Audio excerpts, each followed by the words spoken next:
Hello everyone, and welcome to tonight's instalment of Sleep Theories, where we peel back the layers of reality and venture into the secret worlds that lurk just beneath our everyday news cycle. Before we plunge into our narrative, I'd love for you to leave a comment below sharing where in the world you're tuning in from and what time it is for you right now. Seeing this global community come together never ceases to amaze me. And of course, if you haven't yet, make sure to subscribe to Sleep Theories so you don't miss future stories that challenge the boundaries of truth, fiction, and everything in between. Tonight's story is a political thriller steeped in the shadows of alleged CIA media manipulation, a modern twist on a historical program that many claim was shut down long ago. We'll follow an idealistic investigative reporter as she stumbles upon evidence that the infamous Operation Mockingbird never truly ended, but instead evolved. A hidden network, coded documents, and the highest stakes possible, because as they say, whoever controls the narrative controls history. Settle in, turn down the lights, and prepare for a tale that will leave you questioning where the headlines come from. Enjoy. Natalie Reyes had always believed in the power of the written word. She'd grown up idolising the old-school journalists of the Watergate era, those fearless reporters who cracked open institutional corruption piece by piece until the truth shone in all its unsettling glory. As a child, she'd spent her Saturdays devouring biographies of legendary newsmen, scribbling her own headlines on scraps of paper. Her parents, humble folks in a small Ohio town, nurtured that spark, proud their daughter aspired to uphold journalistic integrity in an era defined by fast-click sensationalism. As an adult, Natalie landed a job at Veritas Web News, an up-and-coming independent media site. It wasn't a mainstream newspaper, but it had a loyal readership that appreciated long-form investigations rather than clickbait.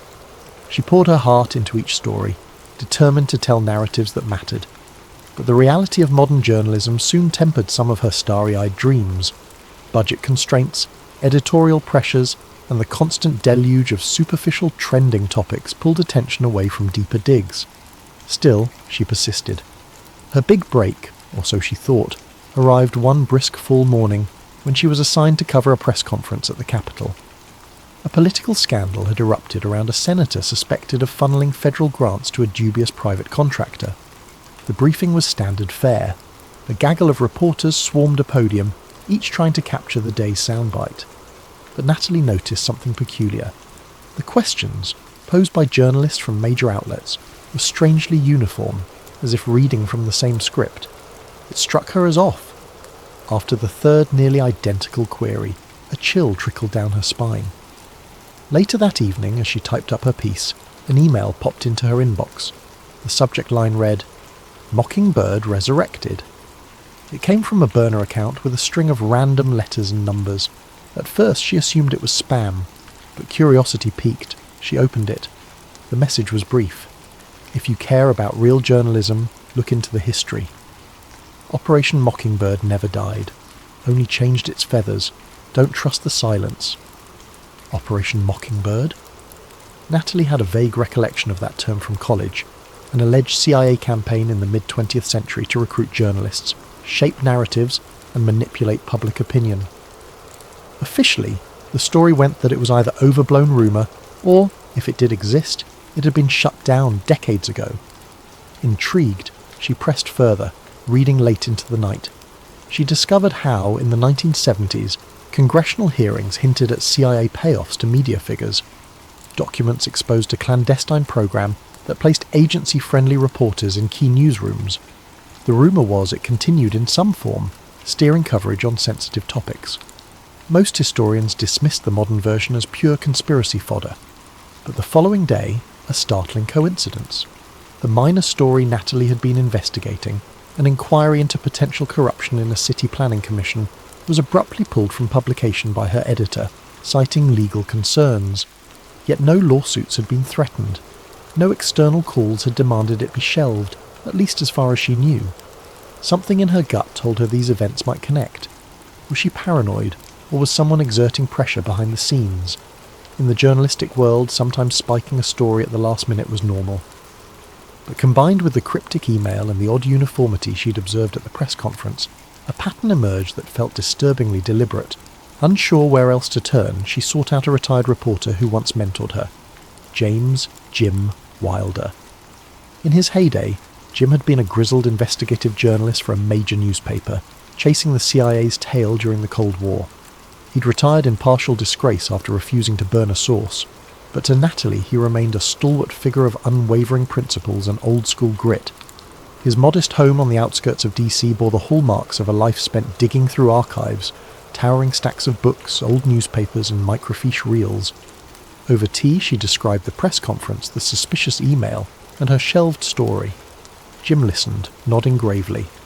"Operation Mockingbird," he said, voice tinged with a cynicism honed by decades in the field. "I was hot on that lead back in the 70s. My editors told me it was a relic. Then one day, I found part of a file, redacted, but it mentioned continuing operations well into the 80s. I tried to push further, but I was stonewalled, threatened even." He leaned back, a nostalgic gleam in his eyes. "I always suspected it never really ended. Why would it? If you have a program that effectively shapes public opinion, you don't just toss it away. You adapt." Natalie felt both a thrill of validation and a pang of worry. "You have any proof left, Jim? Anything I can use to confirm or deny the rumour?" "Got a few pages locked up. They're not exactly conclusive, more like puzzle pieces. But if you're determined, maybe you can do what I never did. Find the missing links." He sighed. "Just be careful, kid. The CIA doesn't mess around when it comes to controlling narratives." From an old filing cabinet, he withdrew a battered folder stuffed with yellowed papers. Natalie flipped through them, seeing references to assets in major newspapers, coded code names, partial financial ledgers with blacked-out lines. One note read, "Coordination for Maximum Impact, RE, Foreign Policy Coverage." Another referenced journalists receiving monthly retainer fees from front organisations. The cryptic nature made it tough to pinpoint exact individuals or timeframes. She left Jim's house with the folder tucked under her arm, mind buzzing. If Operation Mockingbird had indeed gone underground, who was running it now, and how widespread was it? The next day she approached her editor, a pragmatic, overworked woman named Rosalind. Cautiously, Natalie broached the topic of her cancelled story, asking why it was shot down so abruptly.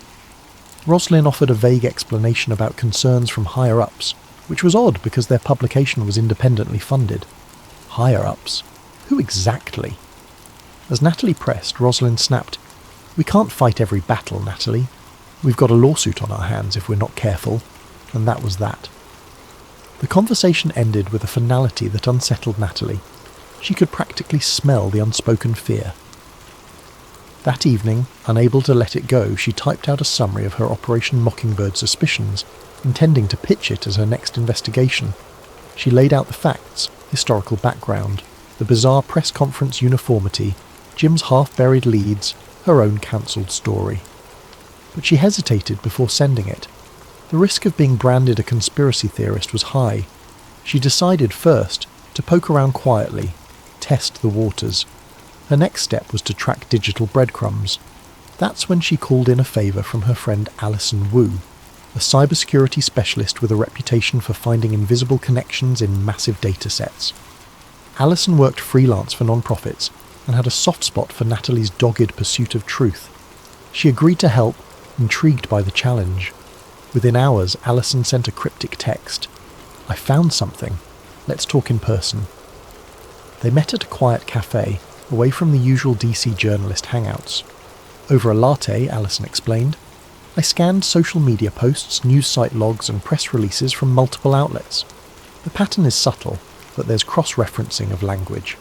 Key phrases appear simultaneously on major networks within hours, not days, and it's too consistent to be coincidence. It's like someone's feeding the same script to multiple anchors and columnists." Natalie's skin prickled. She recalled the press conference's identical questions. "Could be PR agencies, right? Politicians sometimes push talking points." Alison leaned forward. "Sure, but typically each channel still has a unique spin. Here, the exact wording is repeated. I also found that certain journalists who used to have varied viewpoints on foreign policy issues started echoing the same hawkish lines around the same time, about 6 months ago. Very abrupt shift. 6 months ago, a national security flare-up involving a rival nation had dominated headlines. Could that have been the impetus for some clandestine operation ramp-up? The possibility made Natalie's heart race. Before they parted, Alison advised caution. If there's a hidden entity actively shaping coverage, they'll notice if someone's snooping. Tread lightly. That night, the intangible sense of being watched crept in.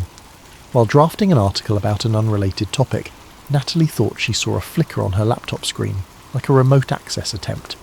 Paranoia or reality? In bed, she tried to quell the gnawing apprehension. She reminded herself that conspiracies often turn out to be simpler stories of bureaucratic bungling. But Jim's fearful recollection and Alison's data analysis kept returning to her mind. A question loomed. If Operation Mockingbird is still alive, how far does it reach now? And what lines will its guardians cross to keep it secret? Unknown to her, the chain reaction had already begun.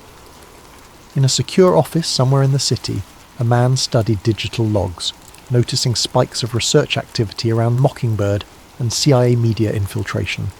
He made a phone call. A single chilling directive followed. Contain this.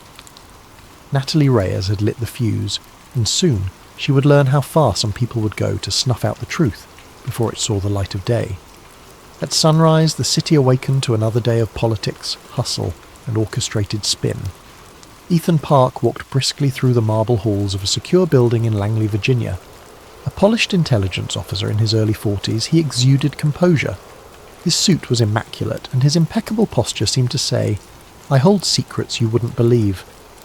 Park oversaw what the agency officially dubbed information coordination, a benign phrase that, in reality, masked an entire department's mission to guide media narratives beneficial to US interests.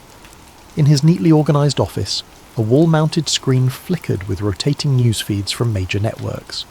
He took pride in how seamlessly synchronised these channels often were, thanks to carefully placed assets and manipulated talking points. But now there was a snag, an overly curious reporter named Natalie Reyes. Park read the internal memo. She'd triggered certain digital tripwires by searching for Operation Mockingbird, a mundane relic to most, but to Park's department, it was a code word that still carried weight. He frowned. The program's official moniker had been retired decades ago, replaced with new code names, but the old ghost remained. Park typed a few commands, pulling up a dossier on Natalie.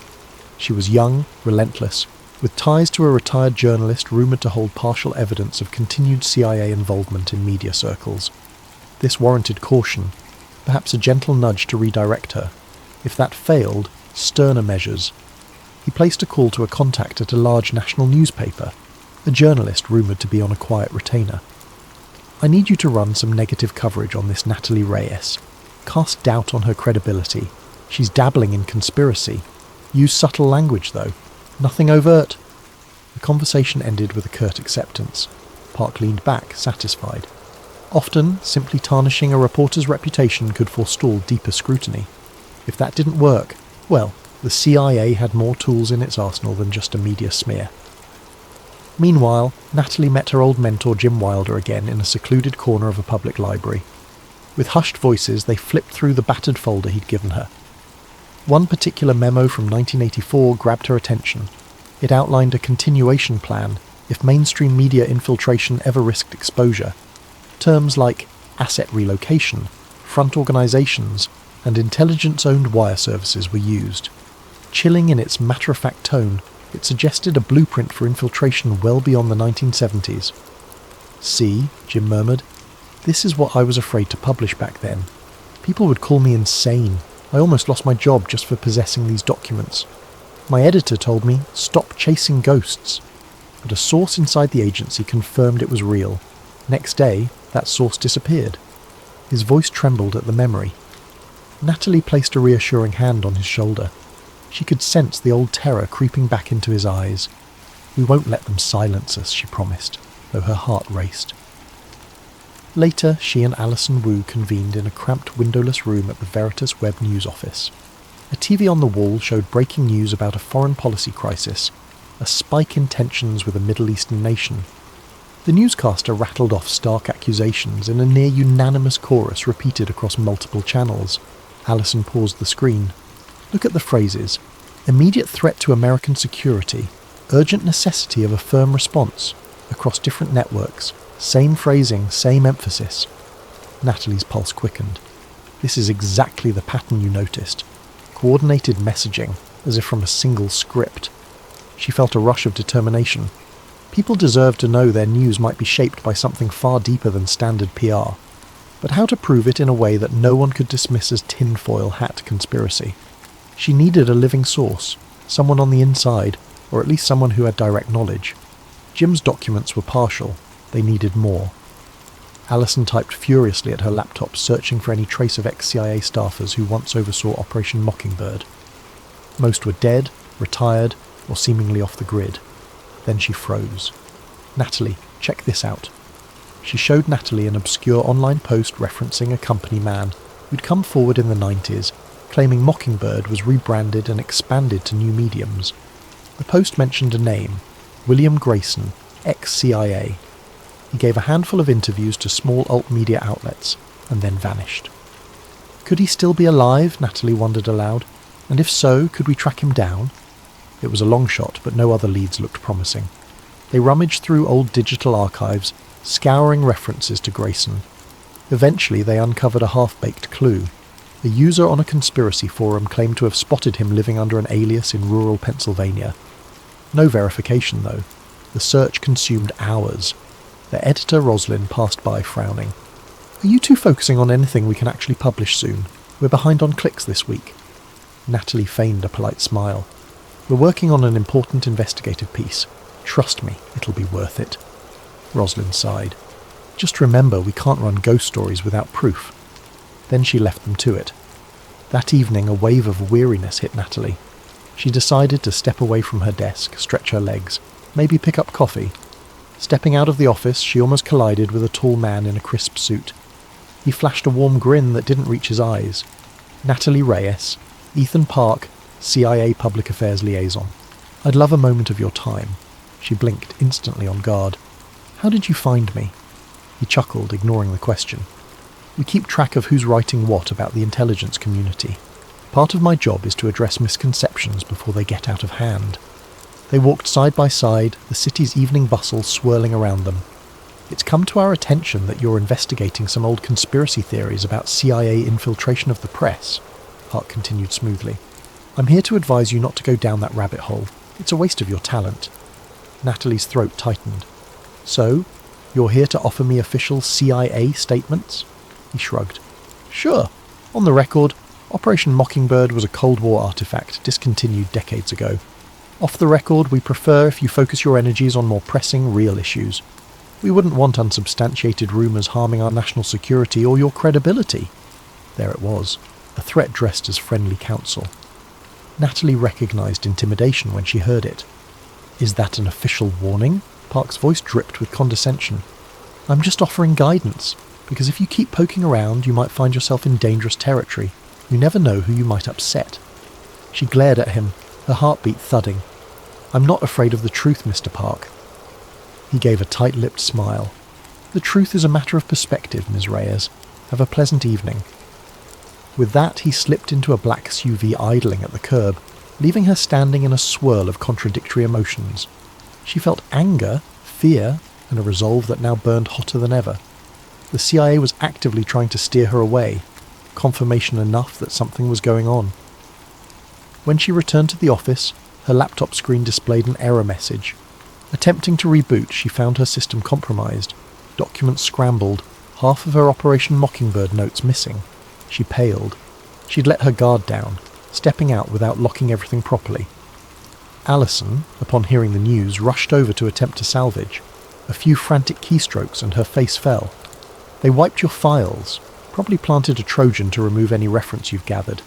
The best I can do is restore partial backups from a day ago." Though upset, Natalie wasn't entirely undone. She had made additional copies and stashed them offline, thanks to a tip from Jim. But this invasion signalled a new level of danger. She glanced around the dimly lit newsroom, half expecting masked men to appear from the shadows. She swallowed hard and locked eyes with Alison. "We can't back down." Alison nodded, jaw set. "We'll take triple precautions from now on." Natalie's phone buzzed. A text from Jim. "We need to talk. Urgent. Meet me at my place."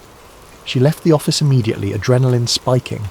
Upon arriving at Jim's modest suburban home, she found him visibly shaken. "Somebody's been snooping around," he whispered, pointing to signs of forced entry. a cracked window, scattered papers. They took a bunch of my old files. The only reason I even have some left is because I hid them off-site. His voice was unsteady. I've lived with fear for decades, but never quite like this. Natalie's heart ached. She reached for his hand. We'll protect you, and we'll find the truth. I promise, Jim gave a hollow laugh. Be careful who you trust, kid. The CIA has tentacles everywhere. Even the White House might not be immune. We used to say the pen is mightier than the sword, but that's only if people get to read the words.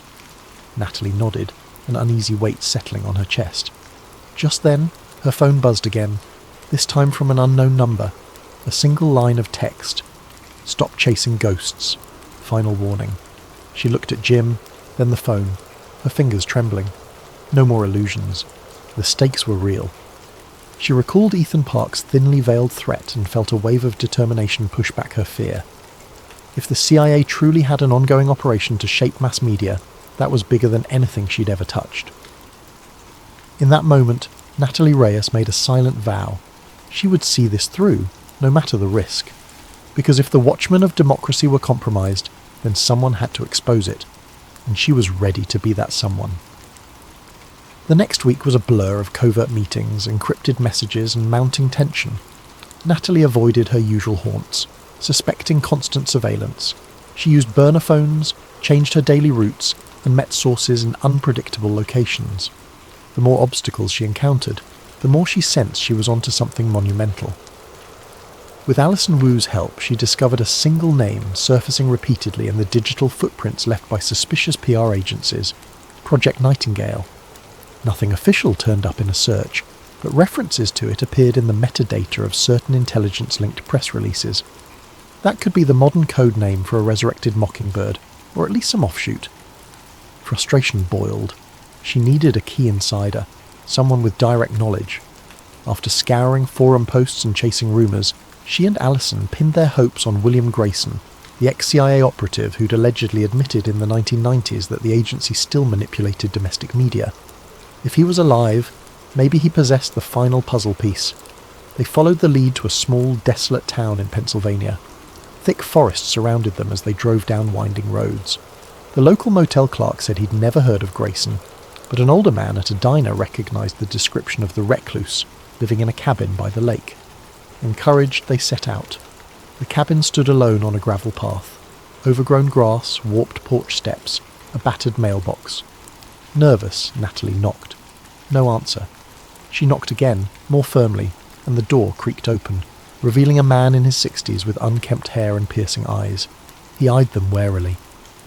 "We're looking for William Grayson," Natalie said gently, holding up her press badge. "My name is Natalie Reyes. This is my associate Alison. We have questions about Operation Mockingbird or something that might have grown out of it." Grayson's face froze at the mention of Mockingbird. Then he glanced around as though expecting watchers. "Come in," he muttered, stepping aside. The interior was claustrophobic, filled with shelves of old books and a perpetual haze of stale coffee. Once they settled, Grayson sank into a wooden chair, wariness etched into every line of his face. "I left the agency over moral objections," he began haltingly. "That was back in '89. They taught me the art of shaping public narratives, not just abroad, but at home. I believed we had to protect the public from dangerous ideologies, but it got out of hand. We were shaping everything, wars, elections, even economic policy coverage. So I blew the whistle in a half-hearted way. No mainstream outlet would believe me. The smaller media that did, they were smeared, or I was labelled a crank, so I vanished." He paused, taking a shaky breath. But it never ended. They repackaged it. I've seen glimpses of the new directives, infiltration of digital platforms, sponsorship of influential voices on social media, expert pundits on cable news. They can craft illusions that become reality for millions. Alison asked, voice hushed. "Do you have proof? Documents? Recordings?" Grayson rubbed his temples. "Over time, I compiled a hidden archive. It's not all here. I keep it distributed in multiple places, but I can show you enough to confirm your suspicions." He stood, rummaging through a trunk in the corner. He pulled out a file marked with a symbol, a stylized nightingale. Natalie's eyes flickered with recognition. "Project Nightingale," he nodded. "It's the modern iteration. The branding is deliberate, a sweet voice singing in the dark, unremarkable but comforting. They've established entire shell NGOs that funnel money to journalists, social media influencers, even think tanks. That's how they maintain plausible deniability. The money looks like legitimate grants or philanthropic donations. Before Natalie could ask more, headlights swept across the window. A car approaching. Grayson stiffened, his face contorted with alarm. "No one ever comes here at this hour," he hissed. Alison peered out the window. A black SUV. Could be locals, or not. Grayson's eyes blazed. "We need to leave. Now they must have tracked you." He shoved the file into Natalie's arms.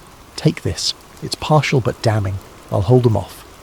Natalie opened her mouth to protest, but Grayson urged them urgently. "Go out the back. There's a path through the woods. Don't look back." The next moments were a scramble. They slipped out a rear door, hearts pounding. Behind them they heard loud knocking, a muffled confrontation, then Grayson's raised voice. Natalie's stomach twisted with guilt leaving him there, but she sensed he wanted them to protect the evidence at all costs. She and Alison fled into the forest, stumbling through moonlit undergrowth until they reached their car. They sped away, hands trembling on the wheel. Hours later, back in DC, they combed through the file. Even half intact, it was explosive.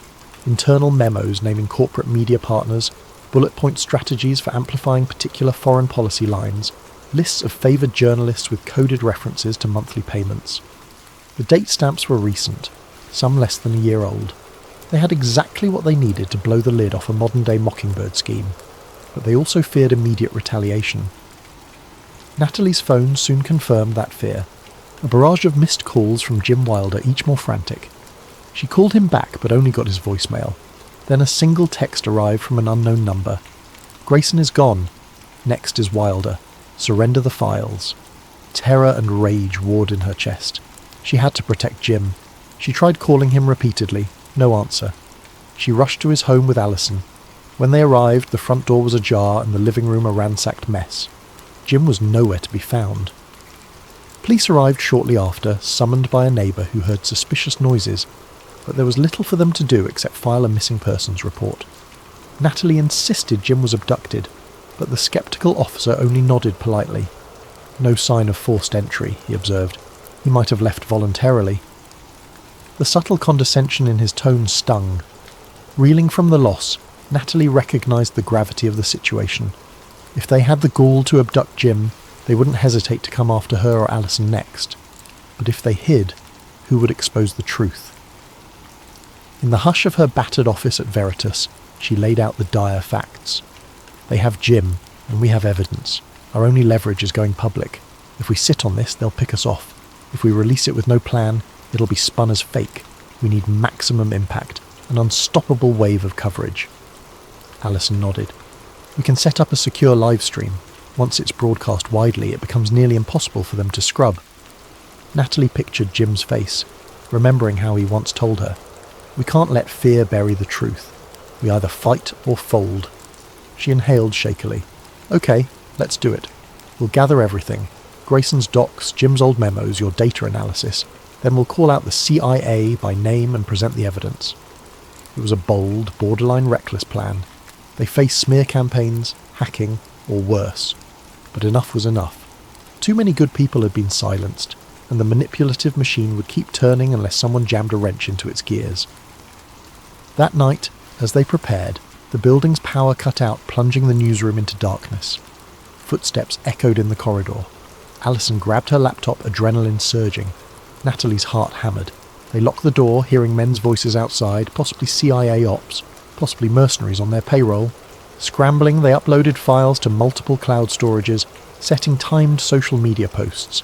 If the men outside broke in, at least their progress wouldn't vanish. With each passing second, the footsteps drew closer. A crash in the hallway signalled forced entry, curses in hushed tones. Alison typed a final command, then turned to Natalie. "We're out of time." A battering ram slammed against the door, splitting the frame. The door burst open. 2 men in dark clothing rushed in, weapons drawn. "Don't move!" one snarled. Natalie and Alison stared at them, braced for the worst. The man advanced, seizing Natalie's laptop. He ripped cables from the server. "Where are the documents?" he demanded. She thought of Jim's abduction, of Grayson's cabin. Her voice shook with defiance. Too late. They're already out. Which wasn't entirely true, yet. but the partial uploads might buy them seconds. Suddenly a shout from behind. Veritas's security guard had returned from his rounds. "Freeze!" he yelled, brandishing a flashlight. The intruders turned just for a moment. It was enough for Alison to slam the enter key on her phone, triggering a mass upload. The men lunged, but the digital die was cast. In the confusion, Natalie and Alison dove past the intruders, sprinting down the corridor. Another crash of footsteps, shouts, confusion. They spilled onto the street, gasping for air, and flagged a passing car for help. Miraculously, the driver recognised Natalie from her bylines. He sped them away into the night. Breathless, they realised the final, crucial step remained: the public reveal. Sure, they had begun the upload, but it needed an accompanying explanation, a moment in front of the world's eyes. The only question was, how do they announce it without being immediately discredited or cut off? Alison clutched a small flash drive, the fallback plan. We need a secure platform for a live broadcast, not just a file dump, something unstoppable. Natalie nodded, tears in her eyes. And we have to do it soon. They might still track us. In the swirling neon lights of city streets, they huddled in the car's back seat, forging a last-ditch plan. Tomorrow they'd attempt the biggest expose of their careers. They'd go live, on camera with proof in hand, naming names. If that meant risking everything, so be it. Because if no one else would blow the whistle on a resurrected Operation Mockingbird, then Natalie Reyes would. And she would do it with the entire world watching, or die trying. Morning dawned on a tense Washington, D.C. The sky was grey, promising rain. Natalie Reyes and Alison Wu had scarcely slept, huddled in a borrowed loft courtesy of an old college friend. Their enemies had advanced on them so forcefully that they couldn't risk returning home. They needed a new vantage, a chance to strike back. Over lukewarm coffee, they finalised the plan, a live-streamed press conference via multiple platforms. Social media would be the engine: Twitter, YouTube, independent streaming sites. Once the feed went live, viewers could download and mirror it faster than any entity could scrub it. They would drop everything: Grayson's documents, digital footprints, references to the CIA's direct meddling in mainstream media. They had no illusions about what might happen afterward, but the world would see. Natalie's heart thundered. She quietly hoped the revelations might force the release of Jim Wilder if the CIA had him. Public attention could be the best shield. She pictured Ethan Park's smug face, the masked intruders, and the battered figure of William Grayson who'd risked everything. This final act had to work. Midday arrived. They set up in an anonymous co-working space with robust internet, courtesy of a sympathetic activist who believed in press freedom. The room was small, fluorescently lit, with bland grey walls, a nondescript environment for a potentially world-shaking broadcast. Alison tested the streaming rig one last time. "We're good. 5 minutes to go." Natalie exhaled, forcing calm. She wore a simple blouse, no makeup beyond the bare minimum. She wanted no illusions here, just raw truth. She scribbled bullet points on a notepad, mention Grayson's name, mention Jim Wilder's abduction, highlight Project Nightingale, display the memos. The hush felt electric. Finally, the countdown reached 0. A red light on the camera blinked to life. The feed was live. Natalie fixed her gaze on the lens, voice clear yet quavering with adrenaline. "Good afternoon. My name is Natalie Reyes, a reporter with Veritas Web News. I'm broadcasting live today because evidence has come into my possession that could change our understanding of modern media. I have reason to believe the CIA's controversial Operation Mockingbird never ended, but continued under new code names, most recently something referred to as Project Nightingale." She held up a digital document for the camera. This file, obtained from a former CIA operative named William Grayson, details the infiltration of mainstream and online media by intelligence operatives. We have discovered that journalists, anchors and influencers may be receiving talking points directly from intelligence agencies. These documents indicate the shaping of narratives around foreign conflicts and political scandals, all to maintain certain agendas. Alison switched to slides on the screen. Scans of memos, partial financial logs, coded references to major networks. The feed soared in viewership. Thousands, then tens of thousands, quickly escalating.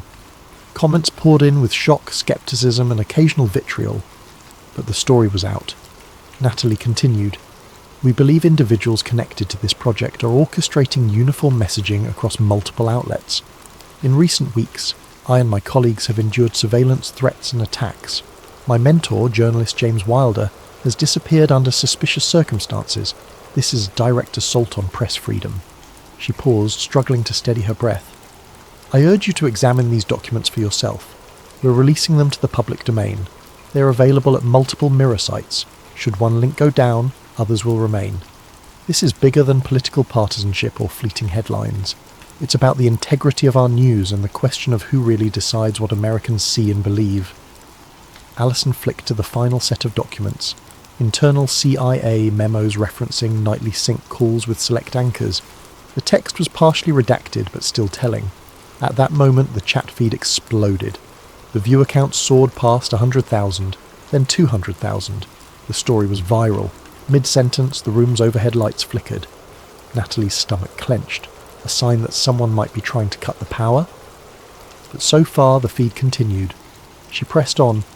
We name these figures not to smear every journalist, but to highlight that some, listed in these pages, may have compromised their integrity. We call on them to respond, to prove us wrong, or come clean if they've been pressured. As the final slides concluded, Alison ended the broadcast. The entire stream, just under 20 minutes, was archived in real time across countless channels. By now, it was unstoppable. Breath shuddering, they ended the feed. Then they heard it, a pounding on the door. Fear twisted in Natalie's gut. Alison braced herself. They expected suits with guns, maybe Ethan Park himself.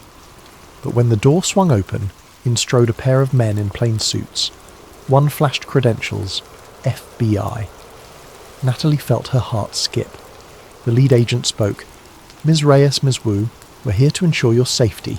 We've received credible intel of a threat against you. He held up a phone showing frantic orders from higher-up officials. We need to get you out now. They didn't resist. In the corridor, they glimpsed more agents, guns drawn, scanning for threats.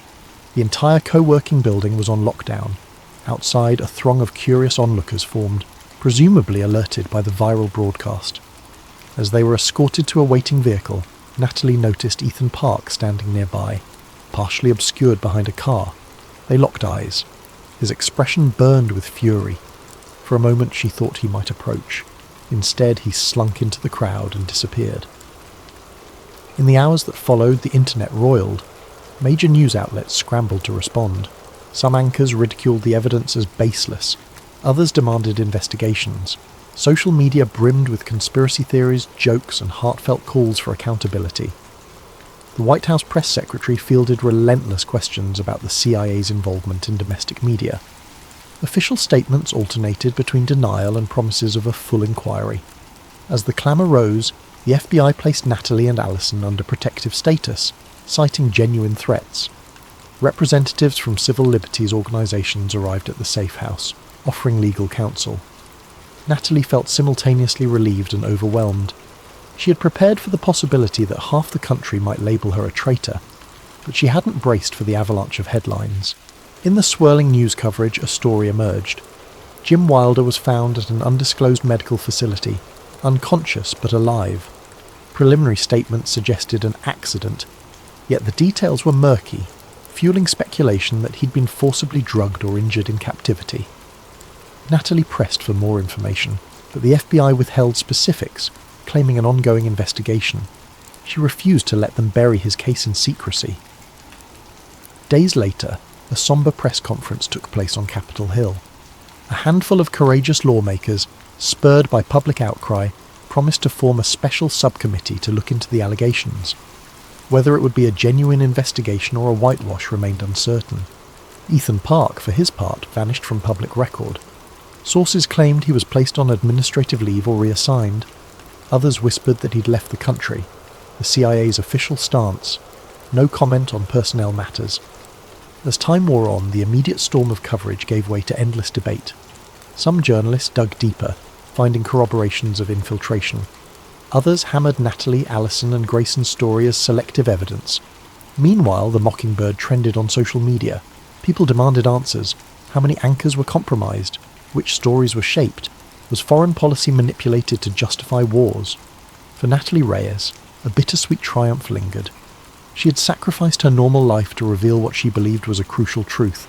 She'd lost her sense of personal safety, and yet she'd ignited a national conversation about press integrity and the invisible hands shaping public discourse. The next steps, congressional hearings, investigations, potential trials, would be slow and rife with political manoeuvring. But at least the taboo was broken. Weeks later, as the chaos settled into a new normal, Natalie found a quiet moment to visit Jim Wilder at a rehab centre. He was awake but frail, still fuzzy about what happened to him. She held his hand, recapping the fallout from her exposé. He smiled weakly. "I always knew you'd take the story further than I ever could. Wish it didn't cost so much." His voice cracked. Natalie's throat tightened. "I'm sorry you got hurt. But the world knows now, Jim. They can't unknow it. That's worth something." He squeezed her hand. "They'll try to bury it or spin it. Keep fighting." And she would. She was no longer the wide-eyed reporter hoping for a byline. She was a journalist who had stared down one of the most powerful institutions on Earth, and the fight was far from over. In her final reflection, she considered the public's reaction. Some outraged, some apathetic, some cynically believing nothing would change. The deeper question remained. Even if the CIA was forced to back off, who else might pick up the same tactics? Corporations, foreign powers, hidden alliances. The intangible power to shape reality was too tempting, too valuable to remain dormant. She realized her mission might continue for the rest of her career, or her life. For now, though, she'd done all she could, shining a spotlight on the hidden corridors of power. The blueprint for media manipulation had been laid bare, forcing society to confront an uncomfortable truth, that illusions can become real if repeated often enough, and that the guardians of democracy must remain vigilant. Above all, the journalists who refuse to let fear silence their pens.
Tonight's tale is titled The Silent Strain, A Pandemic of Control.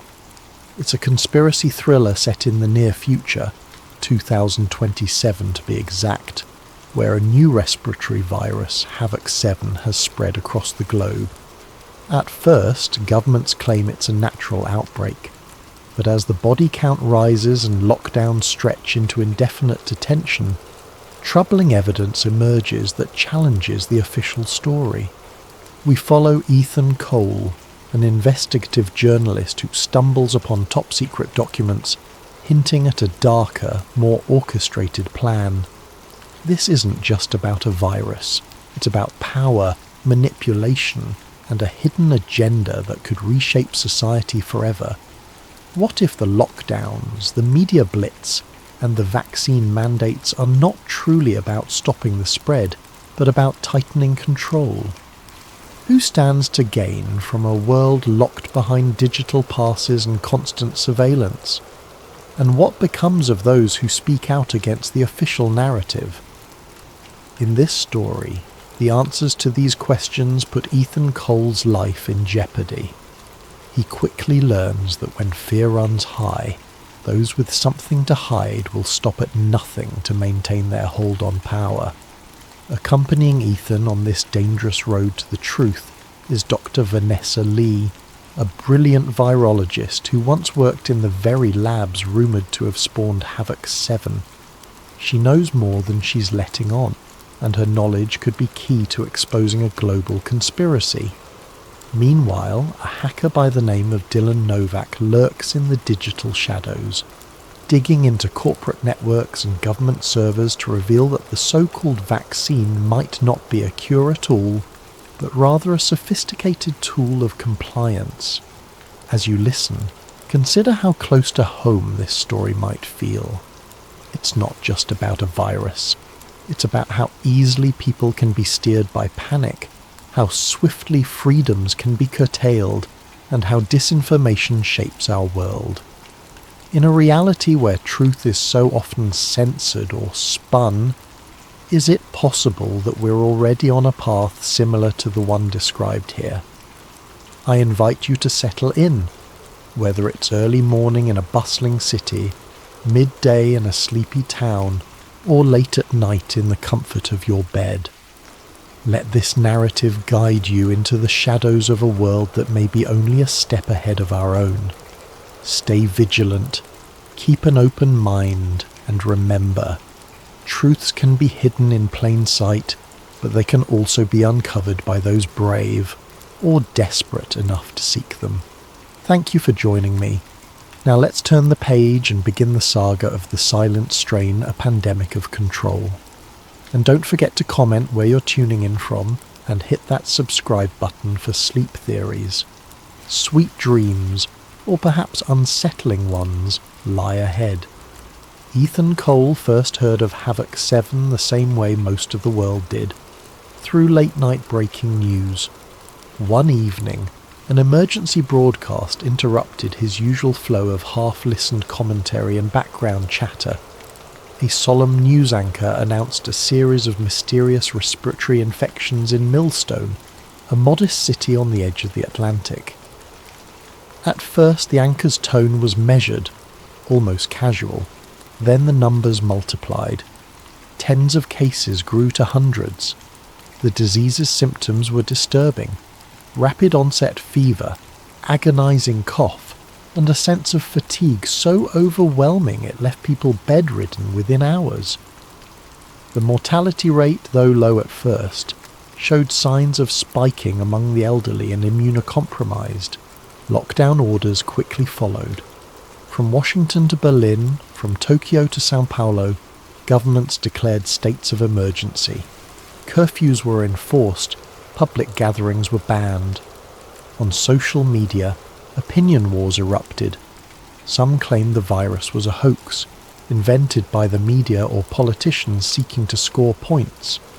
Others insisted it was the end of the world, urging friends and family to stay locked inside for months. Caught in the swirl of rumour and confusion, Ethan didn't know what to believe. But as a dedicated investigative journalist, he made it his mission to find out. Armed with a notepad, a tape recorder, and the grit that had come from years of chasing leads, Ethan set out to gather facts. He interviewed local hospital staff, eyewitnesses, and any official who would speak on the record. What he found was a curious pattern. Wherever Havoc 7 was reported, swift government presence followed. Unmarked black vans, military checkpoints, blocked roads. The official line was that these measures were necessary to contain the virus, yet it felt excessive, like they were sweeping in to hide something rather than to protect anyone. He pushed further, scouring data leaks on fringe conspiracy forums. After days of searching, a peculiar file landed in his inbox, a heavily redacted government document titled Project G7 Recursion. Nearly half of its contents were blacked out, but scattered phrases jumped out at him. Gain of function, accelerated release, population compliance threshold. That single page all but confirmed his growing suspicion. Havoc 7 might not be natural at all.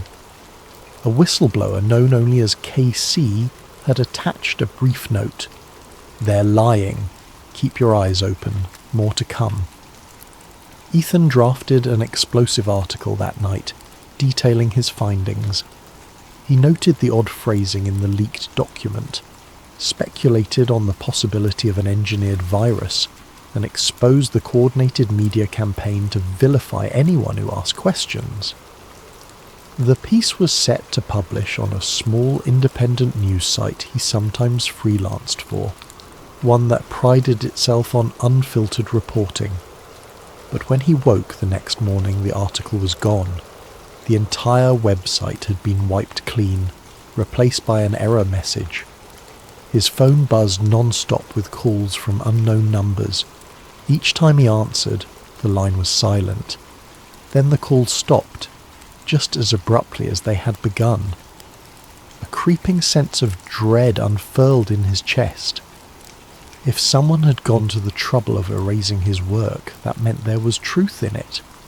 He worried for the safety of his source, the whistleblower known as KC. Repeated attempts to contact them returned nothing but dead ends. Meanwhile, hashtags referencing Havoc 7's suspicious origins vanished from major social platforms. Accounts that questioned the official narrative were suspended. Clips that cast doubt on the virus's natural origin disappeared. Almost overnight, it became taboo to even hint that Havoc 7 might be man-made. Then came the official statement from the Global Health Initiative, GHI, a coalition of government and corporate medical authorities. The GHI insisted the virus was a tragic but natural mutation, emphasizing that disinformation would only worsen the global crisis. They promised that a vaccine was in the works and would be rolled out soon. Ethan's stomach churned as he listened to government spokespeople calmly dismiss every legitimate question as paranoia or fear-mongering. The mood in the streets and on the news was tense and anxious, yet also resigned. Many people simply wanted to believe that their leaders had things under control. Ethan, however, could not look away from what he had uncovered. If the virus was truly engineered, why? And by whom? The mission statement of the GHI read like a philanthropic crusade, uniting nations to protect global health. But Ethan sensed a hidden iron fist behind the velvet glove. If the official story was a lie, how deep did that lie go? Desperate for clarity, he reached out to every contact he had. Most refused to speak, citing fear of losing their jobs or, worse, ending up on the disappeared list, rumoured detainees who vanished once they questioned official accounts. A few unnamed sources hinted that the GHI had ties to an elite circle of pharmaceutical conglomerates and high-ranking politicians, but these hints were vague, whispers on digital wind. Then, without warning, a simple message arrived in Ethan's email. I was there when Havoc 7 was made. I can prove everything. Meet me at the old water treatment plant Tuesday at midnight. V. Lee. The old water treatment plant on the outskirts of Millstone was a relic of 20th century infrastructure, its rusted pipes and battered walls long decommissioned and forgotten.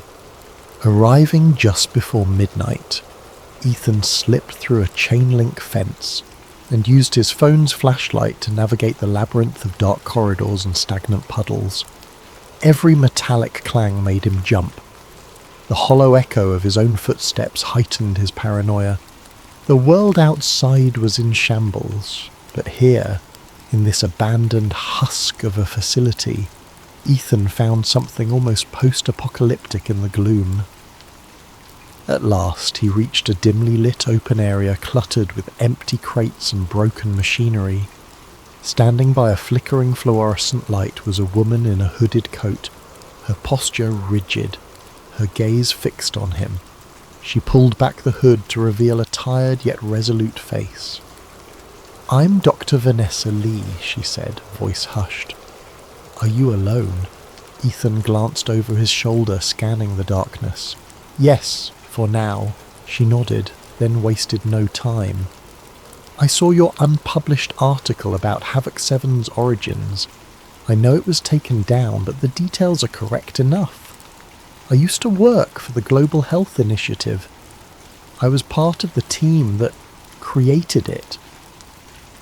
Ethan's heart pounded. Hearing it stated so plainly, so matter-of-factly, knocked the wind out of him. "Wait, you're saying you engineered Havoc 7? "No," she corrected. "I was on the research team. We were studying coronaviruses, influenza, other potential threats. Gain-of-function research, they called it.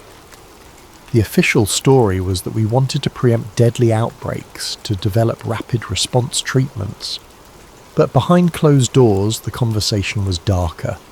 They were discussing weaponization, minimal lethal doses, how to maximize contagion without triggering immediate global alarm." She took a shaky breath. "I didn't realize how far it had gone until I saw the classified data, H7 recursion. I confronted my superiors. The next day, I was locked out of the labs. My access was revoked. Then I found a threatening note pinned to my apartment door. I had no choice but to vanish." Ethan tried to process the flood of information. "So Havoc 7 was leaked? On purpose?" Dr. Lee's eyes were clouded with regret. "All signs point to an early release. The official plan was to unleash it in staged outbreaks, to test how populations respond to fear, see how easily we could corral them under new restrictions, but something or someone pushed the schedule forward. It caught even the top brass off guard. Now they're scrambling to maintain control." Ethan felt his pulse quicken. He imagined entire governments coordinating behind the scenes, planning the perfect crisis to ensure absolute compliance. Why would they want to do that? Lee gave a grim smile. Control, power, profits, you name it. Once a population is scared, they become pliable.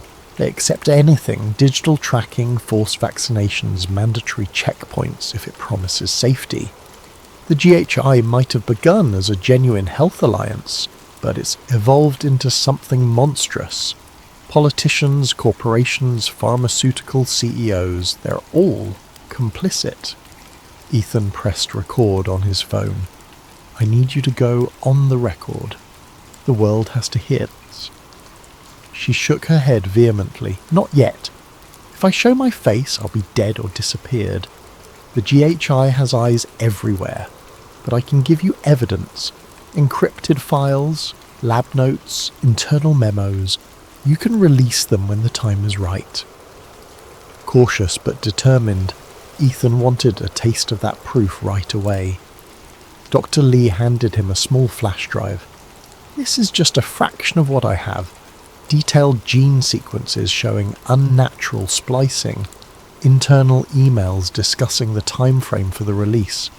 It's enough to cast serious doubt on the official narrative. But be careful.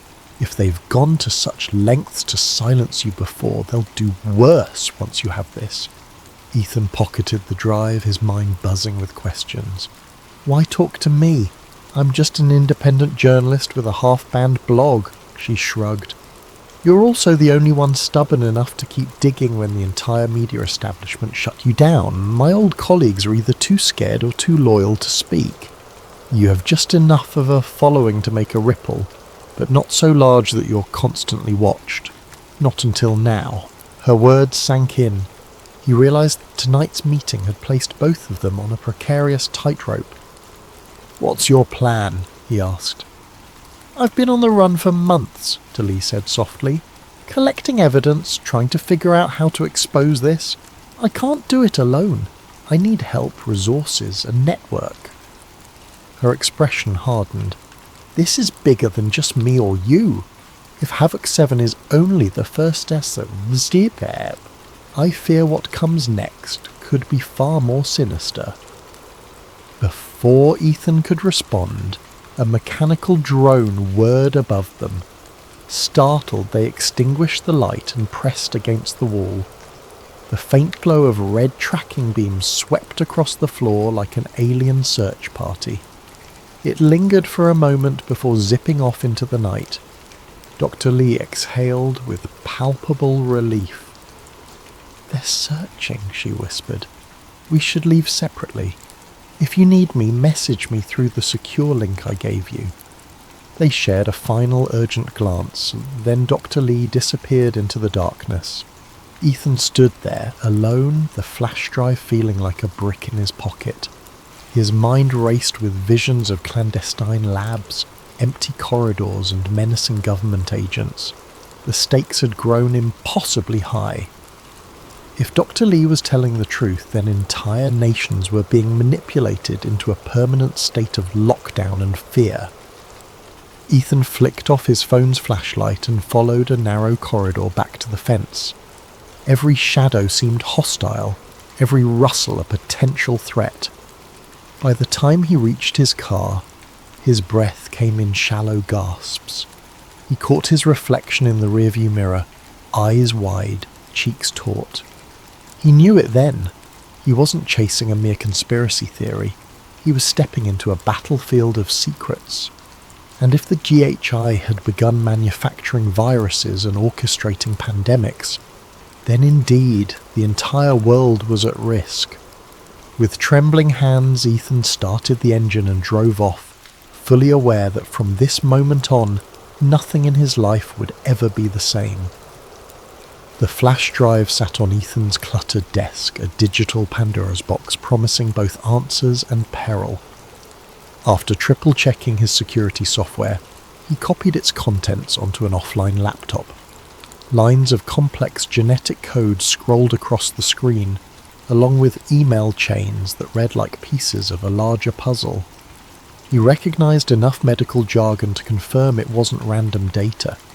These were genuine lab memos and gene-splicing logs. Words like enhanced transmissibility and adjuvant synergy leapt out at him. Document after document hinted at an orchestrated campaign to cultivate fear, and then position the GHI as the only salvation. Yet, as valuable as this trove was, Ethan couldn't fully interpret the data on his own. He knew a handful of fringe tech experts, but only one had the reputation and the nerve to handle something this explosive: Dylan Novak.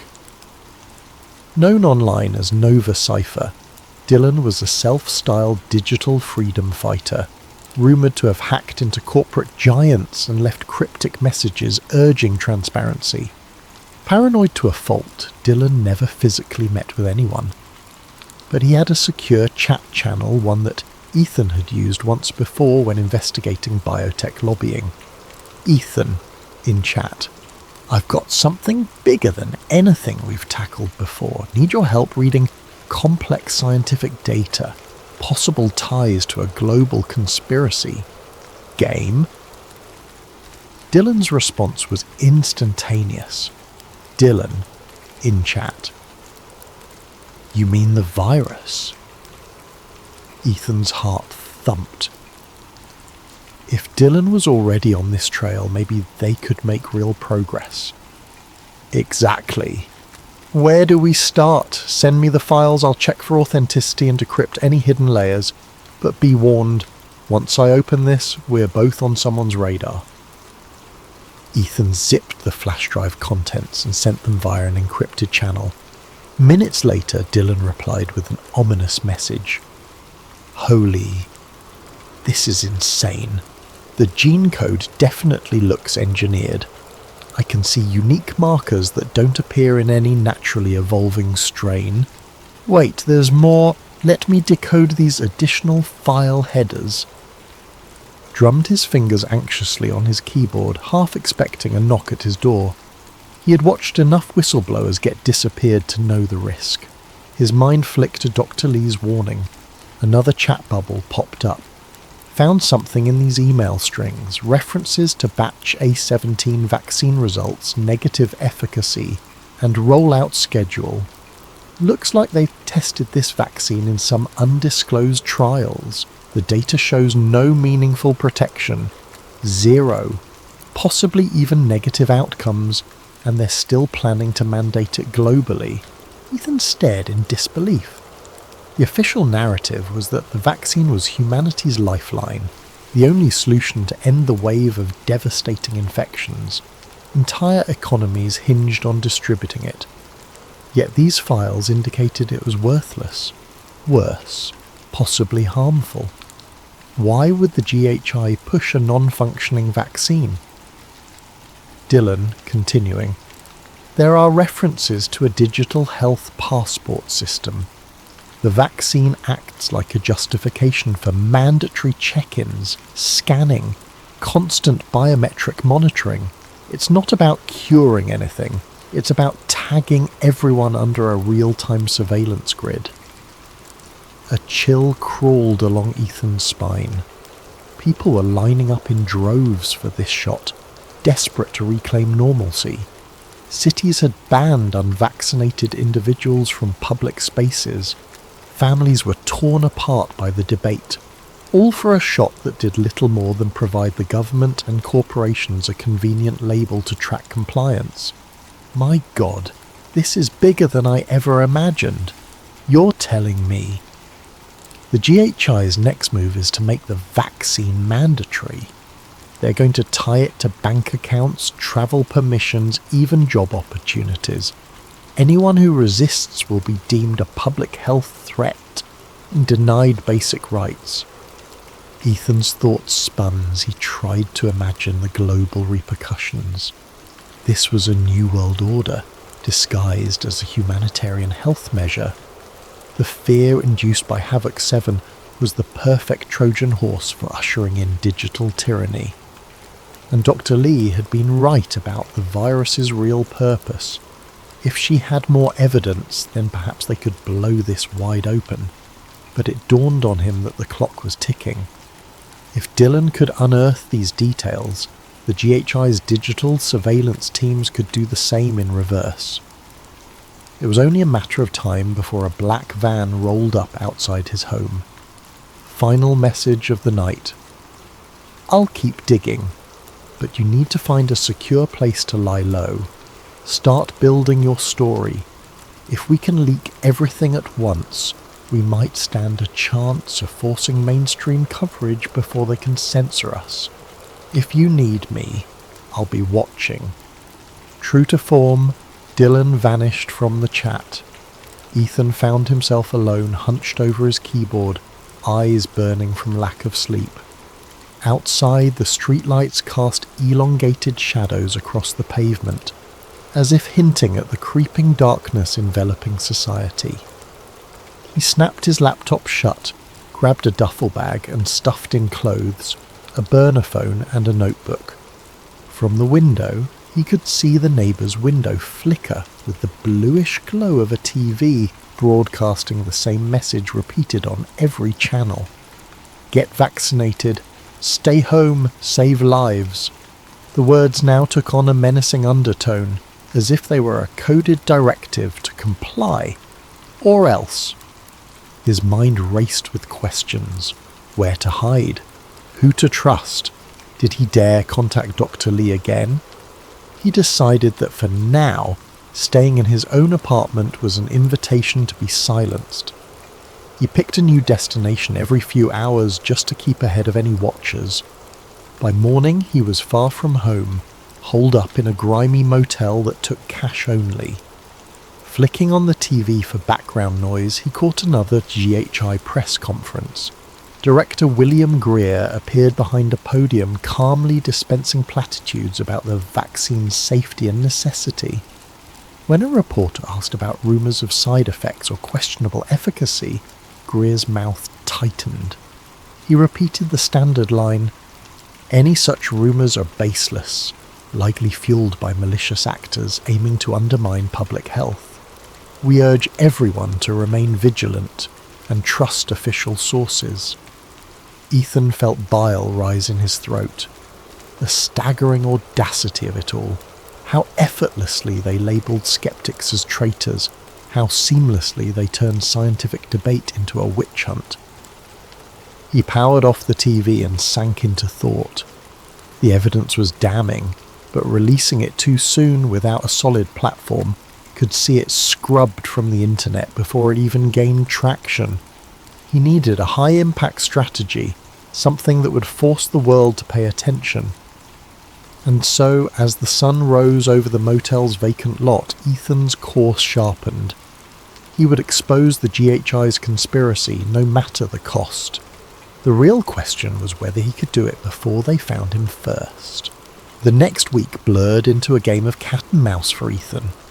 He changed motels every 2 days, avoiding any establishment with security cameras. He used burner phones to contact Dr. Lee and Dylan, rotating SIM cards like a seasoned fugitive. Somewhere along the line, a quiet transformation happened. Ethan Cole, once a mere journalist seeking the biggest scoop of his career, had become a hunted man with a moral imperative to unveil a global deception. Every so often, Delee would send cryptic updates. She'd discovered more anomalies in the virus's structure, further proof it was lab-engineered. She hinted at factions within the GHI itself. Some believed they were serving humanity by guiding the masses through fear. Others were in it purely for profit and control. But no matter the justification, the outcome was the same. A worldwide state of enforced compliance that looked more and more like martial law. Meanwhile, Dylan's hacks yielded a trove of new files, internal memos about media control, secret deals with top news networks to quell dangerous misinformation. The GHI had carefully groomed certain internet influencers and celebrities to promote the official line, drowning out dissenting voices. The web was awash with posts using identical phrases and hashtags, pushing the message that faith in the system was the only way to end the crisis, and people, exhausted by anxiety and eager for normalcy, ate it up. Then 3 nights ago, Ethan's luck finally ran out. He'd ventured out to grab takeout when he spotted 2 men in dark suits stationed by his motel's entrance. Their gazes were cold, scanning each passerby. Though they wore no official insignia, they carried the stance of government operatives. The enforcers, Ethan thought. Rumour had it they operated under the direct orders of Director William Greer himself, a man who oversaw the global Havoc 7 task force with an unsettling calm. Ethan slipped into an alley and circled around the back of the motel to retrieve his bag.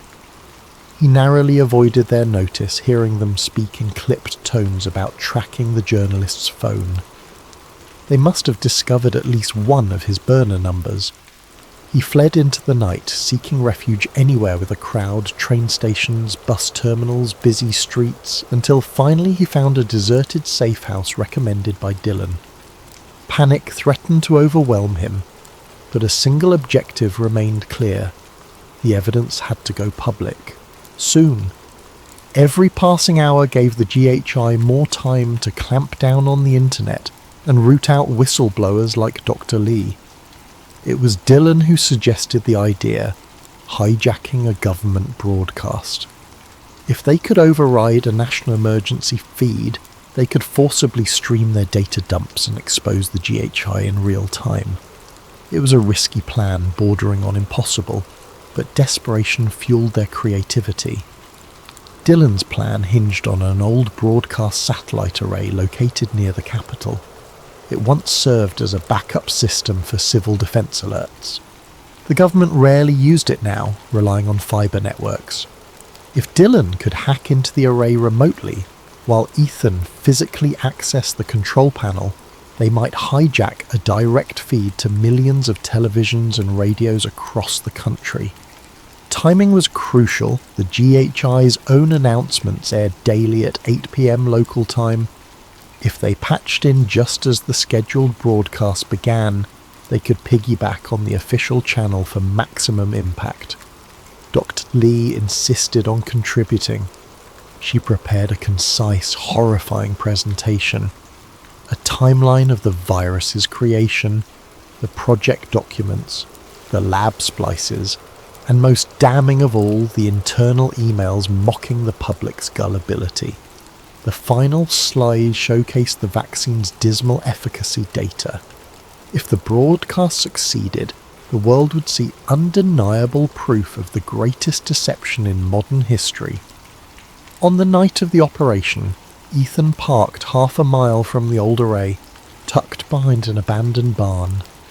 The sky was an endless stretch of black, the moon hidden by thick clouds.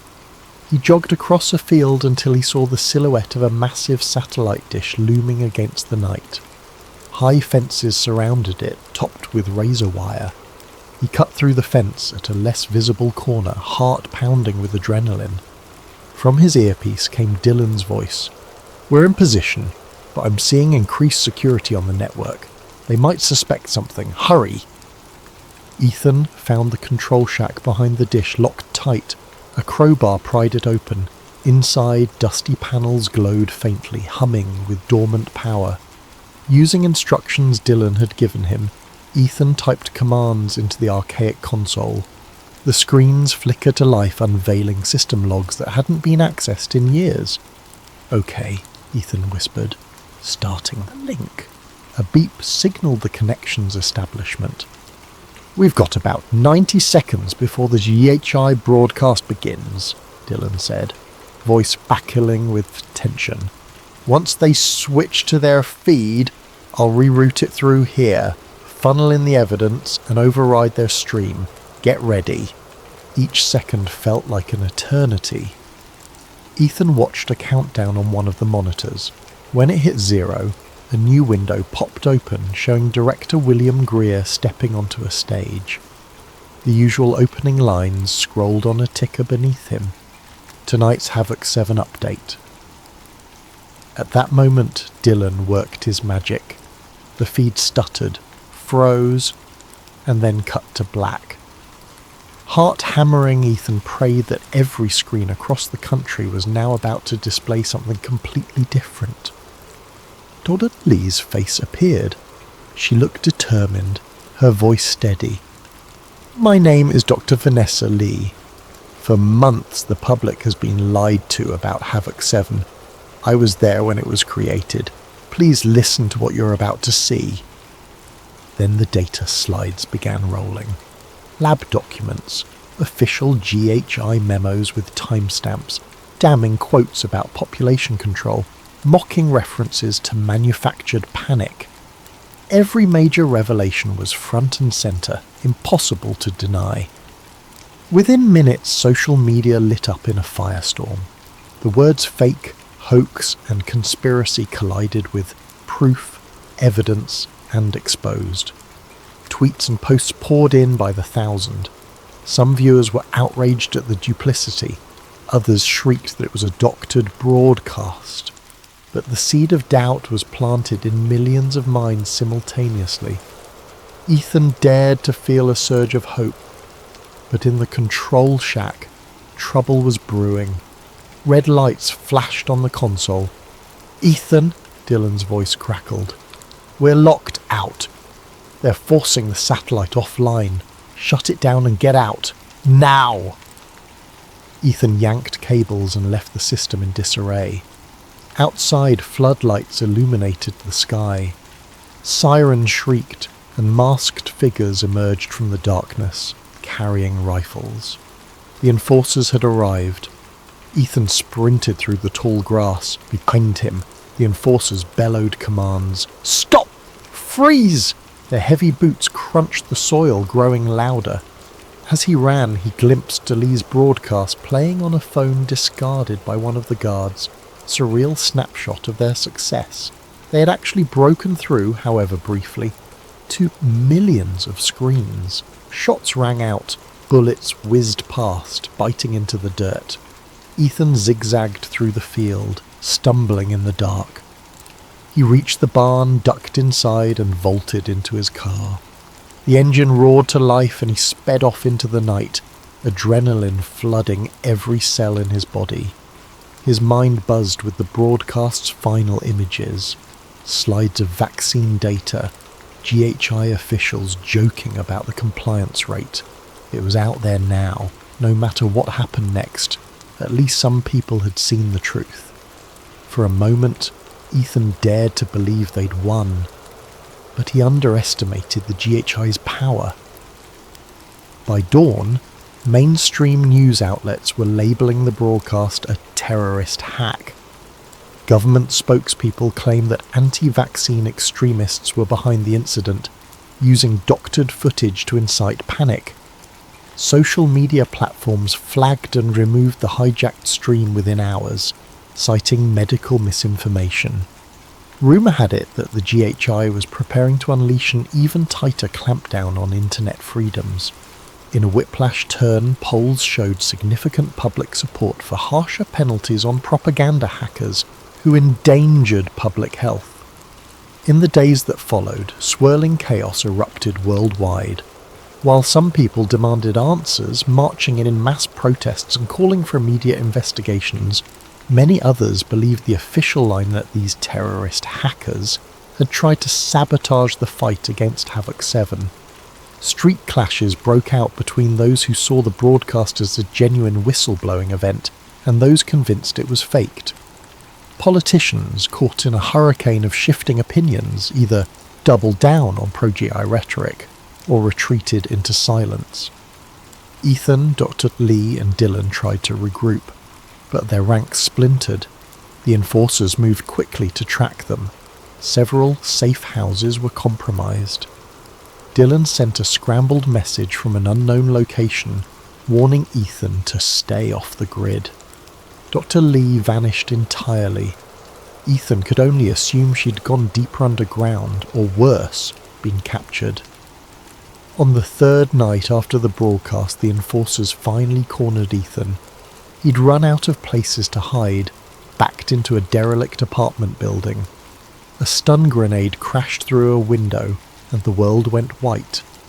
They seized him before he could recover, blacking out his consciousness with a swift blow to the head. When Ethan awoke, he was alone in a sterile room that felt like a high-security medical ward. Days passed in a blur of dim fluorescent lights and hushed voices. He sensed the edges of sedation, a chemical haze that dulled his resistance. Occasionally a man would appear, a dignified figure in a tailored suit, silver hair combed immaculately. Director William Greer. He'd ask Ethan questions about his sources, about Dr. Lee, about Dylan's whereabouts. Ethan kept silent or spat defiance. Greer only smiled thinly and left, instructing staff to increase sedation. Eventually Ethan lost track of time. His reality narrowed to the beep of machines, the footsteps in corridors, the glint of needles in his veins. He remembered nightmares of repeated questionings, of flickering monitors that displayed propaganda on loop. But one day something changed. They moved him to a more comfortable room, gave him clean clothes, allowed him to shower. Then out of nowhere, they told him he was going home. 3 days later, the country watched a live television broadcast featuring Ethan Cole, clean-shaven, clad in a crisp suit and tie.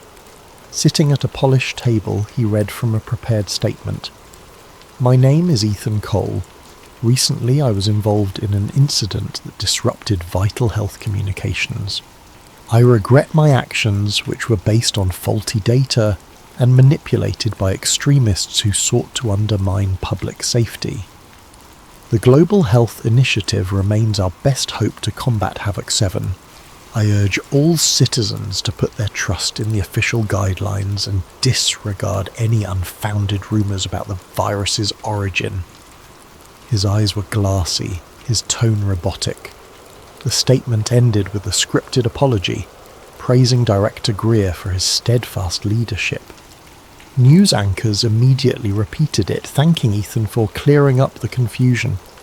Social media accounts that had once proclaimed Ethan a hero now erupted in frustration and heartbreak, calling him a sellout or a victim of mind control, but the mainstream narrative was set.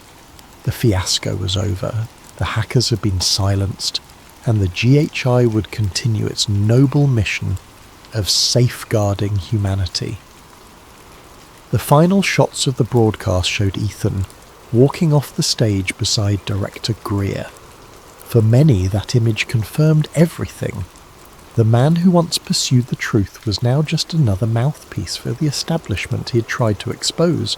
Weeks rolled by, and the world gradually moved on, lulled by official reassurances that the Havoc 7 situation was under control, thanks to widespread vaccination, never mind the data that suggested otherwise. Dr. Lee was never heard from again. Dylan's digital footprints disappeared, replaced by rumour and speculation. Some believed he was still out there, quietly gathering intel for one last reveal. Others said he'd been caught and quietly executed. The only certainty was that the wave of panic subsided into a grim acceptance. Then a new, unsettling headline made its way across news tickers. Mysterious strain discovered, Havoc 8 under investigation.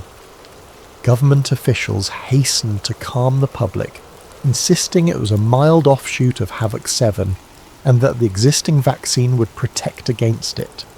But behind closed doors, murmurs of new lockdowns and fresh mandates began circulating. Some recognised the pattern, but they were drowned out by a public too weary to fight another round of restrictions. A resigned sigh seemed to sweep through entire populations. Here we go again. Ethan Cole's face reappeared briefly, giving a bland statement on a morning show about the need for continued vigilance. He looked healthy, yet there was a vacancy in his eyes that gave the impression his fire had been extinguished. Perhaps that was the scariest part of all, that a once passionate voice for truth could be so thoroughly subsumed into the very machine he'd tried to bring down. After his short appearance, he disappeared from the media spotlight, leaving the public to accept that he was now just another mouthpiece, or possibly a rehabilitated cautionary tale. In the weeks that followed, new signs appeared on every street corner. Stay safe. Get boosted against Havoc 8. Digital passes were updated, requiring a new sequence of injections. People lined up, repeating the cycle. The few who dared protest were quickly shouted down or mysteriously vanished. Online, the dialogue devolved into the same old arguments, a revolving door of hashtags that never led to real change. Life marched forward, an entire globe stepping in tune to the rhythm of cyclical fear and official reassurances. Havoc 8, Havoc 9, who knew where it would end? But one thing was certain: the more crises emerged, the more people surrendered their freedoms in exchange for the illusion of security. Even those who remembered Ethan Cole's initial revelations found their memories drowning in the relentless tide of day-to-day survival. And so humanity drifted, lulled by the next promise of salvation, willingly or unwillingly blinded to the possibility that they were pawns in a far larger game. The cycle had repeated, the truth once again buried. And somewhere, in a dark room bathed in fluorescent light, men in suits congratulated themselves on their success at steering the world according to their design. Meanwhile, outside, the silent strain continued to spread, less a virus and more a contagion of fear, swirling in an endless loop of compliance.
The hum of the tiny office's fluorescent lights droning in the background. She was the last one left in the newsroom tonight as usual. A faint headache pressed at her temples, not from exhaustion alone, but from the nagging sense that she was on the verge of a story bigger than anything she'd tackled before. The rest of her colleagues had gone home, unconvinced by the cryptic messages referencing long-dead CIA programs that she'd been obsessively researching. Now, illuminated only by the cold glow of the computer screen, Eva reread the tip that had landed in her inbox hours earlier. MK Ultra is just the beginning. Look deeper. They never fully stopped. They only changed names. Start with the lost transcripts in the 1950s, then see how new subjects appear even after the official closure. The truth is rotting in old boxes. A friend. Her heart pounded each time she scanned those lines. She'd been aware of MK Ultra, the CIA's infamous mind control experiments from the 1950s and 1960s. Everyone with an interest in conspiracy law had heard about LSD trials and rumoured psychological torture, but she'd assumed it was ancient history, relegated to half-baked documentaries and disclaimers about different times. Yet something in the tip implied an ongoing presence, a lingering shadow. Could it be possible? She found herself both sceptical and intrigued. It was this tip that had her rummaging through declassified archives posted online, scanning for anything that might confirm or deny the cryptic claim. So far, she'd found only blacked-out paragraphs, heavily redacted references to code names, talk of safe houses and volunteers, involuntary sedation. Enough to suggest widespread wrongdoing, enough to keep her up at night, but not enough for a solid lead. She needed more, something tangible. A faint squeak in the hallway startled her. She shut her laptop, half expecting a co-worker, but nobody appeared. Probably the old building settling. Eva exhaled, then reopened her laptop. She typed a short piece for the next day's editorial updates, just a small mention of newly revealed CIA documents, but her editor had already made it clear, "We can't run some half-cocked conspiracy as front-page news, Eva." She clenched her jaw, saving her notes in a hidden folder titled MK. At exactly 10:52 p.m, her phone buzzed. An unknown number. She hesitated before picking up. "Hello?" No immediate reply, but she caught breathing. Then a man's voice, low and wavering. "I read your piece about mind control archives. You're onto something. I can't talk freely. Meet me tomorrow, noon, at Crescent Park. I have patient files you need to see." The line clicked dead before she could respond. Her heart hammered. Patient files? Something ongoing? She packed up, a swirl of thoughts fueling a mild adrenaline surge. The tipster sounded spooked. She typed a quick text to her friend Manny from the crime desk. "If I vanish, ask about Crescent Park." Manny had teased her about paranoia, but she'd learned never to take a stranger's call in such matters lightly. Once outside, the cool night air offered a mild relief from her pounding heart. She double-checked the darkened street for suspicious cars, half laughing at her own caution. The only sign of life was a stray cat rummaging near the dumpster. Driving home, she reflected on her last big break, a child trafficking ring case that nearly cost her a lawsuit. Her editor had stuck his neck out for her, but now the paper's budget was shaky. Another fiasco might sink them both. Still, something about potential ongoing mind control experiments, or at least a cover-up, felt too big to ignore. If the CIA or whichever branch was still burying these secrets, it wasn't just old news. Real people might be suffering, or had suffered, without recognition. By the time dawnlight crept through her apartment blinds, Eva had hardly slept. She dragged herself to the tiny kitchen, slurping coffee that tasted burnt. The TV on low volume recapped mundane local updates. No mention of secret experiments or covert operations, just typical morning chatter. She turned it off, unsettled. Maybe she was chasing a ghost, but what if there's substance to it? She recalled Watergate once started as a seemingly small burglary story. Maybe this was her chance to unearth a revelation. At her desk by mid-morning, she tried to focus on routine tasks, but anxiety gnawed. The hush in the office told her the place was half empty. Manny teased her from across the aisle. "You look like you saw a ghost, kiddo." She gave him a half smile, reminded him about the text. He teased back, "Better not vanish, or I'll have to run your story." She muttered a thanks, feeling only slightly reassured. Noon arrived. She parked near the park's entrance, scanning for watchers. People strolled with dogs, kids played around the swings, an old man fed pigeons. A normal midday scene. She wandered the walking path, nerves on high alert. Then she spotted a man leaning against a large oak tree, looking distinctly uneasy. 30s, short hair, dark-rimmed glasses, clutching a manila folder. He locked eyes with her and gave a small nod.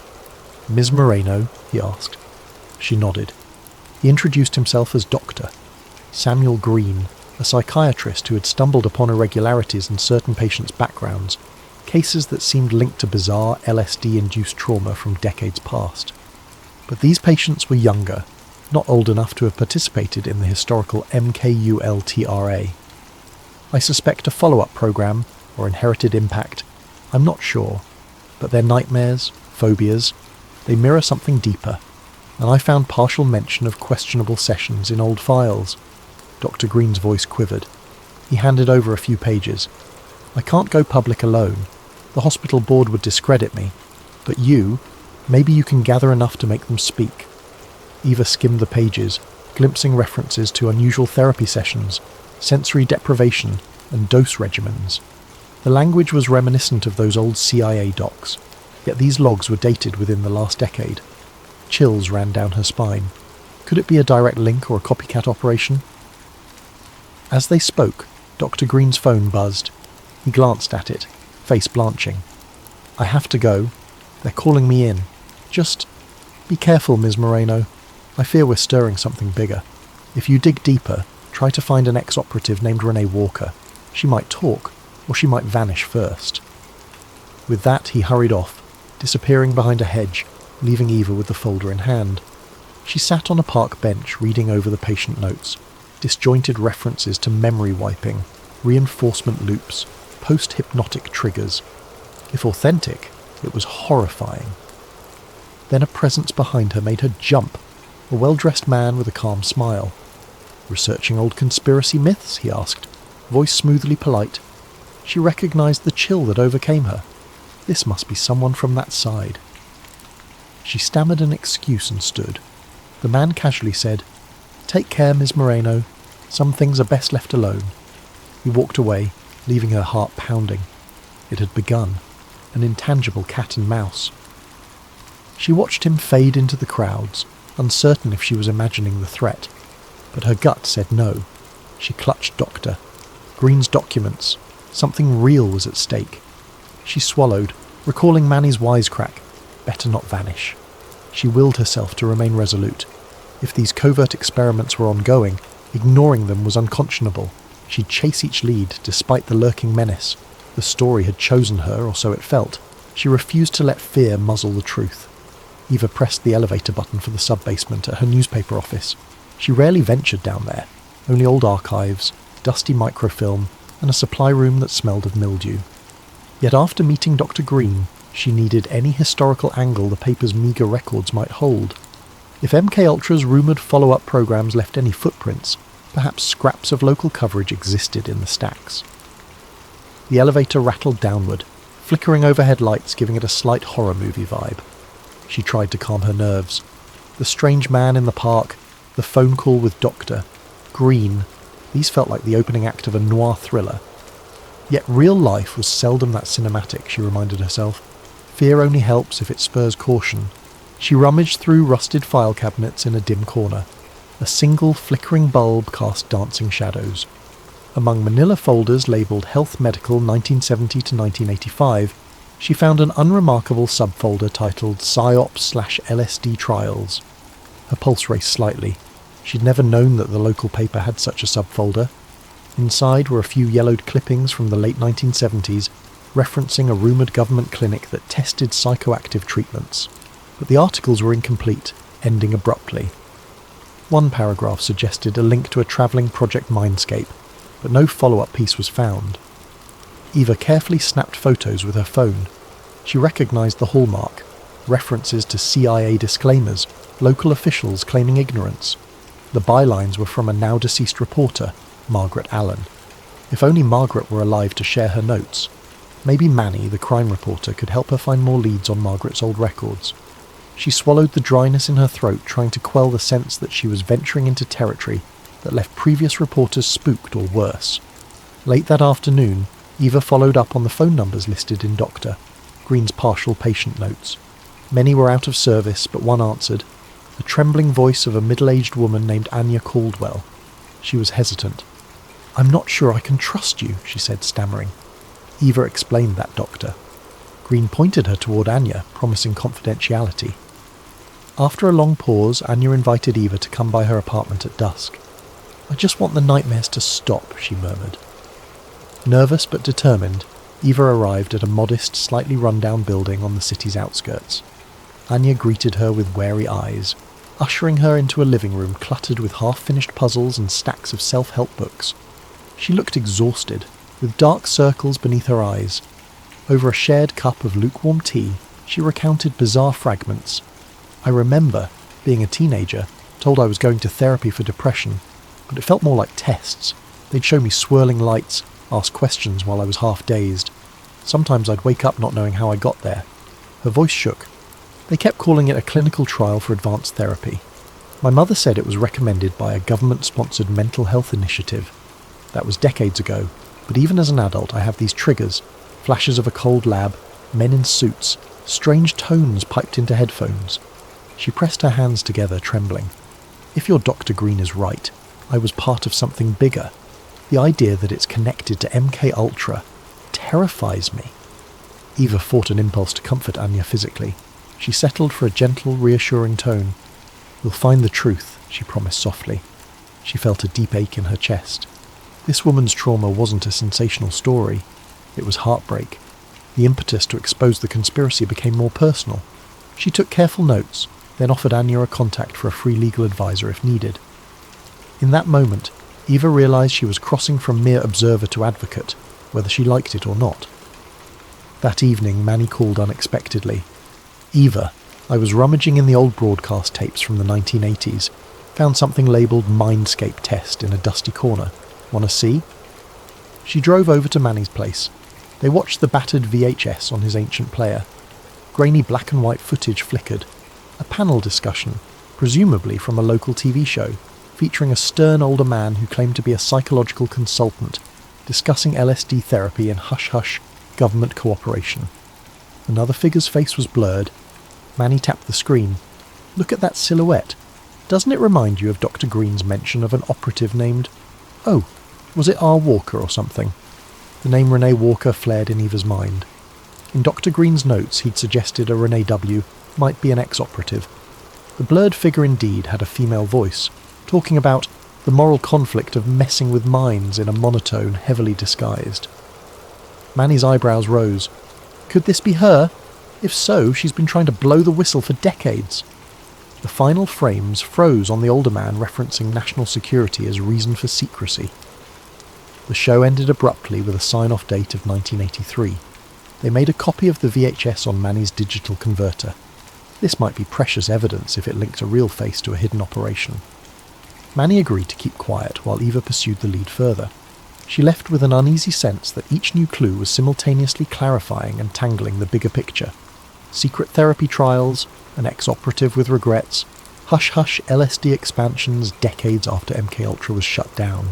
Driving home in the dark, Eva checked her rearview mirror repeatedly. The distinct sense of being followed brushed over her nerves. Once she glimpsed headlights behind her that matched each turn, but eventually they veered off. Paranoia or reality? She recalled the man from the park, that grin laced with implied threat. She half laughed at her jumpiness, yet a gnawing tension remained. This story was stirring powerful forces. She could almost feel the intangible watchers creeping in. Her phone buzzed near midnight. Dr. Green again, voice taut with worry. "I got pulled aside by hospital administration. They want me to stop referencing these LSD trauma theories. Something about protecting patient privacy, avoiding baseless accusations. I sense official pressure. We must move quickly, Ms. Moreno, or we lose momentum." She responded that she'd discovered a possible lead. Someone named Renee Walker might have crucial knowledge. Green said he'd heard that name whispered in old psychosurgeon circles. "I'll see if I can find a contact for her," he offered. They agreed to meet discreetly soon. Before hanging up, he added, "Be careful. I suspect we're hitting a nerve with the agency folks." That night, Eva double-locked her apartment door. She rummaged through her laptop, printing out the newly found documents. She didn't want them only in digital form. Too easy to alter or delete if her system was hacked. She stashed the physical copies in a taped-up binder under her bed. A flicker in her computer screen made her heart jolt, as if someone might be remotely accessing it. She quickly turned off Wi-Fi. Possibly a glitch. Possibly not. She laid in bed, thoughts whirling. So far, she had a meltdown tapestry of half-truths. Old LSD projects, traumatized patients, clandestine 1980s interviews, a possible ex-operative named Walker. The pattern suggested that the original MKUltra's dark legacy had mutated or never fully ended. If she published now, she'd face immediate pushback. If she delayed, she risked losing Dr. Green or Anya's cooperation under intimidation. Balancing these risks felt like treading a razor's edge. In the stillness, she recalled how Anya's eyes brimmed with fear, how Manny bravely rummaged archives for her. She wanted to protect them, to do justice by their stories. Sleep crept in slowly. Outside, city lights glowed, oblivious to the hidden war for truth happening in shadowy corners. As she drifted off, the last thought crossing her mind was the question, if I push deeper, how far will they go to silence me? And am I truly ready for that fight? Eva's editor glowered at her from behind a cluttered desk the next morning. "I'm not shutting down your story," he clarified, "but you'd better bring me something solid. No cloak and dagger rumours. I can't risk a defamation lawsuit or a government clampdown. This paper's fragile enough, kid." She nodded, biting back a retort. She understood the precarious finances. She also knew she had more leads to chase, so any immediate confrontation here was pointless. Around lunchtime, a call came in from a blocked number. She picked up, half expecting Doctor, Green or Manny. Instead, a woman's voice, husky with a slight rasp, spoke. I read your piece on historical LSD trials in the local aggregator. You're more correct than you realise. If you want real answers, meet me at the old bridge, 9 p.m. tomorrow. Park discreetly. Come alone. Click. The line died. Eva's pulse spiked. Another tipster? She guessed this might be Renee Walker, the ex-operative. The hush in that voice suggested caution. She decided to keep the meeting from Manny for now, not wanting more people at risk. She texted Doctor. Green. Potential major source. We'll update if it pans out. He simply responded, watch your back.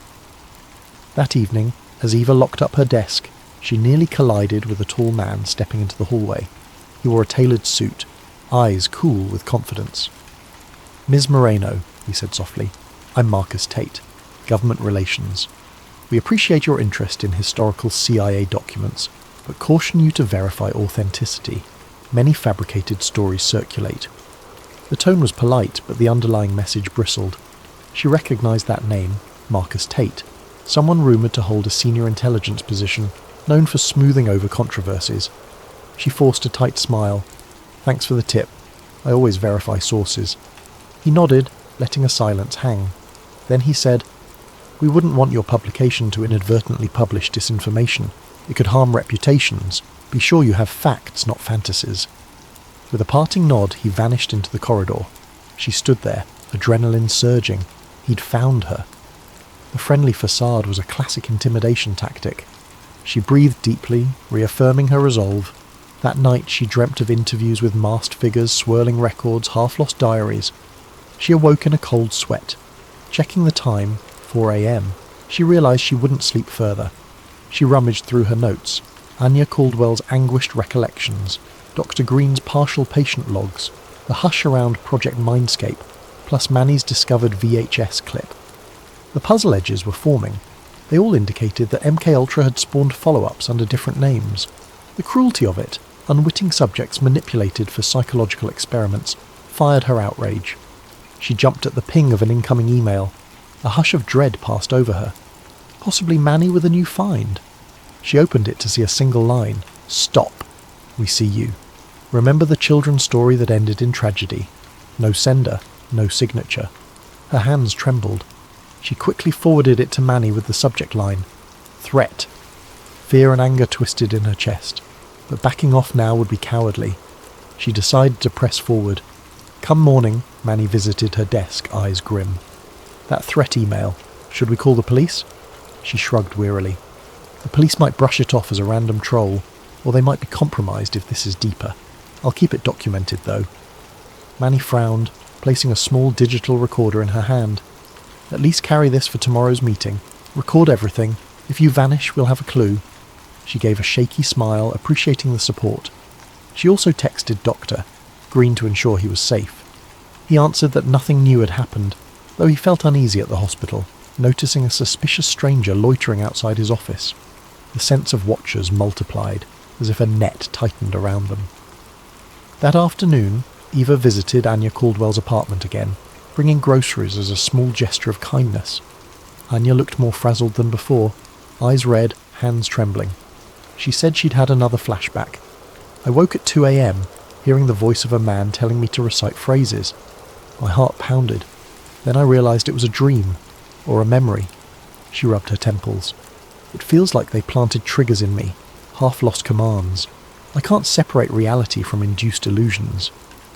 Eva consoled her gently, promising progress was being made. She didn't mention the upcoming clandestine meeting. The last thing Anya needed was further agitation. Instead, Eva recorded a short statement from her about the therapy sessions as a child. Tears welled in Anya's eyes as she recalled a windowless room, swirling colours, the smell of antiseptic. They'd strap me to a seat, talk about unlocking hidden recesses of the mind. I was just a kid, her voice cracked. Then it all went black. Leaving Anya's place, Eva felt both anger and heartbreak. This woman was living in a psychological labyrinth shaped by monstrous experiments. She clenched her fists. No matter the risk, the truth must surface. As dusk approached, Eva found her mind swarming with scenarios of the next day's meeting. She packed a small messenger bag with essential items: phone, digital recorder Manny gave her, spare battery, some printed docs for reference. She wore comfortable dark clothing, wanting to blend in at night. She half expected a spy novel twist, pursuit by unmarked cars. But the actual day remained quiet, as if the forces arrayed against her were letting her approach the meeting unimpeded. Her phone chimed. Manny again, urging caution. If anything goes sideways, call me, or text a single letter to indicate trouble. She typed an appreciative reply, fighting a swirl of both gratitude and guilt. She was dragging Manny into dangerous waters, but she needed an ally. That evening, the city lights flickered against a starless sky. Eva rummaged for the steel in her spine that had propelled her through tough stories before. Yet tonight felt different. Lurking government watchers, threatened whistleblowers, traumatized survivors. She double-checked her apartment's locks, set an alarm for early morning. She'd meet the mysterious caller at 9 p.m. tomorrow. The hush in her apartment felt oppressive, as though shadows on the walls were more than mere illusions. Her last act before bed was to rewrite her notes into a more coherent timeline. 1950s to 1970s, MK Ultra official timeline. 1983, local TV interview with an ex-operative, likely R. Walker, discussing a spin-off project. 90s to 2010s, Dr. Green's patients show LSD-induced psychological trauma, some referencing secret therapy.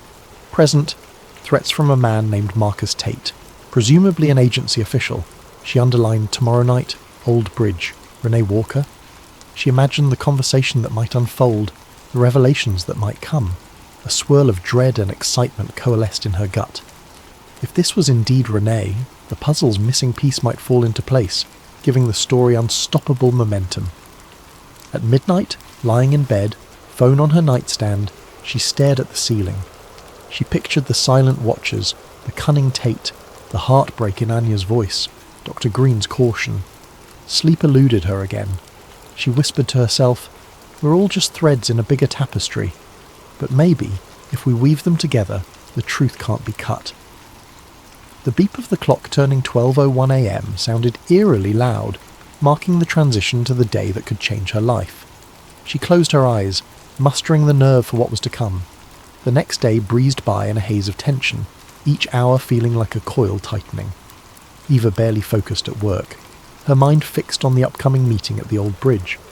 By late afternoon, Manny sidled over to her desk, concern etched on his face.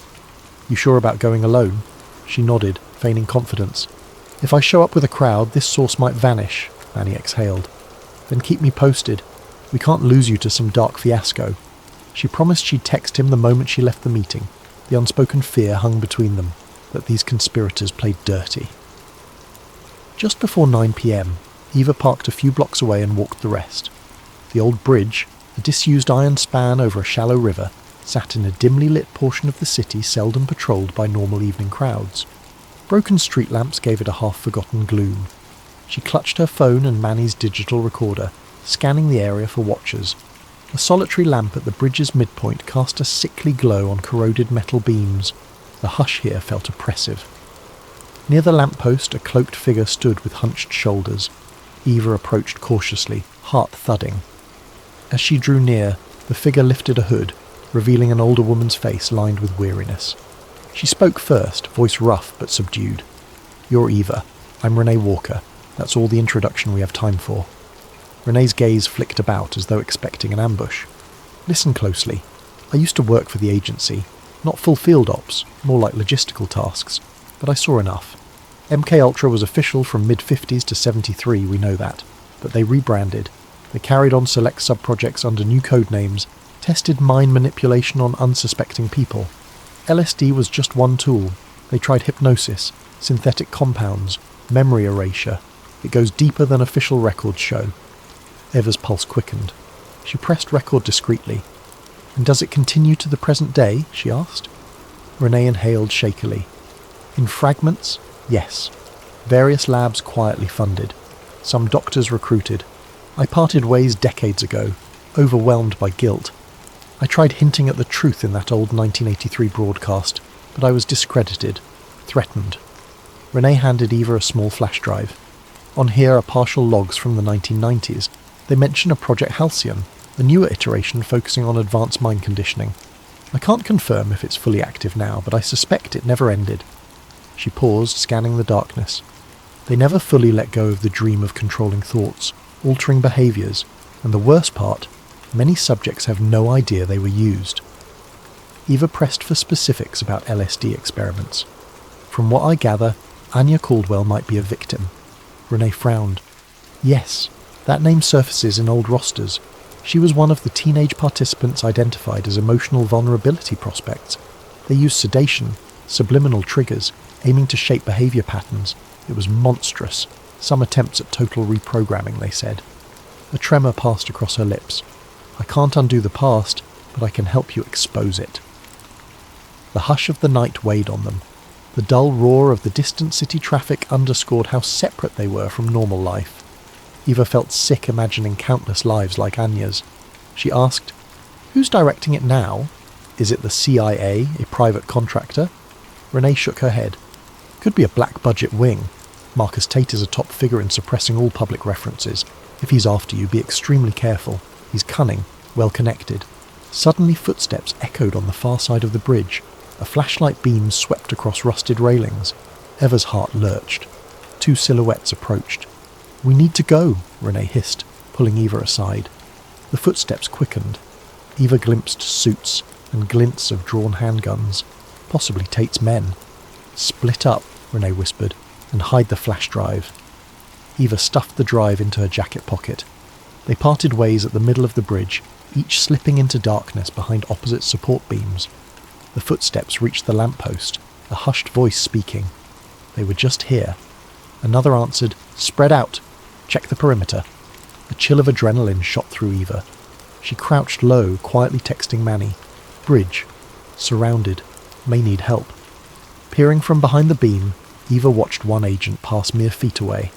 She held her breath. He scanned the shadows with a small flashlight.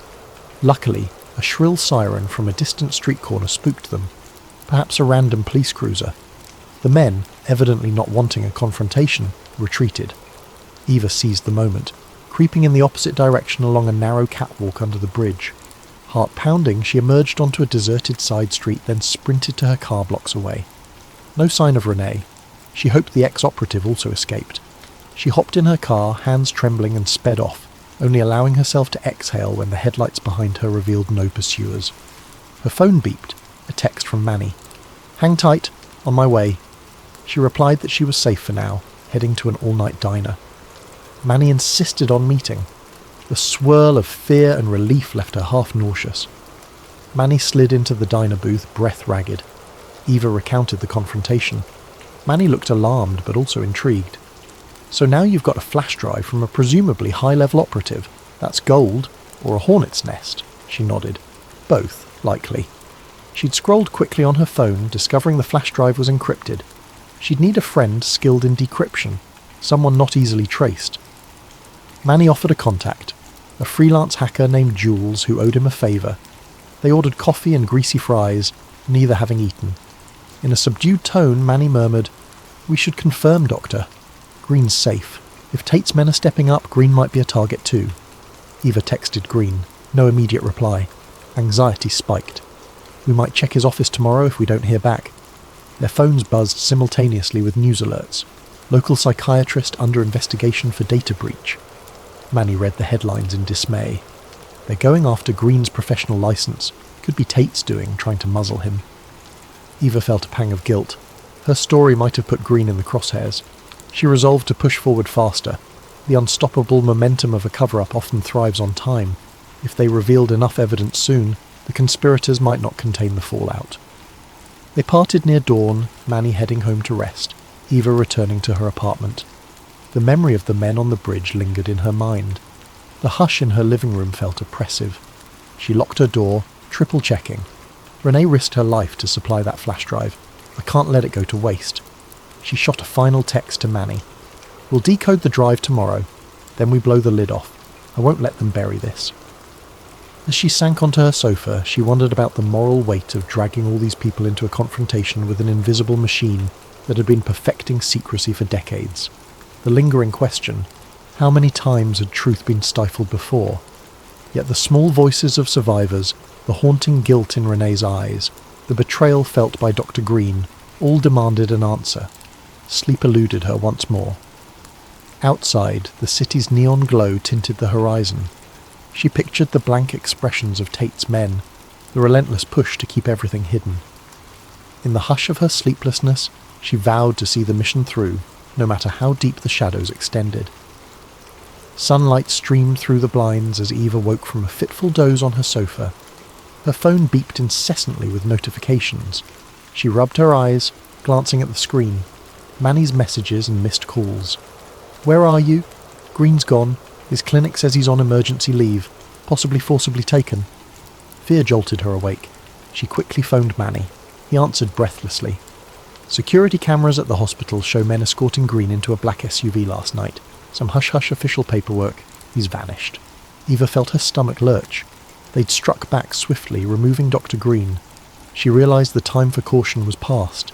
She had to blow the story open before more vanishings occurred. Manny reminded her that they had the flash drive from Renee to decrypt. "Jules is waiting in a cafe basement," he said. "We can do it now. Then we release everything online." Eva nodded, mind whirling. She grabbed her laptop, the flash drive, and an external battery. They met at a dingy cafe's back room. Manny's contact, Jules, was a small woman with spiky hair, hunched over a battered MacBook. The basement smelled of coffee grounds and dust. Without preamble, Jules accepted the flash drive, then typed feverishly. "High-level encryption, but let's see. Must be older code." A swirl of lines scrolled on the screen. Manny and Eva hovered, tension mounting. Minutes became an hour. Jules cursed softly, then grinned. "Got it. Directory of PDFs, some video files, a few text logs. Let's open the text logs first." She double-clicked. A hush fell as they read references to Project Halcyon, Advanced Psychosomatic Reconditioning, Subject Group Number 47, Supplementary LSD Regimens, dates up to 2014. Manny exhaled. They continued these mind control experiments well into the 21st century. Good God. Scrolling further, they saw mention of key personnel, M. Tate, in an oversight role. Manny's eyes flared. Marcus Tate, so he's not just covering old secrets. He's actively overseeing a new iteration. This is the smoking gun. Additional lines detailed sedation protocols, session durations, and modifications to memory imprint techniques. The moral horror was tangible. One PDF attached, titled Survivor Case Anya C. 1979, revealed Anya Caldwell's role in an adolescent program. Another named Doctor. Green recognised him as a potential risk if discovered. Manny and Eva exchanged grim looks. They'd found clear proof that Green was in danger for a reason. Manny hissed, "We must publish. Now." As they prepared to upload the files to their paper's server, Eva's phone rang. Marcus Tate's number displayed, a twist in her gut. She answered with trembling calm. Tate's voice was clipped. "I assume you have something from Ms. Walker. We have Dr. Green in custody for national security reasons. We can talk terms." Her anger flared. "You kidnapped a psychiatrist? You're insane." Tate responded calmly. "He's alive, Ms. Moreno, but release that data and events may escalate unpredictably. The government will deny everything, brand you a hoaxer, maybe a traitor." Eva's gaze flicked to Manny. She put the call on speaker. Tate continued, "We can handle Ms. Caldwell's claims as mental illness. The ex-operative Walker's testimony is hearsay. We only fear if you tie it all with falsified documents. Step away, and Dr. Green's life returns to normal. He might even reappear, cross us, and we can't guarantee anything." The line clicked dead. Manny shook his head in disgust. "He's basically blackmailing you with Green's safety." Eva's hand trembled over the laptop trackpad. Manny whispered, "If we give in, we bury the story. They keep Green hostage, or at least muzzle him. If we publish, Green's in real danger, possibly Anya or even us as well. But the truth, it could save countless future victims." The weight of that moral dilemma pressed heavily. She thought of Anya's broken memories, Doctor, Green's unwavering courage. The unscrupulous power of Tate's threat hung like an anvil. In that hush, Jules cleared her throat. "I can upload everything anonymously to multiple whistleblower platforms. Once it's out, they can't stop it, but it has to be your call."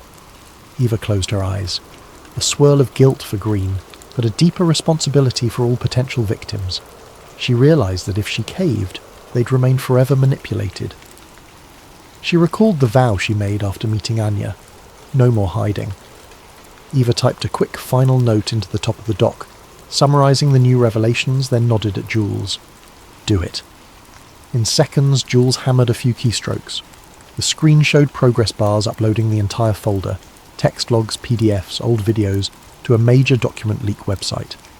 Manny simultaneously drafted a story for their own paper's site, referencing the leaked files. They set it to auto-publish within the hour. No turning back. Within minutes, social media chatter exploded. Major leak reveals possible continuation of MK Ultra under codename Halcyon. Manny's phone vibrated non-stop. Eva's email inbox flooded. The fuse was lit. She expected an onslaught of official denials, trolls, maybe half-truth excuses, but at least the genie was out. The hush of decades was shattered. The next steps unfolded in a blur. Large news outlets picked up the story. Government press liaisons fumbled with, "We're investigating these unverified documents." Statements. Conspiracy forums erupted with triumph. Mainstream anchors expressed cautious skepticism. Eva glimpsed a fleeting moment of satisfaction amid the swirl, though worry for Dr. Green overshadowed it. Late that evening, Manny called, breathless. Breaking news. Dr. Green turned up at a roadside motel, disoriented. He says men dropped him off, told him to keep silent, but he's alive. Eva felt tears of relief. She sped to the motel, finding Green shaky but physically unharmed. He recounted being interrogated in a sealed room, forced to sign a non-disclosure. Then once the story went public, they deemed him worthless as a bargaining chip. "They might spin this as me being delusional," Green said, trembling. "But the docs are out there now. They can't bury it all." Days later, official inquiries erupted. Politicians demanded clarity on whether new mind control experiments existed. The CIA hammered out statements about historic wrongdoing. Marcus Tate vanished from public view. Some rumoured he was reassigned or quietly retired. Others said he was orchestrating new spin from behind the scenes. Meanwhile, survivors like Anya Caldwell found partial validation. She and others formed a support group. Dr. Green resumed practice with renewed resolve. Eva's article soared in readership, catapulting her from local reporter to national figure. She felt uneasy about the spotlight, but recognised it gave her a platform to continue pressing for accountability. Manny teased that she'd become a journalistic hero, though she felt more relief than pride. The cost had been high: fear, risking her friends, and nearly losing Dr. Green. In the weeks that followed, talk of Halcyon overshadowed earlier controversies. Investigations opened, lawsuits formed. Yet as time wore on, factions in government worked to recast the data as inconclusive or tampered with. The net effect? Some believed wholeheartedly, others dismissed it as a sensational hoax. The full truth remained muddled. But at least the seeds were planted, shining a harsh light on an unsavoury legacy that refused to be quietly erased. In a reflective moment, Eva visited Anya's small apartment, bearing a fresh bouquet. They sat quietly, sipping tea. Anya thanked her for exposing the hidden hand that scarred her youth. "I may never get all my memories back," she said softly, "but knowing I wasn't crazy, that means everything." Eva squeezed her hand. She realised that even partial victories matter in a landscape of secrecy. One drizzly morning, Eva received an unmarked package at her desk. Inside lay more classified files, referencing tangential mind experiments in other states. No note, no return address, perhaps from another whistleblower. She gazed at them, heart heavy. The shadowy machine was bigger than she'd imagined, still shifting, still covering tracks. But she felt neither terror nor despair this time, only a renewed sense of mission. We've come this far. We keep going. Standing by the office window, she watched raindrops on the glass. The hush of the day felt oddly comforting. She recalled the swirling LSD session logs, the battered survivors, the hushed voices. A swirl of regret for those who never saw justice, but also a sense of hope that one day more pieces would come to light. The truth, once illuminated, can't fully be shoved back into darkness. And thus, among the swirling secrets, Eva Moreno resolved to remain that persistent light, shining however she could into the darkest corners of shadows of the mind.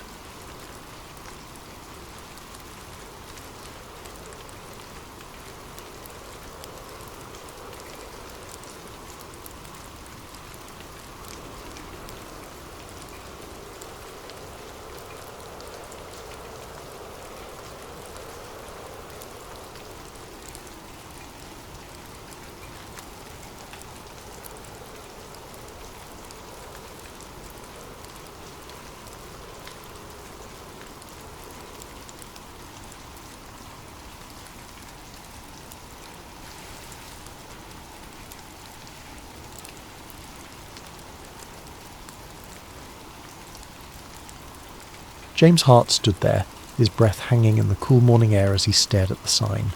The words, US Government Property, Restricted Area. No trespassing glared back at him, each letter bold and unyielding against the worn metal.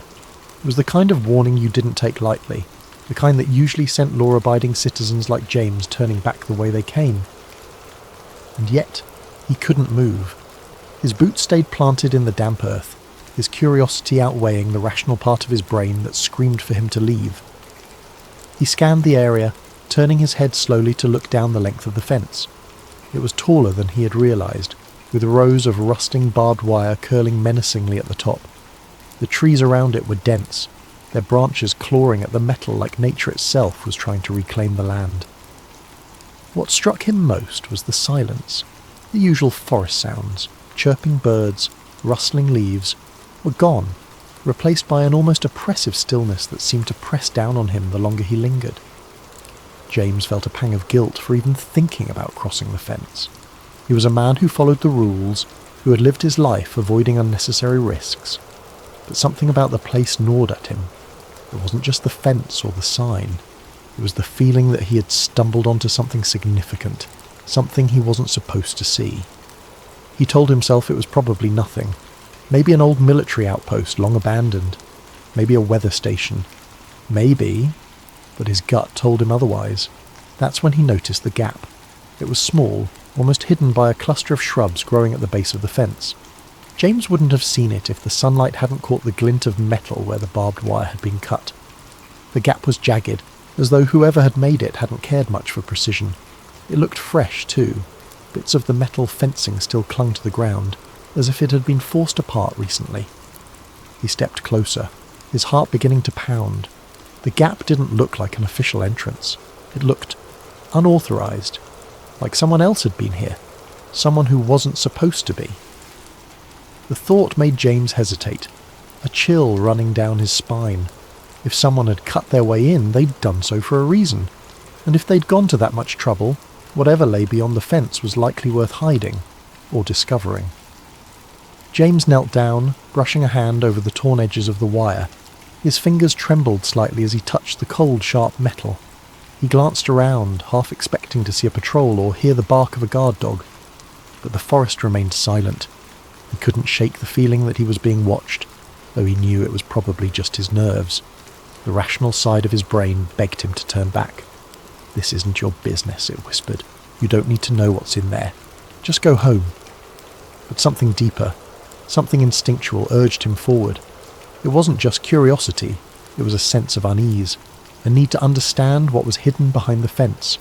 It was as though the gap had been placed there for him, daring him to cross the line. Before he could talk himself out of it, James took a deep breath and stepped through. The world seemed to change the moment he crossed the threshold. The air felt heavier, cooler, as though he had entered a different realm. The trees on this side of the fence were darker, their branches tangled like skeletal fingers reaching for the sky. The ground was soft and uneven, the moss beneath his boots muffling his steps. James moved cautiously, keeping low as he navigated the unfamiliar terrain. Every sound felt magnified, the crunch of leaves underfoot, the faint rustle of his jacket. His pulse thundered in his ears, but he kept moving, drawn forward by an invisible force. He didn't know what he was looking for, but he felt certain he would know it when he found it. The forest seemed to close in around him as he pressed deeper. The light filtering through the canopy grew dimmer, casting long shadows that danced with every movement of the trees. James felt a growing sense of unease, like he was being funneled towards something he couldn't yet see. He paused to catch his breath, leaning against a tree and glancing back the way he had come. The fence was no longer in sight, obscured by the dense undergrowth. For a moment he considered turning back, but the thought of leaving without answers felt unbearable. He pressed on, his senses on high alert. Then, through the thick curtain of trees, he saw it. A clearing. The sight made him stop in his tracks, his breath catching in his throat. It was unlike anything he had expected. He crouched low, creeping toward the edge of the clearing to get a better look. As he drew closer, details began to emerge. It wasn't just the clearing that was unusual, it was what stood in its centre. James squinted, his pulse quickening as he realised what he was looking at. A cluster of buildings, squat and nondescript, stood in the middle of the forest. Their concrete walls were stained with moss and streaked with rust, their windows covered with wire mesh. The dirt road wound through the clearing, leading to a set of large steel gates. Nearby, a handful of vehicles sat parked in a neat row, trucks with government plates, their sides marked with stenciled letters he couldn't quite make out. James ducked behind a tree, his mind racing. What was this place? It didn't look abandoned.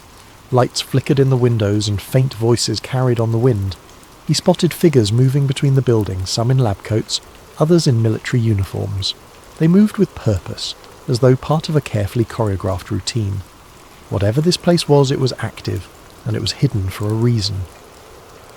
James's heart pounded as he crouched in the shadows, watching the scene unfold. Every instinct told him he shouldn't be here, that he was stepping into something far bigger than he could understand, but he couldn't look away. Something about the place drew him in, a nagging sense that he had stumbled onto something important, something he wasn't supposed to see. And yet, despite the fear gnawing at the edges of his mind, James couldn't bring himself to leave. Not yet, not without answers. Inside, the forest grew darker, the trees denser. James moved cautiously, his footsteps muffled by the soft earth. He expected to find... well, he didn't know what he expected. Maybe a weather station, or some kind of outpost. But what he found was something else entirely. After about a mile, the trees gave way to a clearing. In the centre stood a cluster of nondescript buildings, their concrete walls stained with moss and grime. A few trucks were parked nearby, their tyres caked with mud. The place looked abandoned, but as James got closer, he realised it wasn't. Lights flickered behind the windows and faint voices carried on the wind. James crouched behind a tree, his heart pounding. What was this place? He watched for a while, trying to make sense of what he was seeing. People in lab coats walked between the buildings, carrying files and equipment. Soldiers patrolled the perimeter, their rifles slung casually over their shoulders. It looked like something out of a spy movie, and James couldn't shake the feeling that he had stumbled onto something he wasn't supposed to see. That night, James couldn't sleep. The events of the day replayed endlessly in his mind, the scene at the facility refusing to fade into the background. Every time he closed his eyes, he saw the soldiers again, their movements precise, their presence unnervingly authoritative. Research facilities didn't have armed guards, especially not in the middle of nowhere, and certainly not guards who seemed so vigilant, so ready for trouble. He tossed and turned, trying to rationalise what he'd seen. Maybe it was a military outpost, some kind of training site or a storage depot for sensitive equipment. But that didn't explain the secrecy, the barbed wire fence, or the sense of isolation. It was as if the place was deliberately hidden from the world, tucked away where no one would think to look. He told himself he was overthinking it, that his imagination was running wild. Yet the image of the soldiers lingered, refusing to let him find peace. By morning, his curiosity had turned into something stronger, a need to know. He couldn't just leave it alone, not after what he'd seen. His rational mind warned him against going back, but a deeper part of him, the part that craved answers, overruled the hesitation. He decided to return, this time more prepared. James gathered his old pair of binoculars and a camera he hadn't used in years, stuffing them into a worn backpack. He threw on his hiking boots and jacket, telling himself it was just another day exploring the woods. If anyone asked, he was just a curious hiker with a camera, documenting the beauty of the forest. But in his gut, he knew this wasn't a casual outing. He was crossing a line, stepping further into something he didn't fully understand. When he reached the gap in the fence, the forest was eerily quiet. The usual hum of birdsong and rustling leaves seemed muted, as though the woods themselves were holding their breath. James crouched low as he slipped through the gap, his senses on high alert. Every sound, every shadow felt amplified, his heartbeat thudding in his chest like a drum. He followed the same path as before, weaving through the dense undergrowth until the clearing came into view. The facility was just as he had left it, its squat buildings clustered together like silent sentinels. The guards were there too, patrolling the perimeter with methodical precision. James found a spot where the trees provided cover, settling in with his binoculars. At first it was uneventful. Trucks came and went, their drivers unloading crates and disappearing into one of the larger buildings. James adjusted the focus on his binoculars, trying to make out the stenciled letters on the side of the crates, but the angle was wrong. He snapped a few photos anyway, hoping they might reveal more later. Hours passed, and James was beginning to think this trip might have been a mistake. He was cold, his legs were cramped from crouching, and his nerves were fraying from the constant vigilance. He was about to pack up and leave when something caught his eye. A small group of people emerging from one of the buildings. He froze, lifting the binoculars to his eyes. At first it looked like more workers or guards, but then he saw the man. Unlike the others, he wasn't wearing a uniform or a lab coat. He looked like an ordinary civilian, his clothes rumpled and his posture defeated. He was flanked by 2 guards, their hands gripping his arms as they marched him across the clearing. James's breath hitched as he adjusted the focus. The man's hands were bound behind his back, and his face was pale, almost ghostly. There was a hollow look in his eyes, a mixture of fear and resignation that sent a chill down James's spine. He watched as the man turned his head, glancing over his shoulder as if searching for a way out, or perhaps for someone who might come to his aid. The guards didn't give him a chance to hesitate. One of them shoved him roughly, forcing him to quicken his pace. James followed their movements through the binoculars, his grip tightening as they approached a building with heavy steel doors. The building was unlike the others. Its walls were reinforced, its windows small and barred. It radiated an aura of foreboding, as though it held secrets too dangerous to escape. The guards stopped in front of the doors, one of them stepping forward to punch a code into a keypad. James watched as the doors slid open with a low mechanical hum. For a moment the man hesitated, his body stiffening as though he might resist. But the guards didn't give him a choice. They shoved him inside, the doors sealing shut behind them with a finality that sent a shiver through James. He lowered the binoculars, his mind racing. Who was that man? Why was he being treated like a prisoner in what was supposed to be a government facility? Nothing about this made sense. James felt a surge of unease, the questions piling up faster than he could process them. He had stumbled onto something much bigger than he had imagined, something that felt wrong in every possible way. He debated leaving, retreating to the safety of his normal life. But as he crouched there in the shadows, watching the facility from a distance, he knew he couldn't walk away. Not yet. Not without answers. James's stomach turned. Whatever was happening here, it wasn't normal. He knew he should leave it alone, but he couldn't. He spent the next week digging for information, searching the internet for any mention of a government facility near his town. He found nothing. No maps, no records, not even a rumour. But James wasn't ready to give up. The questions gnawed at him, consuming his thoughts and erasing the boundaries of his once quiet life. Each day at the post office felt like an eternity, his mind drifting back to the strange facility hidden in the woods. At night, his resolve only deepened. He had to know more, even if it meant taking greater risks. He began his nighttime visits cautiously, dressing in dark clothing and timing his excursions to align with the guards' shift changes. Through careful observation, he mapped the layout of the facility. There were at least 6 buildings, each with its own purpose. One seemed to be a storage depot, where crates were unloaded and stacked before being transported elsewhere. Another appeared to house the guards, a smaller structure with a steady glow of light and the occasional sound of muffled laughter or clinking cups. But it was the larger, heavily fortified building, the one with the steel doors, that intrigued him most. It exuded an air of secrecy that demanded further investigation. James kept his distance at first, watching from the tree line with his binoculars. He noted the times of deliveries, the duration of guard patrols, and the comings and goings of people in lab coats. His camera captured grainy images of crates being unloaded, their labels too obscured to read clearly.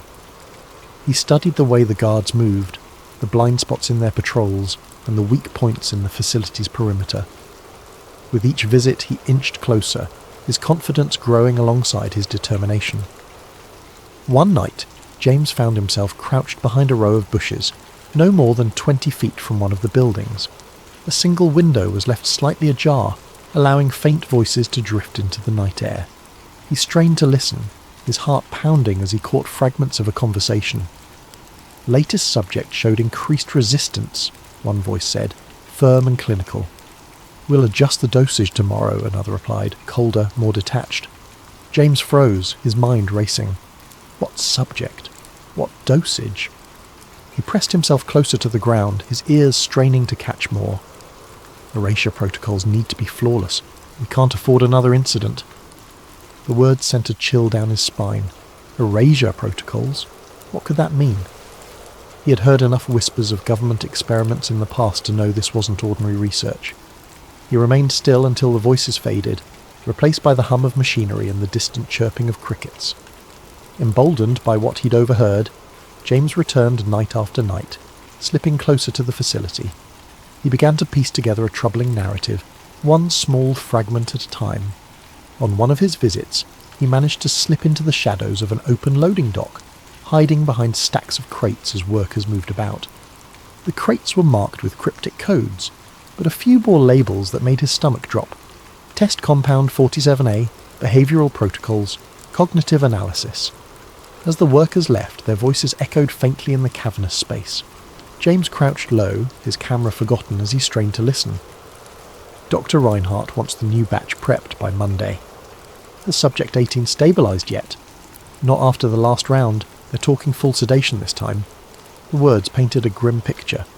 James felt his pulse quicken as he realised the scale of what he was uncovering. These weren't just experiments. They were human experiments. His suspicions were confirmed a week later when he found an unguarded corner of the facility, where a small vent emitted a low hum. The air smelled faintly of chemicals, and through the grate he could hear voices, clearer this time. Initial trials showed significant memory suppression. Hallucinations are an acceptable side effect as long as obedience metrics remain stable. James barely dared to breathe. He fished a small audio recorder from his backpack and held it close to the vent, capturing every word. The voices continued, their tone cold and detached, as though discussing a set of tools rather than human lives.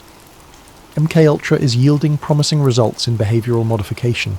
We'll present the findings to the higher-ups next quarter. James's blood ran cold.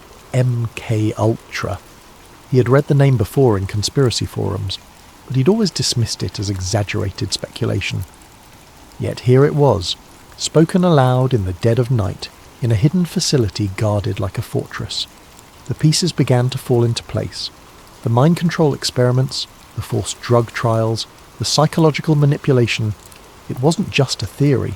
It was real, and it was happening right here, in the woods he had hiked so many times before. Driven by a mix of horror and determination, James began to push his limits. He found an unlocked utility shed near the facility, a cluttered space filled with tools and discarded paperwork.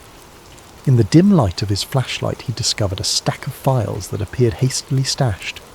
He flipped through them, his heart pounding as he read terms like hypnotic induction, psychoactive administration, and neurological reprogramming. One file stood out. It contained a list of names, some crossed out, others annotated with cryptic notes. One name was circled with the words Phase 3, Complete Erasure, scrawled in the margins. James stared at the page, his hands trembling. These weren't just experiments. They were controlling people, erasing their memories, turning them into... what? He didn't know, but the implications were too terrible to ignore. It wasn't long before James became a regular visitor to the facility, slipping past guards and documenting everything he could. He sketched crude maps, took photos of documents and buildings, and recorded snippets of conversations. Each night he returned home with more evidence, his small apartment becoming a chaotic archive of secrets. But the closer he got to the truth, the more the weight of his discovery began to press down on him. He knew he was walking a dangerous line.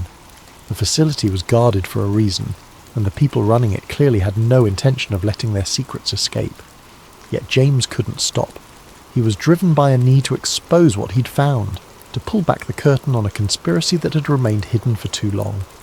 He didn't know it yet, but his time was running out. But James made a mistake. On his final visit to the mysterious facility, James's growing confidence got the better of him.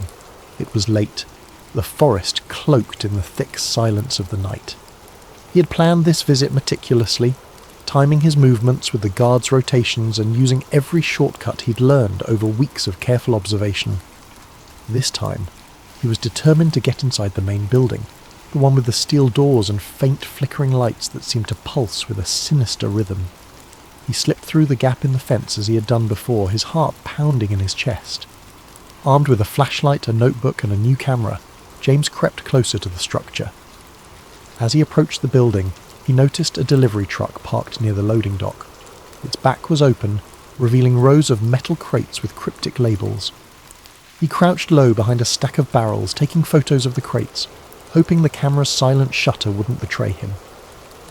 But then he heard it, a sharp crack, the unmistakable sound of a branch snapping underfoot. His body froze as the beam of a flashlight swept through the darkness, illuminating the area just feet from his hiding spot.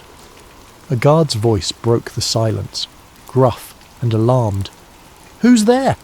Panic surged through James. He bolted, his boots pounding against the forest floor as he darted back toward the fence. The shouts of the guards followed him, along with the heavy thud of their boots as they pursued him. His breath came in ragged gasps, his chest burning as he pushed himself harder, faster. But the guards were trained, and they were gaining on him. He felt the impact before he saw it, a crushing weight against his side as one of the guards tackled him to the ground. His camera skittered across the dirt, landing out of reach. A second guard grabbed his arms, pinning him as he struggled. "Don't move!" one of them barked, his voice cold and commanding. James's mind raced, scrambling for an explanation, an excuse, anything that might save him. But no words came.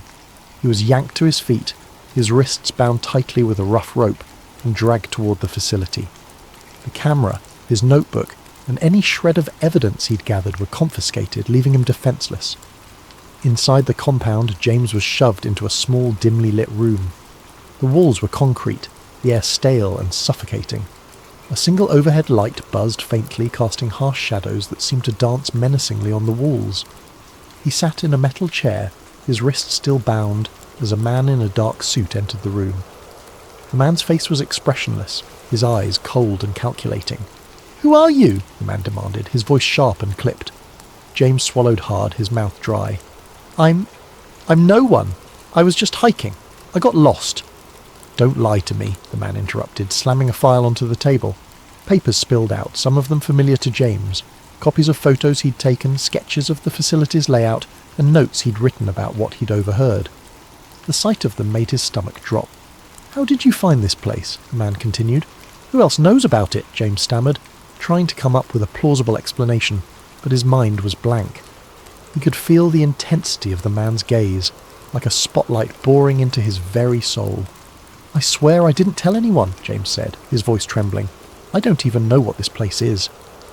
The man leaned in closer, his face mere inches from James's. "And you never will." Before James could respond, a guard entered the room carrying a syringe.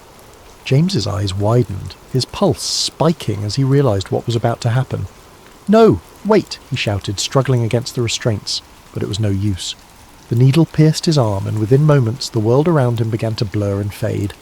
The last thing he saw was the man in the suit, his expression unreadable as darkness consumed him. When James woke up, he was lying in his own bed. At first, he thought it had all been a dream. The sunlight streaming through the window, the familiar hum of his apartment, all of it felt so ordinary, so normal. But as he sat up, his head spinning, a wave of unease washed over him. His camera was gone. So were his notes, his photos, his sketches, every piece of evidence he had painstakingly collected. Even his phone, which he had kept locked and secure, had been wiped clean. There were no messages, no photos, no browser history. It was as if the last few weeks had been erased entirely. James stumbled to the bathroom, splashing cold water on his face. But when he looked at himself in the mirror, he noticed something strange. A faint bruise on his arm, right where the needle had gone in. The sight of it sent a chill down his spine, confirming that what had happened wasn't just a bad dream. Over the following days, James tried to piece together what had happened, but his memories felt fragmented, like a puzzle with missing pieces.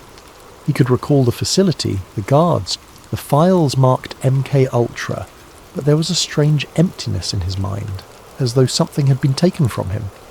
Every time he tried to focus on the details, his thoughts slipped away, replaced by a dull, throbbing headache. He tried to tell his story, to his friends, to anyone who would listen, but no one believed him. His friends chalked it up to stress, suggesting he take a break and get some rest. Even James began to doubt himself, wondering if the memories were real or if they had been planted there, part of some twisted experiment. When he returned to the trail where it had all begun, the facility was gone. The clearing was empty, the chain-link fence and buildings erased as if they had never existed.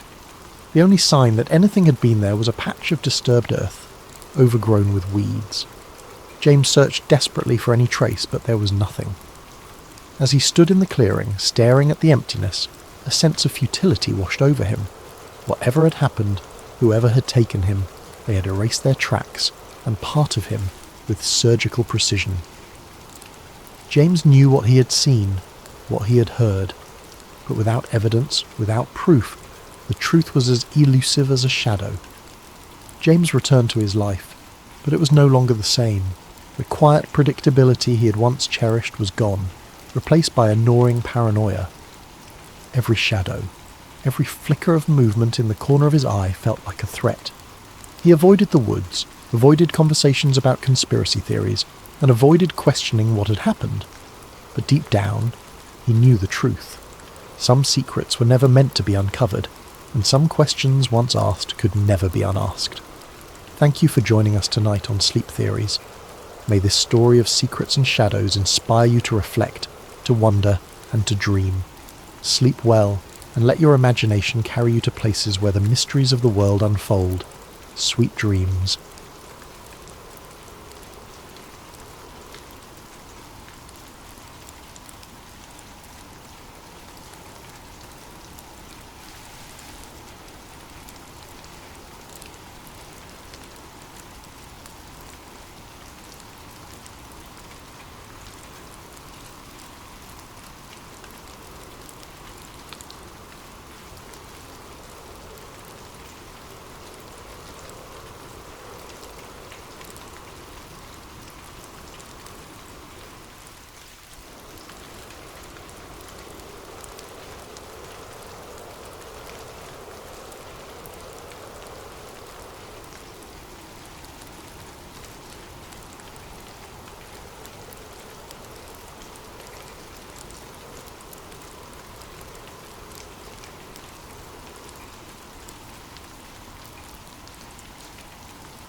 Raina Bennett had been working as Deputy City Archivist of Millbridge for only 6 months when she made the discovery that would change her life, and possibly the way an entire city understood history. Millbridge wasn't a large metropolis, but it wasn't a rural backwater either. It existed in that liminal space where the hustle of daily life met a tight-knit sense of community. The city archives, housed in a squat, blocky building on Belmont Avenue, were seldom visited by anyone other than genealogists researching their family trees or local journalists digging for old planning permits. Raina found the job easy enough. She spent her days processing requests for historical documents, sifting through old maps and city council meeting transcripts. Occasionally, she uncovered something unusual, an old love letter slipped between official papers, a black and white photograph nobody recognised. Most of the time, these oddities were interesting only for a moment before losing their novelty. But on this particular afternoon, as she was reorganising a set of mislabelled boxes in the far corner of the archival storage room, she discovered a sealed cardboard box with no official city label. Its only identifying mark was a handwritten scrawl in black marker, Renewal 2008. Curious, she opened it carefully. Inside, she found a set of tapes, actual videotapes, labelled with cryptic codes, OBJX, TT Preel, and OPCVR. There were about 7 in total, some in battered plastic sleeves. All had a city seal that looked legitimate, but none bore any standard reference number. Puzzled, Raina dusted them off and placed them gingerly on her sorting cart. She walked the short distance down the hall to the seldom-used media viewing room. This small windowless chamber contained a dusty old VHS player and a handful of monitors. Almost nobody used the old equipment anymore, but the city archivist kept them around for just such an occasion. Raina shut the door behind her, took a seat, and inserted the first tape labelled TT-Preel into the machine. At first, the footage was grainy. An off-centre camera angle revealed a table in a stark, fluorescent-lit room. She saw a man, seemingly middle-aged, wearing a dark suit.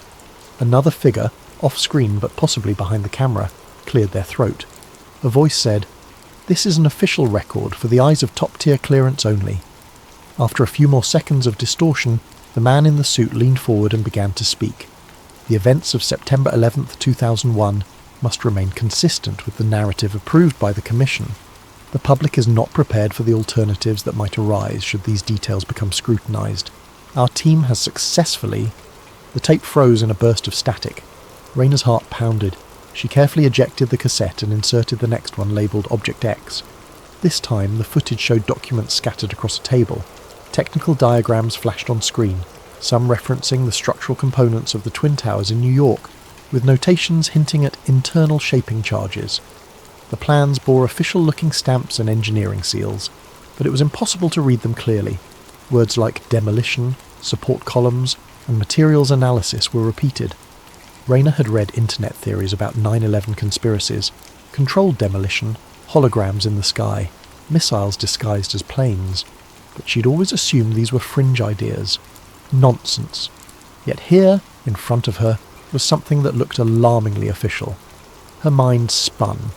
These tapes appeared to suggest a cover-up linking local city officials to an alternative explanation of the 9/11 attacks, one that aligned more with conspiracy theories than with the official story.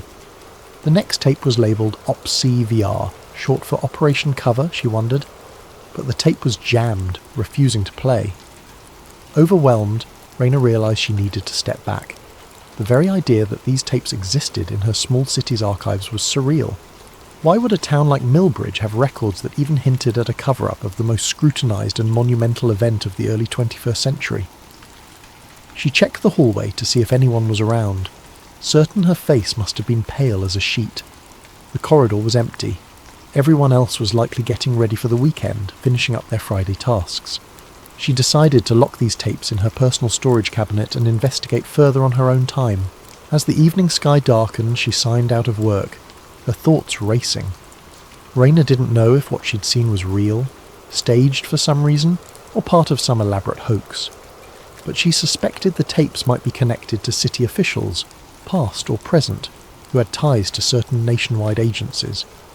Maybe an old mayor or city council member had once worked in intelligence, or had been close to someone who did, but even that seemed far-fetched. Walking to her car, Raina felt a creeping sense of paranoia. She glanced over her shoulder more than once, half expecting to see someone watching her. The night air was crisp, the street lamps humming. She tried to tell herself that these tapes were either mislabelled or part of some half-baked local documentary project, but the knot in her stomach refused to loosen. She spent a sleepless night, replaying those images in her head. After a few hours of tossing and turning, she decided she had to keep digging. A single night's rest wouldn't change what she'd found. Something monumental lay hidden in those tapes, something that might well rewrite the official narrative about a pivotal moment in American history, or at least tie this small city to a clandestine effort to keep the truth hidden. Unbeknownst to her, as she stared at her bedroom ceiling, her phone buzzed with an unfamiliar unlisted number. Somewhere in Millbridge, or possibly beyond, someone knew that the tapes had been discovered. And now, the real danger was only just beginning. Raina returned to the archives early the next morning, slipping inside the building with a sense of determination that battled her growing apprehension. Over a strong cup of black coffee, she stared at the tapes in her private cabinet. She had brought an external VHS to digital converter, an archaic piece of equipment from her university days. If these tapes held sensitive information, the best move would be to digitize them for safer storage and easier analysis. Before she could begin, her boss, Dr. Harold Gwenther, poked his head through the door. "Morning, Raina. You're in early." She forced a casual smile. "Yeah, wanted to get a head start on the backlog." She watched his eyes flick to the cabinet, then back to her face. He looked puzzled for a moment, but said nothing. "I'm impressed," he replied. "Maybe all of us should take a page from your book." With a nod, he left. Once Dr. Gwenther was gone, Raina locked the door and popped in the jammed tape labelled OP-CVR. With some coaxing, the machine whirred, and a garbled image flickered on screen. She knew from experience that these old tapes could degrade over time, especially if stored improperly. But after a moment, the visual stabilised. A female voice, crisp and authoritative, began to speak over a slideshow of heavily redacted documents. Operation Cover was initiated to ensure all engineering assessments align with official findings regarding the collapse of the World Trade Center towers. The ongoing narrative as presented by the 9/11 Commission must remain unchallenged by outside experts. Raina pressed pause, her heart hammering. Operation Cover? So this was more than just a glitch in the official story. This was a deliberate effort to manipulate or suppress alternative explanations. The voice continued, "Any references to missile or holographic technology used to create illusions of aircraft or to control demolition must be swiftly discredited. Our cooperation with local officials in strategic locations ensures that any accidental revelations or documentation are intercepted." A jolt of realization coursed through her. Millbridge, being near a major defense contractor's satellite office, could be one of these strategic locations. In the tape, a bullet point list flashed on screen, each line too brief to read in full. But Raina caught glimpses. Engineering profession stance, official line only, 9/11 Commission, partial truths, controlled demolitions, tested scenario. Her mind reeled. If even a fraction of this was genuine, it meant the city archives were storing top-secret materials that contradicted the entire official stance on 9/11. She didn't consider herself a conspiratorial person. She believed facts and evidence. Yet here was evidence, albeit cryptic and unsettling, that conspiracies might not only be rumours of the internet fringe. As the tape sputtered to an end, the last frames showed a black screen with white text. "File in compliance with NDA 713, sealed for 25 years from date. Violations punishable by federal law." Raina took a shaky breath and ejected the tape. She realised she was probably already deep in violation territory. Still, questions buzzed in her brain. Why was Millbridge specifically chosen as a repository for these materials? And who else knew about them? She rummaged through the remainder of the tapes, making digital backups as fast as she could. Each one told a slightly different piece of the story. Government officials conferring with local authorities to bury contradictory engineering findings, individuals with thick black bars over their eyes speaking about new technology demonstrations, a hush-hush set of experiments involving holographic projections that could replicate passenger aircraft on radar and in the sky. Between each tape, Raina paused to reflect. Were these real government projects, or a hoax staged by a group of elaborate pranksters? The serious tone and the specificity of the details made it hard to dismiss. She decided the next step was to cross-reference names mentioned on the tapes with official city records. In the quiet hush of the archive's back rooms, she typed furiously on an ancient computer. She looked up references to individuals named or partially named in the tapes. One name, Mayor R. Grimes, popped up repeatedly. She discovered that Robert Grimes had served as mayor of Millbridge from 2000 to 2004. Not exactly a seasoned politician, he'd been a local businessman who unexpectedly won the election. The second name was C. Donovan, presumably Colton Donovan, the head of the City Council's Finance Committee during the same period.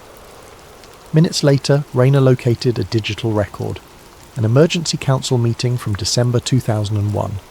The summary was minimal, stating only that the meeting was called to discuss potential collaborative efforts with federal agencies on domestic security measures. It was unusual. Millbridge wasn't exactly a hotbed for federal collaboration, at least not that she knew of. While printing out the record, she heard footsteps approaching. She quickly shoved the tapes into a drawer. The door opened, revealing her co-worker, Nadine. "Hey Raina, sorry to bug you. Dr. Gwenther said we might have a new set of microfilms to process." Raina swallowed hard, fighting to regain composure. "Oh, right, I'll get those for you." With a smile, Nadine disappeared, leaving Raina to collect herself. She carefully concealed her growing trove of evidence, locking the tapes in a secure container. She knew she couldn't keep them in the city archives indefinitely. Someone might come looking for them. But for now, it was safer for them to be locked away, at least until she could devise her next move. That evening, as she walked through the near-empty parking lot, Raina noticed a black SUV parked at the far corner. She paused. Perhaps it was just a visitor. Yet she couldn't ignore the prickle of unease that crept up her spine. She got into her car, started the engine, and drove off.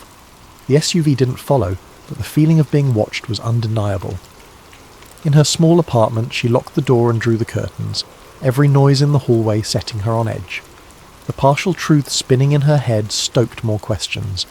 If the Twin Towers were truly felled by controlled demolition, as some fringe theorists claimed, why store evidence in a place like Millbridge? Who orchestrated the distribution of these tapes? And what about the missile or hologram technology references? Still awake at midnight, Raina decided to search deeper online. She found forums, half-abandoned corners of the internet dedicated to 9/11 conspiracies. She saw the same theories repeated. The buildings collapsed too neatly, official investigations were incomplete, eyewitnesses saw flashes. She had always dismissed these claims as far-fetched, but seeing them now, coupled with the tapes, made her chest tighten. The reoccurring suspicion was that 9/11 involved illusions, perhaps a mixture of real planes and advanced technology to ensure total devastation. Clicking through old newspaper clippings, she discovered a small note. September 15th, 2001. Mayor Robert Grimes of Millbridge expresses condolences and pledges local resources for national security efforts. It was a brief statement, overshadowed by the much larger coverage of the day's tragic events. Could the tapes be connected to whatever resources he'd pledged? She jotted the question in her notebook. Raina knew that if someone had gone to the trouble of hiding these tapes in the archives, it meant they didn't expect them to be found. She also sensed that time was running out. If they realised she'd uncovered them, they might already be moving to silence her, or, at the very least, reclaim those tapes by force. She turned off her computer and sat in silence, grappling with the explosive weight of her discovery. Something big lay beneath Millbridge's modest facade, a hidden tendril of conspiracy reaching back decades, perhaps all the way to the darkest day in modern American history. She just didn't know yet how deep the roots went. A restless weekend turned into a frenetic Monday. Raina arrived at City Hall with a plan, albeit a desperate one. Speak discreetly to someone who might know about the Grimes administration. She decided to approach an old friend from her college days, David Browning, who now worked as an investigative journalist for the local newspaper, the Millbridge Herald. Although the paper was small, David had always prided himself on unearthing the truth behind local stories. They met at a small diner off Main Street, an old-fashioned place with red vinyl booths and a waitress who knew everyone by name. Raina toyed with a straw in her iced tea, eyes darting to the door every so often. David arrived, looking both intrigued and concerned. "You sounded spooked on the phone. Everything okay?" "Not exactly," Raina said, leaning in. "I've stumbled onto some files. Tapes, actually, that reference September 11th. There's talk of controlled demolitions, holograms, wild stuff. But it's on official city stationery, official seals." David's eyebrows shot up. "Wait, from Millbridge? You're telling me our little city was involved in a cover-up about 9/11? "I know how it sounds," Raina said, lowering her voice. She pulled out a few still images she'd printed from the digitized tapes, discreetly sliding them across the table. David studied them, face growing paler by the second. "These markings. They look legitimate," he muttered. "But for them to be in Millbridge, are you sure they're not fakes?" That's what I kept telling myself. But the more I dig, the more I find references to an operation codenamed Cover, where local officials collaborated with federal agencies to ensure the official narrative remains uncontested. Former Mayor Robert Grimes is mentioned by name. David whistled softly, glancing around to make sure no one was listening. Grimes was always a bit shady. Rumours said he had connections in Washington, though nothing was ever proven. People thought he'd use those connections to secure federal grants for local projects. But to be involved in something like this? Raina nodded. "I need your help verifying some of this. My boss at the archives knows nothing, or so he claims, but I don't trust anyone there. There's also this guy, Donovan, who was on the finance committee. I can't find a trace of him after 2005. It's like he vanished." David scribbled notes in a small pad. I'll dig, but you have to promise me something. Be careful. If this is real, people won't hesitate to shut you up." They agreed to keep their conversation secret and parted ways. Back in her office, Raina discovered a sealed envelope slipped under her locked door. Inside was a single note. "Stop what you're doing. It's bigger than you. This is your only warning." Her stomach turned. She had no idea who sent it, but the message was crystal clear. Part of her wanted to run, leave the tapes alone and pretend she never found them. Another part, fueled by indignation, urged her to stand firm. She recalled the intangible weight of those tapes, their potential to rewrite history, or at least expose a hidden piece of it. Could she really walk away? That night, David called. "I found something," he said, voice trembling with excitement. "A payment record from 2002, authorised by Mayor Grimes for a contract to a Pinnacle research group. The weird part is that this group specialised in advanced imaging technology. It doesn't make sense for a small city to hire them. There's no public record of any imaging project here." Advanced imaging technology. The word hologram from those tapes echoed in Raina's mind. So the city might have funded part of a hush-hush technology test? "It's possible," David responded. "But there's more. Grimes personally accompanied federal agents to some demonstration, according to an old newspaper mention, though the article is vague on what it was about. I'm still digging, but it aligns with the theory that they were showing off or testing some high-level technology." Raina thanked him, her pulse racing. She spent the next hour pacing her apartment, phone in hand, before deciding she needed fresh air. The moment she stepped outside, she noticed that same black SUV creeping along the curb. Its tinted windows were rolled up, the license plate partially obscured by dirt. When she made eye contact, it sped away. The next morning, she arrived at the archives to find Dr. Gwenther waiting by her office. "Ms. Bennett, I need to speak with you," he said. His usually affable demeanour was replaced by something cold and formal. "We've received a complaint. Someone reported you'd been accessing restricted materials without authorization." Raina's throat went dry. "Restricted? These were just mislabeled boxes. I'm the archivist. It's my job to catalogue and review them." He sighed. "I understand, but the complaint specifically mentioned tapes that require federal classification clearance. Are you aware of such materials?" She forced her expression into one of wide-eyed confusion. "I've never heard of that. Are you sure it's not a mix-up? The box I found was unlabelled or mislabelled." Dr. Gwenther looked uncertain, but there was caution in his eyes. "Let's proceed carefully. I've been told we have to surrender any suspicious or unidentified items to an external review team by the end of the week." An external review team. That would mean the tapes would be whisked away to some black hole, never to be seen again. For a moment, Raina considered revealing everything to Gwenther, but the note's warning played back in her mind. She decided to pretend ignorance. "Of course, I'll gather everything I found," she said. "If I come across anything questionable, I'll let you know." She spent the rest of the day discreetly transferring the digitized files onto multiple flash drives. If the original tapes disappeared, she wanted backups. By early evening, her nerves were frayed. She checked her phone to see a text from David. "Need to see you. Big update." They met in a deserted park by the river. Dusk was settling in, and warm streetlights cast shaky reflections on the water's surface. David, wearing a hoodie pulled low over his face, had an almost conspiratorial look about him. "I connected with a friend at the county records office," he said, voice hushed. "There's a sealed set of documents referencing a special council directive, signed by Grimes. The directive was about relocating or archiving sensitive federal materials in exchange for federal development grants. The city essentially got hush money, and guess what else? Donovan was the liaison. After leaving city council, he somehow joined a consulting firm in Washington. No trace of him after 2005 is a cover. He's not vanished. He's just operating under a different identity." Raina's eyes widened. So the city knowingly stored these tapes, the ones referencing September 11th conspiracies, in exchange for funding. Why? David shrugged. Maybe to keep them off the radar in a nondescript place, overshadowed by bigger cities' archives. Or maybe they were planning to destroy them but never did. A sense of vindication mixed with dread. So far, everything lined up. The hush-hush contract, the hidden tapes, the reference to advanced imaging or holograms that might have been tested. It still felt surreal, but piece by piece the puzzle was forming a coherent, if horrifying, picture. "You have to go public," David urged. "This is bigger than Millbridge, but we need more than tapes. We need someone who was part of the operation, an eyewitness, a whistleblower, or else it's just speculation. Rayner knew he was right, but who could she approach? The only living link seemed to be Grimes and Donovan. She had no idea where to find either. "I'll try to find contact info for Grimes," she said. "If I get him to talk." "Then we both better watch our backs," David finished grimly. They parted ways, each consumed by the weight of what they now carried. Rayner returned to her car, once again noticing the black SUV parked nearby.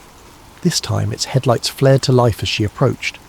Terrified, she hurried into the driver's seat and sped away, the SUV following at a distance for several blocks. Eventually it turned off onto a side street, leaving her shaken but unharmed. In the quiet of her living room, Rayner laid out every clue. Grimes, Donovan, the sealed directive, the tapes referencing controlled demolitions and illusions, the hush money from federal sources. Something dark was brewing, a conspiracy that had lain dormant for years, never meant to be exposed. In that moment, she understood the gravity of her choices. If she pushed forward, she risked her reputation, possibly her safety. But if she didn't, the tapes might vanish forever, and a piece of the truth, whatever it might be, would remain buried. She clenched her fists, determination warming her veins. One way or another, she would see this through. 3 days later, Rayner managed to track down a lead on Robert Grimes. He was rumoured to be living quietly on the outskirts of a neighbouring county. Under the pretence of researching an article for the Millbridge Herald, she convinced him to give her a brief interview. She didn't mention the tapes, not yet. On a grey Saturday afternoon, she drove out to meet him. His home was a modest ranch-style house surrounded by a chain-link fence. No glimmer of the ambitious mayor remained in the chipped paint or overgrown lawn. Rayner knocked on the door, half expecting no answer. But a moment later the door cracked open to reveal an older man with stooped shoulders and weary eyes. "You must be from the newspaper," he said. "Come in." The interior was dim, smelling faintly of old coffee and dusty carpets. She followed him into a small living room, where he motioned for her to sit on a worn sofa. "Mr. Grimes, thank you for agreeing to speak with me," she began. "I'm working on a piece about notable past mayors of Millbridge and their contributions, especially around the early 2000s. He coughed, a raspy sound. "Contributions. That's a charitable word. I did what I had to for Millbridge, but people never understood." Rayner leaned forward, deciding to take a calculated risk. "Mr. Grimes, were you aware of any special agreements between the city and certain federal entities around 2001 or 2002? He fell silent. His expression turned grim. "I don't know who you've been talking to," he said slowly, "but that's classified information. Has been for years." Taking a breath, Rayner pressed on. "Does it have anything to do with the official narratives around the events of September 11th? His eyes flared with a mixture of anger and fear. "You have no idea what you're getting into," he stood abruptly. "Interview's over. I'm sorry." She stood too, rummaging in her bag. "What if I told you I've seen tapes? Documents referencing something called Operation Cover, tying Millbridge officials to the concealment of contradictory evidence, technical diagrams, references to hologram technology." Grimes's entire posture stiffened. His shoulders locked, and he stared at her with a mixture of shock and resignation. "You found them," he whispered. "They told me everything was destroyed. That was part of the deal." Rayner's heart pounded. "So it's true? The city was used as a repository for the real details of September 11th? He sank into his armchair, head in his hands. "Not just 9/11, that's the big one, but there were other hush-hush projects. Federal agencies needed small, out-of-the-way places to store certain records. In exchange, we got federal investment, new roads, expansions to our industrial park. Everybody was happy, or so I thought. Then, one day, they said they'd destroyed all the sensitive materials." Rayner showed him a still image from the tapes. His face drained of colour. "I thought I'd buried this part of my life," he murmured. "Those tapes detail preliminary engineering reports that suggested the towers didn't fall the way the 9/11 Commission stated. Some reports even mentioned projected illusions, the possibility that the second impact was partially orchestrated with advanced imaging to ensure maximum psychological impact. It was madness, but they wanted it suppressed." His voice shook as he continued. "I never believed it entirely. But the men who came around, they were serious. Federal badges, some from agencies I'd never heard of. They said if we went along, we'd be doing our patriotic duty." Rayner's skin prickled. And Donovan? Grimes nodded. He handled most of the finances. He dealt with them directly. After I left office, he vanished into the system, I suspect with a new identity, courtesy of the same agencies. She felt a pang of both triumph and dread. Here it was, living confirmation that her discovery was no hoax. I'm going public with this, she said. I have digital backups. I can't... Before she could finish, the door burst open. 2 men in dark suits rushed into the living room, guns drawn. Federal agents, one barked. Stop what you're doing, hands where we can see them. Time seemed to slow. Grimes trembled, arms raised. Raina dropped her phone in terror. What do you want? She managed to choke out. The taller agent stepped forward. We're seizing all classified materials. That includes anything related to the tapes you have. Hand them over. Raina's mind raced. She had left the tapes secured in her home safe, but she did have a flash drive in her purse. If these agents confiscated it, they might erase her only leverage. Her eyes darted to Grimes, who stared at her silent, guilt-ridden. A spark of courage ignited within her. These tapes prove a massive cover-up. You can't just... The second agent interrupted with a snarl. We can and we will. Your naive attempts to expose national security secrets end here. Just then, another figure appeared at the doorway. David. He had followed Raina out of caution. Holding up his phone, he said, Smile, gentlemen.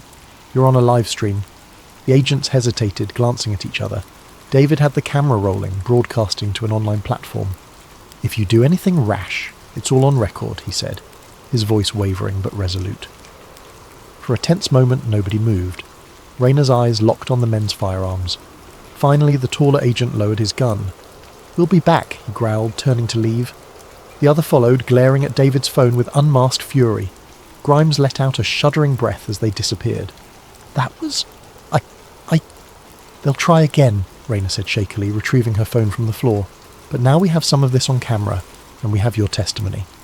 David ended the live stream. We had about 20 people watching, he said. Not much, but enough to prove there's something going on. Grimes stood, his face etched with fear. I'm done hiding. If they're onto me already, I might as well help you. Over the next hour, Grimes recounted more details. He explained how, shortly after September 11th, federal representatives approached small to mid-sized cities with an offer: store or assist in handling classified documents to keep them off the beaten path. In exchange, these cities would receive federal grants, infrastructure upgrades, or other perks. Millbridge had been a perfect candidate due to Donovan's connections in Washington. Those tapes were never meant to be found. They made sure only a handful of people knew. The day I left office, they told me it was taken care of, Grimes explained, voice trembling. Raina and David exchanged glances. The story was bigger than they'd ever imagined. We need to go public in a controlled way, David said. If we just upload everything online, it might get taken down or discredited as fake. We need reputable sources to see this. They planned a strategy. David would prepare an investigative series, using Grimes's on-the-record statements, plus the digitized tape segments. Raina would preserve multiple copies, hidden with trusted contacts. They would also contact a national journalist, someone with a large platform. That way, even if Millbridge's local authorities tried to bury the story, the national media might pick it up. Grimes insisted they not reveal his exact location for now. He feared immediate retaliation. But I'll do an audio interview, he offered. I owe you that much. I owe the country that much. 3 days passed in a tense blur. David scrambled to verify the tape's authenticity through external experts, who confirmed the city seals and official signatures were legitimate. Raina lived in constant fear, every night punctuated by mysterious vehicles passing her apartment. Sometimes she'd catch a glimpse of men in suits scouring the area. Finally, with every precaution in place, David published the first installment of an exposé on the Millbridge Herald's website, complete with snippets from the tapes, anonymized images, and a teaser of Grimes's testimony. The internet reaction was explosive. Fierce debates erupted on social media, some people dismissing it as nonsense, others proclaiming it the biggest government scandal of the century. Within hours, mainstream news outlets began to call. The city archives were put on lockdown. Agents likely swarmed the building searching for the physical tapes. But Raina's digital backups were safely distributed. Even if the original materials vanished, the evidence still lived on. In the final weeks that followed, official statements poured out from Washington, dismissing the tapes as unverified and claiming that any local official believing in them was misguided. A new wave of conspiracy theories sprang up, questioning every detail. As time went on, the event might have become just another footnote in the endless swirl of controversies. But for those who listened closely, those open to the possibility that the official narrative might be incomplete, the story of the tapes never quite faded. Raina left her position at the archives, having sacrificed her peace of mind, yet she felt a strange sense of purpose. She, David, and Grimes had torn a rift in the carefully woven tapestry that concealed the truth, or at least a piece of it. The secret had breathed air, and no matter how many official statements tried to suffocate it, someone, somewhere would always remember what was revealed. Grainy VHS footage of a conspiracy that upended everything the world thought it knew about that tragic day. And maybe that was enough. Sometimes the mere hint of an alternative story is enough to keep the embers of inquiry burning. In the end, as Raina packed up her apartment and prepared to start anew in another city, she reminded herself of one crucial fact. Truth, once uncovered, can be attacked, ridiculed, and buried in an avalanche of denial, but it can never truly be destroyed. And so long as she remembered that, there was hope that one day the whole story might finally truly come to light. Thank you for tuning in to this 4-part story. Let us know in the comments where you're watching from and the current time, and don't forget to subscribe to Sleep Theories if you enjoyed this tale. Stay curious, and remember, sometimes the biggest truths are hidden in the smallest places.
Avery Barnes carefully navigated the bustling terminal of Denver International Airport, clutching a small digital recorder in one hand and a tangle of press passes in the other. She had come ostensibly to cover a routine story about passenger satisfaction and the airport's new automated train system. But her real reason for being here was an itch in the back of her mind, a swirl of rumours, from suspicious murals depicting apocalyptic scenes to talk of hidden bunkers.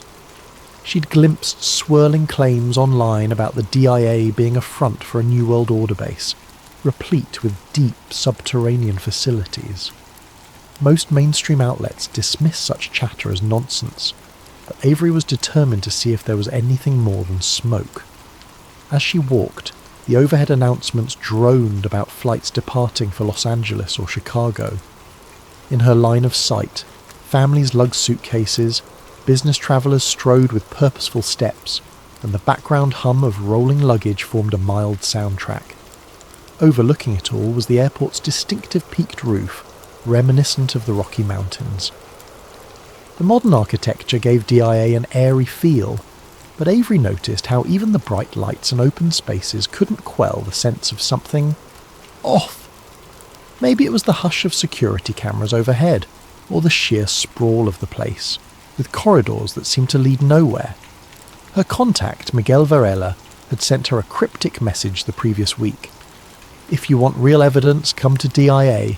I'll show you some locked-up expansions." She hoped he'd appear. She had zero illusions about how risky it might be for him, a long-time maintenance worker going on record about unusual construction sites. While waiting, she meandered toward the iconic murals near the baggage claim. She had read about them. Online conspiracies pointed to their alleged portrayal of global catastrophe, secret symbols, even cryptic references to Freemasonry. At first glance, they looked vibrant and whimsical, depicting scenes of children, doves, and strangely martial figures in others. Hardly definitive proof of a hidden agenda, but Avery felt a small chill. Something about the art was too surreal for an airport. A tap on her shoulder startled her. A young man in a plain uniform whispered, "Ms. Barnes." She turned, meeting Miguel Varela's anxious gaze. He beckoned her to follow him away from the main corridor. They ducked into a side hallway seldom used by passengers. The overhead fluorescent lights cast a sterile glow on the beige walls, the hum of an HVAC system echoing faintly. Leaning close, Miguel explained in a low voice, "We keep building expansions that go nowhere. Sealed corridors, huge subterranean sections not on official maps. Management is hush-hush. They tell us not to question, but it's bigger than standard baggage systems." Avery's pulse quickened. She asked for specifics. Miguel described how, during overnight shifts, entire shipments of unmarked crates arrived at restricted docks. He'd also found references to level -4 in some internal documents, yet the official blueprint only listed 2 basement levels. Rumours among staff suggested a labyrinth of bunkers or secure facilities. "Some say it's for a catastrophic event.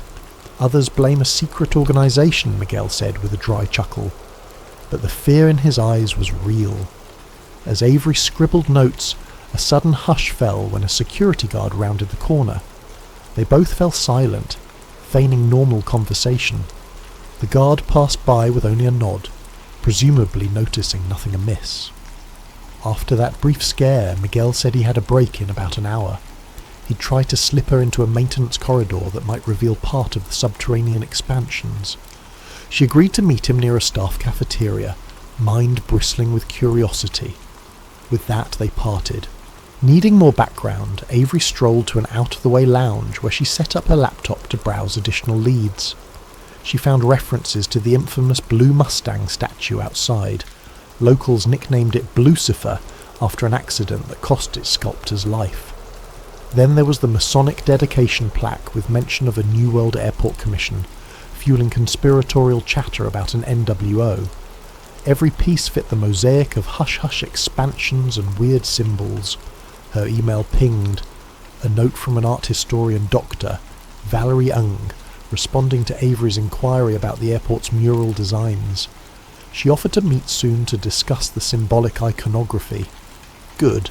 Another puzzle piece in place. Time passed, and Avery made her way to the staff cafeteria.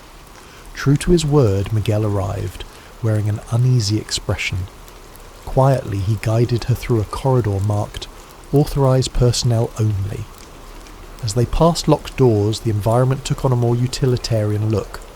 Concrete floors, dull overhead lamps, no travellers in sight, just occasional workers or carts. At a certain door with a coded keypad, Miguel typed in a code. The door hissed open, revealing an industrial staircase descending into a faintly lit space. "Down here is part of the old baggage system everyone jokes about," Miguel whispered. "But deeper, there's sealed expansions. I've only glimpsed them." Avery's heart thumped. She carefully followed him down the steps. The air grew cooler, the hum of machinery more pronounced. They reached a wide corridor with overhead pipes and cables. Miguel led her to a set of double doors labelled "Restricted, No Entry." He pressed his ear to it, then motioned for Avery to do the same.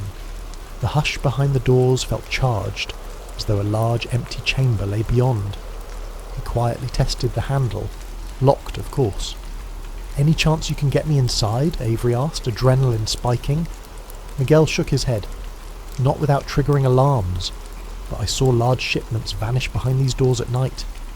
Avery snapped discreet photos, her camera's flash turned off.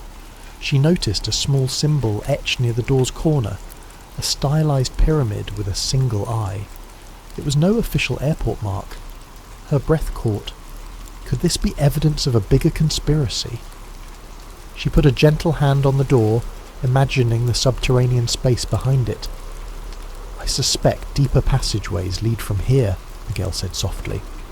"Word is, staff used to joke about bunkers for VIPs during Doomsday, but management calls them nonsense." Their covert exploration ended abruptly when footsteps echoed from further down the corridor.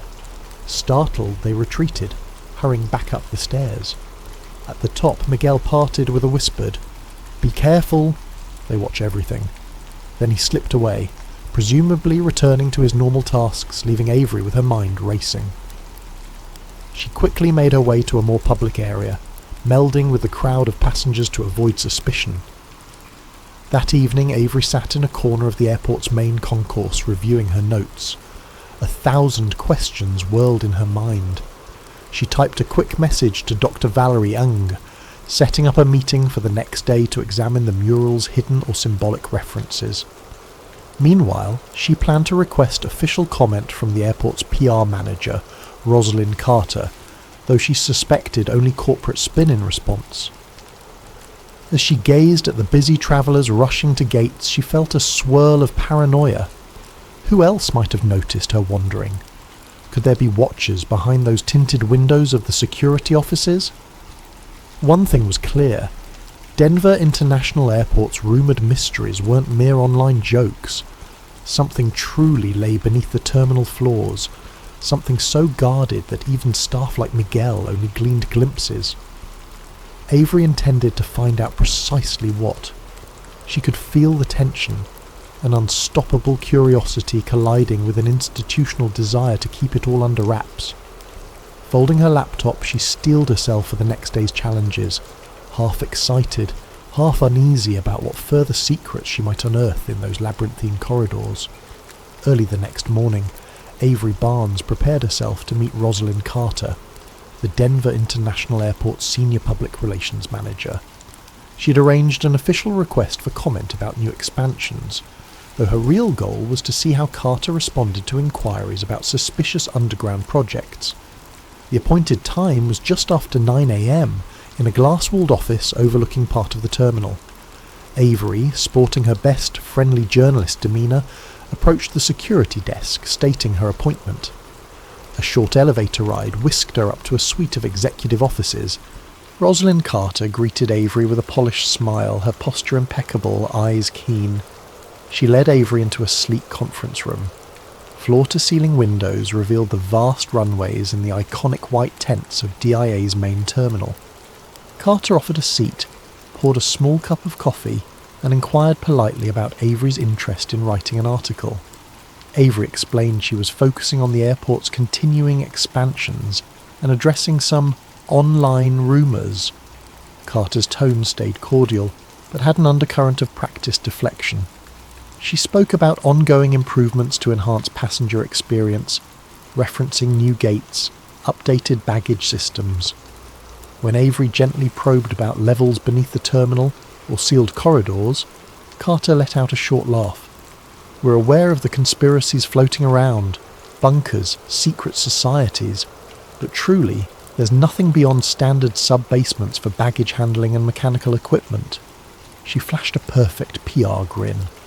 The airport is big, yes, but we only close off sections for maintenance or safety reasons, not for anything clandestine. Avery pressed a bit further. What about employees who claim to have seen sealed expansions or shipments at odd hours? Carter's smile tightened. She insisted that any off-hour shipments were typical supplies for ongoing construction or large-scale vendor deliveries. We operate 24/7, Ms. Barnes. We have to. This is an international airport. That might look suspicious from the outside, but it's routine. She maintained impeccable composure, never letting a crack show. Her eyes, however, flickered with a trace of caution. Finally, Avery inquired about the airport's rumoured time capsule or Masonic plaque, referencing a New World Airport Commission. Carter explained in clipped monotone. That was a local civic group from the 1990s, not some secret society. People read too much into a harmless plaque. The quickness of her answer felt rehearsed. She ended with a polite wrap-up.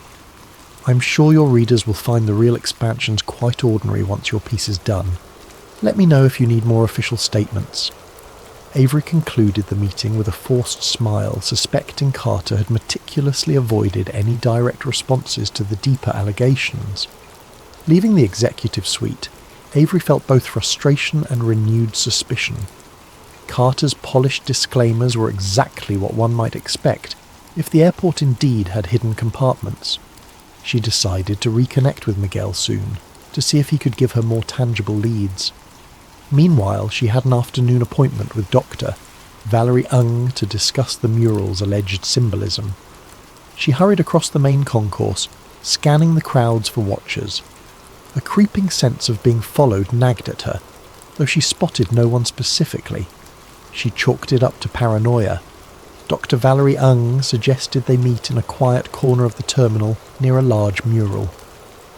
With lines of travellers passing by, Avery found the professor, a petite woman wearing glasses, flipping through a folder of reference images.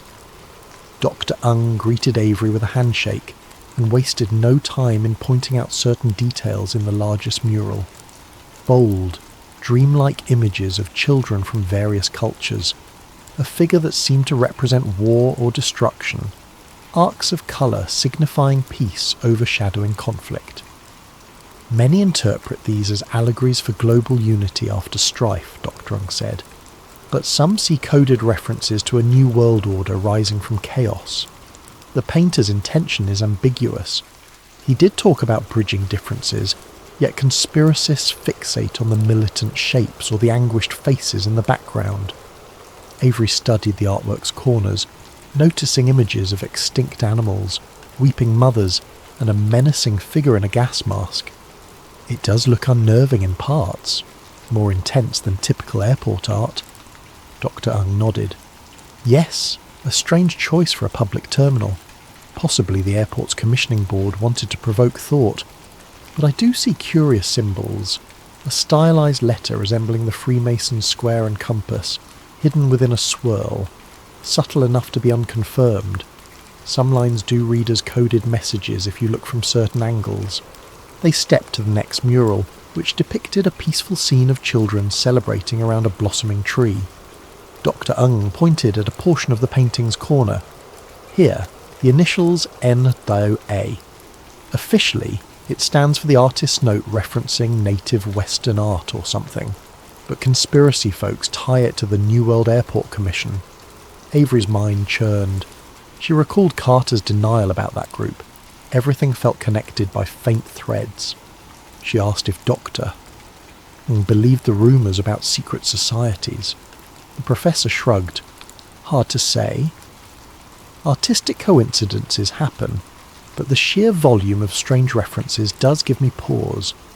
Possibly a sponsor had a strong symbolic intention. That's the missing piece. Who guided these commissions? After analysing the final mural, Doctoring parted ways, leaving Avery with a deeper sense that the airport's art might be more than random. Avery typed quick notes, references to NWA, covert Masonic or Illuminati hints, talk of a future global cataclysm. It all dovetailed with the rumour of subterranean bunkers built for an elite group prepping for some meltdown. She stepped away, noticing how passers-by took photos of the murals, unaware of their alleged deeper significance. By late afternoon, Avery's phone buzzed. A short text from Miguel.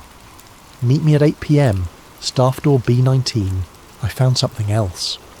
She felt a thrill of anticipation. Possibly new evidence about the sealed expansions. But caution soared too. She suspected Carter or some higher power might be vigilant. Already she'd glimpsed a uniformed guard following her for a moment earlier, though it might have been routine. She mentally prepared to keep a low profile. Before the evening meet, Avery decided to do more reconnaissance. She strolled near the iconic giant horse statue. Blue Mustang, infamous for its glowing red eyes. People joked it was cursed or ominous. Up close, the statue's size and intense gaze were disconcerting. She circled it, half hoping to find a hidden panel or code. Nothing stood out, but she couldn't shake the feeling that even that sculpture was part of a bigger tapestry, an attempt to signal something deeper about the airport's underlying purpose. Finally, night fell. The airport's bustling crowds thinned somewhat, though DIA never truly sleeps. Avery found her way to staff door B19, a poorly lit area near a lesser-used terminal hallway. Checking no one was around, she loitered casually, phone in hand. Right on time, Miguel slipped from the shadows, motioning her inside. Fear prickled in Avery's stomach. This was stepping over a line. Trespassing, possibly. Yet the thirst for truth overshadowed caution. As the door clicked shut behind them, overhead fluorescent lights buzzed. She sensed the weight of unseen watchers. No turning back now. She followed Miguel deeper, preparing for the confrontation with real, hidden expansions or whatever secrets the airport's powers sought to bury. Under the flickering hallway lights, Avery Barnes slipped into the restricted corridor behind Miguel Varela, heart hammering at the risk. They both wore subdued clothing, hoping to pass for routine staff if spotted. The hush in these halls was eerie, far from the bustling main terminal. The echo of their footsteps seemed magnified, every scuff on the polished floor a jarring note in the quiet. Yet they pressed on, guided by Miguel's knowledge of certain door codes and maintenance routes. The corridor twisted downward, the environment gradually losing the crisp corporate facade. Exposed pipes, open wiring. They skirted caged areas holding large mechanical units and stacks of building supplies. The overhead hum from fluorescent tubes became more sporadic, some flickering or half dead. The expansions start below sub-level 2, Miguel whispered. Officially it's just more baggage infrastructure, but I've seen hints of deeper shafts sealed with heavy blast doors. Avery nodded, adrenaline flooding her system. At a nondescript steel door, Miguel halted. A short keypad glowed beside it. He typed a code. To Avery's relief, the light clicked green, and the door slid open with a mechanical hiss.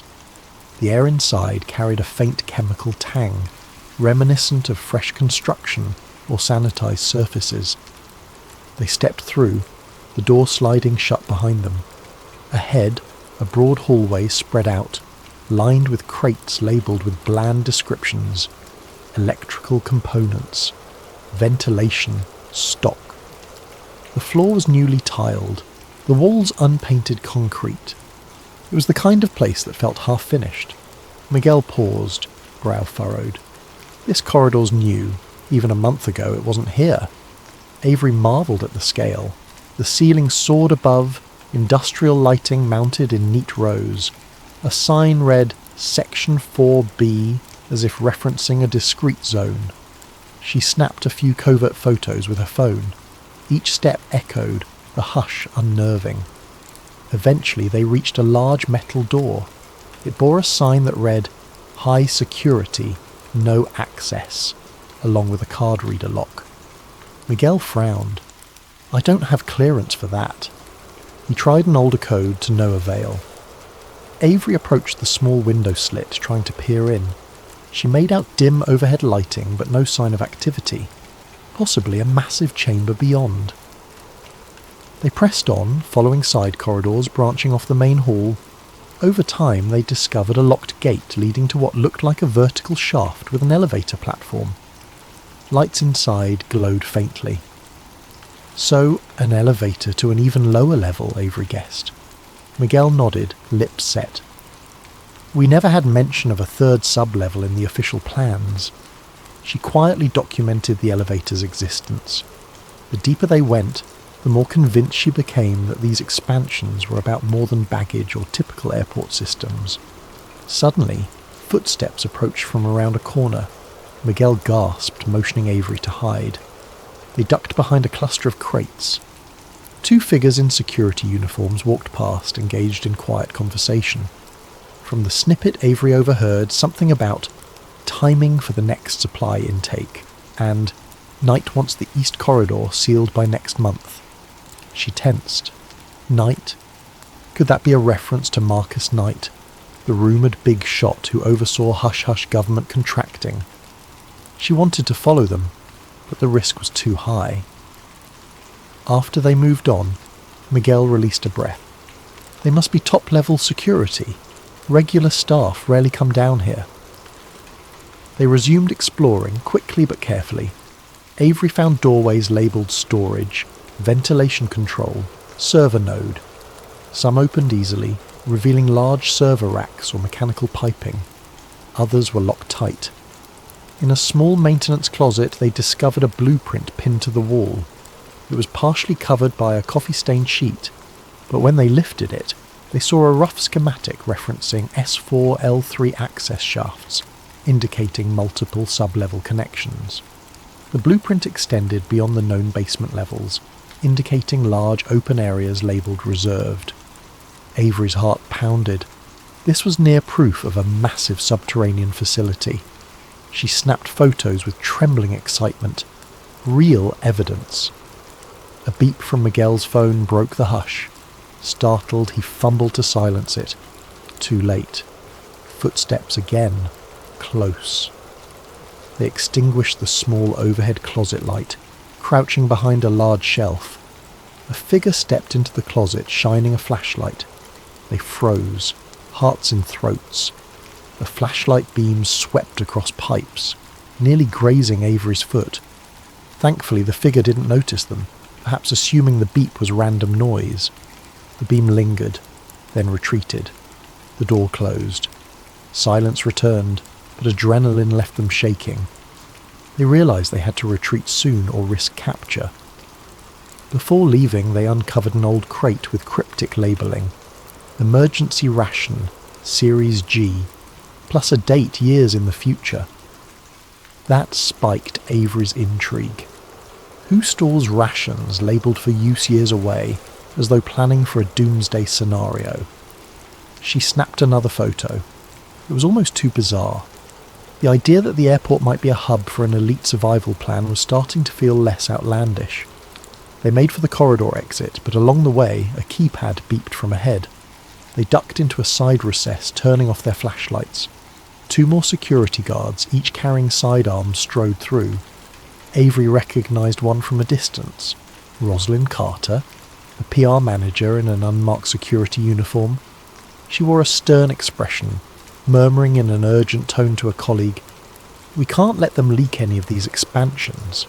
Knight is already reviewing the next shipments. The colleague responded, "We'll lock down all staff access. They can't wander in." Carter nodded, continuing down the hall. The revelation that Carter herself patrolled these restricted areas, wearing a different persona, hammered home how big this cover-up was. Avery and Miguel huddled, exchanging a silent, wide-eyed look. They had to get out fast. Slipping quietly back to the door they'd used to enter, they typed the code and returned to the more standard basement corridor. No one seemed to notice them emerging. Re-entering the main staff areas, they parted ways quickly. Avery took a moment to gather her wits among the normal swirl of the airport's baggage zone. The difference in atmosphere was jarring. Above ground, travellers scurried, shops displayed souvenirs, a facade of normalcy overshadowing the hush below. That night, Avery holed up in a budget motel near the airport, transferring the photos and notes from her phone onto a secure drive. She typed a summary: extensive sub-level expansions, elevator shafts leading to unlisted floors, crates of emergency rations, presence of armed security beyond normal staff. Meanwhile, Carter's secret involvement, referencing Knight's instructions. The puzzle was forming: an advanced shelter or a command centre for some higher power, possibly linked to the rumoured New World Order conspiracies. The question was how to confirm the final details. Miguel texted her, anxious. "We took big risks. Carter is suspicious. Don't contact me for a while." She replied with thanks, acknowledging the need for caution. Next, she emailed Dr. Ung a cryptic clue about the expansions, inquiring if the airport's time capsule or Masonic references tie in with large-scale bunkers. Dr. Ung responded that the time capsule's plaque included symbols reminiscent of those found in certain clandestine groups, but needed more direct evidence to connect it to the expansions. The path forward was treacherous. But with real photographic proof in her hands, Avery felt unstoppable. She planned to contact a small independent news site or blog to release a preliminary story. However, she knew she might face immediate backlash or sabotage if she published too soon. She decided instead to attempt a final infiltration, one that could gather conclusive video footage. She'd also see if, in the meantime, she could track down references to Marcus Knight, the rumoured puppet master. Resolving to hold her nerve, she settled in for a restless sleep, half dreaming of corridors beneath the airport, where every locked door concealed a piece of a grand conspiracy. Tomorrow, she would push further, or risk losing the chance to unmask the truth entirely. Morning brought Avery Barnes a subdued sense of urgency. Over coffee at the motel, she reviewed her phone notifications. A message from Dr. Valerie Ung, offering to meet at the airport's infamous time capsule marker. Another from an anonymous address read simply, "Be careful, they know." The short note cast a chill over her. Possibly a friend of Miguel or a concerned insider. She exhaled slowly, steeling herself for another day in the belly of the beast. Returning to DIA, she found it as busy as ever. Travellers hustling, overhead announcements echoing. She kept her camera gear discreetly stowed in a shoulder bag. Dr. Ung awaited near a subdued corner of the main concourse, close to a stone marker with a Masonic symbol. That marker, Avery recalled, was said to mention the New World Airport Commission. Conspiracy forums fixated on it, believing it indicated a hidden sponsor behind the airport's design. Dr. Ung greeted her with a polite nod, then quietly pointed out the inscriptions. The plaque indeed read, "Dedicated to the people of Colorado, the New World Airport Commission," referencing a date in the mid-1990s. The Masonic square and compass insignia sat in the corner. A time capsule was rumoured to lie beneath it, to be opened decades later. While passers-by strolled by without a second glance, Avery snapped photos, Dr. Ung providing commentary in a low tone. Masonic influences do appear now and then in public projects, but usually it's overshadowed by typical civic stuff. Yet the phrase New World Airport Commission is truly odd. No official record of that group existing outside DIA documentation. It does feed the speculation that some elite collective quietly guided the project. She touched the plaque lightly. Some say inside the time capsule are hints of this global or New World Order plan. Avery's mind connected the dots. Hidden expansions, Masonic references, hush-hush shipments. She asked Doctor if the symbol matched some of the shapes from the murals. The professor nodded. Yes, it's the same stylized geometry. The artist used shapes reminiscent of Masonic angles in background corners. Possibly a coincidence, but in total, it's suspicious. Dr. Ung then offered a slender envelope. I dug up older press photos from the airport's grand opening. Some shots show the site with deeper excavation than official stories mention. Might be relevant. Avery thanked her, glimpsing the black and white prints of huge pits, seemingly deeper than typical infrastructure demands. More fuel for her story. Their quiet meeting ended abruptly when a uniformed guard approached, politely but firmly asking them to clear the area for staff cleaning. A mild excuse, but Avery recognised they might be monitored. She parted ways with Doctor, promising to share any final revelations. The professor told her to be cautious. Rumours circulated among local academics about how persistent investigators into DIA's mysteries sometimes found themselves blacklisted or visited by officials. Avery ducked into a restroom, checking her phone. Another message from Miguel. I can't talk more. Carter's men are onto me, but meet me at the far end of Concourse C at 10 p.m. if you want the final route to the sub-level. Knight might be here tonight. She swallowed, nerves flaring. So this was it. The final infiltration. The attempt to catch Marcus Knight in the act. She suspected the conspirators were stepping up security. If she got caught, it could be catastrophic. Her heart pounded, but if she truly wanted to blow the lid off the subterranean expansions, she needed that conclusive footage or direct confrontation. Throughout the afternoon, she prepared quietly, clearing memory space on her camera, backing up her existing photos to a remote cloud, drafting a short article skeleton in case she had to publish quickly. She arranged for a trusted blogger contact to receive her evidence if she went offline. The sense of a final stand weighed on her. Meanwhile, a recurring paranoia dogged her. Any uniformed staff might be an agent of Carter or Knight. She tried not to meet eyes with passing security, maintaining a normal facade by sitting in a coffee shop or strolling the terminal shops. Evening fell, the terminal's hustle gradually thinning. The overhead lights dimmed in certain sections. Avery kept close watch on the time.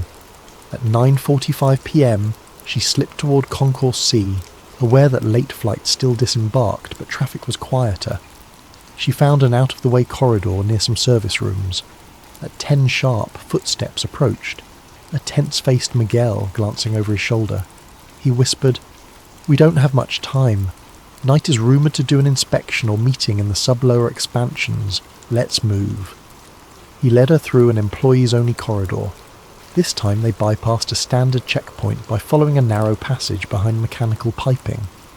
Overhead fans whirred in a subdued roar, the temperature dropping a bit. They surfaced at a security door with a numeric keypad. Miguel typed in new codes, presumably gleaned from some updated staff log. The door beeped. They slipped in. Darkness reigned, lit only by an emergency bulb. Avery's heart hammered with the knowledge that any camera footage might blow her entire investigation wide open. Descend. The corridor led to a freight elevator. Miguel produced a keycard, scanning it. By some stroke of luck, it worked. The elevator shuddered downward.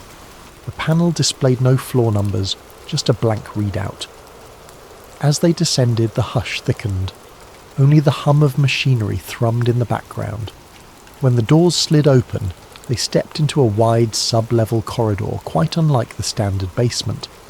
The space was furbished with advanced electronics and thick cables running overhead. The overhead lights had a faint flicker. Avery quietly turned on her camera, hoping to capture raw footage. Miguel pointed to a far corner with large metallic doors. That's a main security checkpoint deeper in. Knight might be inside. He motioned her to keep quiet. They advanced slowly, each step almost painfully loud. The corridor branched.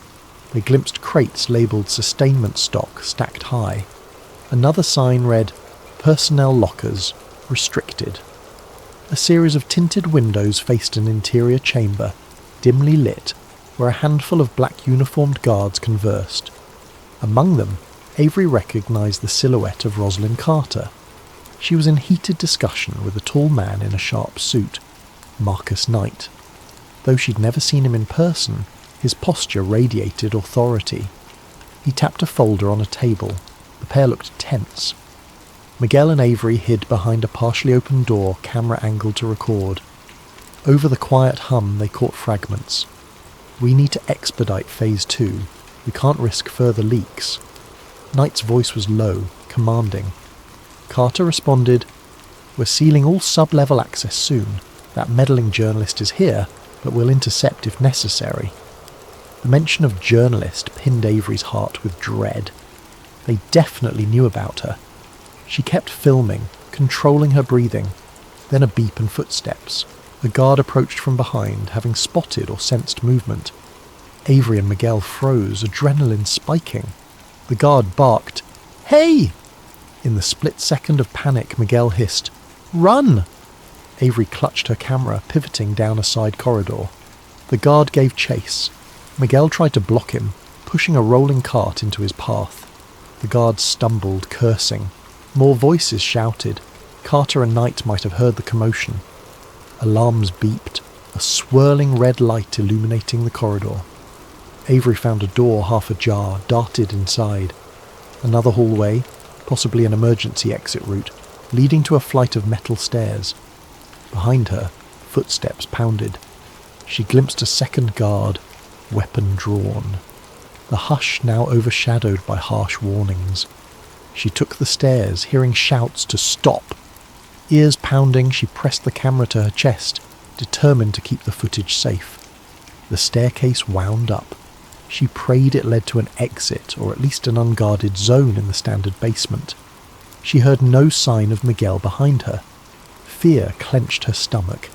He'd likely drawn the security away. She had to trust he'd find a way out. At last, she emerged into a smaller mechanical room. The door from there to the main baggage level was locked from the outside. She rummaged quickly, found a crowbar near a tool rack. Jamming it into the door's edge, she pried it open with a grunt. The metal screeched. She darted through, slamming it behind her, then found herself in the standard baggage zone. Workers there stared in confusion. She dashed into the open corridor, blending with a small crowd of late-shift staff. Her breath came in ragged gasps, but none recognised her as an intruder. She slowed to a brisk walk, heart in her throat. The alarm behind her soon died away. With surprising ease, she reached the passenger area. She discovered a cluster of travellers milling around a late flight. Security apparently hadn't locked down the entire airport yet. She took advantage, calmly heading to an exit, camera hidden under a jacket. Night air greeted her outside. She hopped into a taxi, telling the driver to step on it. Her entire body trembled from adrenaline. She had video footage, recordings of Knight's words, glimpses of the sub-level expansions. Possibly more than enough to confirm a major cover-up. But the cost was high. Miguel's fate worried her, and the conspirators might attempt a full meltdown to kill the story. In the midnight hush, Avery Barnes sat in her cheap motel room, laptop open, camera cables snaking from it. Her pulse still hammered from the infiltration. Shakily, she reviewed the footage. Shaky images of the corridor expansions, the crates labelled sustainment stock, and the glimpse of Rosalind Carter with a commanding figure, likely Marcus Knight, discussing Phase 2 and leaks. Despite the frantic camera movements, the content was unmistakable. This was real, tangible evidence that the Denver International Airport had advanced subterranean expansions well beyond typical infrastructure. The references to Phase 2 implied something deeper, some looming next step. She typed up a summary, carefully stringing the data together with pictures from earlier infiltration attempts, plus the blueprint she photographed. On a second phone, she tried calling Miguel. No response. Fear gnawed at her. As dawn broke, she reached out to a small but reputable online investigative news site, Watchlight Chronicles.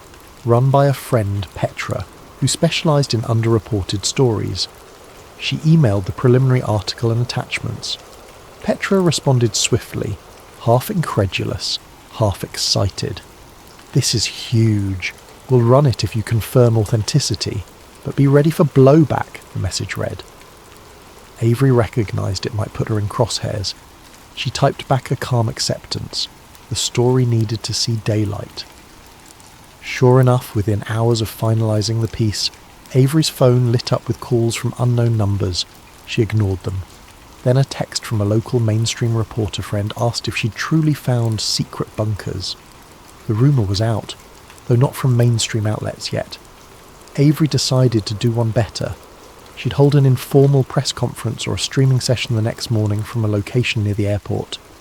This direct approach might force DIA officials to respond publicly. She found a cafe near downtown Denver that offered a private back room. She scheduled an early press gathering, inviting a handful of local bloggers, small radio hosts, and a couple of bigger outlets who might be curious. She kept it low profile, but word travelled in certain circles.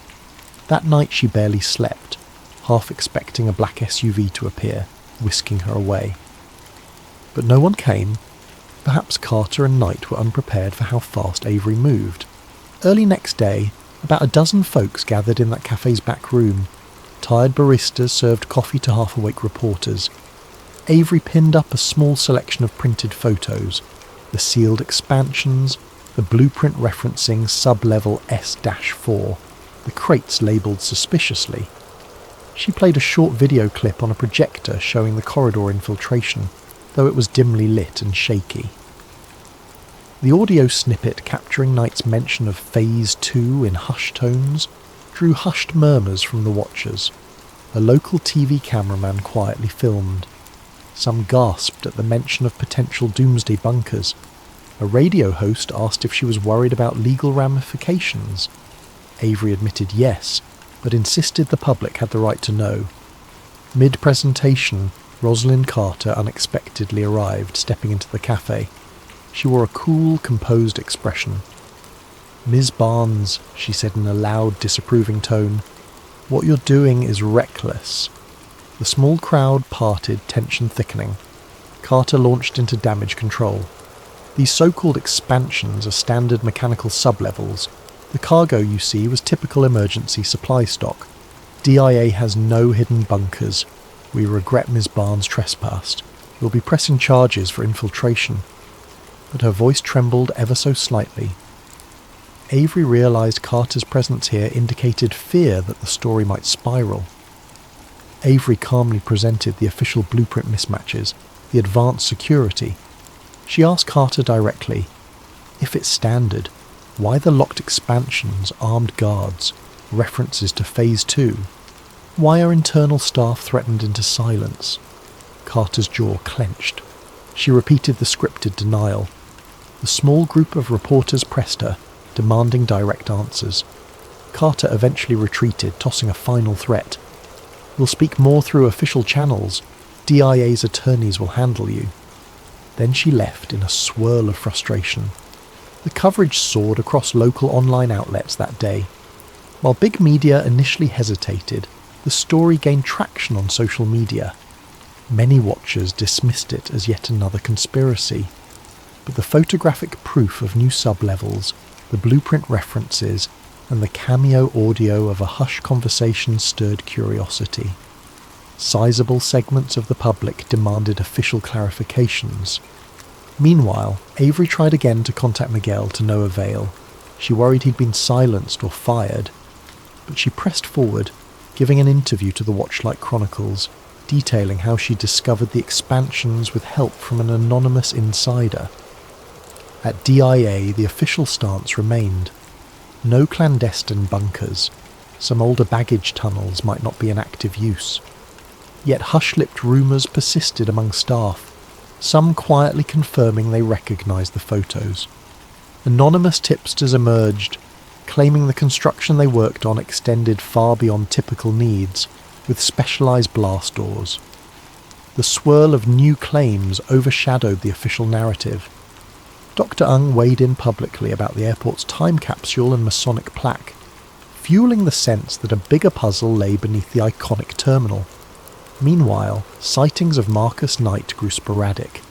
Some said he was a high-level government contractor who oversaw security infrastructure. Others claimed he was part of a private consortium. No official record pinned him, fueling speculation. A few days later, rumours circulated that Knight had retreated from DIA or was seen boarding a hush flight. Carter refused to comment.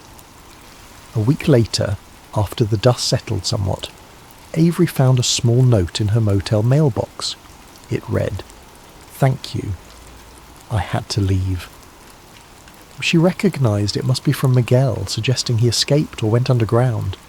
Relief tempered by sadness. He'd risked everything. The note reaffirmed that real secrets were at play, not just an overblown rumour. She stashed it away, a reminder of the personal cost behind revelations. In the months to follow, partial investigations opened at city council levels. Some demanded more transparency on DIA's expansions.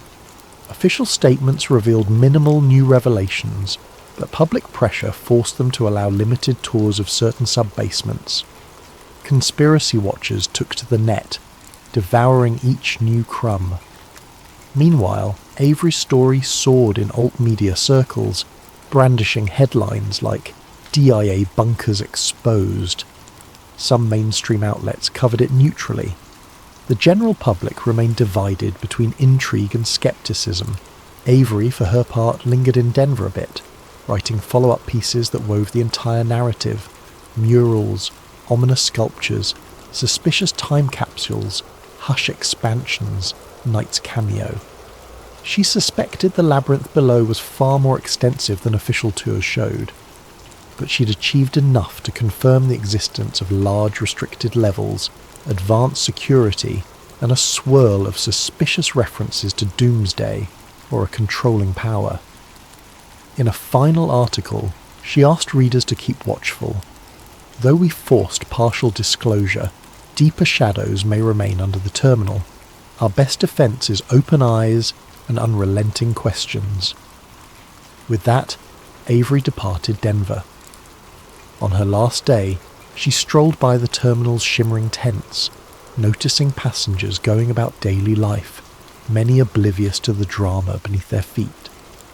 She found a quiet corner, gazing out at the runways that rumour said formed a swastika-like shape from above.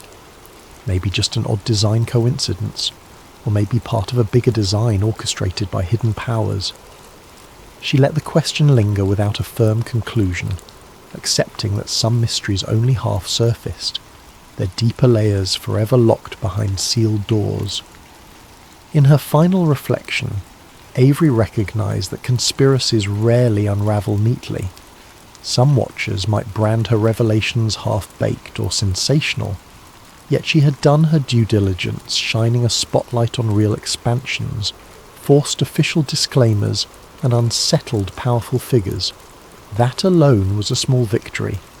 Leaning against a railing, she took a calming breath of the crisp Colorado air. The sun glinted on the distant snow-peaked mountains, a stark contrast to the labyrinth of secrets below. She whispered a silent thanks for not losing herself to the hush of intimidation. Then she grabbed her bag, heading for the main exit, leaving Denver International Airport behind, yet carrying forward the memory of corridors in the deep, flickering fluorescent lights, and a truth so big it rattled the complacent narrative. The horizon beckoned her next scoop, but this one would linger in her mind for a long while. The day she glimpsed the shadows under the terminal and dared to bring them into the light.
Emily Brooks was not the kind of journalist to wait for official sources to hand her a story.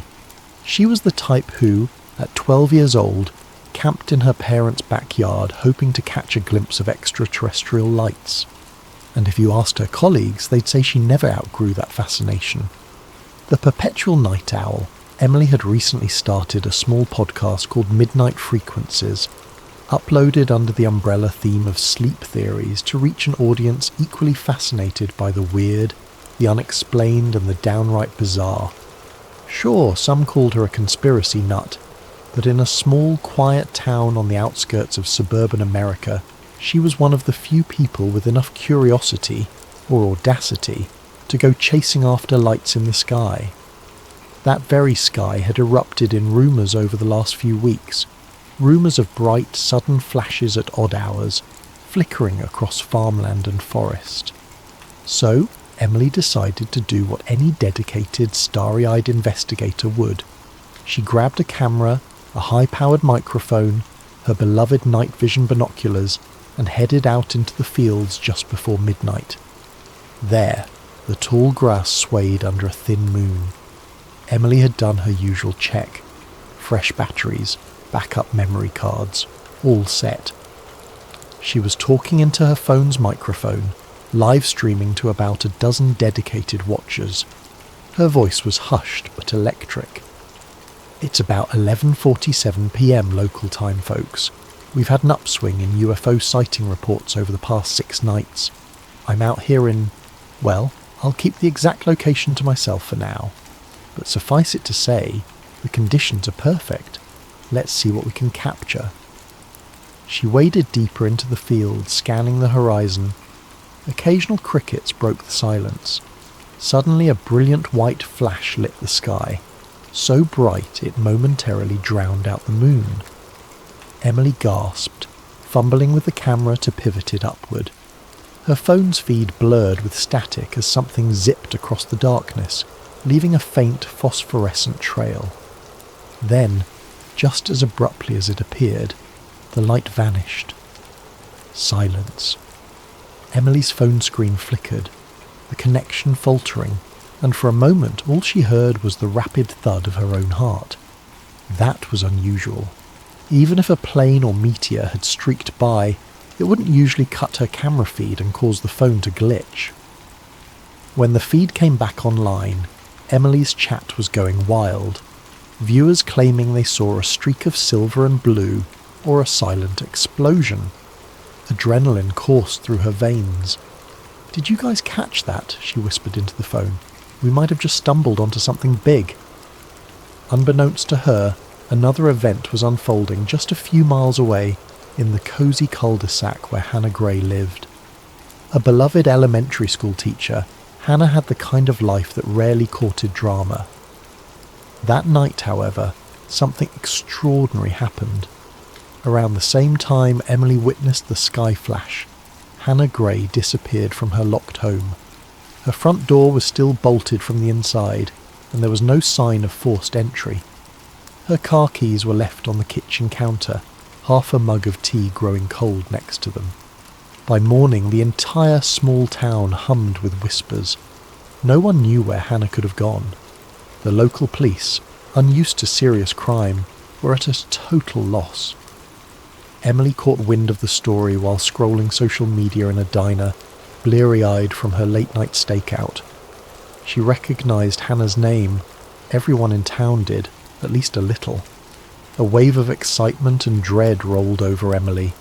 A suspicious disappearance mere hours after a bright flash in the sky. If that didn't ring every conspiracy alarm, nothing would. She quickly messaged Andrew Miller, her friend and occasional partner in research. He was a lanky tech genius with a knack for cracking open encrypted files, pulling data from obscure corners of the internet, and tracking unusual radio frequencies.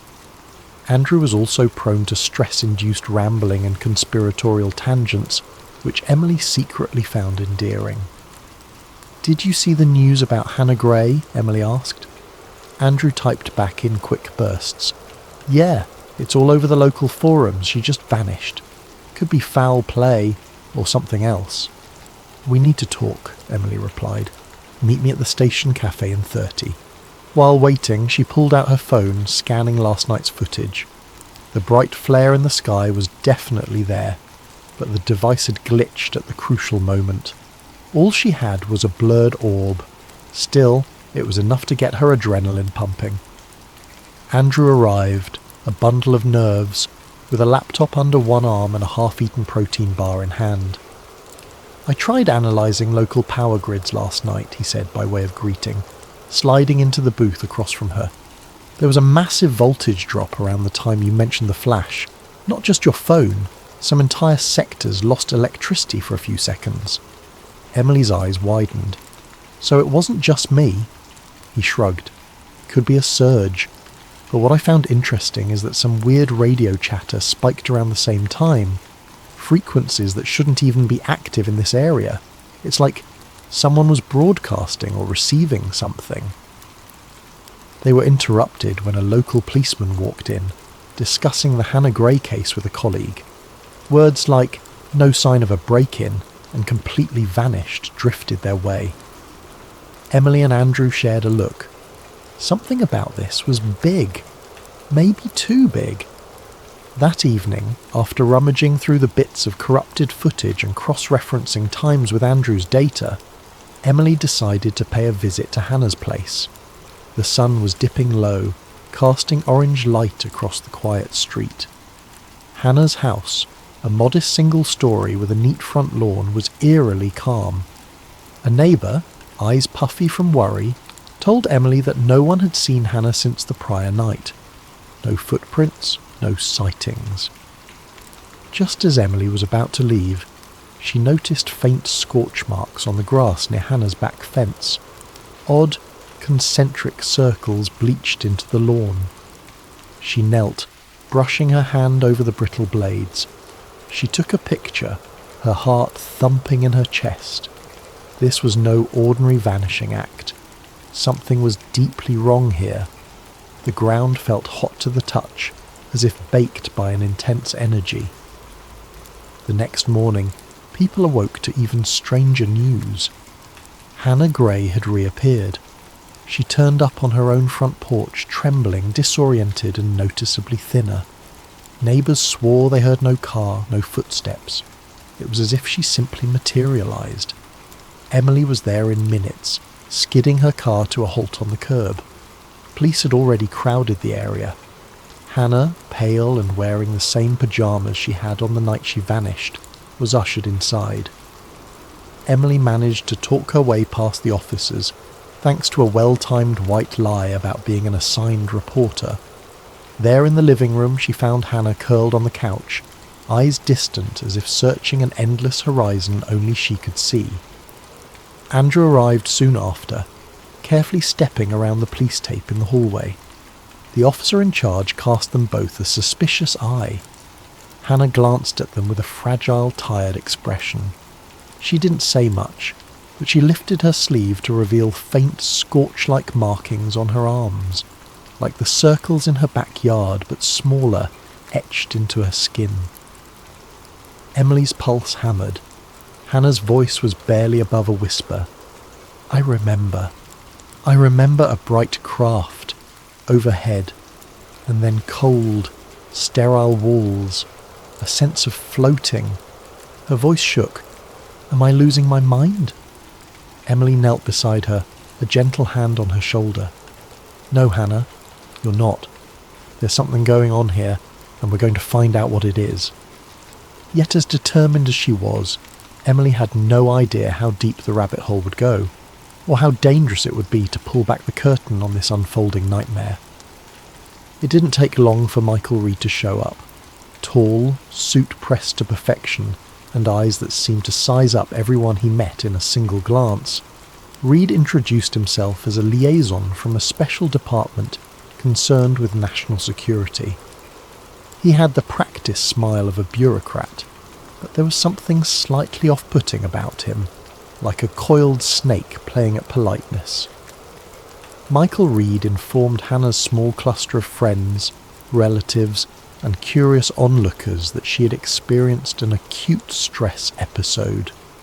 He claimed to represent a government health initiative that specialised in mental health crises. But Emily wasn't buying it for a second.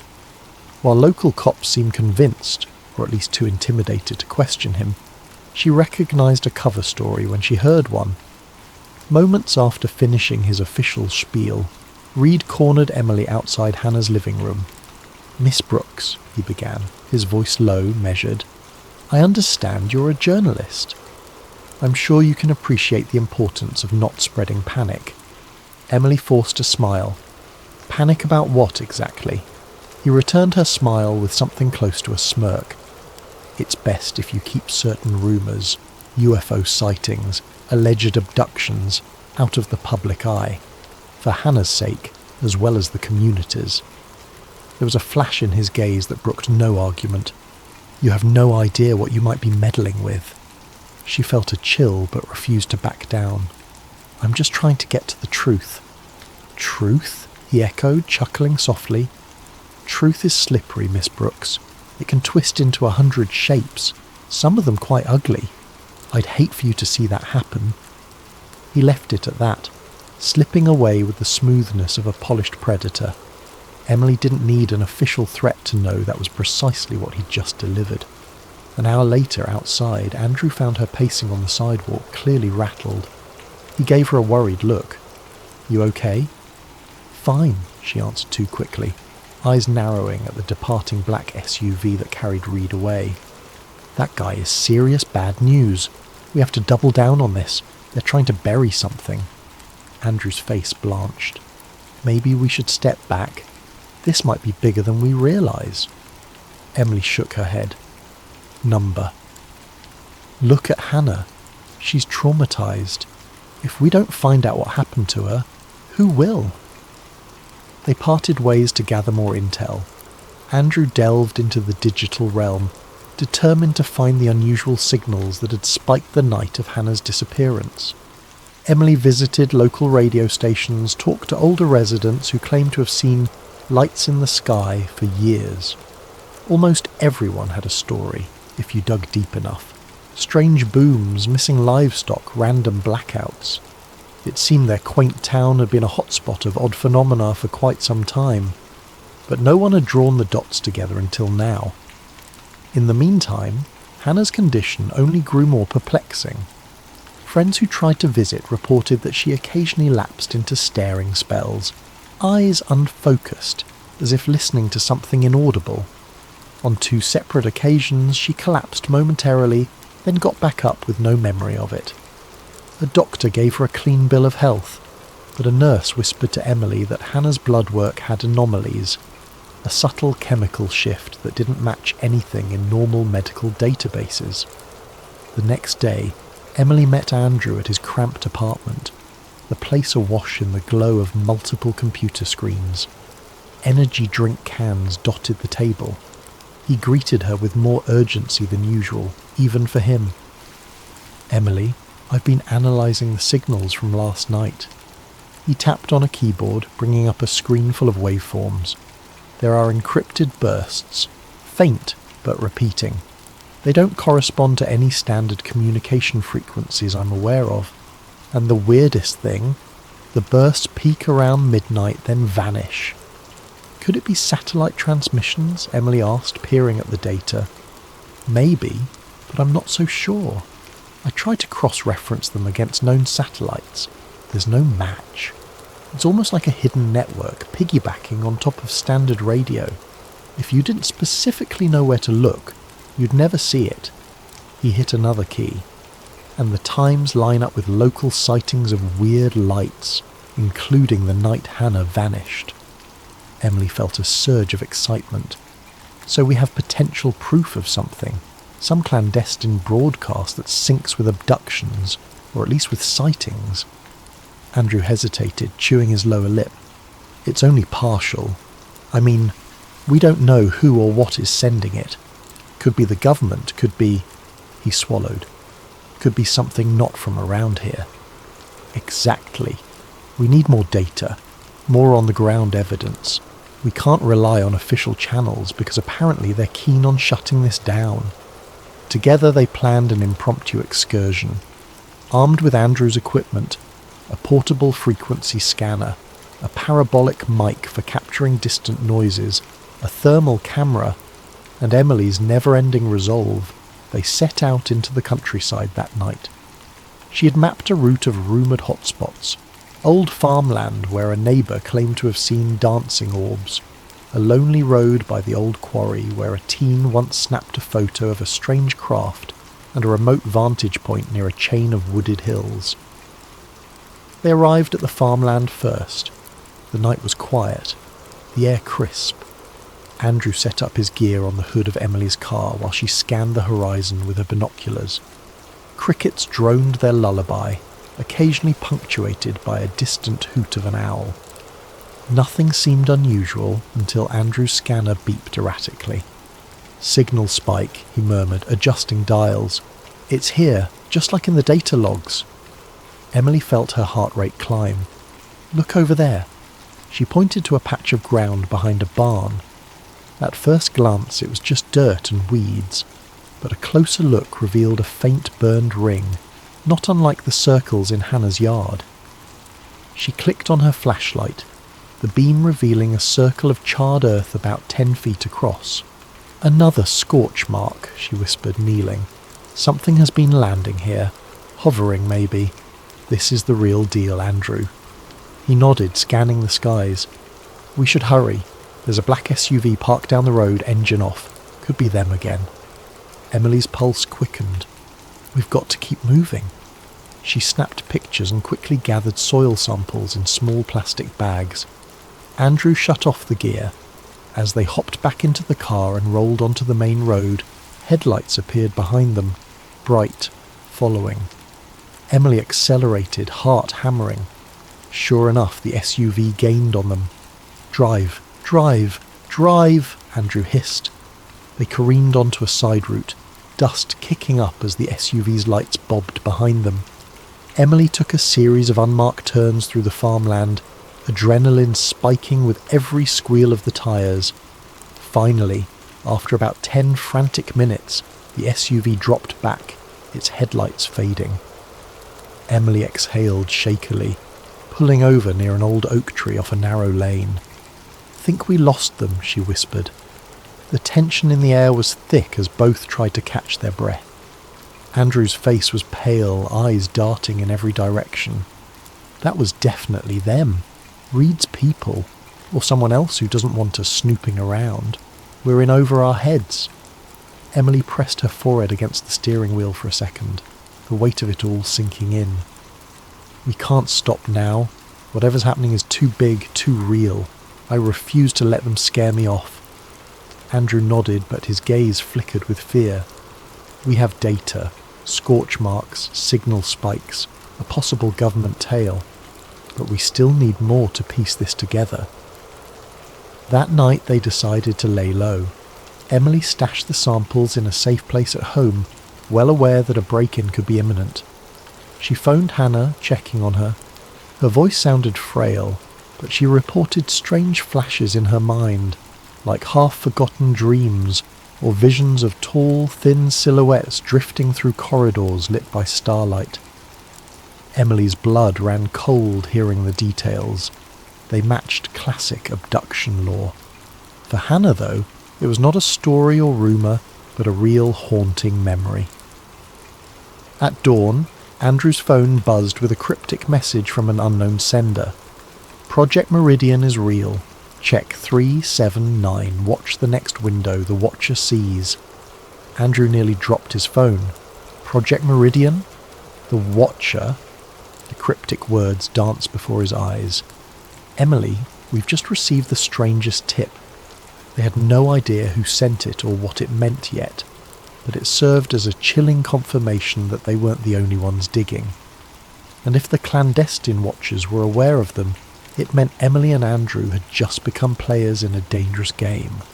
A game that involved secret projects, unexplained abductions, and transmissions from somewhere beyond normal human reach. The next morning, Emily woke to the sound of frantic knocking on her front door. Disoriented, she threw on a robe and opened it to find Hannah Gray, eyes wide and tear tracks glistening on her cheeks. She looked like she hadn't slept in days. "They were in my dreams again," Hannah whispered. But it wasn't a dream. It felt too real. She swallowed hard, gaze darting down the street as though she expected something to appear. Bright lights, swirling dust, a shape in the corner. I tried to scream, but no sound came out. Emily guided her inside, letting her sit on the couch and sip a glass of water.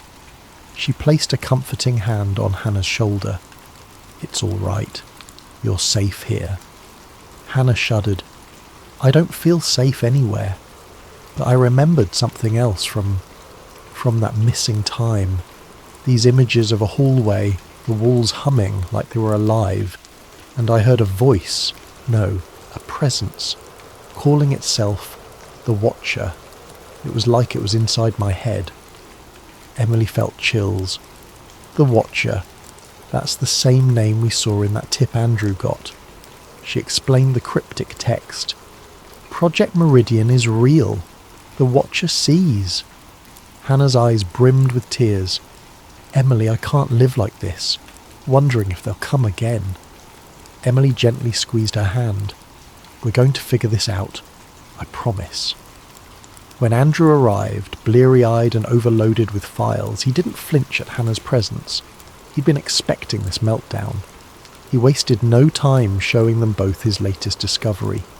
Partial documents referencing Project Meridian, gleaned from an obscure data cache that likely belonged to Reed's agency. It contained lines like scheduled harvest windows and targeted abductee list. Next to Hannah's name, along with a handful of others, was a cryptic note. Stage 2. "This is insane," Emily breathed. "It's proof that there's some government or quasi-government group tracking abductees, and it's calling it a harvest? That's horrifying," Hannah's voice trembled. "Harvest for what?" Andrew scrolled further. "It's incomplete. Someone's systematically removing sections, but I see references to potential extraterrestrial liaison and a codename The Watcher. It reads like the government is either cooperating with or studying an alien presence. They even mentioned sedation chemicals for transport." The weight of it sank in. They had partial proof of something big, a program that likely spanned beyond their little town. Emily's heart pounded. "We have to go public, or at least gather enough that no one can deny it." Andrew's face paled. "Get ourselves disappeared? We can't just fling it online. Reed's goons might have it pulled before it gains traction." He looked at Hannah. "Or worse, they could come for you again, for all of us." Hannah closed her eyes, steadying her breath. "If it stops more people from going through this, we have to try something." Later that day, Emily convinced Hannah to let her do a recorded interview for Midnight Frequencies. The interview was short but chilling. Hannah described the missing time, the marks on her arms, and the silent spaces in her mind filled by an echoing presence. Her voice shook, yet there was a calm resolve behind it. Emily decided not to publish it immediately, but she kept the footage safe, planning to use it as evidence if their investigation reached a breakthrough, or if they needed leverage against Reed. That same evening, they made plans to visit a remote desert facility rumoured to be connected to covert experiments. Andrew's data scraping had turned up references to an outpost near the state line, a place with extremely high security, no public records of its purpose, and rumoured ties to advanced research. "It might be a wild goose chase," Andrew said, scanning the route on a laptop, "but we have to try." Hannah insisted on tagging along, though Emily worried about her fragile state. "I can't just stay home," Hannah said quietly. "I need answers. Maybe being closer to whatever it is will trigger more memories." She touched her temple, as though the inside of her head were an alien place too. So, that night, the trio set off in Emily's aging SUV, loaded with cameras, scanning devices, and a sense of steel determination. The desert roads were empty, illuminated only by the headlights and a pale sliver of moon. About an hour into the drive, the radio scanner Andrew had rigged up began to crackle. The odd frequencies he'd detected before started pinging, intensifying as they neared the facility's coordinates. Then, out of nowhere, the wind picked up, swirling dust across the road in a sudden, blinding gust. Emily slowed to a crawl. Andrew tapped at the scanner. "It's spiking hard." He shot a nervous glance at Hannah, who was in the back seat trembling. "Hey, are you all right?" Hannah blinked. "I see a shape. Tall, elongated arms just beyond the dust." She pressed her hands to her eyes. "Stop the car." Emily braked. The swirling dust parted, revealing a silhouette in the desert gloom. It was too far to see clearly, but something about it was deeply wrong, like it defied the normal sense of proportion. As they watched, a faint glow emanated around it, a soft, ethereal shimmer. Suddenly, an intense headache stabbed behind Emily's eyes, making her grip the steering wheel to steady herself. Andrew groaned, clutching his temples, while Hannah's sob turned to a gasp. She opened the door and stumbled out, nearly collapsing onto the sandy roadside. Emily and Andrew followed, hearts pounding. The silhouette flickered, as if it were a projection being disrupted by the swirling dust. A wave of silent pressure rippled through the air, and Hannah collapsed fully, eyes rolling back. Emily yelled her name, dropping to her knees. Andrew tried to pull Hannah up, but she was dead weight. Just then, a pair of headlights appeared from behind them, another vehicle. For a split second, Emily feared it was more of Reed's men, but the headlights swerved off into the swirling sand, the car door opening to reveal a figure in a hooded jacket. "Get her up, quick!" the stranger ordered in a gravelly voice. Emily didn't recognize him. He had a beanie pulled low, face half concealed by the collar. Yet somehow he seemed to know exactly what was happening. "You can't stay here. It's feeding off the psychic energy."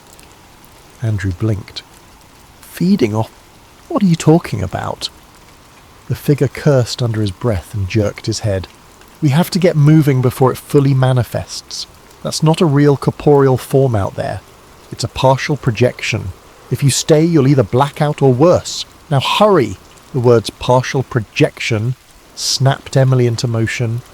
She and Andrew lifted Hannah, guiding her back into the SUV. The stranger hurried back to his own vehicle. Through the dust he shouted, "Follow me if you want more answers. Trust me." Then he sped off, his taillights cutting through the haze. Emily exchanged a look with Andrew. They didn't know this person, but it was either that or linger under the ominous silhouette. She turned the key, and the SUV roared to life. They tore off after the stranger, the swirling dust forming a tunnel around their headlights. The beep of the scanner was near deafening, as if the broadcast was in meltdown. After a few precarious minutes of desert driving, the dust settled, and the silhouette was out of sight. The stranger led them to a rocky outcropping, hidden by boulders. He stepped out, removing his hood carefully. "You got guts, I'll give you that. I've been trying to blow the whistle on Project Meridian for months, but they keep locking down my data. Name's not important." He looked at Hannah, who was starting to come to. "She's the key, isn't she?" Emily bristled protectively. "She's a person, not a key," the stranger nodded. "Right. But if you're trying to stop the abductions, you'll need her memories. They're stored in there, somewhere. The Watcher's telepathic signature imprinted on her. Reed's people want to keep that quiet." Hannah sat up, disoriented but stable. Who are you?" "Someone who can't watch this happen anymore," he said simply. Then he pulled out a small flash drive, tossing it to Andrew. "Coordinates, partial logs, even some video feeds I managed to snag. You can see the abduction schedule. They call it a harvest because these beings harvest genetic samples or psychic potential from humans. The government looks the other way. Some twisted deal for technology, or maybe they're just terrified. Either way, if you want to stop it, you'll have to get inside that facility." He pointed toward the faint glow on the horizon, presumably the compound's perimeter lights. Emily's head spun. She asked the question burning inside her. "Why us? Why come to us now? He shrugged. Because you're stubborn enough not to quit and naive enough to think you can survive this. With a wry smile, he added, that might give us a fighting chance. Before they could press him further, the faint rumble of engines echoed. The stranger flinched, scanning the dark. We've been followed. Stay off the main roads. I'll contact you when it's safe. Then he hopped back into his car, disappearing into the desert with practiced skill. Andrew stared after him. That was intense and unbelievably sketchy. Emily nodded, turning to Hannah, who rubbed her temples as if they ached. You okay? She nodded unsteadily, eyes filled with worry. This is so unreal. But it's happening, Emily said softly, and we're not backing down now. In the distance, the swirling dust had calmed, but an unsettling hush had fallen over the desert. Emily felt that hush wrapping around them like a warning, as if the watcher's gaze was locked onto them wherever they went. 2 days later, they finally discovered the location they'd only heard about in rumours. A hidden complex, miles away from any paved highway, accessible by a single unmarked dirt road that wove through rocky hills. Its perimeter was ringed by tall fencing topped with barbed wire, and floodlights swept the barren surroundings. The facility blended into the desert so well that it looked like part of the landscape. Grey concrete walls half buried in sand. Over the gate, a tiny sign read, "No trespassing, government property," but there were no official insignias. Emily, Andrew and Hannah arrived just after dusk, leaving their vehicle concealed behind a cluster of boulders. They'd spent the previous day poring over the files on the flash drive the stranger had given them. The puzzle pieces formed a grim picture, an underground site with advanced labs, holding cells and specialised containment pods for abductees. The log spoke of a harvest window approaching, a date correlated with an upcoming celestial alignment that, according to scattered notes, amplified the Watcher's abilities. As they crouched behind the fence, Hannah's nerves flared. What if we can't get in, or if we do get in and can't get out? Her voice quavered. Emily tried to keep her own fear in check. We'll find a way. We need proof. Real, indefutable proof. Andrew fiddled with a small hacking device he'd cobbled together. There should be a side maintenance gate with an electronic lock.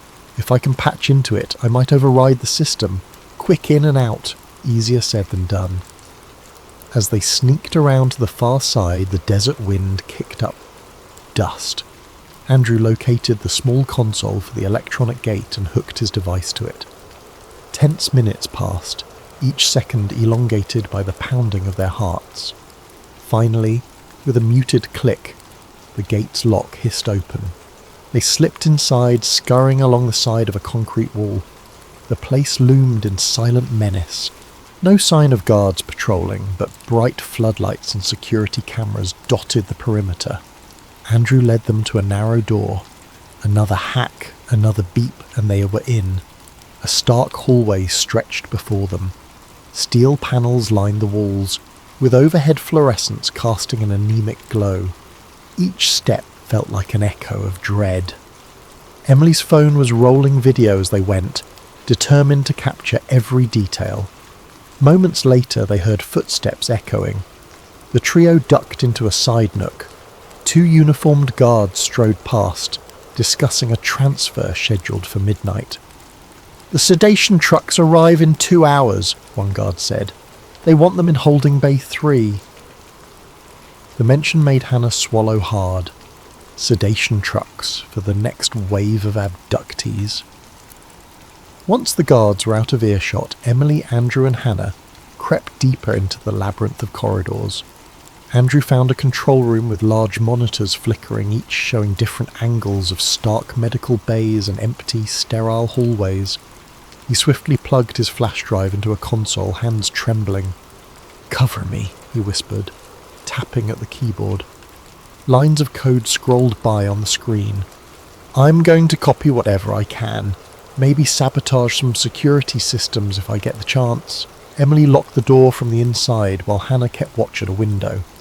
The monitor feeds displayed glimpses of something horrifying.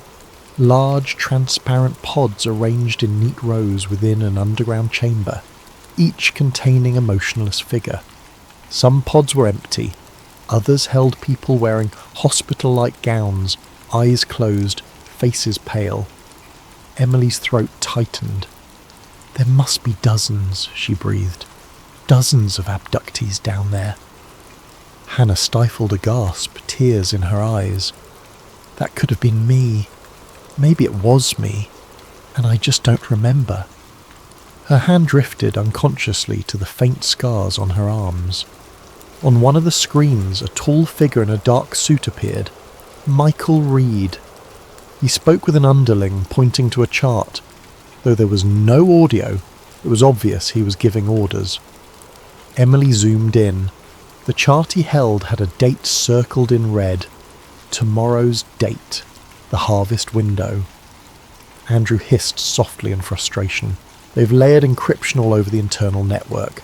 I can't get everything, but I'm snagging partial files. He paused, glancing at a separate control panel. I see an internal security measure for something called Containment Vault, Level B. Might house the more sensitive subjects. Possibly the Watcher? Emily's heart hammered. We need physical evidence from the pods. Let's see if we can get down there. We can't free everyone by ourselves, but at least we can document it. They carefully left the control room, heading toward a stairwell that descended 2 levels below ground. The deeper they went, the colder and more sterile it became. Medical trolleys lined the halls, stocked with ominous syringes and strange equipment. Faint overhead announcements crackled.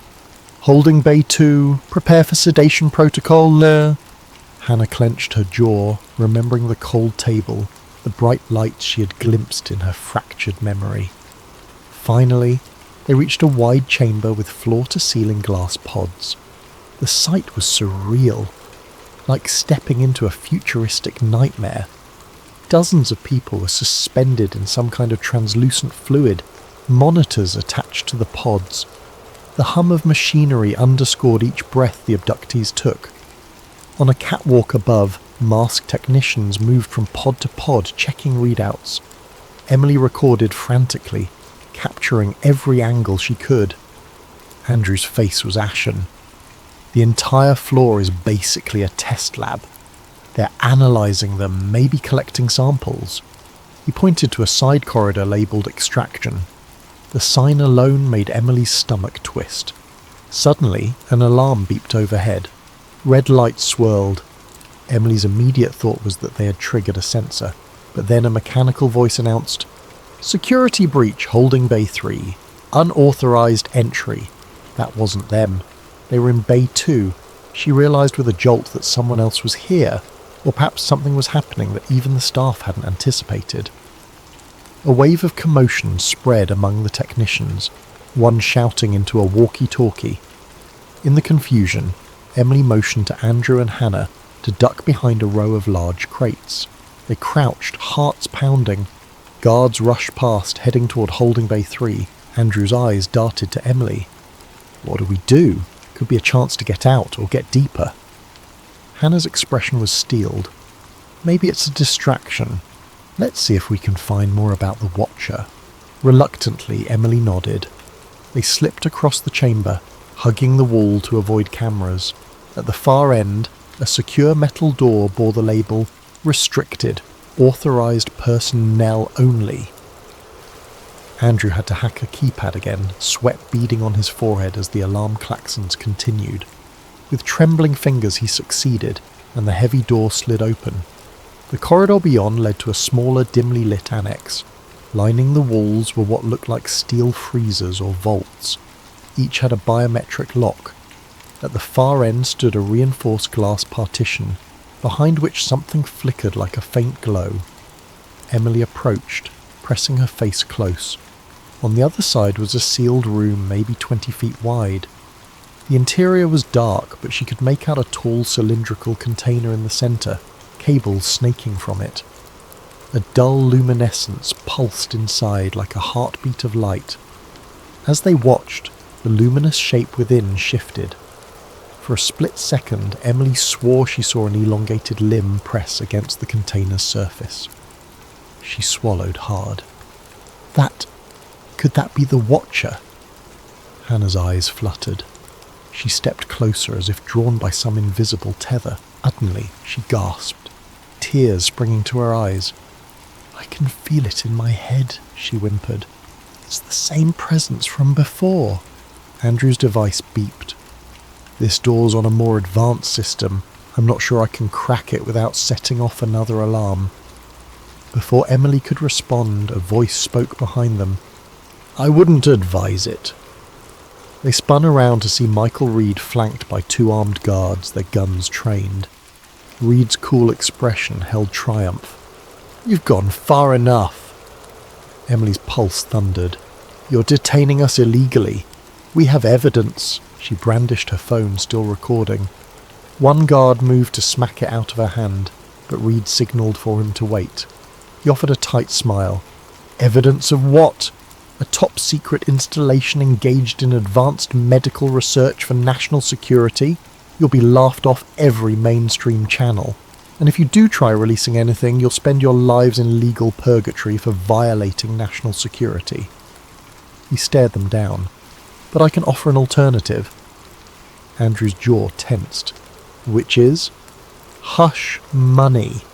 A comfortable relocation to anywhere you want. You sign NDAs, vanish quietly, and let the grown-ups handle the big, scary secrets." Reed glanced at Hannah.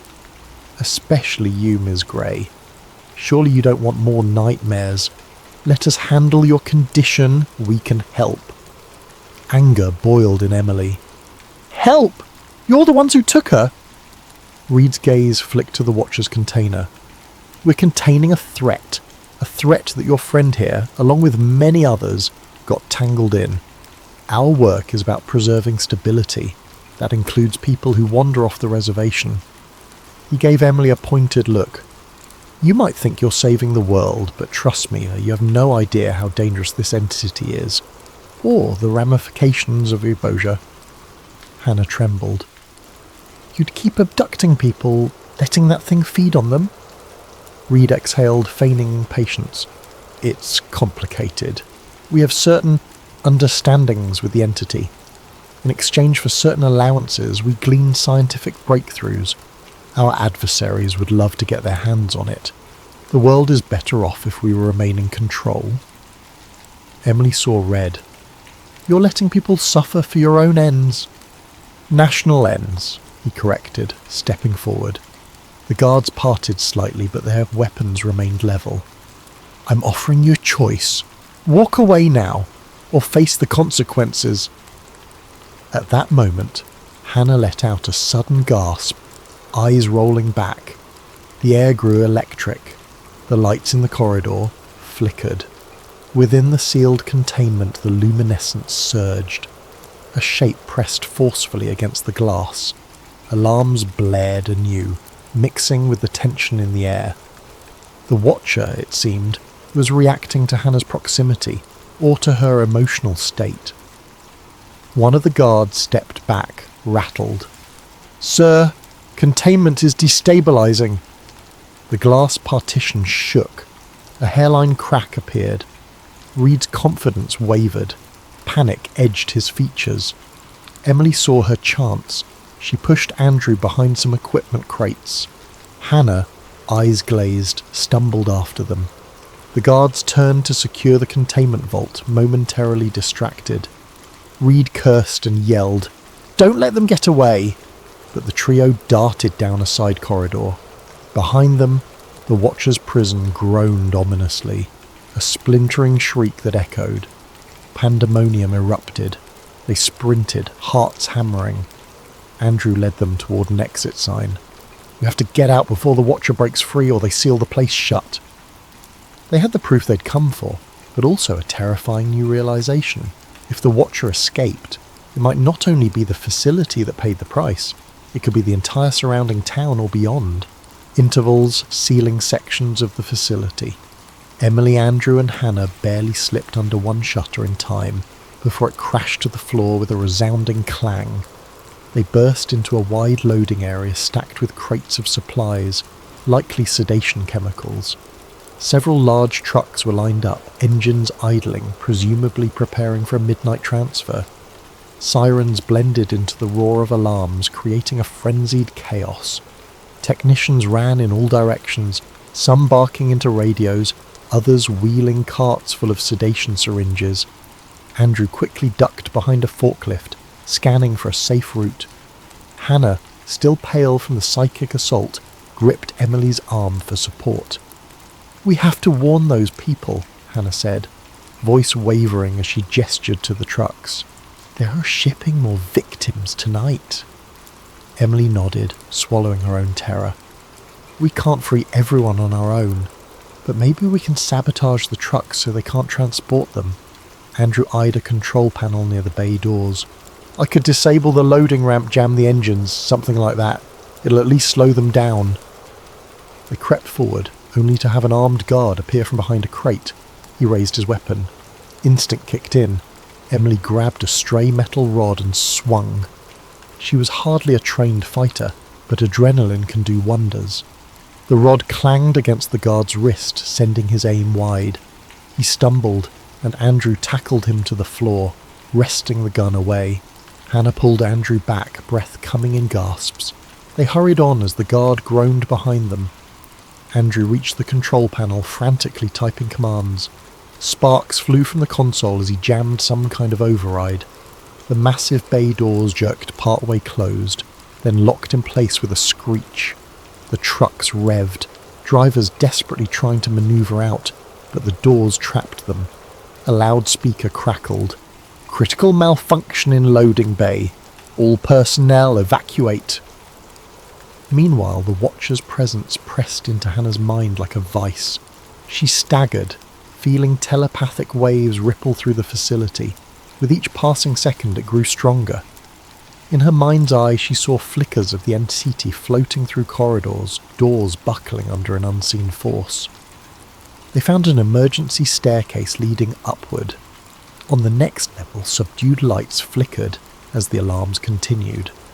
Bodies lay strewn in the hallway, some unconscious guards, possibly overwhelmed by the Watcher's telepathic field.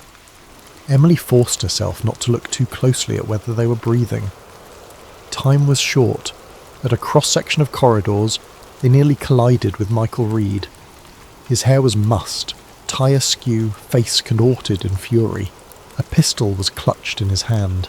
"You have no idea what you've unleashed," he snarled.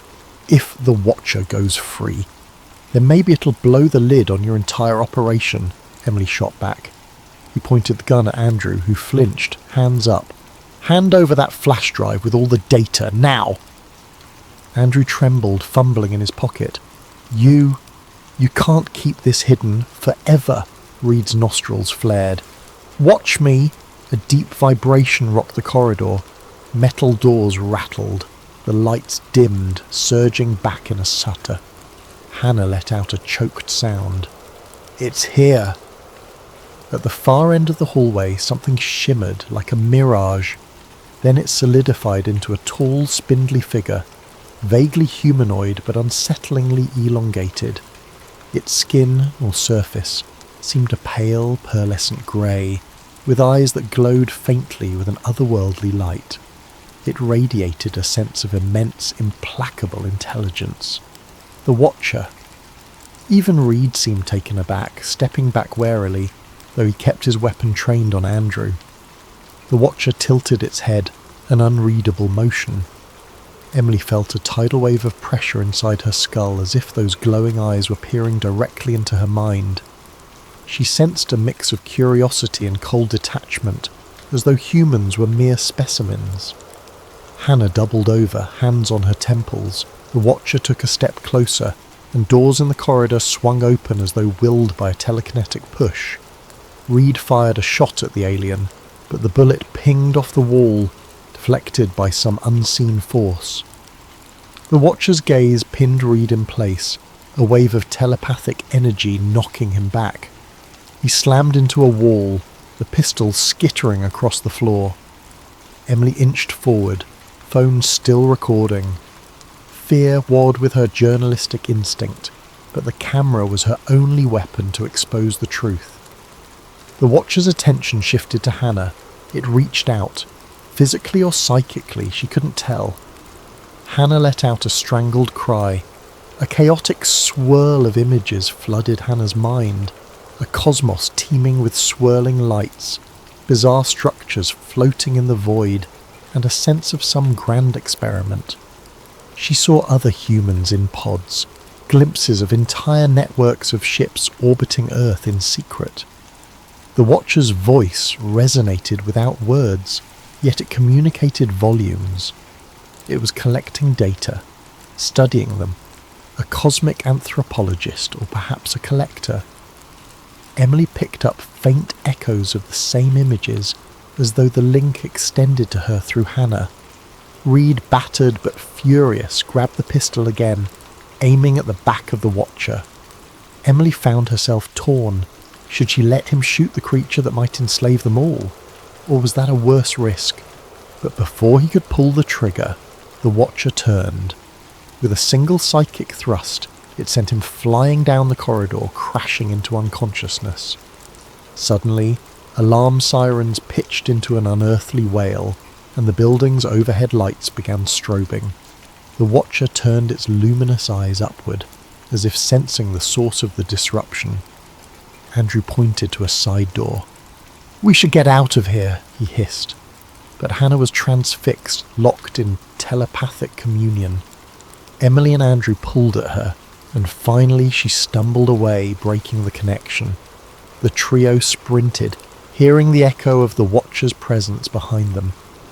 It didn't chase in a conventional sense. It seemed more concerned with clearing a path to escape the facility entirely. They found an auxiliary exit, locked from the inside. Andrew managed to pry it open using a crowbar from a nearby maintenance closet. Fresh night air rushed in. Outside, floodlights swiveled madly, but the area was chaotic.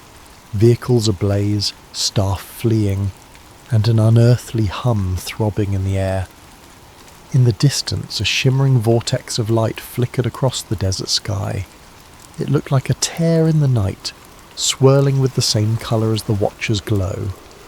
Hannah clutched Emily's sleeve, panting. "That's how it's leaving. We're calling in reinforcements." Andrew scanned frantically for their own SUV. It was still hidden behind the boulders. They dashed across open ground, hearts pounding. Over their shoulders, the complex erupted with scenes and sporadic gunfire. Inside that swirling vortex, they glimpsed the Watcher's silhouette rising, drifting upward in defiance of gravity. Bolts of energy danced around it. Suddenly, Hannah cried out, doubling over. Emily skidded to a stop. "Hannah!" She was experiencing a final psychic barrage. Disjointed images of Earth from orbit. Hundreds, maybe thousands of other Watchers, each assigned to different regions of the planet. Some alliance with governments worldwide. The horrifying scale of it slammed into Hannah's consciousness, a revelation she could scarcely handle. A surge of raw mental force burst from her, a reflexive scream that tore through the night. It was as though she'd formed a telepathic feedback loop with the Watcher. For a brief moment, the Watcher wavered in mid-air, its body convulsing. The vortex crackled with unstable energy. Emily shielded her eyes from the blinding flashes. Andrew grabbed Hannah to steady her. Then, with a thunderous hush, like the air had been vacuumed out, the Watcher disappeared into the vortex, which collapsed in on itself, leaving only a shimmering after-image in the sky. The desert fell silent but for the crackle of flames around the facility. The abduction operation was in ruins. At least for now. They found their SUV and sped away.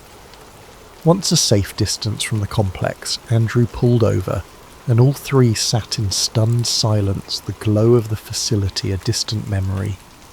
Emily's phone still had partial battery and a stack of recorded footage. She could barely process it. She had filmed the Watcher, the pods, the weird telekinetic standoff. Now she held evidence that could unravel a global conspiracy or be dismissed as a hoax, depending on the audience. "Are you okay?" Emily asked Hannah, gently placing a hand on her shoulder. Hannah trembled. I feel empty, like it took something from me when it left, or I took something from it. I'm not sure which." Andrew exhaled a shaky breath. "We have the footage, the documents, everything. Let's get it out there, wide. Even if the mainstream covers it up, the truth will find a way." Emily nodded, determination in her eyes. "We owe it to everyone who was trapped in those pods, and to every abductee that might still be out there." They drove through the night, hearts heavy yet hopeful. At dawn, the story was uploaded across multiple platforms, midnight frequencies, conspiracy forums, independent video hosts. Emily didn't bother contacting mainstream news. She knew they'd either laugh or find themselves mysteriously blocked. But the smaller corners of the web lit up, viewers reeling at the footage of the Watcher, the pods, and the ominous presence of government forces. Some hailed it as undeniable proof. Others cried hoax, but the seed was planted, the story out in the wild. If Michael Reed or his superiors tried to contain it, they'd have a hard time chasing every download and re-upload.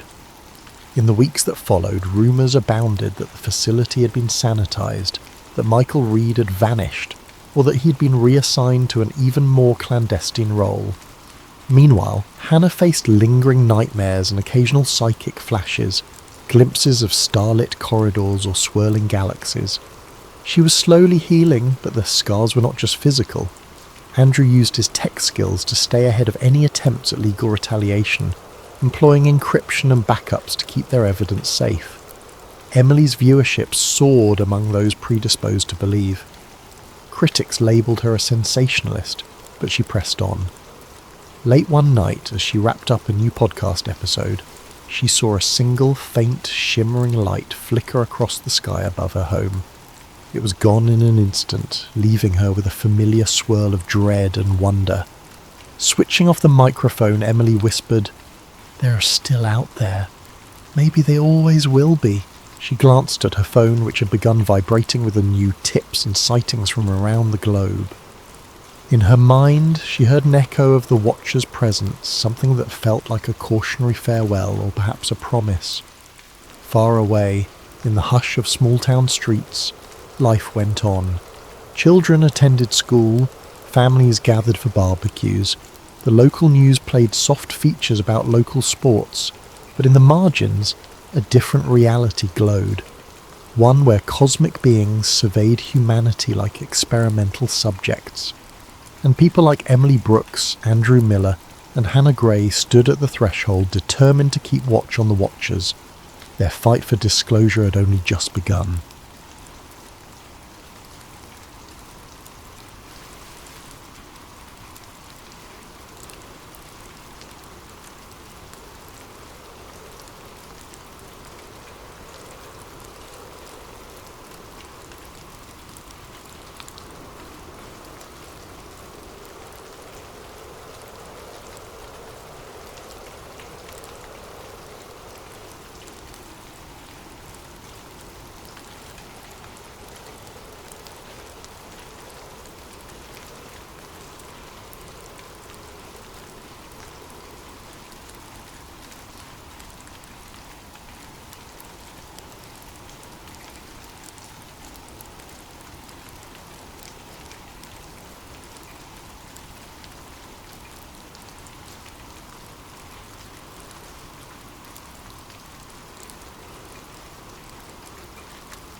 The desert wind rattled loose tin on the Navarro ranch house as lightning clawed at the sky. Rain spattered on dusty window panes, an uncommon fury for a New Mexico summer. Betty Navarro, a rancher's daughter of 19, steadied a lantern by the back door. Her father, Miguel Navarro, had hurried out moments ago, muttering about a fierce storm that might spook their livestock. The thunder overhead rumbled, setting Betty's nerves on edge. She paused in the kitchen, about to douse the lantern for a moment's rest, when a flash of brightness cut across the black horizon. Not lightning, but something else. She dashed to the open doorway. A narrow blazing streak arced overhead, sputtering sparks like metal scraping the atmosphere. It vanished behind a ridge just beyond the ranch fields, followed by a bizarre echoing boom. The ground trembled. Betty's heart hammered. Could it be a plane crash? She called out for her father, but heard only the storm's roar. Grabbing her slicker, she ran into the rain, scanning the fields for any sign of him. In the distance, an otherworldly glow flickered behind the far fence line. The cattle bellowed in alarm. Something definitely had come down from the sky. Something big.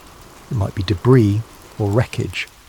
Gritting her teeth, she pushed through the mud, praying her father was safe.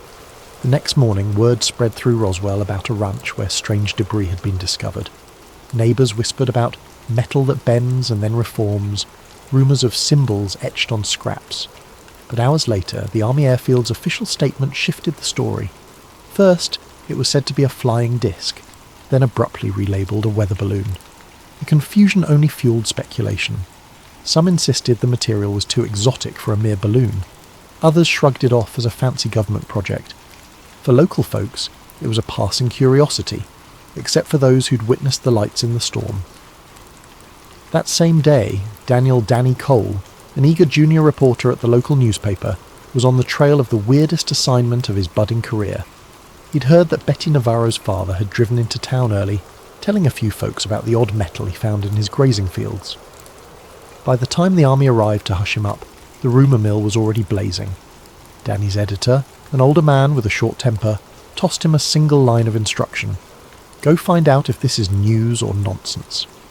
With a pencil behind his ear and a notepad in hand, Danny steered his battered truck toward the Navarro ranch. En route, he spotted a row of army trucks rumbling back to Roswell, tarps covering what appeared to be crates. Odd tension itched at the back of his mind. Why would the military be so secretive about a balloon crash? Arriving at the dusty driveway, he found Betty Navarro standing by a fence, her clothes still stained with mud from the prior night. She eyed him warily, suspecting he might be another official come to strong-arm her father. He introduced himself gently, explaining he was just a local reporter hunting for the truth. That seemed to ease her suspicion. With a tired sigh, she nodded toward the pasture. We're not supposed to talk about it. The army men told us it's classified, but all we want is to understand what happened on our land. Walking alongside Betty, Danny glimpsed the flattened tall grass where something had skidded. A few scorched patches dotted the ground. She recounted how she'd found her father near dawn, staring at twisted shards. He was convinced it wasn't from any typical plane or balloon, like nothing he'd seen in 40 years of ranching. Then soldiers swarmed in, whisked away the wreckage, told him to keep silent or face dire consequences. He now lay in bed, nerves frayed, spouting paranoid worries that he'd be hauled off if he talked. Betty bristled at the thought. He just stumbled on that debris. We're no criminals. She led Danny to a small shed where her father had stashed a single piece he'd pocketed, an L-shaped sliver of dull silver about the size of a paperback. She handed it over with trembling caution. Danny turned it in his hands, marvelling at how lightweight it was. Aluminum, he guessed, but pressing his thumb left no dent. Even repeated attempts to crease it failed. Suddenly Betty took it back, folded it almost in half with surprising ease, then let go, and it snapped back to its original shape. No signs of bending or stress. Danny swallowed hard. This can't be normal metal. From behind them an engine roared, making them jump. The jeep skidded to a stop near the shed. 2 uniformed men hopped out, guns visible at their hips. One barked, "Step away!" "That's government property." They marched over, demanding the piece.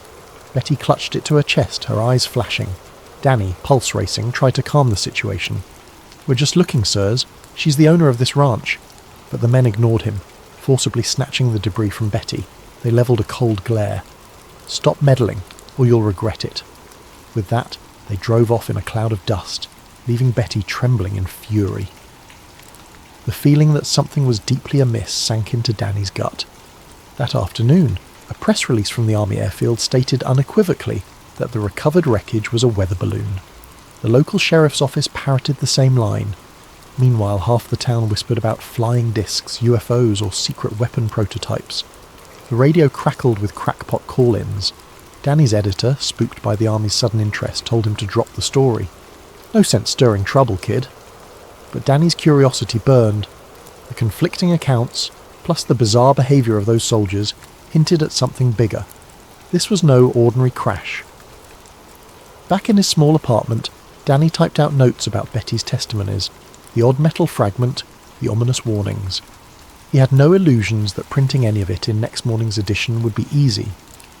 Yet the sense that Roswell was at the centre of a swirling conspiracy made him determined. He needed more angles, more proof.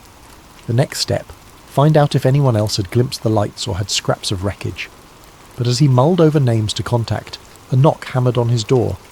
Peering through the peephole, he saw two strangers in plain suits. He opened the door a crack. One man hissed, "Cole? We know you've been snooping at Navarro's place. Let it go." The second man stepped forward, voice low and menacing. "You didn't see anything unusual. Remember that." Then they left, footsteps echoing in the hallway. Danny's pulse thundered.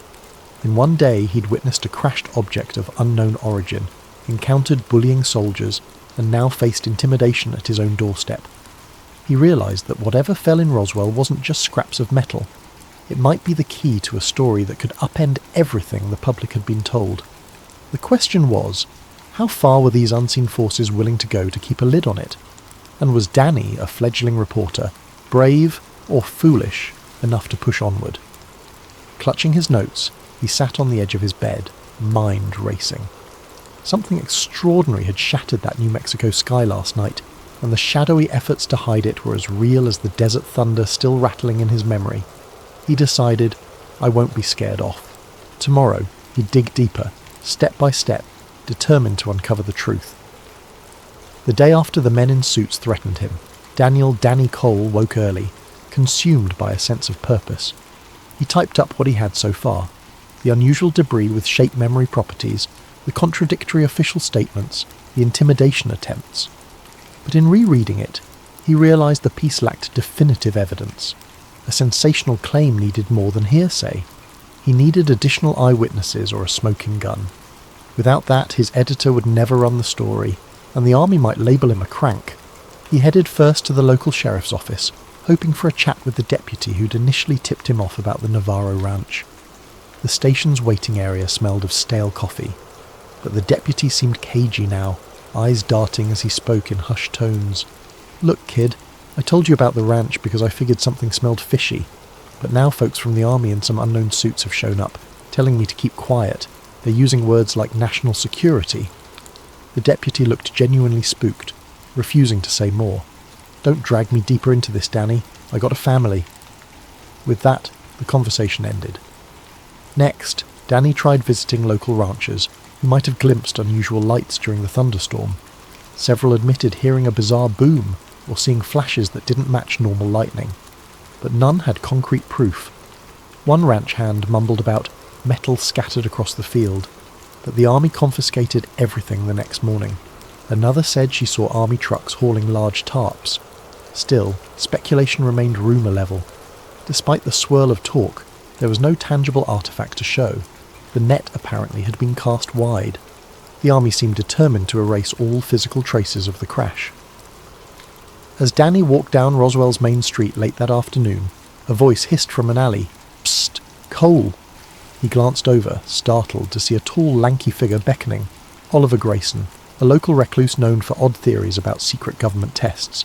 He wore rumpled clothes and clutched a rolled-up sheet of paper. "I have something you'll want to see," he whispered. Danny approached warily. Oliver's eyes darted left and right, as though expecting watchers. Oliver led him to a dingy back room behind a boarded-up photography studio. There, he unrolled the sheet. It was a large negative from a camera, apparently capturing streaks of light in the sky. "Took this the night of the storm," Oliver said, voice trembling with excitement. The negative showed multiple lines, perhaps meteor-like trails, except one line curved oddly, as if under controlled flight. I was out trying to snap lightning shots. Then I saw these lights. They moved too intelligently to be random. Danny squinted. The negative quality made it difficult to interpret, but it definitely looked peculiar. If real, it might bolster the claim that something extraordinary flew overhead that night. Why not show the police? Or the paper? Oliver snorted. They'd call me a crank. Also, those men in suits rummaged through my place. I barely hid this negative before they arrived. They took everything else. He inhaled shakily. I know they're covering up something big. That evening, the Roswell Army Airfield held a hasty press conference. Major Harold Tate, a tall, composed officer, took the podium. Beside him, a bland visual display of a weather balloon's diagram was pinned up. Journalists from the local paper asked if the Army still stood by their explanation. Tate nodded gravely. Yes, we recovered a balloon and related radar reflectors. No evidence suggests anything unusual. He urged citizens to trust official channels, denouncing wild rumours about unknown craft. Danny was in the back, scribbling notes. He saw the tightness in Tate's jaw when asked pointedly about the ranch location, or the rumoured strange metal. Tate repeated the same line. Balloon materials, nothing else. The tension in the room was palpable. Then, in a moment of quiet, Danny asked, Major, can you confirm you visited or seized property from any civilian homes, like the Navarro Ranch, for purely weather balloon debris? Tate's eyes flickered. Those are routine procedures, he replied stiffly. If folks have mistaken ordinary junk for something else, we clarify and remove what belongs to the government. No further explanation. Over the next few days, Roswell's rumour mill intensified. Some insisted the entire crash was a hoax. Others whispered about little men taken to the base. In local diners, talk alternated between scornful jokes and uneasy speculation. Meanwhile, the Army presence around the outskirts grew. Patrols began restricting access to remote desert roads, claiming it was for safety. They're systematically shutting down the story, Danny thought. One morning, Betty Navarro arrived at the newspaper's office, flustered. She explained that her father had been visited again by men in suits, who repeated the weather balloon line and threatened legal trouble if he said otherwise. He's a proud man, but he's frightened, Betty said, eyes flashing with anger. She placed a battered envelope on Danny's desk. Inside was a second chunk of that bizarre metal. We'd kept it hidden. I can't just let them stomp on the truth. Danny touched the fragment. Indeed, the same strange properties. He promised to safeguard it. Through a contact at the local airfield, Danny arranged a secret meeting with Dr. Evangeline Parker, rumoured to be an aerospace engineer quietly assisting Major Tate's project. Late one evening, they met in a deserted hangar's shadows. Parker, her face etched with worry, confirmed that the debris was not from any standard balloon or plane. She'd run tests showing unearthly durability and superlight composition, yet official instructions forced her to classify it as common. She felt deeply torn, a sense of duty to her country versus moral unease about perpetuating a lie. She showed him lab notes, incomplete but revealing anomalous chemical structures. I suspect it's a technology we can't replicate with known alloys, she whispered. But if I speak openly, I'm done, possibly imprisoned. Danny gulped. So the Army's lying, systematically? Parker nodded. They claim it's to prevent mass hysteria or foreign exploitation, but it's bigger than that. They might be dissecting something that rewrites everything we know about flight. She urged him to be cautious. As dawn neared, Dr. Parker disappeared into the gloom, leaving Danny reeling. Advanced metal, reverse engineering. The puzzle pieces aligned. The Army's clampdown was more than mere pride or embarrassment. They wanted to harness an unearthly find. Could it truly be from beyond Earth, or was it advanced domestic tech? Regardless, the secrecy suggested a massive conspiracy. With Oliver Grayson's photograph, Betty's second metal piece, and Dr. Parker's hints, Danny now had potential proof. Yet he felt watchers behind every corner. Each phone call crackled suspiciously. An unmarked sedan loitered near the paper's building. Even his editor avoided him in the hallway. Fear weighed heavy. If Danny published, would these men in suits escalate? Could he vanish like some folks rumoured? At midnight in his cramped apartment, Danny typed a draft article titled Debris in the Desert, More Than a Balloon. He included everything. The rancher testimonies, the inexplicable metal, Oliver's photograph, Parker's anonymised statements. He planned to show it to the editor in the morning. If only I can get the paper to run it. But something told him the next 24 hours would decide whether the truth saw daylight or was buried deeper than the desert dunes. He slept fitfully, the hush of late-night Roswell broken only by the soft hum of passing military vehicles, an ominous lullaby that underscored how close he stood to something bigger than he'd ever imagined. The next morning, Daniel Cole arrived at the paper with a glimmer of hope, only to discover the editor's door locked and a meeting in progress sign. Murmuring voices leaked through. It sounded like the editor was speaking with men who had crisp, authoritative tones. Danny knocked once, hesitated. The door cracked open. A grey-suited man with cold eyes peered out. "We'll be done soon," he said icily. 5 minutes later, both men brushed past Danny without a glance, disappearing down the corridor. Danny entered the office to find his editor, sweaty and shaken, rummaging through some papers. "Kid," the editor began, voice trembling, "I can't run your piece. These, army reps said it's national security. They threatened legal action if we print speculation." Danny's protest died in his throat, seeing the fear in the older man's eyes. He realised the story was effectively blacklisted from local press. "I'm sorry," the editor added quietly, refusing to meet Danny's gaze. "Write about anything else you want, just not this." With the local newspaper gagged, Danny's frustration peaked. That afternoon he found Oliver Grayson hunched in a corner booth at a dusty cafe. The frantic man shoved an envelope across the table, negatives from the prior night's attempt at photographing new lights. "Look at these," Oliver whispered, eyes darting. "I spotted more strange aerial objects over the ranch region, different from standard planes. I tried to call the radio station, but they brushed me off. The local press is compromised. We got to go bigger national." Danny studied the negatives in the dim cafe light. They were faint, but some lines indeed suggested unusual flight patterns. Could be illusions, but combined with Dr. Parker's statements and the metal shard, it formed a mosaic of evidence. "We might have to contact a bigger outlet," Danny said, nodding, "but the army's already breathing down my neck." Oliver shrugged, fear glimmering. "They'll destroy me if they find out, but if we do nothing, they'll bury the truth forever." That night, Danny typed a detailed account from home, 8 pages typed single-spaced, hoping to mail it to a national wire service. The phone rang near midnight. He answered groggily. Static hissed. Then a mechanical-sounding voice said, "We see your typewriter blazing. Stop, or the next knock you hear won't be so polite." The line went dead. Adrenaline spiked. He dashed to his window, peering outside. Sure enough, a dark sedan idled across the street. This was an escalation. They were tapping his calls. "I need to vanish if I want to get this out safely," he realised. He stuffed the typed pages, plus Oliver's negative prints, plus Betty's second metal shard into a satchel. Then he wrote a quick note to Betty, telling her to meet him at a deserted gas station near the highway at dawn. After a sleepless night, he quietly slipped out before sunrise. The sedan was still there, but the occupant apparently dozed off, or so Danny hoped. He guided his battered truck onto the dusty roads, heart pounding. At the designated spot, Betty arrived in her father's old pickup. She looked anxious, hair tied back. They compared notes. She'd had more visits from stoic men claiming the family best remain silent. They demanded the last piece of debris. She'd feigned ignorance. "We have to get this to someone who'll help," she said. "But who?" Danny decided to contact Dr.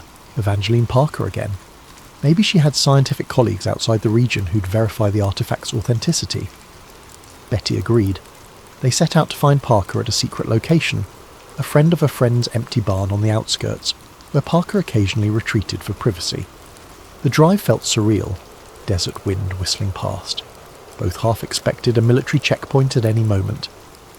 They found Parker waiting in the barn's shadowy interior, eyes shadowed with fatigue. She had news. The base was intensifying its security. Major Tate was rumoured to have formed a special unit to track subversive elements in Roswell. She also claimed she'd seen glimpses of a second site where more debris had been stored, and possibly biological materials. She refused to elaborate, but her haunted expression said it all. "I'm done playing along," Parker murmured, scanning the artifact shard Betty extended. "We need to publish proof, or history might rewrite itself as a trivial balloon incident." Just then, a booming voice rang out. "Freeze!" A group of uniformed soldiers, led by none other than Major Harold Tate himself, emerged from behind bales of hay, their rifles aimed unwaveringly. The trio, Danny, Betty, Parker, raised their hands in alarm. Tate's eyes glinted with cold triumph. Breaking onto private property, conspiring to steal government assets, you're all in serious trouble. He nodded at a subordinate who grabbed the metal shard from Parker's hands, sealed it in a pouch. Danny's breath caught. We're simply verifying the truth, Major. You have no right. Tate cut him off with a sneer. I have every right. This is a matter of national security.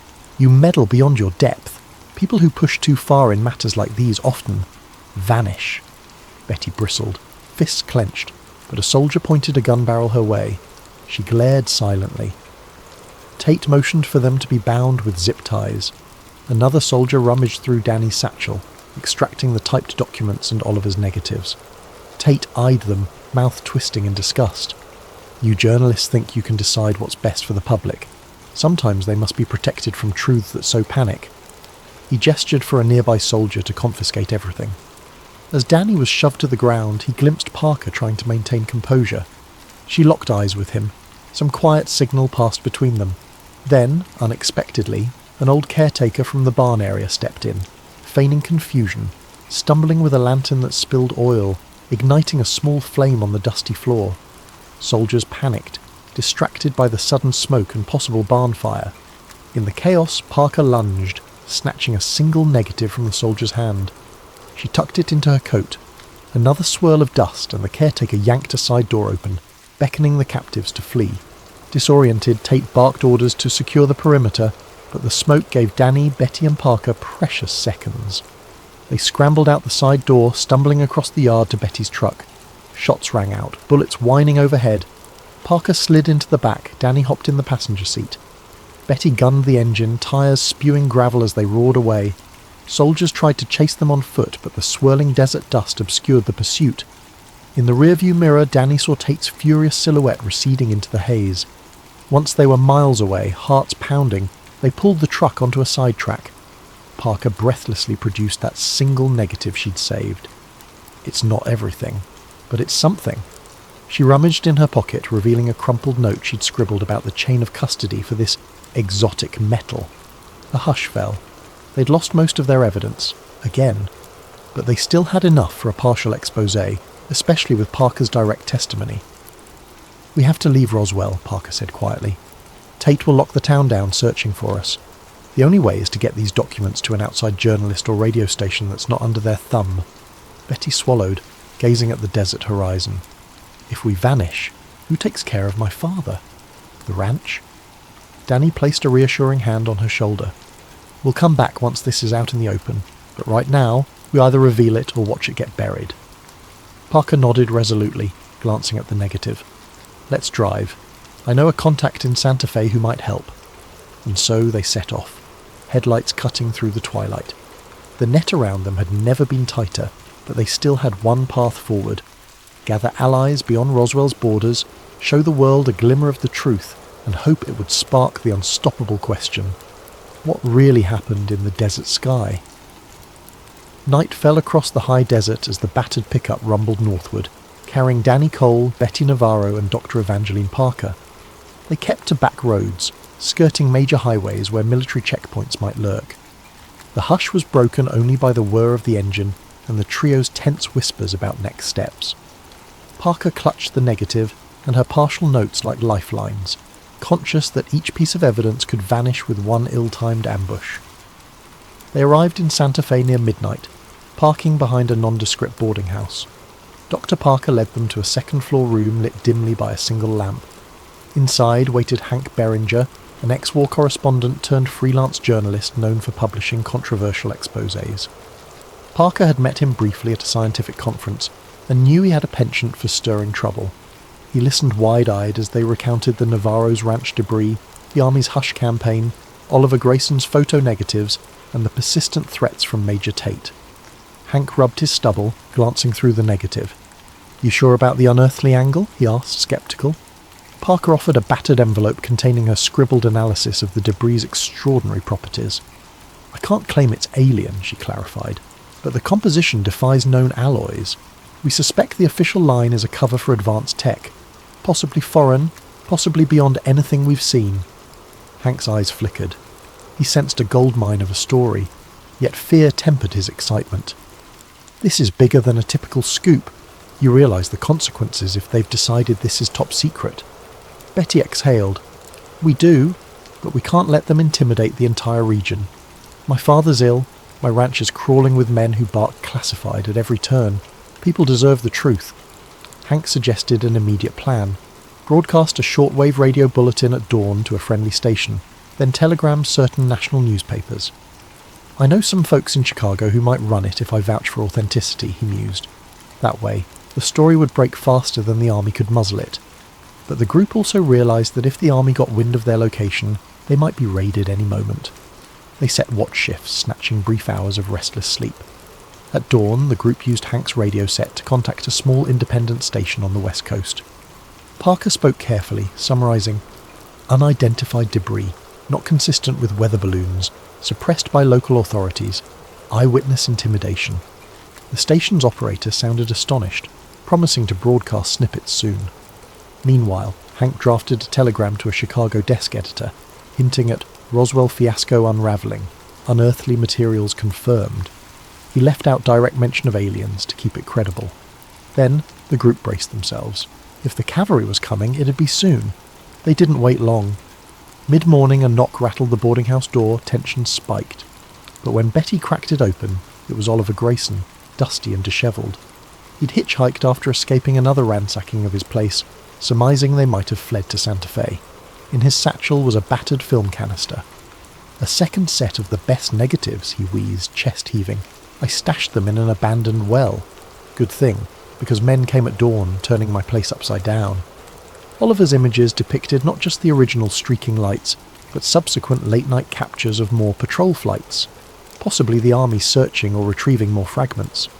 This is proof they're conducting operations out there, Oliver insisted. Hank carefully examined the negatives, nodding. We can incorporate these into the telegram, combine them with Parker's data to form a cohesive angle. The army found advanced debris, is conducting covert retrieval, lying about it.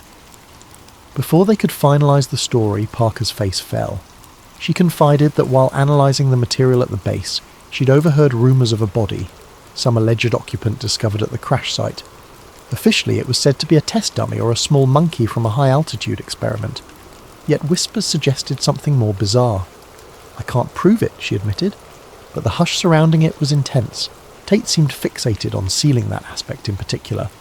This possibility unsettled everyone, even Oliver, who thrived on outlandish theories.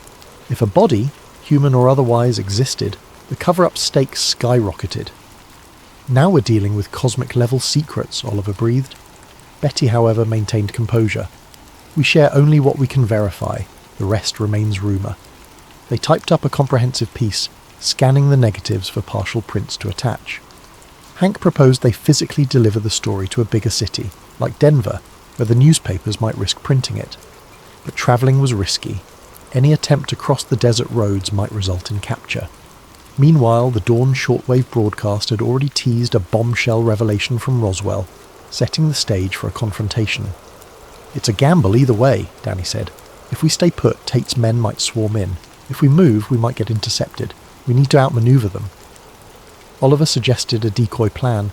He'd drive his beat-up car in one direction, making it conspicuous. The rest would slip out at dusk in another route, carrying the final story. With luck, the army or men in suits would chase Oliver's decoy, letting them escape. The group agreed. Time was too short to refine it further. That evening, tension ran thick as Oliver took off. Windows down, radio blaring, heading south. About half an hour later, Danny, Betty, Hank and Parker quietly loaded into the truck and turned north. They stuck to back lanes, avoiding main highways. The desert twilight cloaked them. For a while, all seemed calm. Then, near a lonely stretch, headlights appeared behind them, quickly closing in.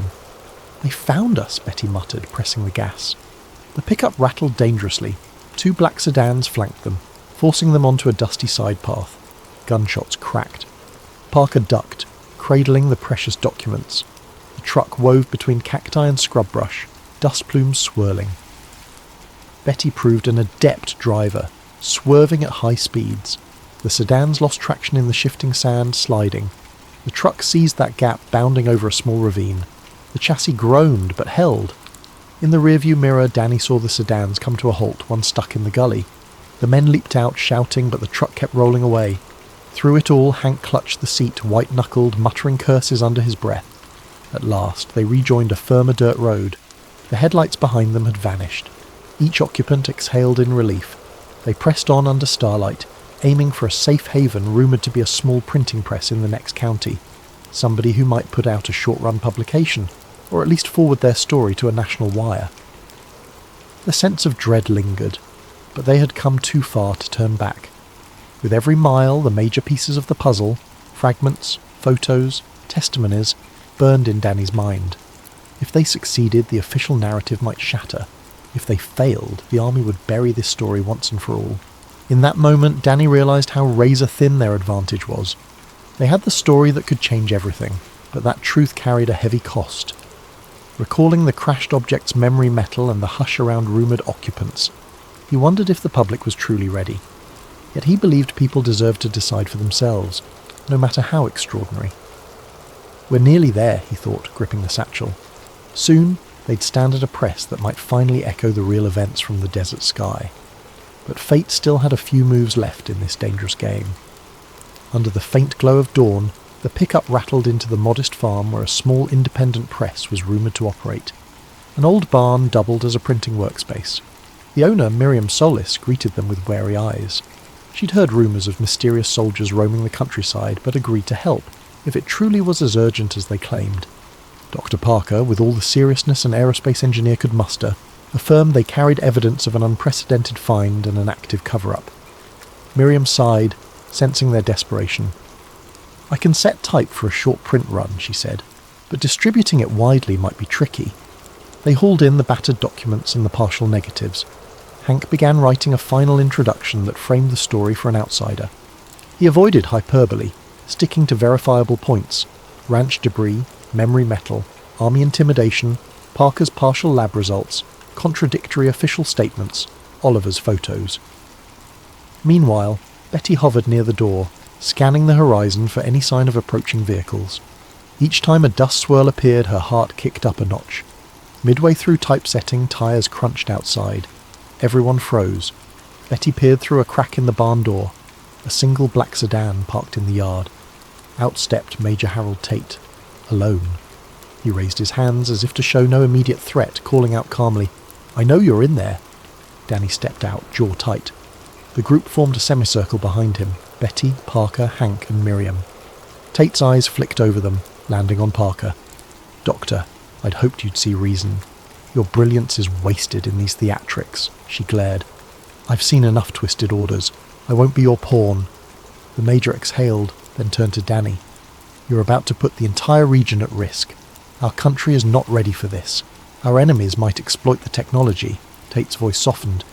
"This crash, whatever it is, should remain under top security. Why feed the public hysteria? Why give foreign powers an edge?" Danny clenched his fists. "Because the truth belongs to everyone, not just the army. People have died for lesser secrets, and your men threatened innocent ranchers who stumbled on it. That's not how we do things in a free country." Tate's mask of composure cracked slightly.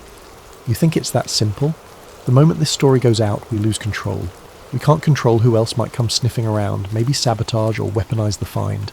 Sometimes deception is the only shield." Parker stepped forward, eyes fierce. "What if the technology you're shielding has moral or cosmic ramifications? Should a handful of men decide for the entire planet?" A tense silence fell. Tate drew a deep breath. "I can't let you publish this, but I respect your convictions. If you step away, I'll ensure no harm befalls you or your families." He glanced at Betty, offering a glimmer of sympathy. "That includes your father, Ms. Navarro." The threat was implicit. Defy him, and all bets are off. The group exchanged grim looks. A wave of doubt flickered in Danny's mind. Was the truth worth the potential blowback? But then Betty's voice, quavering but resolute, broke the hush. "We've seen how your men bullied an old rancher. We know you confiscated the debris. If you hush us now, what about tomorrow or next year? This story is bigger than any one of us." Parker lifted the manila envelope containing the last negative. "Major, we're not traitors. We love this country. But burying this secret fosters paranoia and control.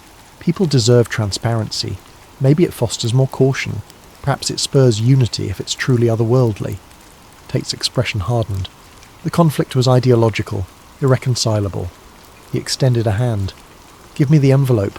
Walk away from all this." Time felt suspended. Danny recalled how he started this as a fresh reporter, stumbling onto an odd debris story. Now he stood on the brink of shaping national headlines with revelations that could alter how humans view their place under the sky. Could he trust that the Army's paternalism was right? Or was it a smokescreen for consolidating power? The moment weighed heavily. He sensed the ghosts of the thunderstorm's illusions, the memory metal glinting, the hush in the desert that seemed to hold its breath. He turned to the press owner, Miriam Solis, who was trembling but determined. She whispered, "If we do this, we do it now." Hank took the typed copy to the press machine. With a screech of hinges, he began inking plates. Parker clutched the negative. Tate stepped forward, voice raised. "Stop! I won't let you do this. You'll regret." But he paused as Parker pointed out how many copies they could churn out in an hour. Even if Tate destroyed the press now, some copies might slip out, or the negative might be mailed. The cat was out of the bag. Suddenly another vehicle rumbled in, kicking up dust. Out leapt Oliver Grayson, wearing an exuberant grin. "I led more army men on a wild goose chase, circled around to help." He toted a spare camera, battered but functional, possibly for capturing any final confrontation. Major Tate, pinned between them, realised his position. Physically outnumbered, his backup misled. He glared, fists clenched, but couldn't forcibly stop the printing. He might shoot, but that would cause a scandal. The standoff ended with Tate stepping back, face pale with anger. "You're making a mistake, but I won't kill you over it. When chaos breaks from your revelations, remember this moment." In the tension-laden barn, the press whirred. Sheets came out bearing headlines: "Unexplained debris," "Scientists denounce balloon claims." The story included Parker's partial analysis, Oliver's photo of strange lights, Betty's testimony about the ranch, Danny's chronicle of intimidation.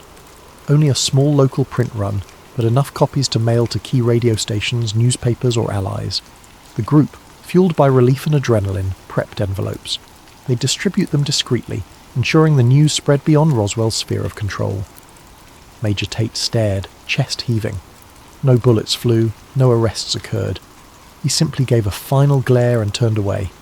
The black sedan roared off. Possibly he'd craft a new strategy or blame incompetent subordinates. But at least for now, the honest story would surface. Danny's chest tightened with both triumph and a pang of worry.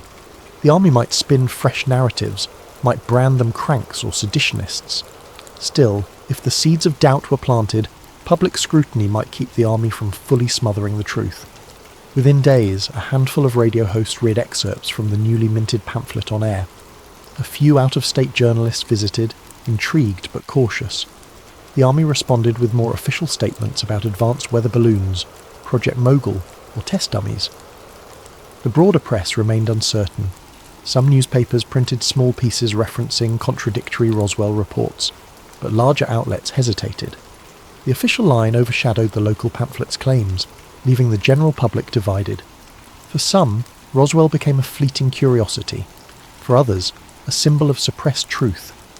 Nevertheless, the conspirators, Danny, Betty, Parker, Oliver, secured small victories. A few investigators believed them, quietly gathering more evidence. Parker found a new job under an assumed name, continuing to speak out in coded ways. Betty's father improved in health once the ranch was left alone.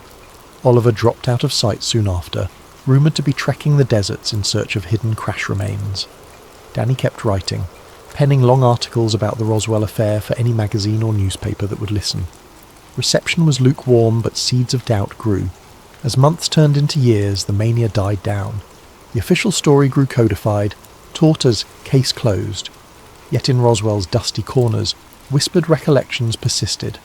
Some nights, old ranchers told grandchildren about the day government trucks hauled away metal that defied logic. Dr. Parker, in an interview decades later, would recall her fleeting contact with that impossible alloy and how it changed her perspective on Earth's place in the cosmos. Danny Cole's battered pamphlet copies would circulate among UFO enthusiasts, fueling endless speculation.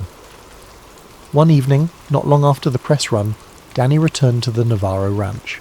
The storm clouds had rolled in again. thunder echoing across the desert. At the fence line, Betty joined him, each leaning on a post. They remembered that first night, the uncanny flash overhead, the ground shaking. Beneath the star-flecked sky, they wondered if the truth ever fully emerged. Did the exotic debris come from beyond Earth? Or was it some hush-hush tech tested by shadowy labs? Did the occupant rumours hold weight? They might never know, but they had tried. They had pried open a corner of secrecy, leaving a crack for future revelations. In the hush of that desert evening, an odd hush reminiscent of the calm before a storm, they felt the weight of what they'd ignited. The official narrative might stand for decades, but the real story lived on in these few who had touched the impossible. Echoes in the desert sky lingered, beyond disclaimers and disclaimers, and for those who cared to look, the dusty roads near Roswell still whispered that something extraordinary once fell from above, and the effort to hide it was equally extraordinary. In the end, the story's impact was measured less by immediate media frenzy than by the subtle shift in public imagination. The seeds of suspicion and wonder blossomed into modern UFO lore. Others would pick up the thread, investigating anew. Through it all, the desert wind carried the memory of lightning-scorched nights and metals that wouldn't break, a silent testament that sometimes, in the quiet corners of the earth, bigger truths loom than any single cover-up can fully silence.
Our main character, Jonah Whitfield, was never a conspiracy buff.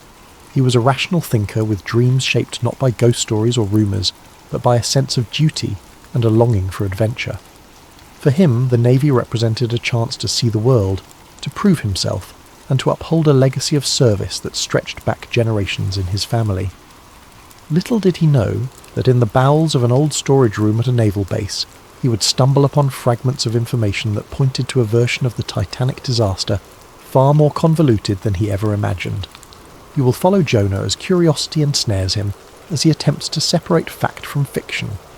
You will see how a single decision, opening a file he was never meant to see, becomes the spark that ignites the fuse of his destiny. Of course, this story is fiction. Or is it? Legends spring from kernels of truth after all. Perhaps all conspiracies do. We ask ourselves, how many hidden documents rest in quiet corners of governmental archives, never meant to see the light of day?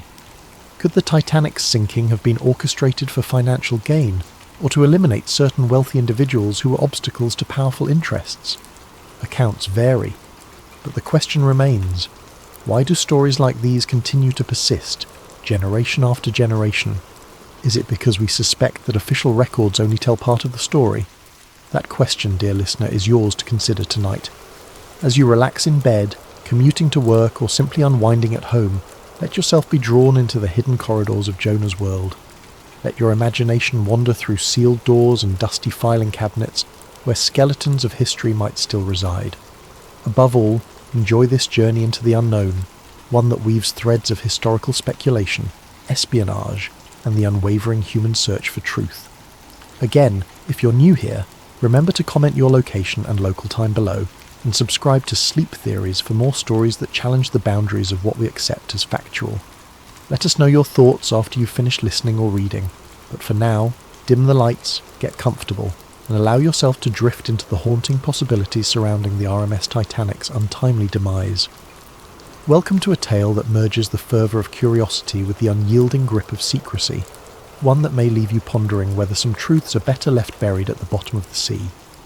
Now, let us begin. Jonah Whitfield had grown up listening to his grandfather's stories of the sea, not fairy tales or legends, mind you.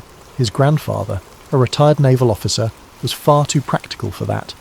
Instead, he spoke of harrowing rescue missions in stormy oceans, the camaraderie of sailors bound by duty, and the quiet moments staring out over endless waves, feeling at once tiny and limitless.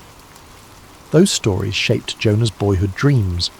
By the time he turned 18, the stinging smell of salt air and the disciplined life aboard a ship beckoned him more strongly than any college or civilian job could. So it came as no surprise to anyone when Jonah enlisted in the Navy. Boot camp was everything Jonah expected. Physical rigours, mental challenges, and the forging of lifelong bonds. His fascination with maritime history deepened whenever he had spare time. He pored over naval records, read about famous admirals, and studied old ships that had shaped the course of warfare and commerce over centuries. There was a sense of continuity there, a feeling that by joining the Navy, he had become part of a lineage that stretched back through time, connecting him with maritime heroes and tragedies alike. Jonah's thirst for history led him into off-duty research projects whenever he was stationed at a base with a decent library. He'd stay late, flipping through references about everything from Nelson's victory to obscure World War II submarines. That's how, in the quiet recesses of the Stonebridge Naval Base's archives, he first encountered a locked steel cabinet marked simply with stenciled letters, SS Files, Restricted. The red tape was thick. He had no clearance to open it. But there it stood, tempting him with the possibility of secrets just out of reach. He learned from a passing remark that SS might stand for Secret Service or Special Studies or maybe even ship secrets. The rumour mill churned half a dozen guesses. Despite the curiosity, Jonah had no intentions of prying. After all, a sealed cabinet in a restricted corner of the archives was none of his business, and one misstep could jeopardise his Navy career. He had worked too hard to be reckless, but fate sometimes has a way of unravelling the best of intentions. Late one evening, after finishing a logistics inventory assignment, Jonah noticed the base archivist struggling with stacks of documents. Being helpful by nature, he offered to assist in carting the boxes back to storage. The archivist, a weary woman in her 50s named Gladys, gratefully accepted. In the course of shelving them, Jonah realised the boxes were going on the same aisle as that mysterious steel cabinet. That was how he found out the archivist possessed a special key. A minute later, as they were sorting the new materials, the overhead lights flickered, an all-too-common glitch at Stonebridge. Gladys set the key down on a nearby shelf to fiddle with the fuse box, leaving Jonah momentarily alone with that cabinet's looming presence. He wouldn't have considered it, but something about the hush of the corridor, the glint of the key, and the memory of his father's cautionary words, "Sometimes you have to open a door to see if it should remain closed," kindled a spark inside him. Jonah was no thief, yet, against his better judgment, he lifted the key from the shelf and tried it on the cabinet's lock. A loud click startled him. His heart pounded. Time felt suspended as he swung the heavy door open. There were folders, some labelled by ship names he didn't recognise, others by cryptic code names. The label that caught his eye in the second drawer made his breath catch. RMS Titanic, Restricted. He had always held a deep, if casual, interest in Titanic lore. The ship had fascinated the world for over a century. The largest ocean liner of its day, declared unsinkable, only to vanish beneath the Atlantic waves on her maiden voyage. Historians chalked it up to human error, complacency, and a tragic encounter with an iceberg. But here, locked away in a naval archive, was a folder about the Titanic. Why would the Navy, especially a US naval base, have top-secret documents on a British passenger liner that sank in 1912? Before he could rationalise what he was doing, Jonah's hands were on the Titanic folder. He cracked it open. Inside lay aged photographs, typed memos from the early 1900s, and even an internal communication referencing intentional sabotage. The words on the page blurred as he skimmed them. Phrases like Olympic switch, financial impetus, and elimination of key opponents. A wave of confusion and excitement washed over him. He had stumbled onto something far beyond folklore. This was no casual mention of the disaster. It was describing a possible plot. Footsteps echoed behind him, and Jonah hurriedly returned the folder to its place. By the time Gladys reappeared, none the wiser, the cabinet was locked again, the key discreetly returned to the shelf. But Jonah's heart was still racing. He composed himself enough to finish helping Gladys, but his mind swirled with questions he dared not ask. Had he just glimpsed actual proof that the Titanic's sinking was orchestrated? Or had he simply misread century-old documents out of context? Yet the typed memos felt undeniably real. The reference to Olympic switch called to mind a fringe theory he'd once overheard. Some believed that the Titanic's sister ship, the Olympic, had been damaged and was swapped out for Titanic before the voyage, for insurance reasons or darker motives. Jonah always dismissed such claims as fan fiction, or the ravings of conspiracy forums, but seeing official memos in a restricted Navy cabinet was a jolt. Why would the US military keep records about that? Jonah tried to calm himself, reminding his jittery mind that he had no training in analysing historical documents. Maybe these were debunked leads the Navy collected, or even fictional scenarios. Still, the phrase elimination of key opponents echoed in his mind. There had been notably wealthy and influential men on board, financiers, industrialists, some who opposed certain powerful figures of their era. Could it be that someone actually orchestrated the disaster to kill them? The notion was too monstrous to consider, yet he couldn't shake the chill snaking up his spine. He vowed to keep the incident to himself. But as the days passed, a gnawing hunger for clarity consumed him. That single, fleeting glimpse of words like intentional sabotage and Olympic switch felt like a puzzle piece. He wanted, needed, to know more. Little did he realise that the deeper he ventured into that labyrinth, the more precarious his position would become. The Navy valued loyalty and secrecy. If they discovered what he had done, his career would be the least of his worries. What Jonah did next set him on a collision course with forces he never knew existed. Forces that, for over 100 years, had quietly guarded the truth behind one of the world's greatest maritime disasters, and would do anything to keep it concealed. In the days after Jonah's clandestine peek into the restricted cabinet, a storm brewed within him. Curiosity and apprehension wrestled non-stop in his mind. He lay awake at night envisioning those cryptic documents.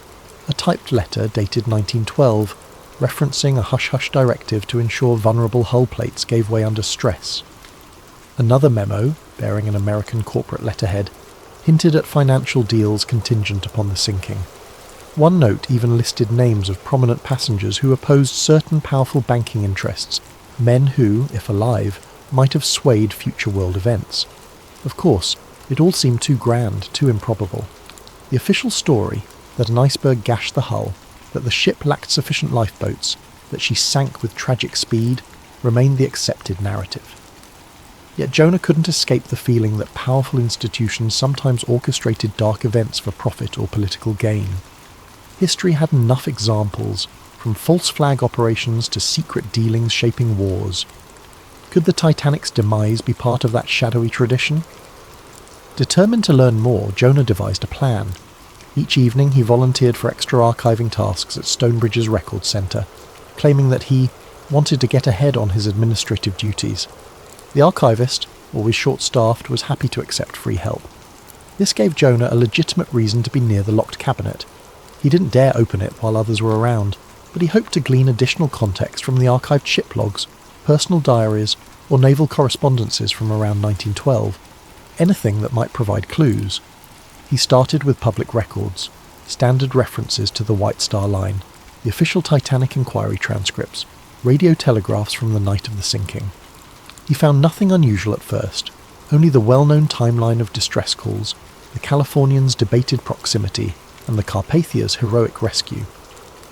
Late into one night, hunched over a table with a single flickering lamp overhead, Jonah found a brittle folder marked Naval Exercises, Atlantic, 1912. Inside, he discovered something curious, a typed instruction sheet for a US naval vessel to manoeuvre unusually close to the North Atlantic shipping lanes on the very same week Titanic set sail.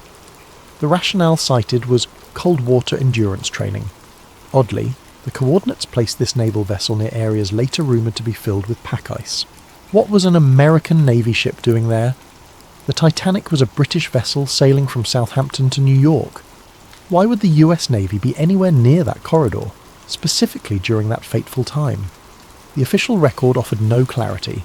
It merely provided logistical notes. But Jonah's gut told him this was not mere coincidence. He dug deeper, sifting through cross-reference telegrams. He found a coded exchange about monitoring certain cargo consignments. Another mention, ensure no direct involvement is traceable. Tension knotted Jonah's stomach. Could it be that an American warship had been placed to guarantee the liner's demise? Or to confirm that none survived who weren't supposed to? These late-night investigations didn't go unnoticed. One evening, while Jonah hunched over a desk reading old manifest pages, he sensed someone watching him. The hair on the back of his neck prickled. He turned to see a petty officer from another division, a man he recognised only vaguely, standing in the shadows. The officer's gaze flicked from Jonah to the scattered documents, then back to Jonah. He said nothing, just offered a curt nod and left. Jonah's heart pounded. Had he been too careless?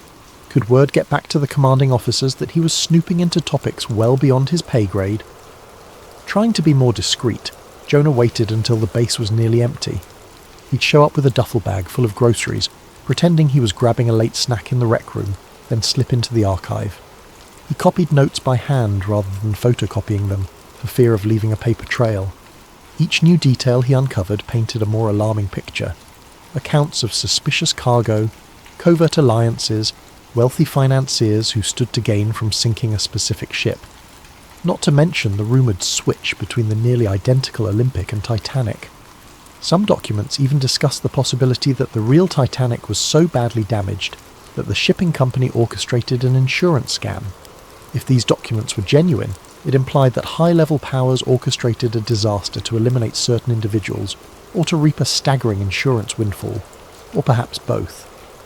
His mounting paranoia reached a fever pitch when he discovered a later memorandum dated 1980, suggesting modern intelligence agencies had assumed custodianship of the Titanic files. They noted these files remained suppressed to preserve diplomatic ties and financial stability, with instructions to destroy any duplicates. Clearly, people with authority, across multiple generations, were actively covering up potential truths about the Titanic's end. One night, as Jonah prepared to leave the base, he glimpsed the same petty officer waiting near the main gates. The officer's gaze locked onto Jonah's. Taking a detour, Jonah slipped into a side corridor and waited, watching the man from a safe distance. After a few moments, the man spoke quietly into a cell phone, then walked off. Jonah exhaled, dread coiling in his chest. He realised he was under surveillance. Perhaps they suspected he was rummaging in the restricted files. He had to be more cautious or risk permanent consequences. Driven by a mixture of adrenaline and righteous anger at the idea of orchestrated mass murder, Jonah decided to share what he'd found with someone he trusted. He confided in Bryce Fletcher, a longtime friend and fellow sailor who had joined the Navy the same year. Over coffee in a dingy diner off base, Jonah spilled everything: his accidental discovery, the mentions of sabotage, and the old memos that put the US Navy suspiciously close to Titanic's final route. Bryce listened, eyes widening with each sentence. "You realise this is insane, right?" he murmured. "We're talking about the biggest maritime tragedy in modern history. You're saying it was purposeful? That's madness," Jonah sighed. "I know, but the documents I've seen, it's not random speculation, it's official. They talk about ensuring the ship meets a watery end to protect certain financial interests. Even the mention of removing prominent dissenters is there." They spoke in hushed tones, glancing over their shoulders. Bryce was torn between disbelief and the weight of Jonah's earnestness. Finally he whispered, "This could ruin you. Or worse, you should drop it." But Jonah couldn't let it go. He felt an obligation to the 1,500 souls who'd perished, if indeed they had been sacrificed for profit. He believed the truth deserved to be known, no matter how long it had lain hidden. Their next question was how to proceed without incurring the wrath of powerful institutions. Bryce, chewing a thumbnail, suggested they quietly compile evidence and leak it anonymously to journalists or historians. That way at least the documents might see daylight. Neither of them realised the enormity of what they were up against. In the grand scheme, it wasn't just the US Navy. It wasn't just a shipping company. It might be an entire clandestine network that spanned nations and decades. One that had successfully buried the Titanic's real story for over a century. That night, Jonah made a fateful decision. He would gather physical copies, enough to prove authenticity, and contact an investigative reporter. He didn't yet know how he'd manage it. The restricted cabinet was obviously off limits, and digitising the documents risked detection. But the idea of doing nothing, of letting the lies remain entombed in watery secrecy, felt unbearable. In a single impulsive act, Jonah set in motion a chain of events that would shake the foundations of his life. There was no turning back. The deeper he dug, the tighter the noose of secrecy would become around him. A few nights later, under the fluorescent hum of the nearly deserted archive, Jonah made his move. He waited until Gladys, the archivist, headed to the supply closet for her nightly restock. Then he used her own key, lifted from her desk for the second time, to open the restricted cabinet. His pulse hammered. Every creak of the cabinet door felt like a cannon blast in the silence. He selected two of the thickest folders labelled Titanic. With trembling hands, he slipped them into his duffel bag, burying them under a towel and a spare uniform. It was a crude plan, but he hoped to smuggle them out unseen. He locked the cabinet carefully, returned the key, and left the base, forcing a calm stride. Every passing guard or petty officer made his heart jump, but no one stopped him. Once he was clear of the main gates, relief washed over him. He'd done it. Jonah headed straight to Bryce's cramped-off base apartment. He arrived flushed and breathless. Bryce's eyebrows shot up when he saw Jonah pull the folders out. "You actually did it?" he hissed, helping close the blinds. "My God, man!" They spread the documents on the coffee table, scanning them under a lamp. Each new page amplified the sense of dread. Detailed accounts revealed how White Star Line's parent company was on the verge of financial collapse. Key investors included some of the era's wealthiest men, who had a lot to gain if the Titanic's insurance payout saved their enterprise, or so the theory went. Another stack of letters referenced specific individuals who boarded Titanic, under the assumption they were sailing on a perfectly safe ship. Among them were powerful figures who supposedly stood in the way of certain bankers' ambitions regarding the Federal Reserve's creation. If the ship sank, those opponents would be gone, clearing the path. One letter in particular chilled Jonah to the core. It detailed instructions sent from a naval intelligence liaison to White Star executives, promising discreet oversight of the mission in exchange for future influence.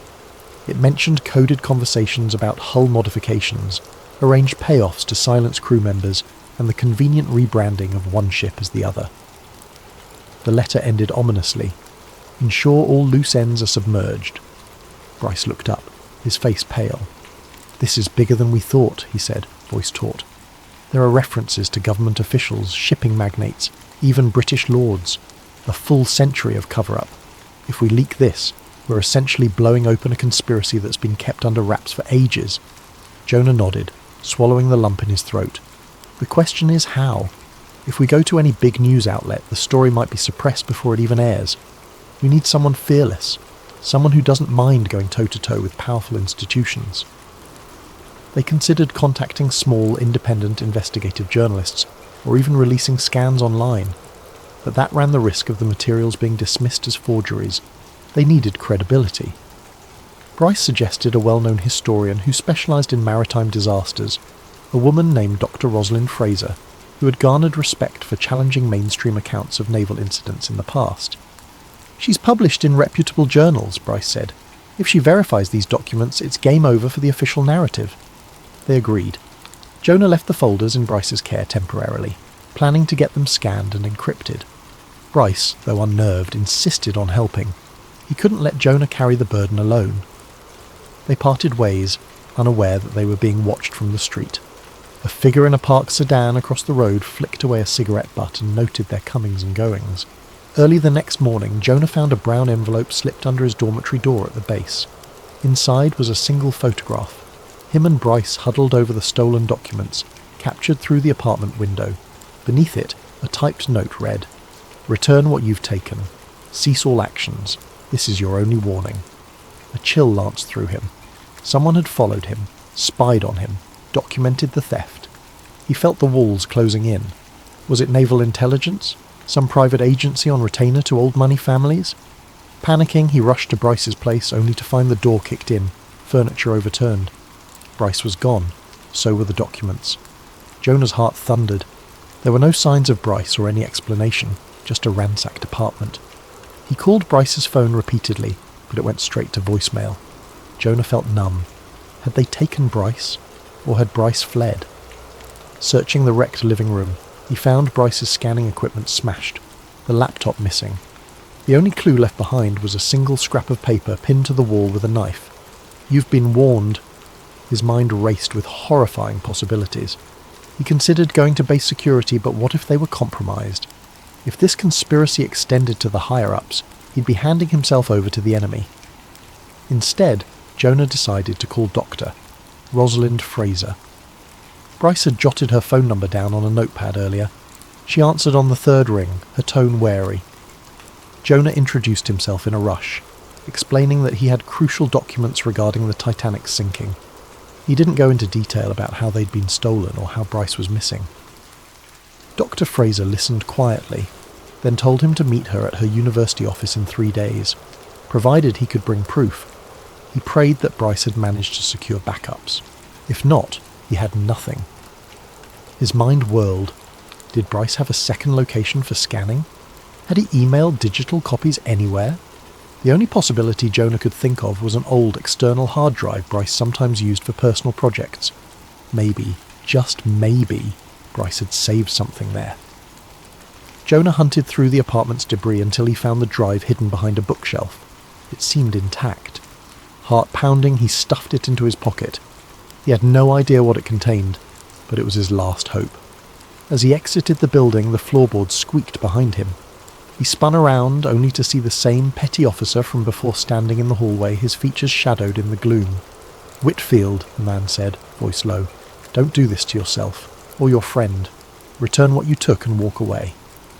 Jonah's pulse hammered, but he didn't reply. He dashed out the door, footsteps echoing in the corridor, the petty officer not far behind. He sprinted down the stairs, out to the street, weaving between pedestrians. Eventually he slipped into a nearby alley and by luck or desperation lost his pursuer. Breathing hard, Jonah realized he was alone, frightened, and in possession of dangerously incriminating evidence. He feared for Bryce's life, uncertain if his friend had been abducted or coerced. Yet Jonah felt a fierce resolve burning within him. If these conspirators were ruthless enough to kidnap Bryce, they were capable of worse. Surrendering the evidence would solve nothing. It would only bury the truth again and leave Bryce's fate unknown. That night, Jonah crashed at an old motel on the edge of town, paying in cash. He secured the door with both locks, shoved the dresser against it, and pulled the curtains tight. Sleep eluded him. He spent hours hunched over the external hard drive, using his personal laptop to check if anything was there. Relief flooded him when he saw a set of scanned images and text files labelled RMS Titanic Proof. In them were the very documents they had spread on Bryce's coffee table. Bryce had managed to scan them before everything went south. Now Jonah had tangible proof. The question was how to get them to Dr. Fraser, and how to ensure he or the evidence wouldn't be intercepted. He changed his phone number, tossed his military-issue smartphone, and purchased a cheap burner phone. He realised he was risking desertion from the Navy by vanishing like this, but he saw no other choice. The conspirators had routes that reached into official channels, which meant Jonah couldn't rely on normal procedures or chain of command. It dawned on him that if they could make Bryce disappear so quickly, they could do the same to him. Yet, a persistent voice inside urged him to keep fighting. The souls lost on the Titanic, if indeed they were sacrificed, deserved the truth. Little did Jonah know that by morning, every resource of a shadowy network spanning corporate boardrooms, intelligence offices and legacy institutions would be mobilized to hunt him down. Time was running out, and with each moment, the oceanic depths of this conspiracy loomed ever larger, threatening to swallow him as mercilessly as the Titanic herself. Jonah set out for Dr. Rosalind Fraser's university office, under the cloak of pre-dawn darkness. The campus lay a few hours away by bus. He avoided main roads, changed buses twice, and kept his burner phone turned off until he was within a mile of her office. All the while, he felt eyes on him, phantom watchers behind every corner. He could practically feel the invisible net tightening around him. Upon arriving, he found the campus mostly empty, the long corridors lit by flickering overhead lights. He had called Doctor Fraser from a payphone earlier, confirming their rendezvous time. She met him at a side door, her expression coolly academic but betraying an undercurrent of alarm. Jonah must have looked ragged, with shadows under his eyes and adrenaline thrumming through his veins. They spoke in hushed tones inside her modest office crammed with books and maritime artefacts. Jonah booted his laptop, showed her the scanned documents. Dr. Fraser's eyes widened as she read the memos referencing sabotage and deliberate plans. Her initial skepticism ebbed, replaced by fascination and horror. "Where on earth did you get these?" she breathed. Jonah hesitated. "You're safe for not knowing the details, but I need you to confirm if these are legitimate. If they are, I want the world to know." She nodded gravely, pulling out her reading glasses. For the next hour she pored over each scanned page, cross-checking signatures and letterheads with reference materials in her extensive library. Occasionally she would mutter something like, "This watermark, I recognise it from early 20th century White Star documents," or "This phrase matches the formal naval style of the 1910s. The further she delved, the more her hands seemed to tremble. Finally Dr. Fraser looked up. "In my professional opinion," she said, her voice hushed, "these documents are authentic. Some of the letterheads and ciphers I've never seen before, but they align with archival references. It's potentially the most explosive revelation about the Titanic in a century. If the public sees these, it could rewrite maritime history." Jonah nodded, a swirl of relief and dread. "So you'll help me reveal them?" She took a long breath. "I will, but we must do this carefully. If these are real, then whoever's guarded this secret for so long won't hesitate to silence us." Before Jonah could respond, a thunderous crash broke the silence. The office door splintered as two men in dark suits forced their way in. One brandished a gun. Dr. Fraser gasped. Jonah dove for the laptop, but the nearest intruder's foot slammed down on his wrist, pinning him to the floor. "Don't move!" the man snarled. Jonah struggled, adrenaline surging, but the second intruder aimed the gun at Dr. Fraser. She froze. "You don't understand," Jonah managed. "The world needs to know," the gunman sneered. "The world needs to remain stable, and you're endangering that." With that, the man snatched Jonah's laptop. The other rummaged through Dr. Fraser's desk, seizing her phone, notebooks, anything that might contain a copy of the files. She tried to protest, but he shoved her roughly into a chair. "Let her go!" Jonah shouted, struggling beneath the intruder's weight on his wrist. Dr. Fraser's voice shook with anger. "You can't silence history forever," she spat. The gunman's gaze flicked from her to Jonah. "Keep talking, and we'll see how quickly your academic career comes to an end, along with everything else." Jonah mustered his courage. "What did you do with Bryce Fletcher? Where is he?" The intruders exchanged a glance. "Not your concern anymore," the man pinning him growled. Then, as swiftly as they came, they backed out of the office, carrying Jonah's laptop and Dr. Fraser's materials. One man kept the weapon trained on them while the other slammed the battered door behind them. For a moment, Jonah and Dr. Fraser sat in stunned silence. Then Jonah yanked open the desk drawer where he'd put the external drive. It was gone. They'd taken it. All the physical evidence Jonah had left was now in the hands of those determined to bury it. Dr. Fraser's eyes glistened with unshed tears. "They can't unsee what I've read," she said softly, as though trying to reassure both Jonah and herself. "I'll write it all down from memory. I'll go on the record." But Jonah's heart sank. No official channel would believe her without the documents, especially when wealthy, powerful forces denied the story. He could feel the precarious nature of their position. "They'll discredit you," he said, voice shaking. "They'll claim you're a fraud or you fabricated evidence, and they'll come after you again." Dr. Fraser gripped the arms of her chair, knuckles white. "So be it. The truth matters." Yet Jonah wasn't sure how far they could take it before meeting an even grimmer fate. He thought of Bryce, kidnapped, killed, or coerced, perhaps locked away in some black site. The hopelessness gnawed at him. From the hallway came a fresh commotion, raised voices, footsteps pounding. Another set of men in uniform burst into the office, led by the petty officer who'd tailed Jonah before. Without a word, they seized Jonah by the arms. One man produced a pair of handcuffs, snapping them around Jonah's wrists. "Jonah Whitfield, you're under arrest for theft of classified materials and desertion," declared the petty officer in a wooden tone. "You will come with us." Dr. Fraser stood, outraged. "He's no criminal. He's—" The petty officer's eyes narrowed. "Stay out of this, ma'am, unless you want to be charged with conspiracy to commit espionage." Jonah, handcuffed and powerless, felt Dr. Fraser's desperate gaze follow him as he was dragged away. He wished he could offer words of comfort or defiance, but the weight of the situation pressed on him like a 1,000-ton hull. If these men were following direct orders from the very conspirators he sought to expose, then Jonah was about to vanish into the labyrinth of clandestine detention, just like Bryce. They hustled him out of the building into a waiting black SUV. As it peeled away, Jonah caught one last glimpse of Dr. Fraser standing in the doorway, dishevelled and frightened, but resolute. He prayed she would keep fighting, though he feared for her safety. The ride felt surreal. Jonah's mind raced, recalling every detail of the stolen documents, every mention of sabotage or financial motive that had led to the Titanic's sinking. He swore he would never forget. But memory alone wasn't enough. He needed the evidence to prove it, and now that evidence belonged to people who would bury it deeper than the ocean floor. Eventually the SUV drove into a naval yard, past multiple security checkpoints.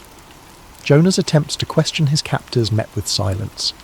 They led him into a stark concrete building, down 2 flights of stairs into windowless corridors. With each step, dread coiled tighter in his gut. By the time they shoved him into a bare interrogation room, the overhead fluorescent light stung his eyes, and the walls felt suffocating. Hours blurred. They left him handcuffed to a metal table, a single camera lens glaring down at him from the ceiling corner.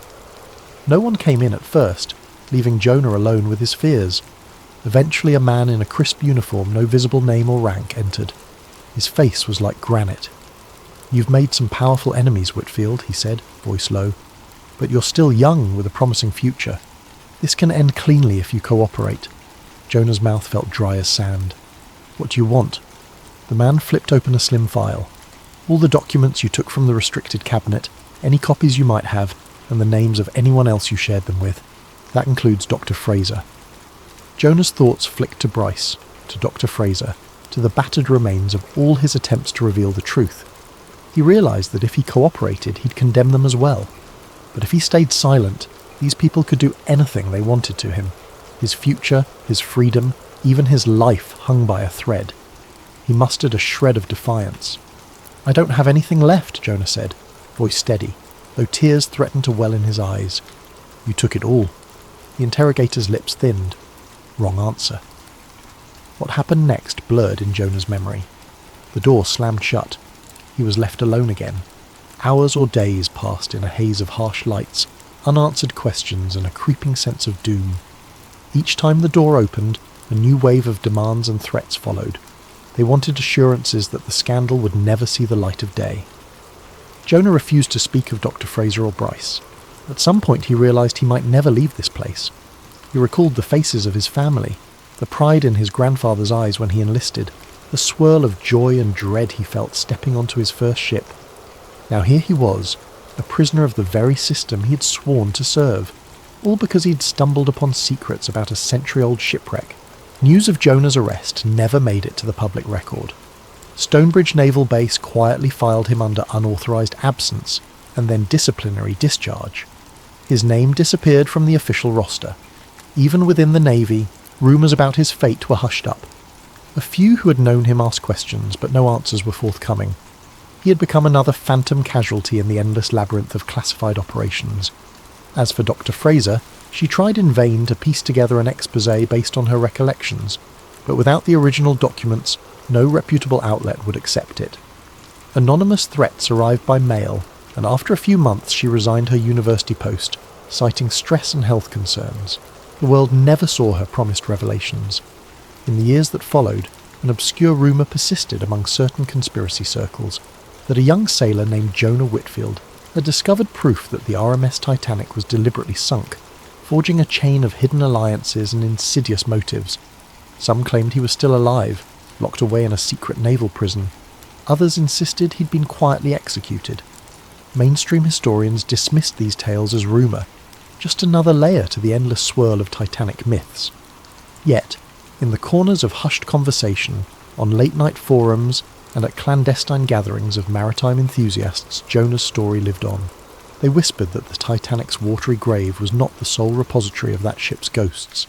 Somewhere on land, behind steel doors and armed guards, an unbroken young man still carried the truth, if only he could be freed to speak it.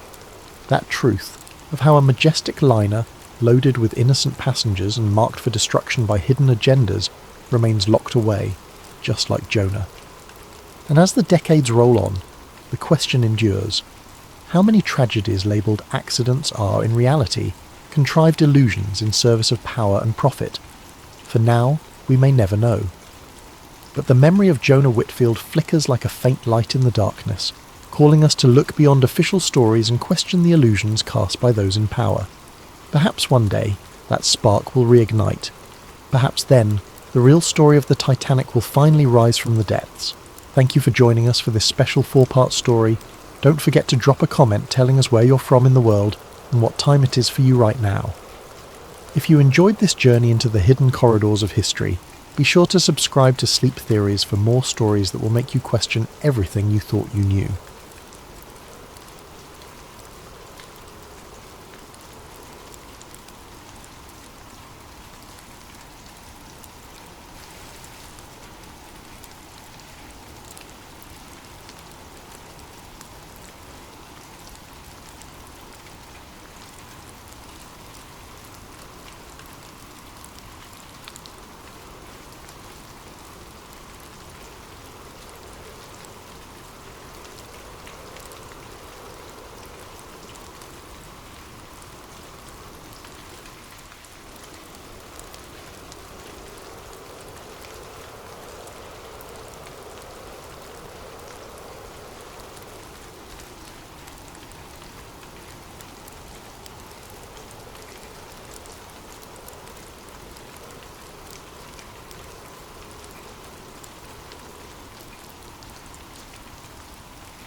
Ethan Graves first discovered the name Veronica Holt in a stray PDF, half buried in an online data dump that conspiracy communities were devouring.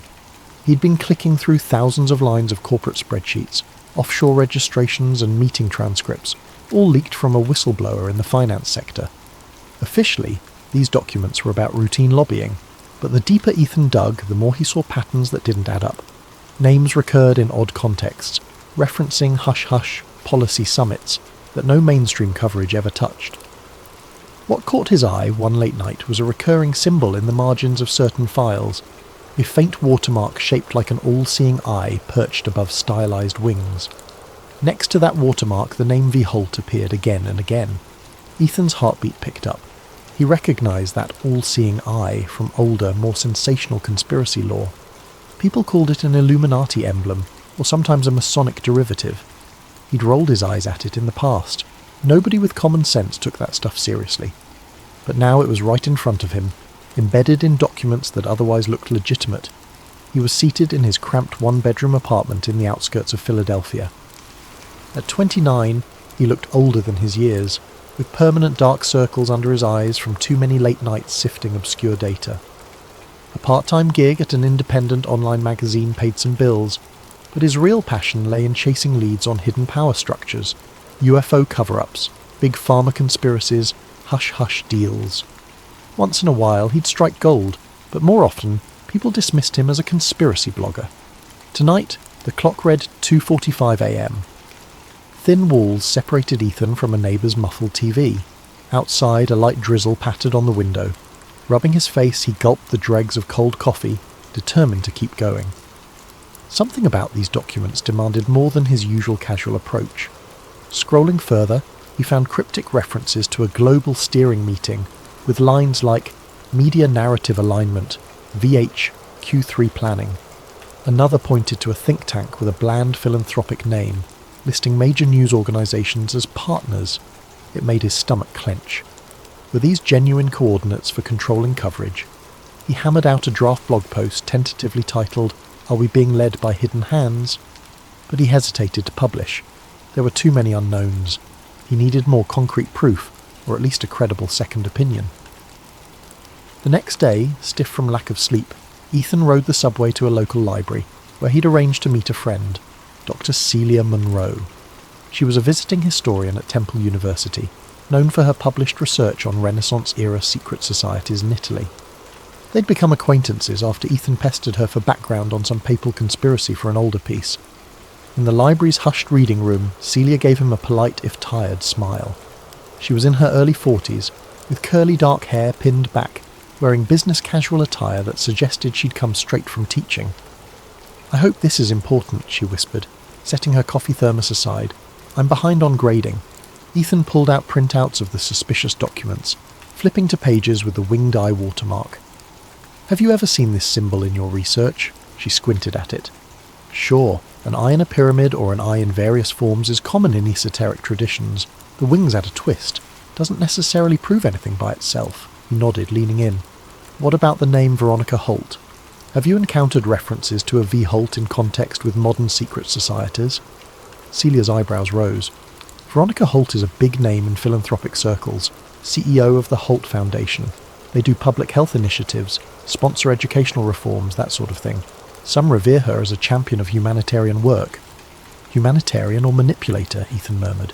"Check out these lines about media narrative alignment. If the Foundation's philanthropic veneer covers deeper agendas..." Celia carefully read the lines, frowning. "This is suspicious, yes. But do you realise how many conspiracies revolve around wealthy foundations? The Illuminati rumour surfaces every time a billionaire invests in global policy." I know, but this watermark, plus the repeated references to hush-hush summits, I suspect a genuine secret group, not just rumour." Celia sighed. "If you're hinting at the actual Illuminati, historically they were an 18th century Bavarian society suppressed by the government.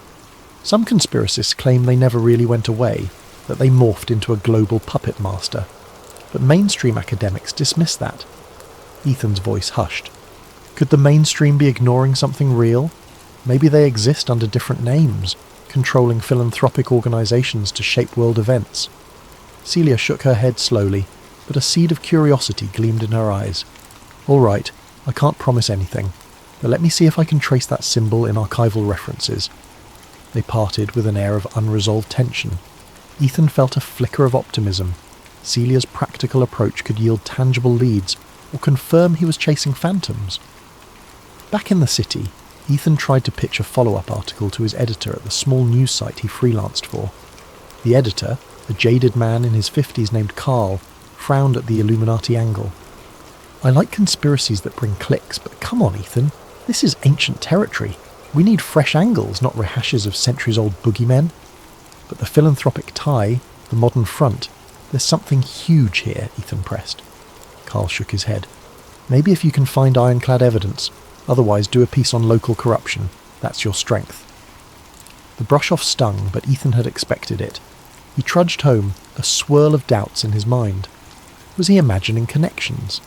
The mainstream scorn for Illuminati talk was near universal, but if a group was truly that powerful, they'd want the public's scorn to remain. A couple of nights later, he got an email from a throwaway account. "Stop rummaging in places you shouldn't. This is your first and final warning." His heart lurched. The subject line read, "The ICs." Attached was a single, grainy photo of Ethan outside the library, unmistakably him, looking over his shoulder. He closed the email, pulse pounding. A moment later, the message auto-deleted, leaving no trace. Someone was watching. He realised with a chill that he'd never published anything about the Illuminati or Veronica Holt yet. This threat was about raw research. If real Illuminati agents were monitoring him, he wasn't just chasing a fantasy. Spooked but determined, Ethan called Celia at once. She answered groggily. He'd woken her. He poured out the details of the threat. She was silent for a moment. "That's concerning. I have some references you might find interesting. I discovered a mention of a 19th century text, Ordo Occultus Sumerium, rumoured to have instructions for an international power structure. But the text vanished from university archives in Rome decades ago. Some suspect it ended up in private hands." Ethan's heart beat faster. Could that text link directly to the modern group? It might. The Iron Wings motif apparently appears on page 1 as a master emblem. He exhaled, mind racing. "We need to find that text." Celia let out a soft, resigned laugh. "You make it sound easy. People have tried. It's considered a lost treasure among occult historians. Unless you have resources in black market antiquities, I doubt we can track it." But Ethan was already scribbling notes, ignoring the knot in his stomach from the threat. "One clue at a time, Celia. We'll figure it out." Hanging up, he felt a spark of purpose. The fear lingered, but the puzzle beckoned. He'd gleaned from every corner. Old librarians, fringe collectors, who knows? If the real Illuminati existed, they might have left a paper trail once upon a time, and Ordo Occultus Sumerium could confirm it. That same week, Ethan posted a short cryptic teaser on his personal blog. The Eye in the Wing, corruption at the highest levels. He withheld details, but implied a major exposé was coming. The response was mild. His followers were used to big conspiratorial claims, but one email arrived from a new address. "I can help. Luke." At first, Ethan assumed spam, but the message read simply, "We share a common interest. I once walked among them. They are real, but you must be cautious. They watch everything." Attaching a phone number, the email vanished from his inbox soon after, as though it self-destructed. Ethan's skin prickled. A self-professed insider? He dialed. A male voice answered, taut with nerves. "So, you're the blogger stirring up illusions about the Illuminati." "Not illusions, evidence," Ethan retorted, a dry chuckle. "Evidence. If only you knew how deep it goes. I used to be close with them, or at least a branch of them. We parted ways. I want to help, but not over the phone. Meet me in DC?" Ethan's anxiety soared. This could be a trap, but if the man was legitimate... "Fine," Ethan forced calm. "A public place. Send me details." Luke murmured agreement and hung up abruptly. Ethan sank onto his couch, mind spinning. In 1 week he'd gone from chasing symbolic scraps to clandestine phone calls and threats. If these forces were real, his life was about to get complicated. He remembered reading about journalists who claimed to expose major conspiracies, only to be discredited, financially ruined, or worse. He glanced at a framed photo of his sister and niece smiling at a family barbecue. He felt a pang. He'd hardly visited them lately, too consumed by the next big story. If the Illuminati was truly after him, they might threaten the people he cared about. Yet turning back now seemed impossible. The puzzle's gravity pulled him forward. He felt an odd sense of destiny, or at least unstoppable curiosity. As dawn's light seeped through the window, he pressed his laptop open one more time, scanning flight prices to Washington, D.C. All the while, that symbol of the winged eye lingered in his thoughts, a silent challenge from the shadows. He murmured aloud, "Let's see how far down the rabbit hole goes." Little did he know, the journey would lead him across continents, into centuries of hidden history, and force him to confront the biggest question of all. Did the world even want the truth, if it might undermine everything they believed? Ethan arrived in Washington, D.C. on a dreary afternoon. The sky brooded with grey clouds that matched the city's austere architecture. He trudged off a budget bus that smelled of stale coffee, shoulders tense. For a moment, he questioned the wisdom of meeting a stranger who claimed, "I once walked among them."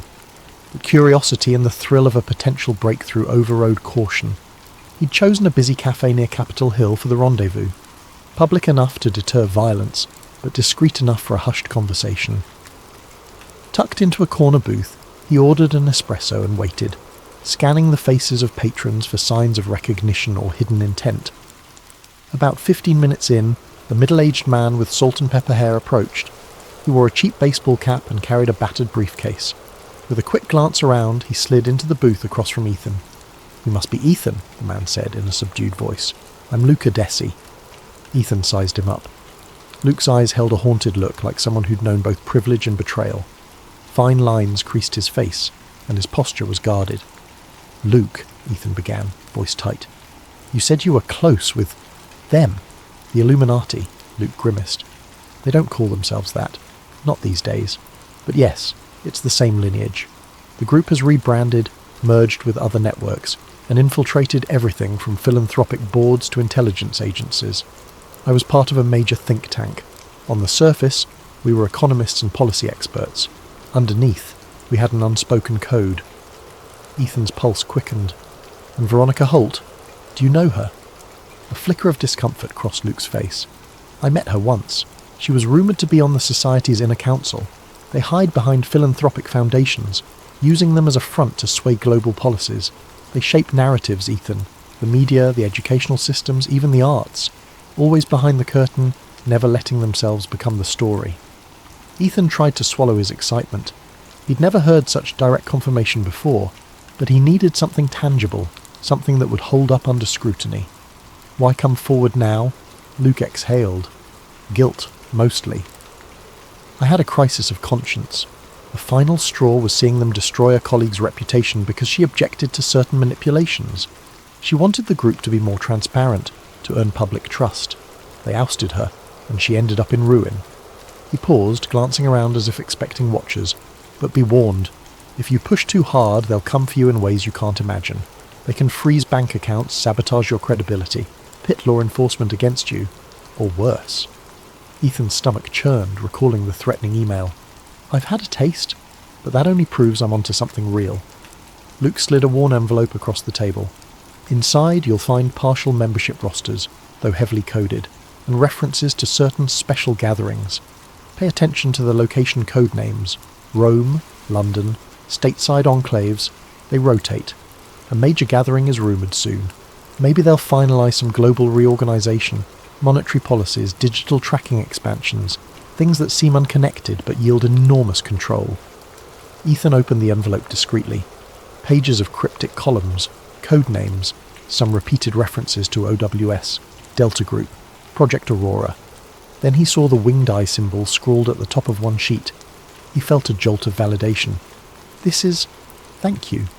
But how do I decode the membership list?" Luke offered a thin, pained smile. "They use classical ciphers, partial shifts referencing key historical events. My mind's too rattled to recall every detail. But you have an ally, right? The historian, Dr. Monroe? She might crack it if she recognises the references." Ethan nodded, adrenaline coursing. "Yes, Celia. She started researching that symbol." Luke's gaze hardened. "Ethan, they won't let you waltz away with this knowledge. If you plan to expose them, be prepared for personal ruin. They truly believe society can't handle full disclosure. The masses would tear civilization apart if left to their own devices, they say. Ethan's voice was a near whisper. I can't let fear stifle the truth. Luke studied him for a moment, seeming to weigh sincerity. Then watch your back, he rose. I'll be in touch if I survive. He left money for coffee and slipped out. Ethan stared after him, a swirl of exhilaration and dread. The envelope felt heavier than mere paper. Outside, the city's hustle pressed in. Politicians, lobbyists, tourists scurried around Capitol Hill. Ethan slipped into anonymity among them, but a seed of paranoia grew in his mind. Anyone could be an operative. Any camera could be feeding watchers. He wasted no time returning to Philadelphia, stashing copies of Luke's documents in multiple secure cloud drives. Then he called Celia Monroe. She answered after a few rings, sounding distracted. Celia, I have something big. Membership rosters, coded references to gatherings. We need to decipher them. She inhaled sharply. All right, come by my office tomorrow, but Ethan, are you sure about this? You're messing with forces that might be unstoppable. His throat tightened. All the more reason to keep going. The next morning, Celia's office in Temple University's history department was a cramped space lined with books on medieval and Renaissance secret societies. Ethan arrived early, locking the door behind him. He spread out Luke's cryptic pages on her desk. Celia donned reading glasses, scanning the coded lines. These references: Alpha 19, Beta 23, Ecliptic, Aeneas. Possibly classical allusions. Aeneas might refer to Virgil's Aeneid, used as a key text for some shift cipher, or it could be code for an upcoming event in Rome, since the story is deeply tied to Rome's mythical foundation. Ethan's pulse quickened. Luke hinted they hold a major gathering in Rome. Could that be next on the calendar? Celia flipped another page. Look here, September 15. Apparatus Mundi initiation, 66.6%. The date is coming up in 2 months. Apparatus Mundi might be a cryptic name for their overarching plan. 66.6% could imply 2/3 completion of something. He scratched his chin. Wait, do you recall any historical references to an Apparatus Mundi from older texts? Celia typed rapidly on her laptop, cross-referencing digital archives. Yes, there's a 17th century treatise rumoured to describe a method of controlling social frameworks, economics, religion, media. Though of course, 17th century media was more like pamphlets and sermons. Some scholars connected it to a proto-Illuminati group. If these modern conspirators adopted that same name, it could be symbolic. Ethan's mind whirled. So they're 66.6% done with a plan to unify global systems under their Apparatus Mundi? That's downright apocalyptic. Celia rubbed her temples. If they truly believe in a top-down system for world stability, they might see themselves as benevolent shepherds, or they might just crave total power. He frowned. Luke mentioned a major monetary shift, maybe digital currency infiltration, or a global financial reset. If I can confirm it, maybe I can blow this wide open. But skepticism nagged at him. Were these cryptic lines proof enough, or could they be misinterpretations? Celia noticed his doubt. We need more than code words. We need real names, real events. Ethan nodded. Luke said there's a big meeting soon, possibly in Rome. If we can find the exact date, location, maybe I can gather photographic or recorded evidence. Celia inhaled sharply. You'd risk travelling abroad, sneaking into a secret summit of global elites. That's near suicide. He gave a wry smile. In my line of work, we call it an occupational hazard. Will you help me? She hesitated, conflict in her gaze.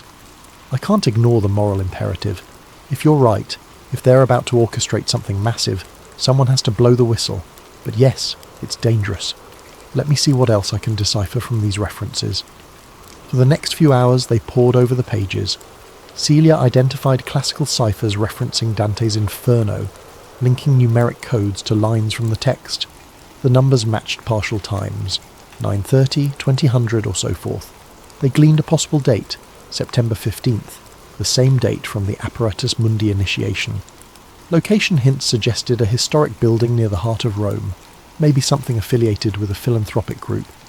A few lines read, Holt Foundation, Sala Aurelia, final alignment. Ethan's heart pounded. Veronica Holt was apparently heading a final alignment meeting in a place called Sala Aurelia. He tapped at his phone, searching for the name. There's a Palazzo Aurelia in central Rome. used as a high-end event space. The Holt Foundation is indeed hosting a philanthropic summit there mid-September. Celia's eyes flicked up from the documents. So the official story is a philanthropic gala, but under the surface, it's the Illuminati's big day, he exhaled. We have a time frame, a place, and an event. If I can get inside, maybe I can film or record something. That's unstoppable proof. Celia looked uneasy. I can't see how you'll get in with standard press credentials. They'll sniff you out. He shrugged. I might have to go undercover. You have any academic invitations to that gala? She looked flustered. I was actually invited to a separate symposium in Rome around the same time. A small academic talk on Renaissance manuscripts. The sponsor, the Holt Foundation. Ethan's eyes widened. You're basically on the inside track. This can't be coincidence. They might want you close to keep an eye on your research, or they see you as benign. She swallowed. I could attend, see if I can glean more from the inside, but infiltration, that's something else entirely. Meanwhile, Ethan's phone buzzed, an unknown number. Warily he answered. Graves, a female voice said coldly. This is Veronica Holt. I believe you've been sniffing around my affairs. Ethan's hand trembled. Ms. Holt, She spoke calmly, an undercurrent of menace. Your blog posts, your queries to various organisations, we're aware. I caution you, truth is a fragile commodity. Spread lies or half-truths, and you'll hurt the people you claim to protect. A bead of sweat rolled down his temple. Are you threatening me? I'm offering guidance. You fancy yourself a journalist? Real journalism demands responsibility. Some knowledge is best left undisclosed. You've been warned. The line went dead. Celia stared, eyes wide. That was her? She basically admitted to watching you. That's huge. Ethan's stomach churned. She's brazen. She wouldn't call if she wasn't sure she could neutralise me. We need that proof soon. His mind reeled with possibilities. He could publicise all they had right now, but it was a cryptic puzzle that wouldn't convince the masses. A direct infiltration of the Rome summit might be their only chance to blow it open definitively. But he worried about the danger. Already he pictured an army of well-dressed security with hidden earpieces, or watchers in the Roman streets. And if this secret society had centuries of experience, they'd be masters at eliminating threats. He forced a shaky grin. Then again, nobody ever changed the world without risk, right? Celia sighed. You're incorrigible. All right, I have a flight to Rome booked for my talk. I can register you as my research assistant or something, if that helps get you into the broader event. Relief flooded him. That'd be perfect. She rose from her chair, collecting the coded docs. I'll see if I can interpret more of these references. But Ethan, brace yourself. If everything you suspect is real, we're about to confront a global machine, and it might not crumble easily. He nodded, a grim set to his jaw. I've always known the truth is costly. Guess I'm about to pay in full. They parted, each weighed down by the magnitude of what lay ahead. That evening Ethan cancelled a dinner with family. He told them he was travelling for a big story. They expressed worry, but he offered scant details, not wanting to endanger them. Lying in bed, he stared at the ceiling, mind swirling. The next stage of his life would revolve around exposing an alleged Illuminati plot. If he succeeded, he'd be either a hero or a marked man, possibly both. He felt the flutter of fear, but also an undercurrent of excitement. After all these years of chasing hints and half-truths, he was about to square off with the most iconic conspiracy in human history. Before sleep claimed him, he checked his phone one last time. Another anonymous text had arrived. Beware false allies. The eye has many watchers. He set the phone aside, heart pounding. False allies, indeed. Could Luke betray him? Could Celia or someone else be compromised?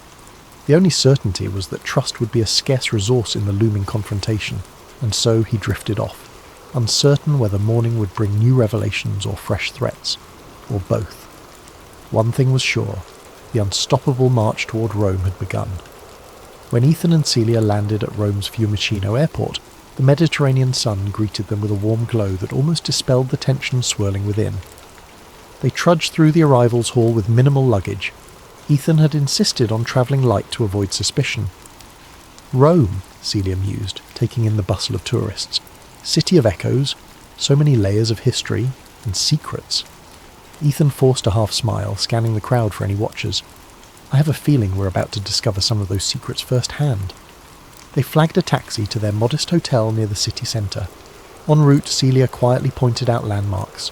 The Colosseum's ancient arches, the grand Vittorio Emanuele monument, winding cobblestone streets brimming with life. Ethan, usually enthralled by such surroundings, felt only a faint stirring of awe. His mind remained fixed on the looming philanthropic gala at Palazzo Aurelia. At the hotel, they were greeted by an envelope at the front desk. Inside, a formal invitation to the Holt Foundation Cultural Preservation Gala, scheduled in 3 days' time, addressed to Dr. Celia Monroe and an unnamed research assistant.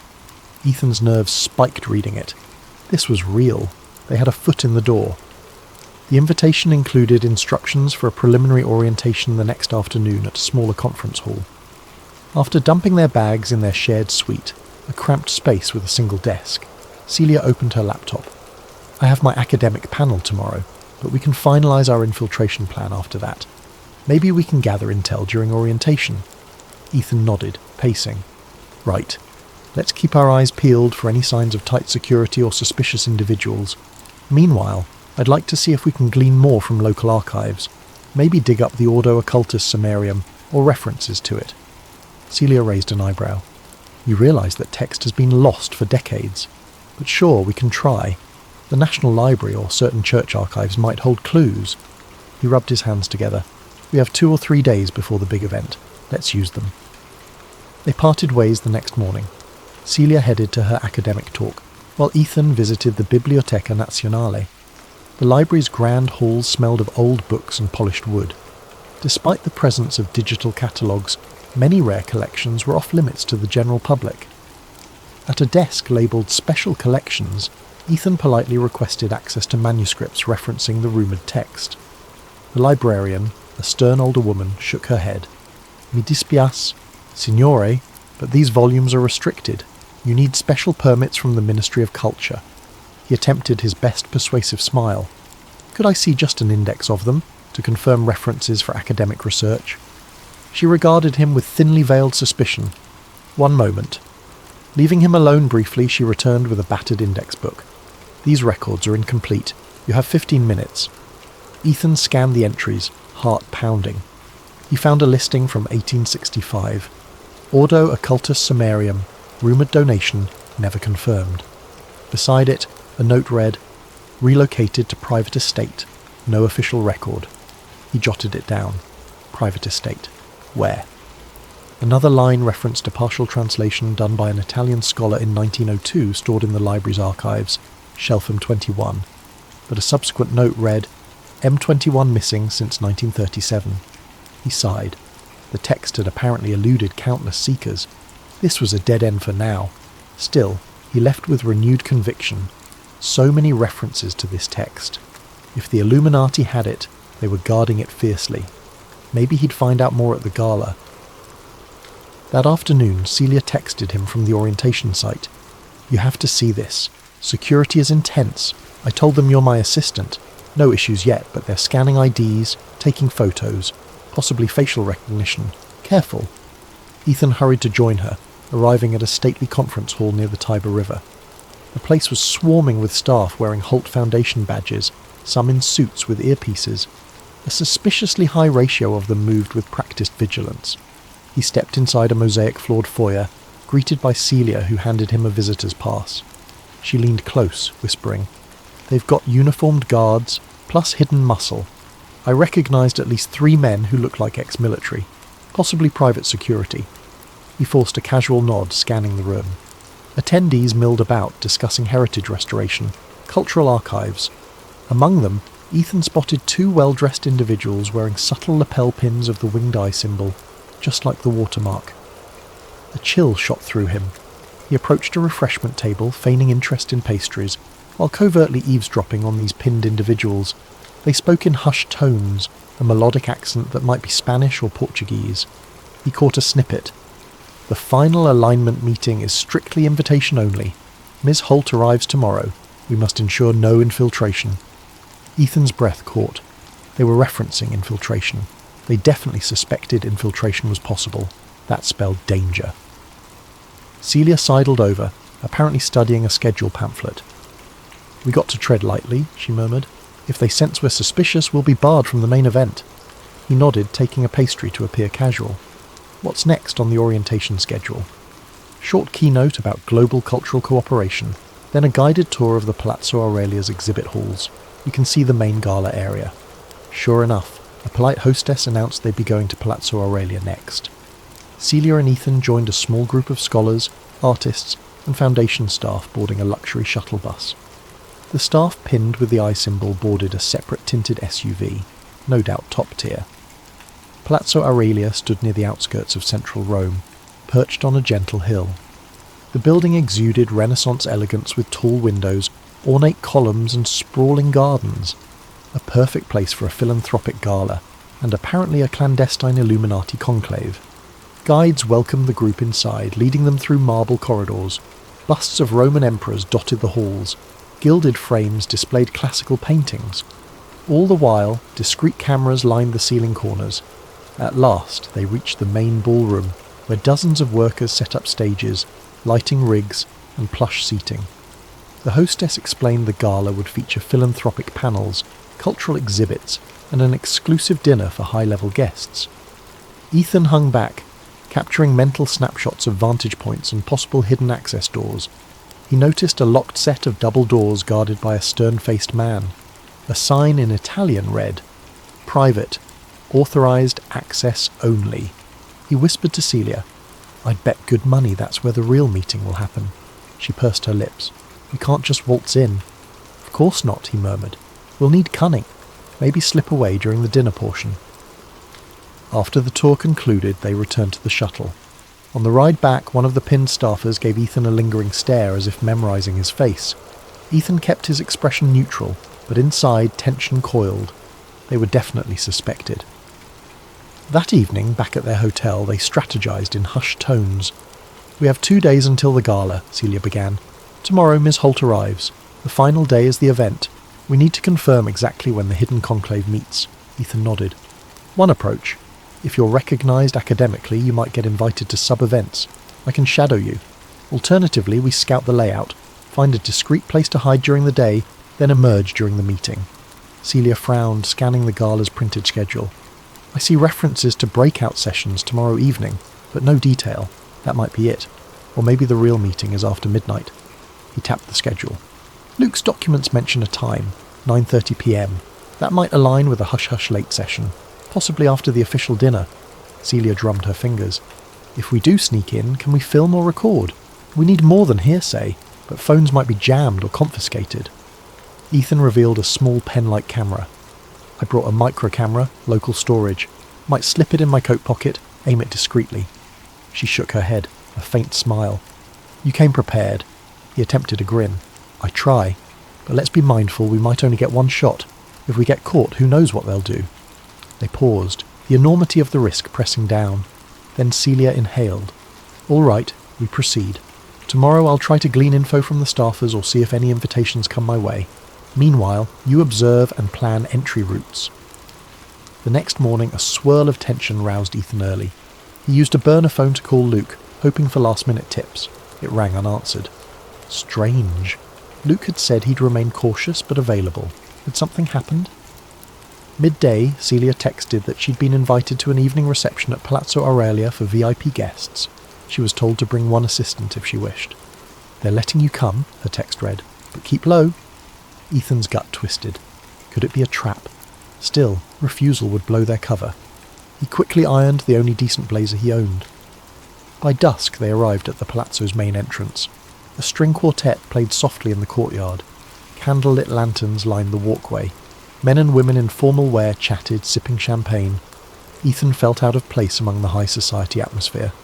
Holt Foundation staff greeted them politely, scanning their invitations. Ethan tried to stay calm under the suspicious gazes.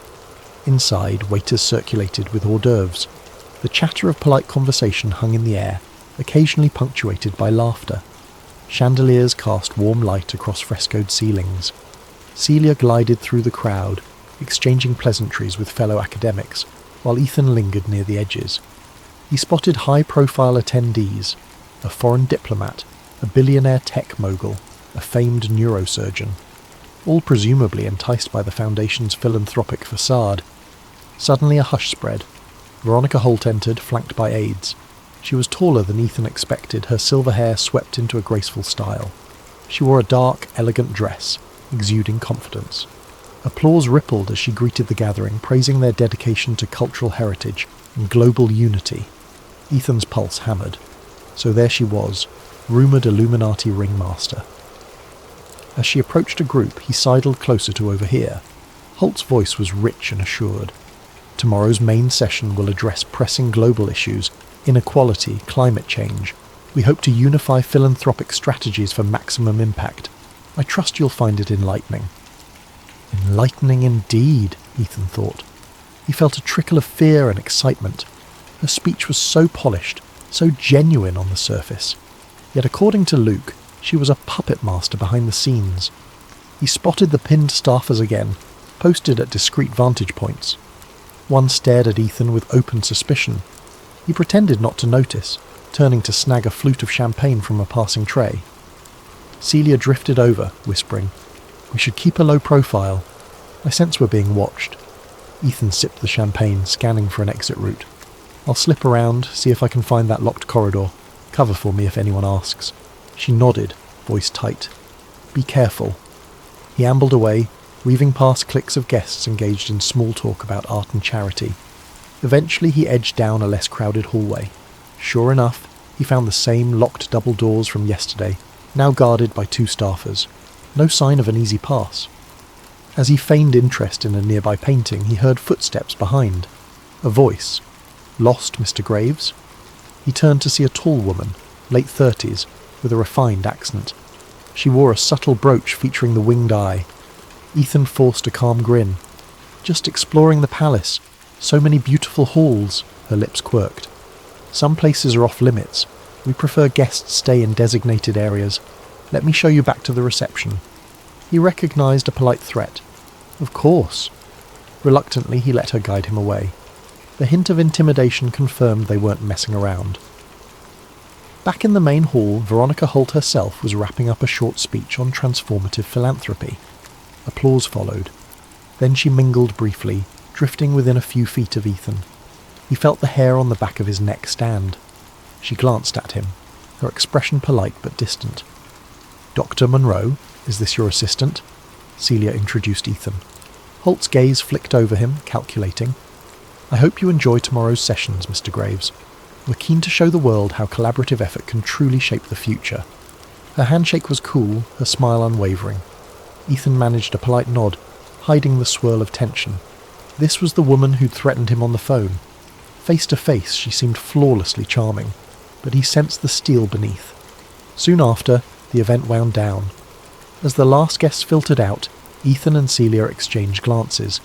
Tomorrow would bring the official gala, and presumably the covert final alignment behind closed doors. They had to be ready. Outside, night had fallen over Rome's ancient streets. They caught a taxi, neither speaking much. The magnitude of the next day pressed upon them. Somewhere behind Palazzo Aurelia's locked doors, a centuries-old society would gather to finalise a plan that could reshape global power. Back at the hotel, Ethan tried calling Luke again. No response. Anxiety gnawed at him. Could Luke have been compromised? Celia laid out a battered notebook. "We have to assume tomorrow night is the moment. We'll blend in during the official dinner, then slip away. If we catch them in secret deliberations, we record everything. That's our shot." Ethan exhaled, exhausted yet wired. "Yeah, if we vanish, well, at least we tried." She managed a shaky laugh. Encouraging. They turned in for the night, though sleep was elusive.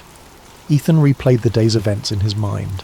Veronica Holt's commanding presence, the pinned staffers, the security. He clutched the pen camera he planned to hide in his jacket. If all went right, soon he'd have footage that could expose a global conspiracy older than modern history. But beneath his determination lay a flicker of dread. What if they were 2 steps ahead, luring him into a trap? He set that fear aside. No turning back now. As Roman church bells chimed midnight, he drifted off into uneasy dreams filled with winged eyes, labyrinthine corridors, and faint echoes of the word apparatus mundi. Ethan awoke to the sound of distant church bells tolling in the early Roman morning. A sliver of light peeked through the drapes of the small hotel room, illuminating dust motes dancing in the still air. He stretched, feeling the stiffness in his back from a night spent half awake, haunted by visions of locked doors and winged eye emblems. Across the cramped space, Celia sat at the tiny desk, already poring over documents on her laptop, hair still a mess from sleep. She glanced up with a tired smile. "Morning. I've been reading up on the Ordo Occultus Sumerium references again. If it really is tied to the Illuminati's tradition, it could outline their entire philosophy and methods." Ethan rubbed his eyes. "And the day of the gala is finally here. We're out of time to do more research. Tonight's our only window to catch them in the act." Celia nodded, then gestured to her screen. "I found a nugget. There's a mention in an old scholarly article that Ordo Occultus Sumerium contained elaborate instructions on rituals or initiations that revolve around symbolic gestures, handshakes, coded phrases, that kind of thing. Maybe that's relevant to how they recognize each other. If we spot something at the gala, we'll know." Ethan's nerves fluttered. We can't exactly watch for secret handshakes without drawing attention, but every clue helps, and it might confirm we're seeing the real Illuminati. This event, it's a high-stakes infiltration. Celia closed the laptop. "We also have to consider an escape plan in case it goes sideways. That building will be full of security." He exhaled, going over mental checklists. The micro-camera pen was ready. He had a digital audio recorder disguised as a key fob. "We record everything, then slip out. If we can't get away, we'll upload our evidence from within. I have a script that auto-sends the files to multiple servers once my phone detects a specific keyword." Celia raised an eyebrow. "Impressive, but let's hope it doesn't come to an all-out chase in the palazzo corridors." They spent the morning in tense readiness. Around noon, they ventured out for a final reconnaissance walk near Palazzo Aurelia. The city was bustling. Tourists snapped photos of statues and fountains, unaware of the clandestine gathering about to take place behind the majestic palace walls. By early afternoon, they returned to the hotel to rest and prep. At 6 in the evening, they changed into their formal attire, Celia in a sleek black dress that lent her an air of quiet confidence, Ethan in a dark suit borrowed from a friend back home. It was slightly tight in the shoulders, but it would have to do. The pen camera clipped inside his jacket pocket. The key fob recorder slipped in an interior fold. They arrived at the Palazzo Aurelia just as the sun dipped low over the rooftops. The courtyard bustled with black cars delivering VIPs in designer evening wear. A string quartet played softly. Staffers scanned invitations under golden lights. The main gates were decorated with lush floral arrangements, giving the entire scene a veneer of opulence and warmth. But Ethan's unease only grew as he recognized some of the security personnel from the orientation, unsmiling men with watchful eyes. Celia gripped his arm lightly. "Steady," she whispered. "We belong here, remember?" They handed over their invites. A flight attendant nodded and waved them inside the grand foyer, where sparkling chandeliers illuminated polished marble floors. Waiters offered champagne flutes. The hum of refined conversation filled the space. Painted ceilings depicted classical gods and angels looking down from swirling clouds. Celia gently steered them near a side corridor, scanning the area. "We should mingle first, not vanish too soon. Otherwise they'll suspect we're snooping." Ethan agreed. As they meandered among the crowd, they spotted familiar faces, philanthropic leaders, university deans, ambassadors. Veronica Holt stood near the centre, engaged in lively conversation with a small group of dignitaries. She wore a stunning silver gown, her expression poised, as if nothing could ruffle her calm authority. At one point, Holt's gaze drifted toward Ethan, and their eyes locked for half a second. Her lips curved in an almost imperceptible smirk, acknowledgement that she knew precisely who he was. The moment felt like a minor jolt of electricity. Then she returned to her conversation, dismissing him as if he were of no concern, or so it appeared. Staffers soon ushered attendees to the main ballroom for the official dinner.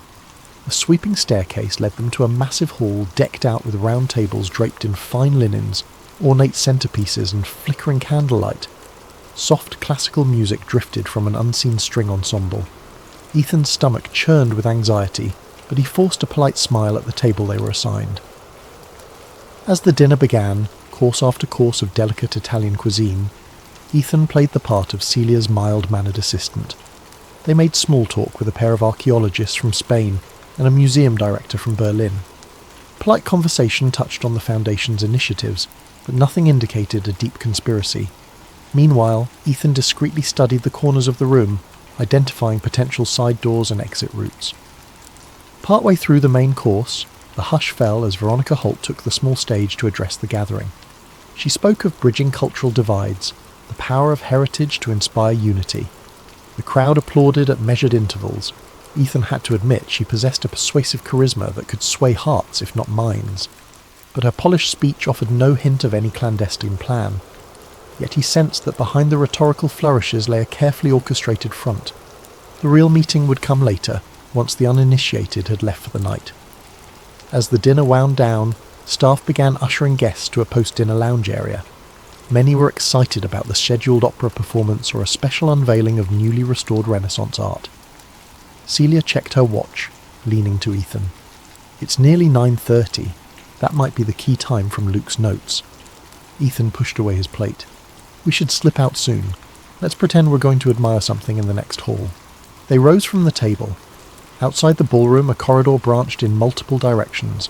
Soft lighting and discreet signage guided guests toward the lounge, but Ethan steered Celia down an unmarked hallway. At the far end, he spotted the same double doors from earlier, guarded, of course, by a pair of stoic men in suits. "How do we get past them?" Celia whispered. Ethan's mind raced. He'd anticipated a direct guard scenario. Maybe a distraction would help. "Give me a second," he said, scanning the area. There was a side door leading to a service corridor. If they could slip in and circle around, they might find another entrance. They ducked into the service corridor, ignoring the questionable glances from a staff member carrying a tray of dishes. Winding through the back passages, they found an old wooden door that might connect to the restricted area. Locked. Ethan fished out a small pry tool, a relic from his investigative escapades, and worked at the lock, heart hammering. Celia kept watch, hearing the faint echo of footsteps. "Hurry!" she hissed. Finally the lock gave. They slipped inside, emerging into a dimly lit antechamber. The hush was profound here, the air thick with the sense of something clandestine. Faint voices drifted from a corridor to the left. They crept forward, passing ornate wooden panelling and oil paintings that felt more like relics than decor. The corridor curved. At its end, a set of tall double doors stood slightly ajar, no guards in sight from this angle. Voices rose, muffled, as though a meeting were in session. Ethan's pulse thudded. "We found them," he mouthed, pointing at the door. Celia nodded, face tense. Carefully they inched closer. Through the gap they glimpsed a smaller but opulent chamber, a long table flanked by men and women in formal attire. The winged eye symbol was visible on the wall above, rendered in subtle gold relief. Veronica Holt presided at the head of the table. At her side, a man read from typed documents, perhaps a deputy or ally. Ethan activated his pen camera, angling it so it could capture what was happening. Celia pressed an ear to the gap, trying to catch the words. "The final alignment is nearly complete," Veronica Holt was saying in a low, resonant voice. "We have confirmation from key financial institutions that the digital transition can proceed. By next quarter, we'll have enough leverage to nudge public sentiment under the guise of a global stability measure." An older gentleman spoke next, accent vaguely German. "And if the public resists a mandatory digital currency shift?" Veronica smiled coolly. "We'll stage the narrative. Our philanthropic arms, along with allied media, will highlight economic emergencies. People respond to fear, and from fear emerges acquiescence. This is the stepping stone to further integration under Apparatus Mundi." At that phrase, Ethan felt a jolt. Apparatus Mundi. The conspiracy was real, and they were discussing it openly, here, behind a locked door. Another woman spoke. "So the timeline remains. Incremental crises, step-by-step acceptance, all culminating in the announcement by year's end." "Yes," Holt replied. "The Council can reconvene in London afterward to finalise expansions into integrated ID systems. Then we'll address the next phase. Substantial population influence is not an easy goal, but we have centuries of experience in subtle persuasion." Celia's eyes widened, her breathing shallow. They were hearing the literal blueprint for a global manipulation campaign, anchored by false crises and controlling finances. She glanced at Ethan, who was capturing it on video. This was beyond what they'd hoped for, actual undeniable proof that a powerful group, presumably the Illuminati, was orchestrating world events. But then, footsteps in the corridor behind them made them freeze. A security guard, perhaps investigating a noise. They flattened themselves against the wall. An authoritative voice barked softly, "Chiche Lee? Who's there?" A flashlight beam cut across the hall. In a split-second decision, Ethan grabbed Celia's hand and slipped through the door they'd opened behind them, stepping into an even darker side chamber. They pressed themselves behind a heavy curtain. The guard's footsteps approached, paused, then retreated. The hush returned. Heart racing, Ethan motioned for Celia to remain still. They could still hear the meeting inside the chamber. Another male voice complained about certain political leaders being slow to align. Veronica answered, "They'll fall into place, or be replaced. We have no illusions about loyalty, only compliance." Celia's face paled. They were talking about forcibly removing political figures. The entire weight of this operation was monstrous. Ethan carefully nudged the pen camera forward, capturing the full audio and partial visuals through the door gap. They had what they came for, and more. He signalled to Celia that they should leave before the guard returned or the meeting ended. Yet part of him yearned to keep recording. The revelations were staggering. A staged economic crisis, mandatory digital currency, orchestrated fear campaigns. But staying longer might mean capture. With a reluctant heart, he began to pull away, ensuring the pen camera faced the meeting for a last few seconds. As they retreated down the corridor, every step felt like an echoing betrayal of their presence. They found the service door again, slipping back into the staff corridors. The sense of relief at escaping unseen warred with the terror that at any moment an alarm or pursuit might erupt. Only once they'd returned to the main gala area, where lounge music tinkled and guests chattered, did they allow themselves to breathe. The official dinner was ending. People were trickling out, discussing the wonderful philanthropic speeches and upcoming cultural initiatives. None had any clue about the high-level manipulations happening just behind locked doors. Celia clutched Ethan's arm. We got it. You recorded them. We have living proof." Ethan nodded, struggling to keep composure. "It's bigger than I ever imagined. We need to get this out fast before they sense a breach and come after us." But even as the adrenaline surged, a cold fear crept in.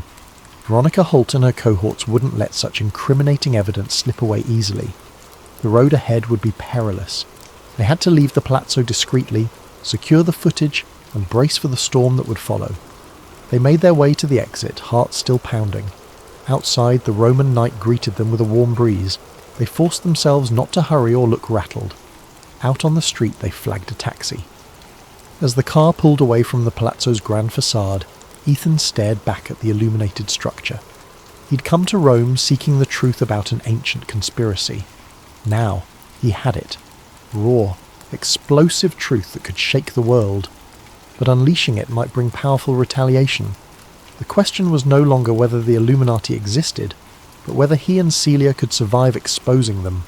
For now, though, he clutched the micro-camera pen in his pocket like a talisman of hope. We have them on record. The tide had turned. If they acted quickly, the Illuminati's centuries of secrecy might be one step closer to collapse. They arrived at the hotel after midnight, the adrenaline still coursing through their veins.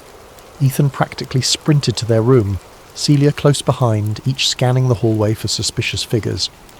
Once inside, they locked the door, shoved a chair under the handle and turned on the lone desk lamp.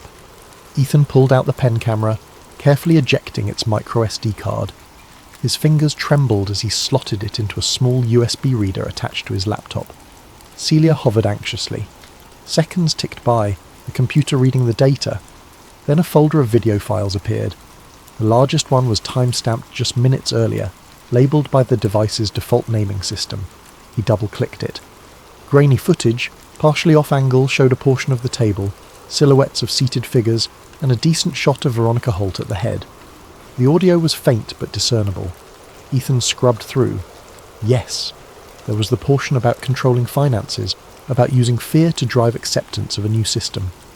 Their voices were distinct, naming Apparatus Mundi and referencing a council meeting in London. Celia placed a hand to her mouth. This is everything. Actual conspirators, in their own words. Ethan's heart hammered in triumph and dread.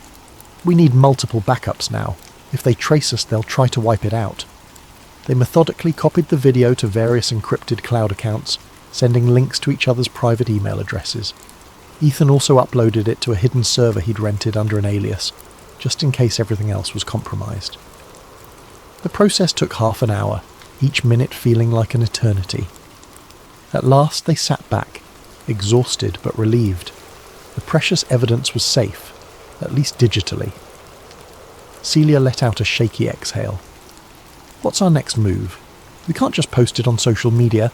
They'd discredit or bury it. We need a platform that can't be easily attacked. Ethan rubbed his temples. In an ideal world, I'd go mainstream, contact a major journalist or an influential platform, but the Illuminati infiltration runs deep. They might have allies in major media. The video could vanish, or worse, we'd vanish. She nodded grimly. We could attempt a live press conference, but we're nobody. They'd brand us conspiracy nuts. The best approach might be a combination. Push the footage to multiple high-credibility outlets simultaneously, so it's impossible to contain.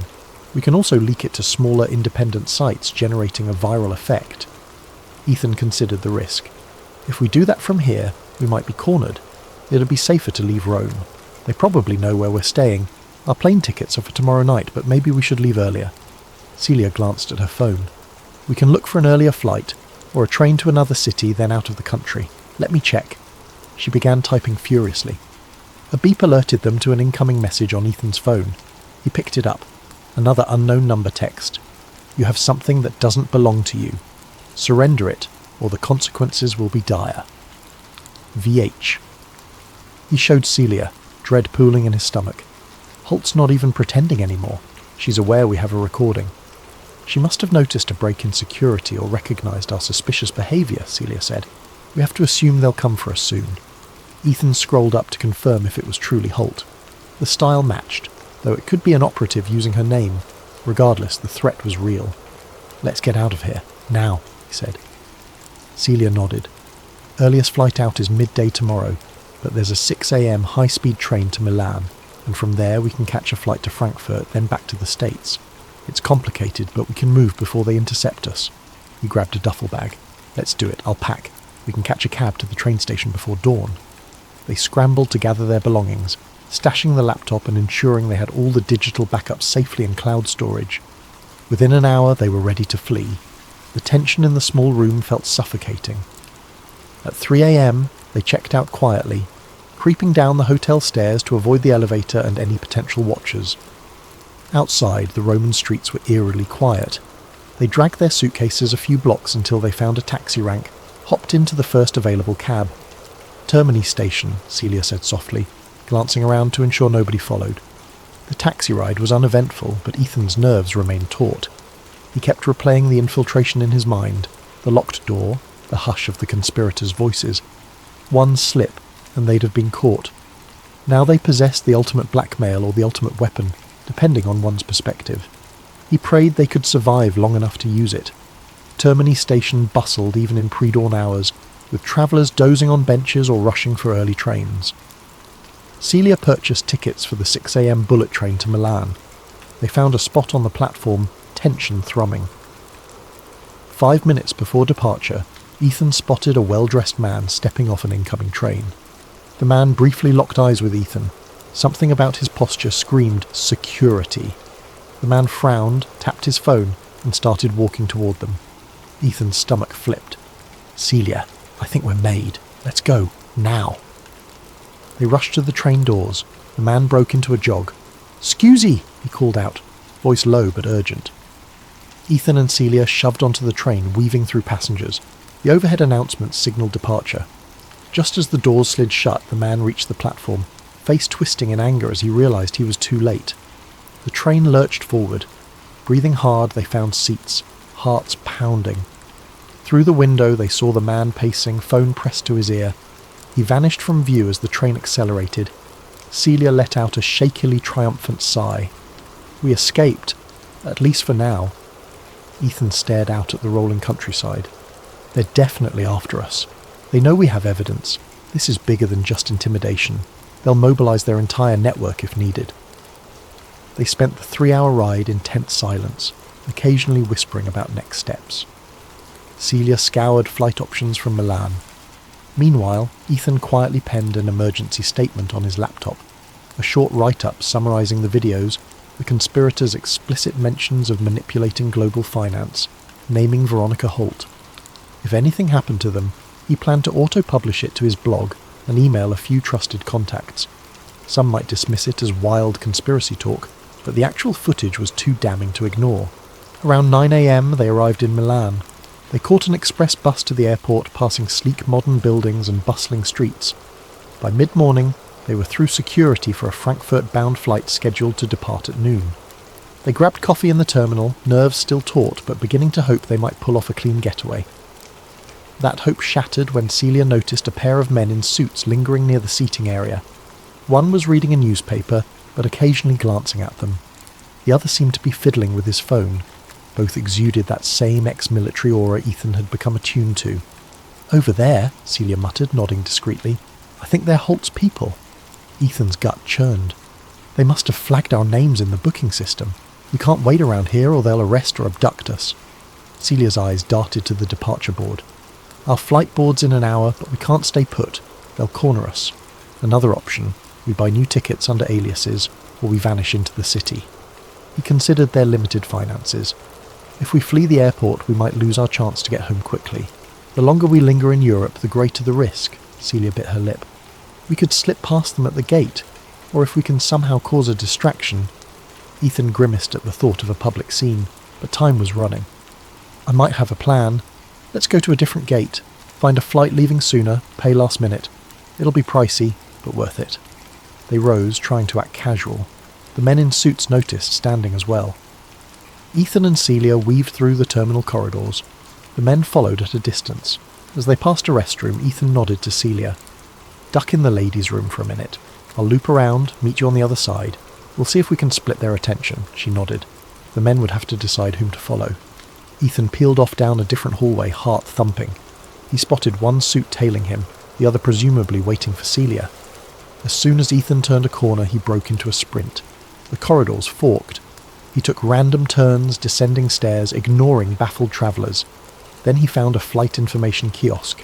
He typed frantically, searching for soonest departures anywhere outside Italy. A flight to Geneva left in 40 minutes from gate B13. That might be just enough time. He caught sight of the suit barreling down the hallway.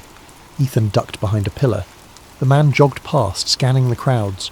Once he was out of sight, Ethan darted the other way, heading for gate B13. He prayed Celia could also slip free. If not, this was all pointless. At gate B13, a short queue was boarding. Flight to Geneva. Perfect. He approached the airline counter, short of breath, rummaging for his credit card. "One ticket, last minute," he panted. The agent typed away, gave him a steep fare. Ethan didn't care. He paid, had his passport scanned, stepped through the gate. The agent handed him a boarding pass with seconds to spare. His heart hammered as he boarded the plane. He sank into a seat near the back, scanning every passenger who walked by. No Celia. No sign of the suits. Anxiety twisted in his gut. He didn't want to leave Celia behind, but staying put might have doomed them both. A flight attendant announced final boarding. The jetway door closed. Ethan closed his eyes, dread creeping in. Did Celia make it out somehow? He prayed so. The plane pushed back, engines spooling up. Soon they were airborne, leaving Milan behind. Up in the clouds, he felt a mix of guilt and relief. He texted Celia with a cryptic message. "Took an earlier flight. Message me if safe. I'll wait in Geneva." The phone showed no immediate reply. Gritting his teeth, he turned it to airplane mode, focusing on the next step. In Geneva, maybe he could regroup, see if Celia contacted him, and figure out how to release the footage in a way the Illuminati couldn't squash. The plane landed smoothly. Ethan stepped into Geneva's modern airport, scanning for any sign of watchers. None so far.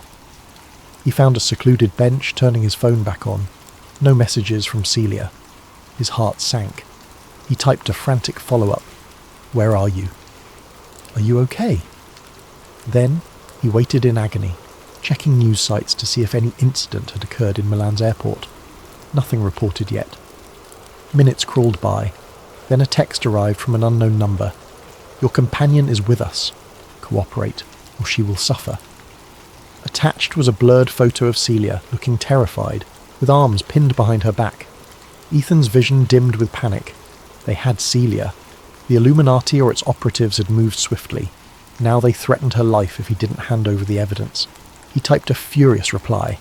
"Release her, or the footage goes public now." A response came almost instantly. "If you do that, you seal her fate. We can always spin or bury your evidence. Return to Italy. Come alone." Ethan's hands shook, rage boiling in him. They had Celia, the friend who'd risked everything to help him.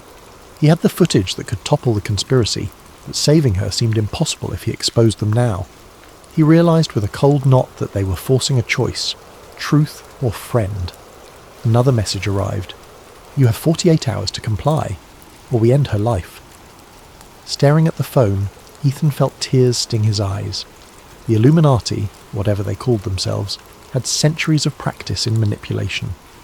Now, they wanted him to trade the precious evidence for Celia's safety, or perhaps walk into a trap that cost him both the evidence and his life. Could he rely on them keeping their word? Yet he couldn't abandon Celia. Anguish tore at him. He typed a single word back. "Agreed."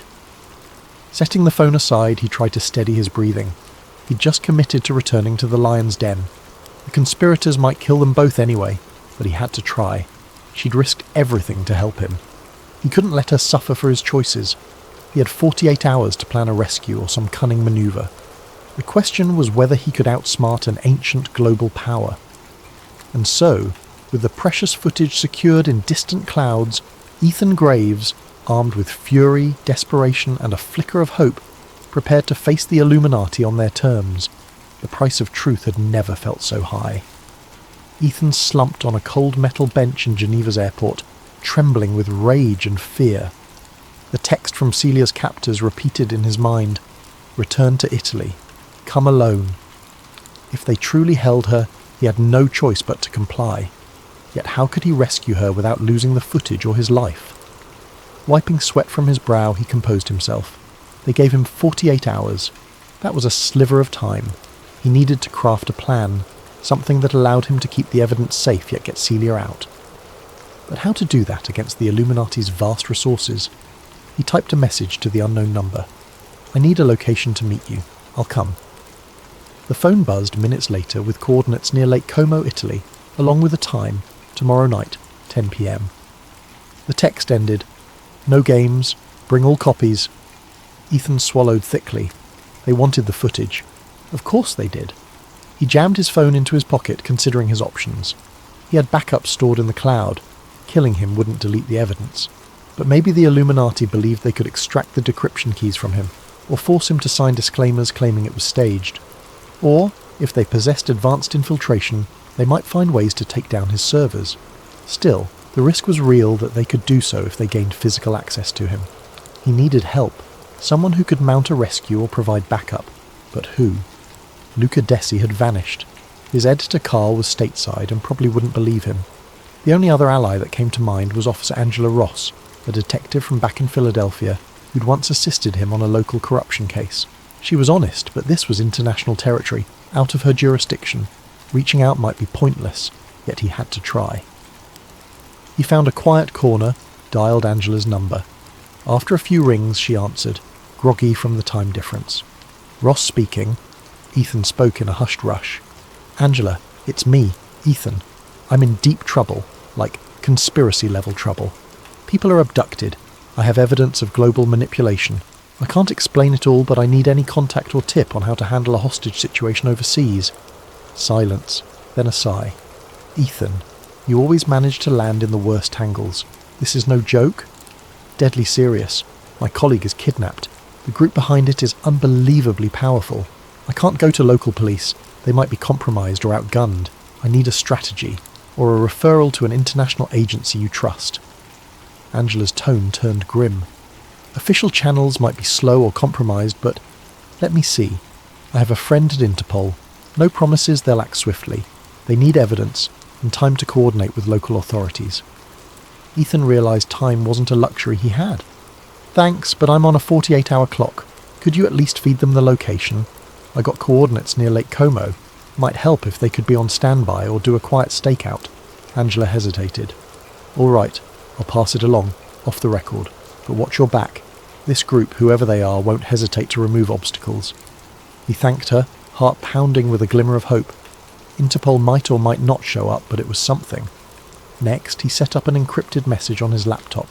If I don't check in within 72 hours, auto-send the footage to a curated list of journalists, including some left-leaning, right-leaning, independent and international outlets. That might create unstoppable coverage. The Illuminati thrived in shadows. A worldwide public leak would be catastrophic for them. He typed a last command. Use location triggers. If my phone remains in the same spot for more than 24 hours, or if it crosses certain borders, push the info out. He hoped that would force the conspirators to keep him alive and moving if they wanted to avoid the doomsday scenario. Finally, he bought a one-way ticket back to Milan that departed early morning. All that done, he found a cheap airport hotel for the night. Sleep eluded him. His mind whirred with rescue fantasies. He pictured Celia locked in some basement, terrified. The guilt pressed like a stone on his chest. She was roped into my mission. I have to get her out. At dawn, he boarded a short flight to Milan, arriving midday. He had nearly 10 hours until the scheduled meet. The day dragged in excruciating tension. He roamed public areas, glancing over his shoulder for watchers. He found a coffee shop to sit and revise his plan, approach the coordinates, pretend to offer the data, hope Interpol might show up. But Interpol's involvement was a long shot. He needed a more direct angle. He recalled Luca Dessi's warnings about the group's ruthlessness. If they suspected he was playing them, they'd kill Celia. That fear overshadowed everything. Yet handing them the actual encryption keys for the footage was unthinkable. He decided on a compromise. Show them a partial link or partial key, enough to prove authenticity, but keep the final piece hidden. Maybe that would buy them time or leverage. The hours crept by. Dusk settled over northern Italy, painting the sky in shades of purple and orange. Ethan rented a car at the Milan airport, driving north toward Lake Como. As the roads wound through scenic mountainsides, he could hardly appreciate the view. His stomach churned with dread. He arrived near the coordinates around 9 p.m. The location was a remote villa perched on a hillside overlooking the shimmering lake below. Moonlight glinted off the water's surface. The roads were narrow, lined with tall hedges, perfectly private for clandestine dealings.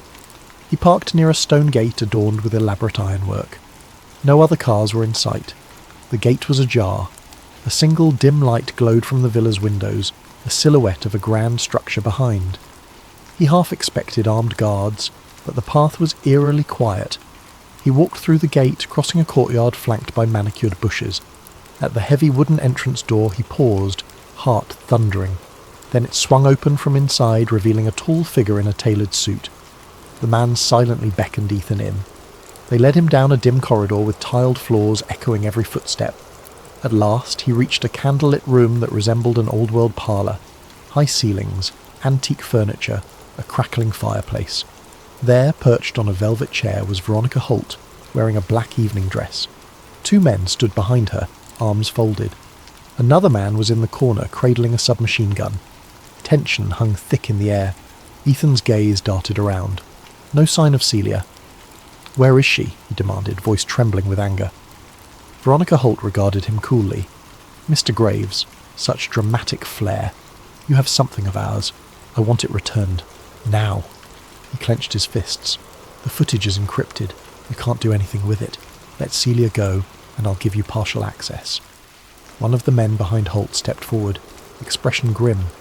"We're not negotiating, Graves. You hand over the entire encryption key, then we'll discuss your friend." Ethan forced himself to remain steady. "That's not happening until I see she's alive and well. Bring her here, now." Veronica sighed, turning to the corner. She snapped her fingers. Another door opened.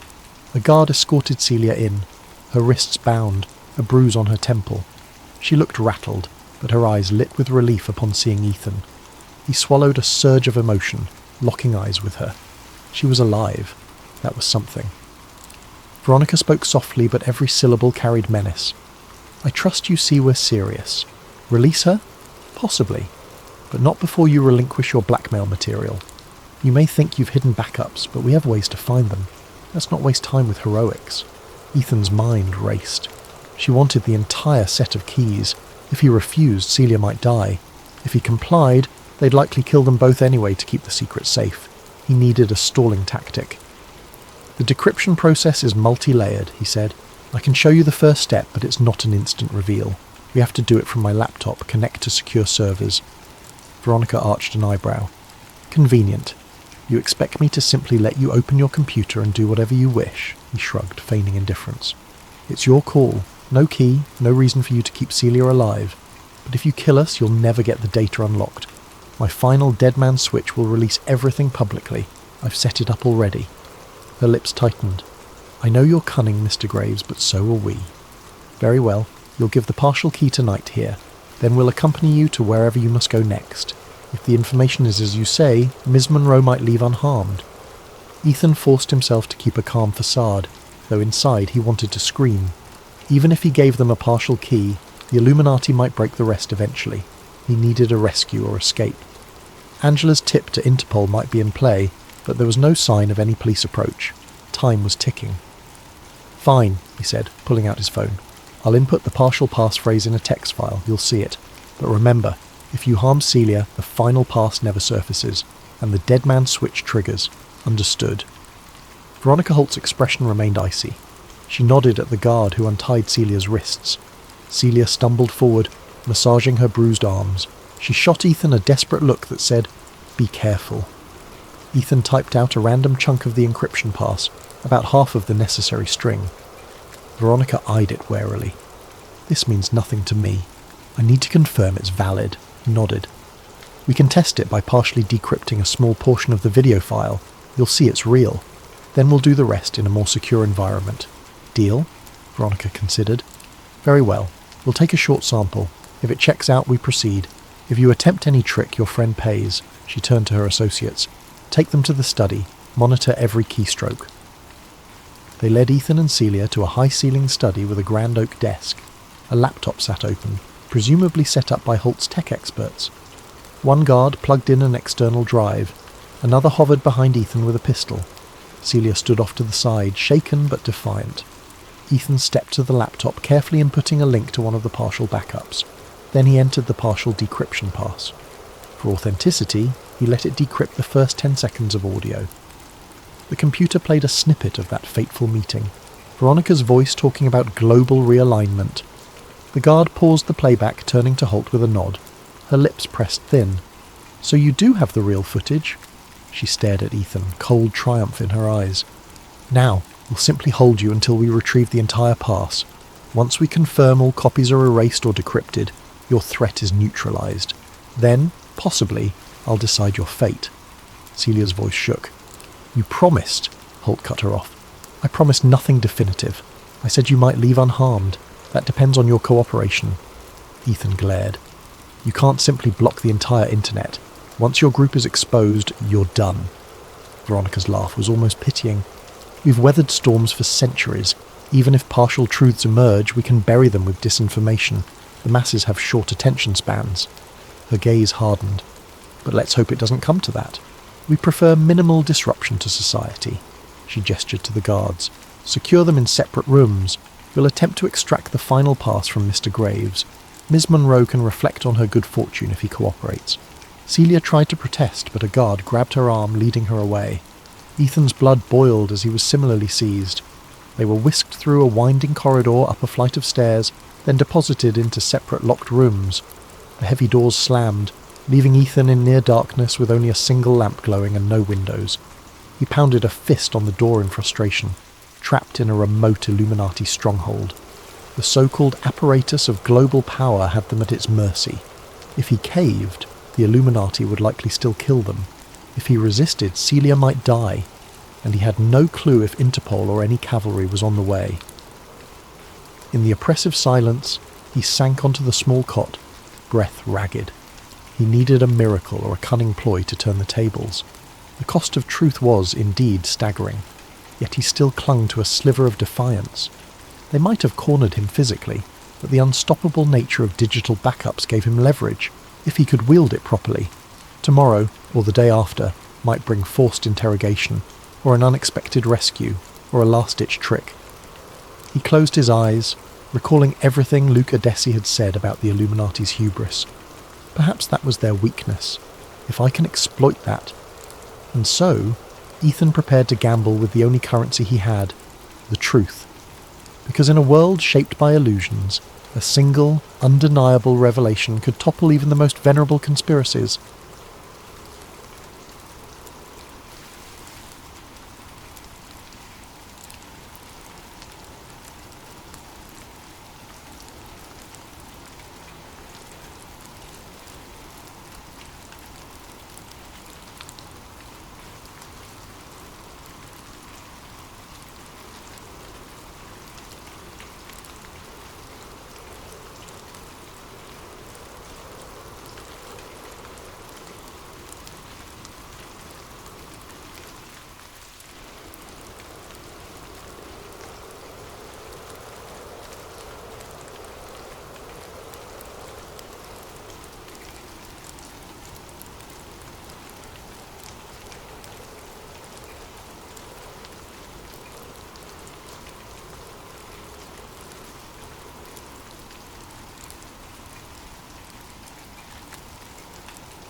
Hello everyone, and welcome to Sleep Theories, the channel where we explore deep, often unsettling narratives but deliver them in a measured, calm fashion ideal for quiet nights.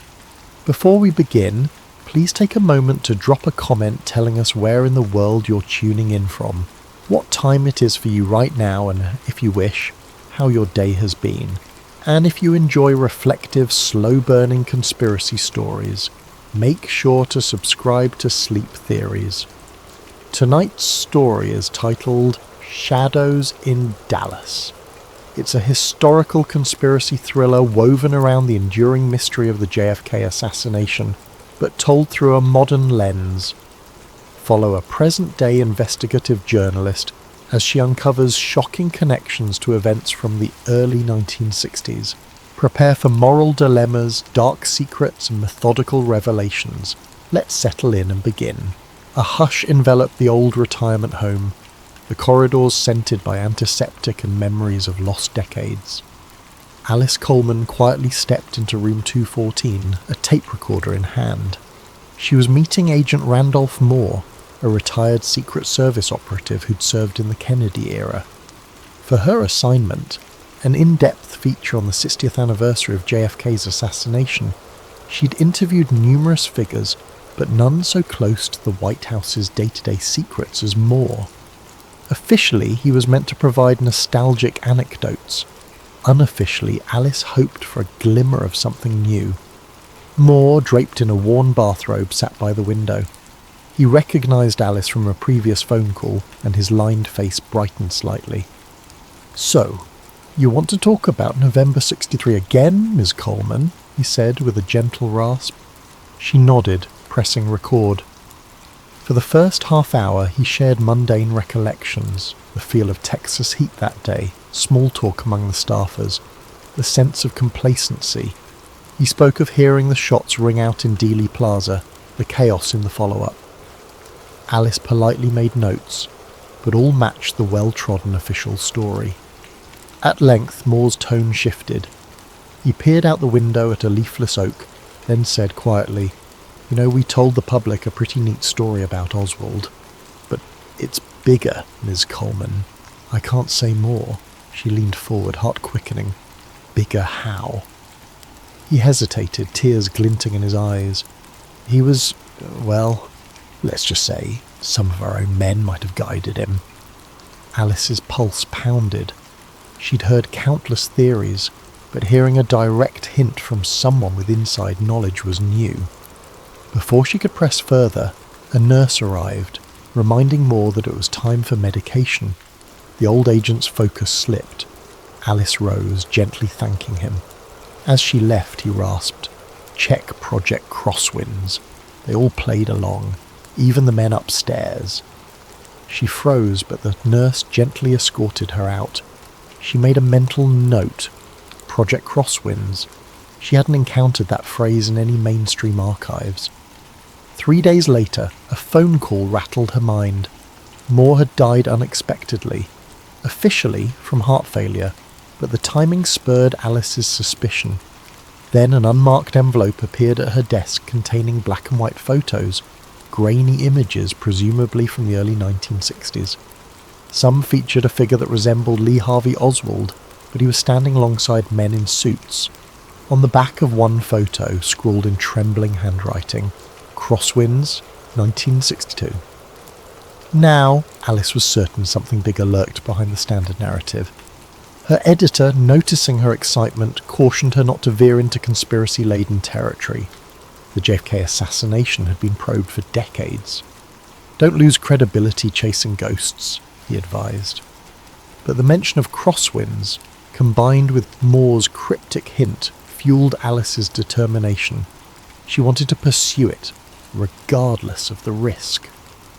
To glean more leads, she sought out a name that circulated in niche forums.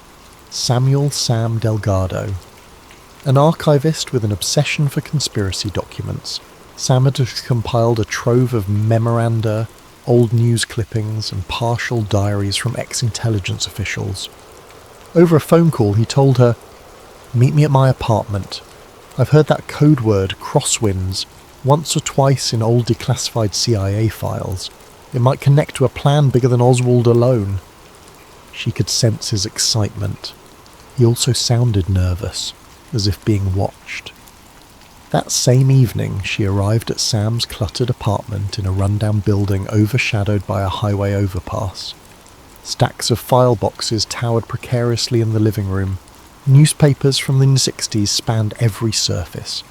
The only clear space was a small table with a flickering lamp. Sam, wiry and dishevelled, greeted her with a quick handshake. "You said you want the truth, right?" He rummaged through a battered trunk, retrieving a folder labelled Crosswinds.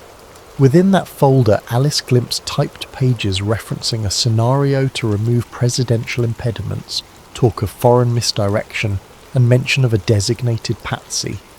The language was cryptic, but it implied a premeditated plan. Sam pointed to one page.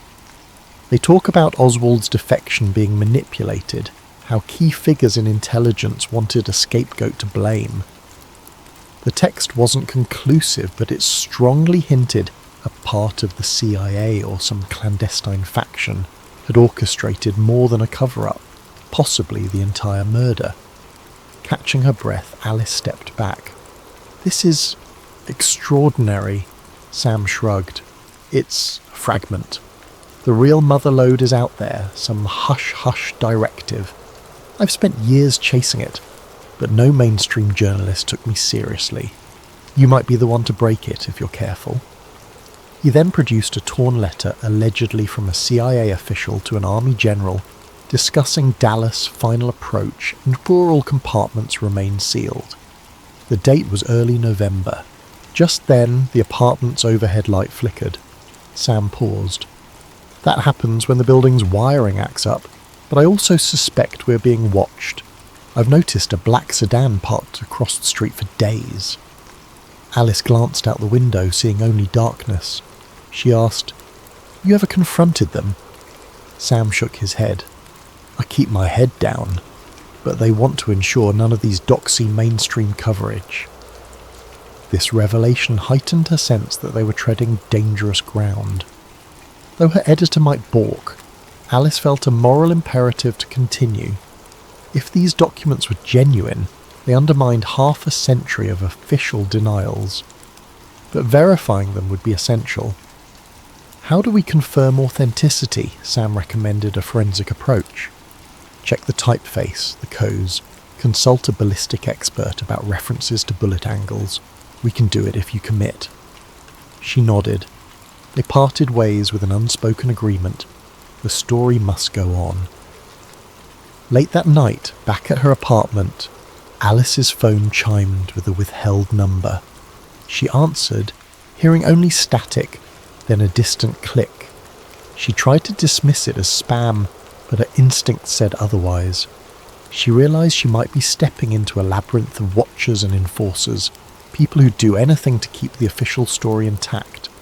Yet for the sake of history, for truth, and for the memory of that old Agent Moore, Alice decided she wouldn't turn back. The next day she'd begin verifying Project Crosswinds, no matter how far it took her. Sunlight filtered through Alice's blinds as she typed notes on her laptop about Project Crosswinds, referencing the partial documents Sam had revealed. She compiled a short bullet list, references to CIA memos from Leighton 62, an army intelligence connection, a patsy plan, and suspicious mentions of removing the occupant of the White House. She felt a mix of excitement and dread. If true, the ramifications would be explosive. Government complicity in assassinating a sitting president. But she needed credible, modern-day experts to weigh in. That morning, Alice drove downtown to meet Marianne Fowler, forensic analyst at a local university. Fowler specialised in ballistic and historical authenticity analysis. Over coffee in a near-empty campus cafe, Alice spread out scanned copies of the Crosswinds text. Fowler donned reading glasses, scanning the typed lines methodically. "The typeface does appear consistent with early 60s government typewriters," Fowler murmured. "But for a definitive test, I'd need the original carbon or original paper. Digital scans make it trickier." She asked about ballistic references. Alice pointed to a paragraph mentioning angles of the bullet trajectory. Fowler frowned. "This matches certain controversies about multiple shooters, though the official line said single bullet. If these notes are genuine, it suggests agency involvement." She paused, caution in her gaze. "I'm not a conspiracy buff, but if what you show me holds up scientifically, it's extremely damning." Alice left the meeting with partial reassurance. Fowler remained sceptical but intrigued, willing to do further checks if they somehow got original documents. Meanwhile, Sam Delgado texted her a new lead. An ex-CIA logistics officer was rumoured to live in rural Louisiana. He might confirm crosswinds, Sam wrote, though he was notoriously reclusive. By midweek, Alice and Sam decided to travel to New Orleans. The city had a swirl of old rumours tying Oswald to local associates or intelligence cutouts. Perhaps they'd find more references. They hopped a flight, quietly checked into a budget motel on the outskirts. Sam insisted on caution, eyeing every parked car suspiciously. "We're definitely on radars now," he muttered. "They won't let Project Crosswinds come out uncontested." In a musty library corner rummaging through local archives, they encountered fleeting mentions of a Major Garrity, an intelligence operative rumoured to have recruited assets in the early 1960s. This name matched some of the faint scrawls in Sam's docs. T. Garrity. Sam gasped softly. Thomas Garrity, CIA paramilitary officer, known for covert ops in Cuba. If Garrity was part of Crosswinds, he might still be around or might have gone underground. One evening, Sam arranged a secret meeting with an elderly man nicknamed Pappy, rumoured to have been a driver for a mob-linked politician in 1963. They met in a dimly lit bar near the French Quarter. Pappy arrived wearing worn slacks, a cane in hand. Over a slow conversation, he mentioned how men in suits visited certain local crime figures, apparently forging an alliance of convenience to remove Kennedy. He recalled overhearing lines about ensuring the blame falls squarely on that Marine. The name Oswald came up in hushed tones. Pappy's account was scattered, but it matched the gist of Project Crosswinds. He said, "Some folks said the plan was bigger than the Mafia, like high-level spooks steering the Mafia as pawns." When Alice pressed for details, Pappy's voice wavered. "I only know they called it a necessary measure. I didn't want to know more." He looked fearful, as if even decades later, the spectre of reprisal hovered. Moments after Pappy's departure, Sam discovered his notes rummaged through. He'd left them on the bar table for a minute, and now half the pages were missing. "Where?" he hissed. A quiet panic enveloped them. They scoured the bar. The bartender shrugged ignorance. Possibly they'd been pickpocketed. Possibly an agent of Garrity's was lurking, snatching evidence. Sam cursed under his breath, eyes darting about for watchers. Alice realised they must be extremely careful. So far, none of this had gone public, and forces were determined to keep it that way. Returning to the motel, they found the door slightly ajar, the lock jimmied. Inside, the lights were on, the place ransacked. Sam's laptop was gone. The safe with some original documents was forced open. A single note scrawled on the bed. "Stop now." Fear hammered in Alice's chest. This was no random burglary. Sam sank onto a chair, shoulders trembling. "They're serious," he whispered. "If we push further, we might end up like that old Agent Moore." But for Alice, something fundamental shifted. She saw how far these conspirators would go. Retreating now meant letting them bury the truth for good. She phoned Manny, her colleague, summarising the break-in. Manny insisted, "You gotta get out of there, or go public now." She hesitated. The documents were partially stolen, the story was half-formed. She responded, "I need better proof. Then we go public. I can't run off a spree." Manny reluctantly accepted, promising to keep a lookout for suspicious activity back at their city. In the following days, as they tried to salvage leads, they spotted a man trailing them, a tall, stoic figure with a military bearing. On a hunch, Sam recognised him from a decades-old photograph, Thomas Garrity. Late one night, Garrity cornered them outside a closed library, leaning against a parked car. "I suggest you two stop rummaging in dead men's secrets," he said, voice low. "No one wants the public undone by illusions of betrayal. Let the past remain in the shadows." Sam tried to protest, but Garrity's cold gaze froze him. Garrity added, "This is your last warning." Then he slipped away, leaving them shaken. The real threat had materialised. An ex-operative who'd once done the system's dirty work, presumably tasked with shutting them down. Alice, though rattled, found renewed resolve. If Garrity was actively interfering, it meant they were onto something truly incriminating. They discussed next steps. "We have to connect these dots. Find a direct chain from an intelligence directive to JFK's murder. Tie it to current power figures," Alice said. "We suspect they never fully lost influence. Perhaps certain politicians soared to prominence under the shadow of crosswinds." Sam nodded. "One name that keeps surfacing in modern contexts is Senator Evelyn Marsh. She has known intelligence ties going back to the 70s.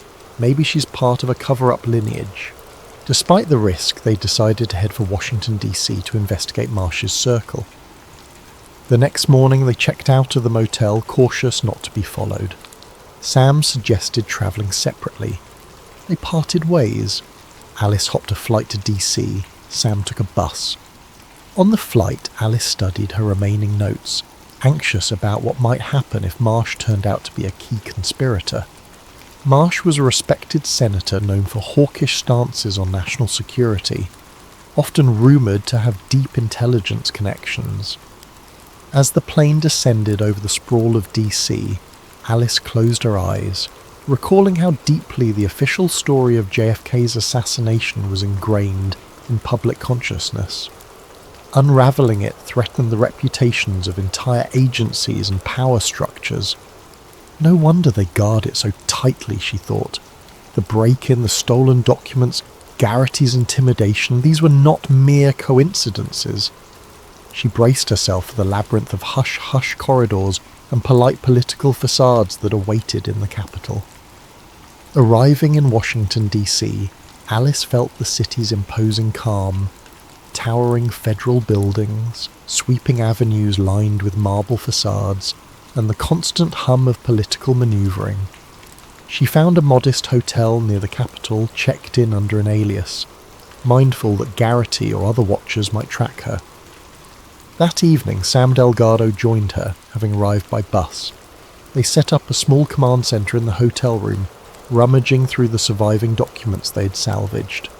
The plan: approach Senator Evelyn Marsh under the guise of a routine historical inquiry about JFK legislation, see if she slipped any clues. Before confronting Marsh, Alice arranged a quick meeting with Dr. Marianne Fowler, who happened to be in DC for a forensic conference. They met in a corner of the conference centre cafeteria. Fowler had done some preliminary checks on the ballistic references from their scanned documents. She revealed, they strongly imply multiple shooters from different angles. The official single bullet theory collapses if these documents are authentic. She sipped coffee, adding, I remain cautious. Fakes can be clever. But the language about coordinated triangulation lines up with what certain witnesses always suspected. Then Fowler's brow furrowed. Just be aware. These findings challenge decades of official statements. Expect pushback. Armed with a set of safe questions and a hidden voice recorder, Alice scheduled an appointment at Senator Marsh's office. Officially, the interview was about a retrospective on Cold War politics. Marsh, a poised woman in her 60s, greeted Alice with a polished smile.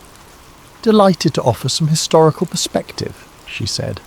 The office decor boasted framed photos of Marsh with various presidents, plus an award for national security leadership. Sam waited in the lobby, discreetly fiddling with his phone. Initially, Marsh recited well-rehearsed lines about the era's complexities, praising the intelligence community's efforts to defend freedom. Then Alice gently pivoted to JFK, referencing fresh archival rumours about an inside plot. Marsh's expression tightened slightly. Those allegations are baseless conspiracy talk. The Warren Commission was thorough, she insisted. Still, her voice carried a subtle tension. Alice pressed further. What do you know of Project Crosswinds? A newly uncovered directive from the early 60s suggests infiltration by certain intelligence factions. Marsh's jaw clenched. She paused, carefully responding, I'm not familiar with any such project. Possibly an unofficial rumour. Let's maintain focus on known historical facts. But her eyes betrayed alarm. Sensing the shift, Alice probed. We suspect the existence of modern guardians of that secret. Would you disavow them? Marsh stood abruptly. This interview is over. I won't indulge discredited theories. She escorted Alice to the door, the staff politely but firmly ushering her out. The final glance Marsh gave was a silent warning. Outside, Sam approached, hushed. That was short. Guess we rattled her. Indeed, Marsh's abrupt cut-off signalled their suspicion was correct. She either knew or was part of something. That night, returning to the hotel, they discovered a typed note slipped under the door. Marsh is untouchable. Back off. The note had no signature. Sam's paranoia soared. They have eyes in her office too. Alice found it more impetus to push forward. Over the next few days, they combed through public records of Marsh's early career. They found glimmers of involvement with intelligence committees, hush-hush oversight in the 70s, when certain family jewels documents about CIA misdeeds surfaced. Marsh apparently aided in sanitizing the final report. The puzzle: Marsh had a stake in bearing revelations about the JFK plot to protect not just the intelligence agencies but her own ascendancy, built on that hush. One evening, Sam returned with a lead. An old colleague of Marsh's staff, now retired, might talk under anonymity. They arranged to meet in a quiet suburban diner. The staffer, trembling with nerves, insisted on no recording. He whispered, "Marsh was groomed by a network that thrived after the assassination. She knows how it was orchestrated from within the agency and certain generals who despise Kennedy's approach to foreign policy. They called it crosswinds. I overheard references once. She ensures it remains hidden. If it surfaces, everything unravels, the trust in national institutions, her legacy, everything." He refused more detail, left quickly, glancing over his shoulder in fear. That confirmed Marsh's direct link to the conspiracy's legacy. Alice concluded they needed a single, undeniable piece of evidence tying Marsh and the old guard to the orchestrators in 1963. Something that modern media couldn't dismiss as speculation. Sam recalled hearing rumours of an old CIA safe house in Northern Virginia containing archived materials. It might hold original memos or logs. Such a bold lead was risky, but if Garrity or others hadn't destroyed them yet, it might be their best shot. "We have to look," said Alice, "even if it's a needle in a haystack." As if on cue, Garrity cornered Sam in a convenience store parking lot that afternoon. While Alice waited in the car, she glimpsed them talking tensely. Garrity's stance was threatening, though not openly violent. Sam returned to the car, shaken. He said, "We won't find anything. The safe house is empty, cleaned out years ago. Don't be foolish." Then he said next time, "They won't just warn us." This intimidation only heightened their resolve, but the tension soared. They realised Garrity was an unstoppable enforcer, loyal to the old conspiracy's cause, or at least loyal to Marsh's directives. In the midst of that tension, Dr. Fowler delivered new ballistic findings via email. She had discovered anomalies in official ballistic logs from 1963, timing mismatches that pointed to multiple shots from different angles. If your documents referencing those angles are correct, it means the official single-shooter line was impossible. The bullet trajectories dispute it. She concluded, "I now strongly suspect the existence of a covert group directing the outcome. I stand ready to confirm in a published piece if you gather enough additional proof." This was a big step for Fowler, who had been initially reluctant to challenge official narratives. Encouraged, Alice saw a path to building a robust case. Now, they faced a fateful choice: gather the rumoured safe house records, if they even existed, and risk direct confrontation with Garrity and Marsh, or go public with partial evidence, risk being labelled conspiracy nuts, and maybe see that Fowler's ballistic analysis overshadowed. Considering the high stakes, they decided to press forward. "We can't let them bury it again," Sam said. "We find that safe house or any surviving records. If it's empty, fine, we tried. If it's not, we might blow this wide open." Though fear gnawed at them, the moral weight of revealing how the democracy's highest office might have been toppled by internal conspirators overrode their caution. They planned a stealth approach. Sam had gleaned the approximate location from obscure footnotes. They'd drive out at night, carefully avoiding watchers. The next day, they'd attempt a clandestine search. The risk was enormous, but with Garrity and Marsh looming, the window of opportunity was closing. So ended another chapter in their increasingly perilous quest. The capital city, seat of power, had proven how deeply those strings could be pulled to hide old crimes, yet the intangible sense of righteous purpose drove them on. They'd soon find themselves at the threshold of a place that might hold the final puzzle piece, a direct link to the men who orchestrated the shots fired in Dallas decades ago. The question, would Garrity arrive first to erase it all, or would they manage to secure enough evidence to finally expose the true shadows in Dallas? Late at night, a sedan cruised along a winding rural road in Northern Virginia. Alice drove while Sam scoured a tattered map. According to rumour, an abandoned CIA safe house sat near a wooded property line. The sky was moonless, thick with hush. They parked out of sight, proceeding on foot. Overgrowth and a weathered chain-link fence suggested no active caretaker. The hush crackled with tension. Garrity might appear at any moment. They found a padlocked door leading to a small bungalow half buried under vines. With minimal fuss, Sam pried open a rotted window. They slipped inside, flashlights illuminating dusty furniture. The interior smelled of old paper and mould. A few battered filing cabinets stood in the corner.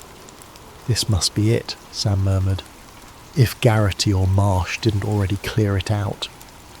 They rummaged through drawers, most empty or filled with mundane forms. Then, behind a wooden panel, Sam discovered a hidden compartment. Inside, a slim metal box labelled Crosswinds. Alice's heart raced. Opening the box revealed typed memos referencing an executive action blueprint, detailing infiltration steps, discrediting certain personnel, arrangement of a staged assassin. Names included Oswald, General B, agency liaisons, and cryptic references to ordered by upper echelons with senatorial assurance. Even mention of Project Crosswinds culminating in Dallas, 11/22/63. Hard proof. The memos were signed off with coded initials. They carefully photographed each page, adrenaline surging. If authentic, these documents proved a portion of the CIA and political figures orchestrated JFK's death. Abruptly, footsteps crunched outside. They froze, lights off. A calm voice. "You two can't learn, can you?" Garrity. The door banged open.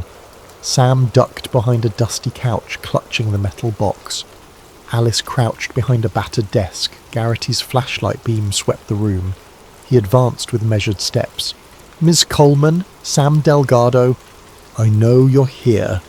Drop that box. Step out or I'll do it for you." Tension clamped Alice's chest.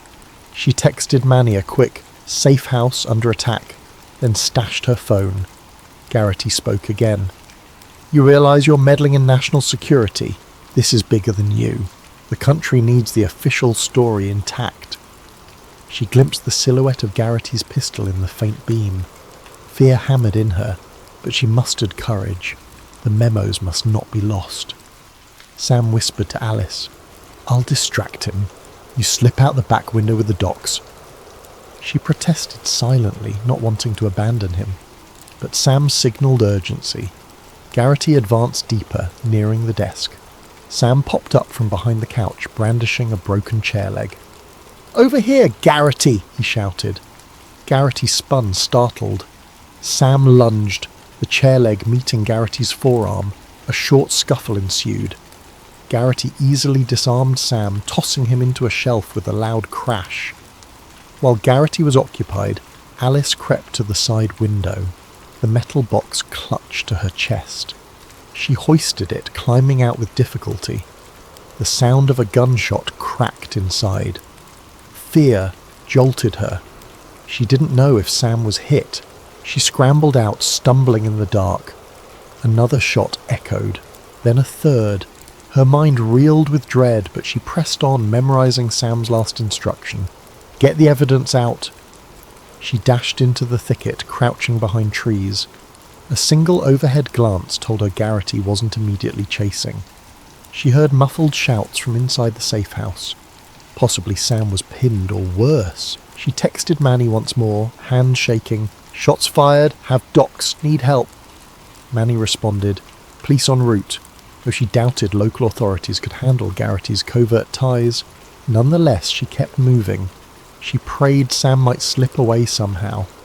Eventually, after a tense half-hour navigating darkness, she reached the parked sedan. She stashed the metal box in the trunk, heart pounding with anguish over leaving Sam behind. But revealing these documents might be his only hope. She started the engine, headlights off, rolled down the road until safe to turn them on. Once on the highway, tears streamed. She overcame the guilt with a vow. I'll expose everything, rescue Sam.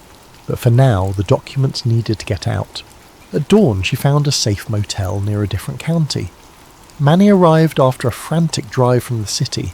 They pored over the newly discovered memos.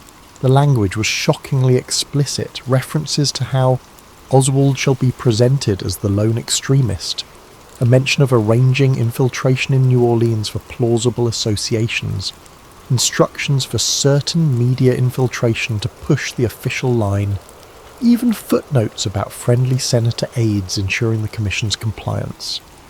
One senator's name was redacted, but cross-references suggested it might be Marsh or her predecessor. Manny gasped. This is more than enough to blow up decades of official narrative. They faced a choice: publish immediately, or confirm authenticity with Dr. Fowler. They decided on a middle path: scan them, secure backups, then meet Fowler for final verification.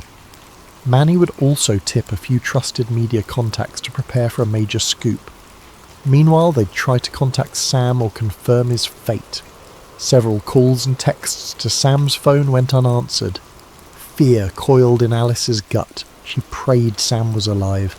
Within hours, national headlines got wind that new documents allegedly emerge on JFK plot. Manny's media leaks were unstoppable. A short snippet on a major news site asked, could a new generation of researchers reveal a government plot? Marsh swiftly addressed the press, calling it baseless rumour, dangerously irresponsible. She didn't mention Alice by name, but spoke ominously about journalists dabbling in treason. Meanwhile, inside sources told Manny that Marsh had convened a closed-door meeting with intelligence bigwigs. A sense of final confrontation loomed. In a quiet lab, Dr. Fowler examined the box's original typed pages. She used ultraviolet light, checking the paper's age, typewriter patterns.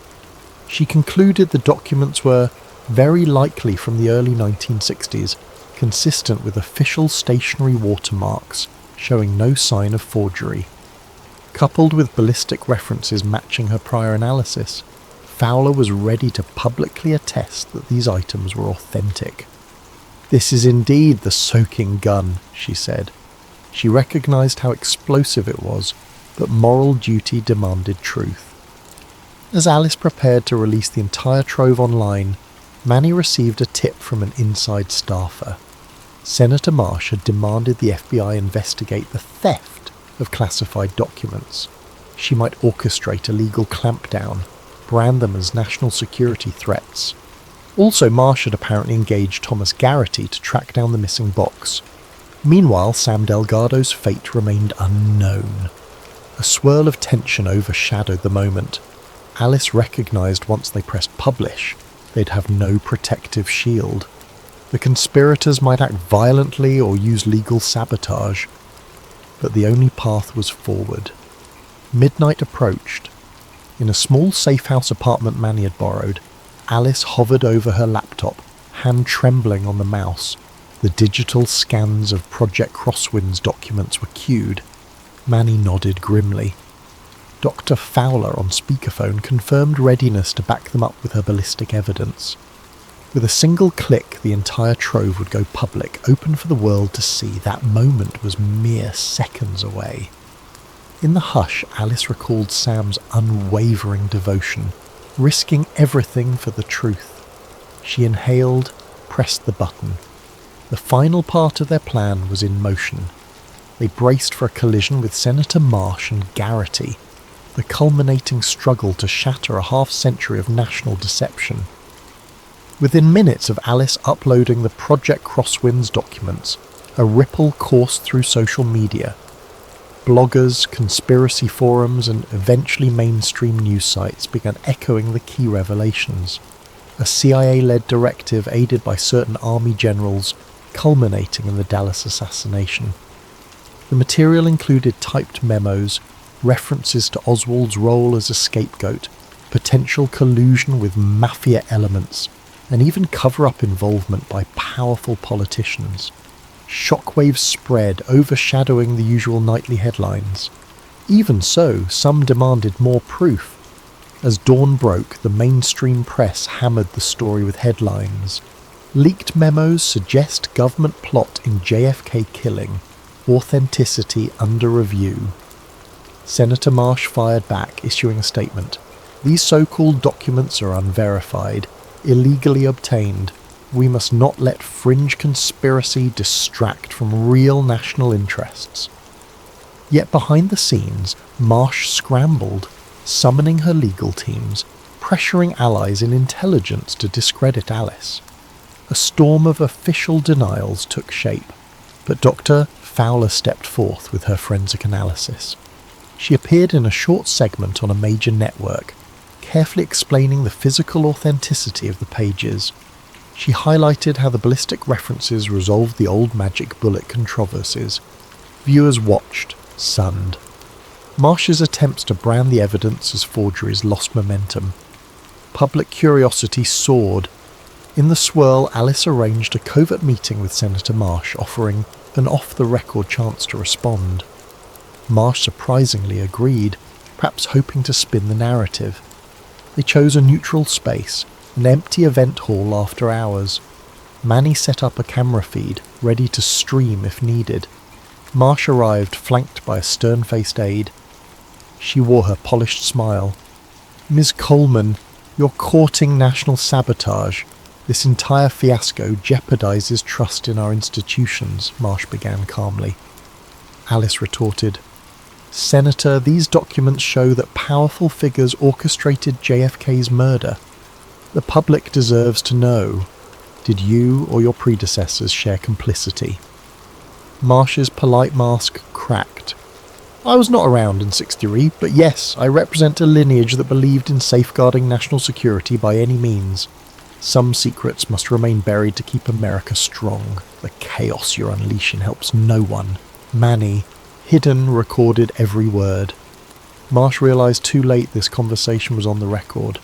She grew furious, hissing, "You vile opportunist." Suddenly, Thomas Garrity burst in from a side door, pistol in hand. Manny froze behind the camera. Marsh whipped around.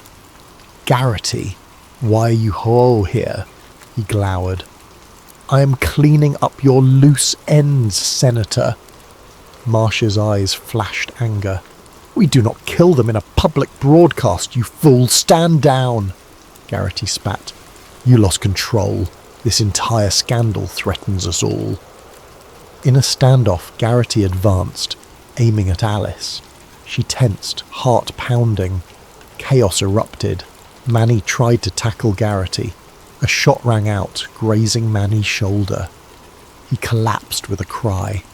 Marsh shouted in panic, "Stop, Garrity! We can salvage this!" Garrity ignored her, turning the weapon at Alice. She ducked behind a chair, trembling. Sensing it was do or die, Manny, despite the pain, wrenched himself up, lunged at Garrity again. Another shot fired wide, lodging in a table. Marsh stumbled back, her perfect composure shattered. She shrieked, "You're destroying everything!" Garrity roared back, "We do what must be done!" The scene was chaotic, but Manny managed to knock Garrity's arm enough to send the pistol skittering. Alice seized the moment, dashed forward, retrieving the gun, holding it unsteadily. Garrity lunged for her, but Manny blocked him and they could pin Garrity down. Unbeknownst to Marsh, Manny's camera had been streaming to a small online platform. The scuffle, the senator's meltdown, Garrity's confessions about ends justify means, it all broadcast live. The partial admission from Marsh about a lineage preserving secrets at all cost went public. Observers on the internet watched, stunned, as it became apparent that a high-level figure condoned lethal methods to keep old secrets hidden. Police sirens soon approached. In the final moments, Marsh tried to salvage dignity, stammering to the camera that everything was misconstrued. But the broadcast ended with uniformed officers storming in, subduing Garrity, paramedics tending Manny's wound. Alice felt relief mingle with exhaustion. They had forced a confession, or near enough, out into the open. The entire conspiracy was effectively laid bare for national scrutiny. In the days that followed, Marsh faced a firestorm. Public calls for her resignation mounted. Congressional committees demanded an inquiry. She tried to disclaim involvement, but the partial meltdown on camera was damning. Garrity was arrested, though rumours swirled he'd take the fall alone. Meanwhile, Manny's minor injury was treated, and he was released from the hospital with a bandaged shoulder. Dr. Fowler stepped forward, confirming the ballistic data, lending the final blow to the official single-shooter theory. In the swirl, Alice pressed authorities about Sam Delgado's fate. Garrity, under interrogation, grudgingly admitted Sam had escaped the safe house, wounded but alive. He'd fled, uncertain of his direction. This spurred a new search. A few days later, Sam reappeared, calling from a hospital in another state. He'd sustained a minor gunshot wound, but managed to slip away while Garrity gave chase. He was safe now, though shaken. Alice wept with relief. She realised how close they'd come to losing him. The documents plus Marsh's meltdown spurred a major national debate, overshadowing typical news. Polls reveal the public was half in shock, half in denial. Some refused to believe the government orchestrated JFK's death, calling it a hoax. Others demanded immediate prosecutorial action.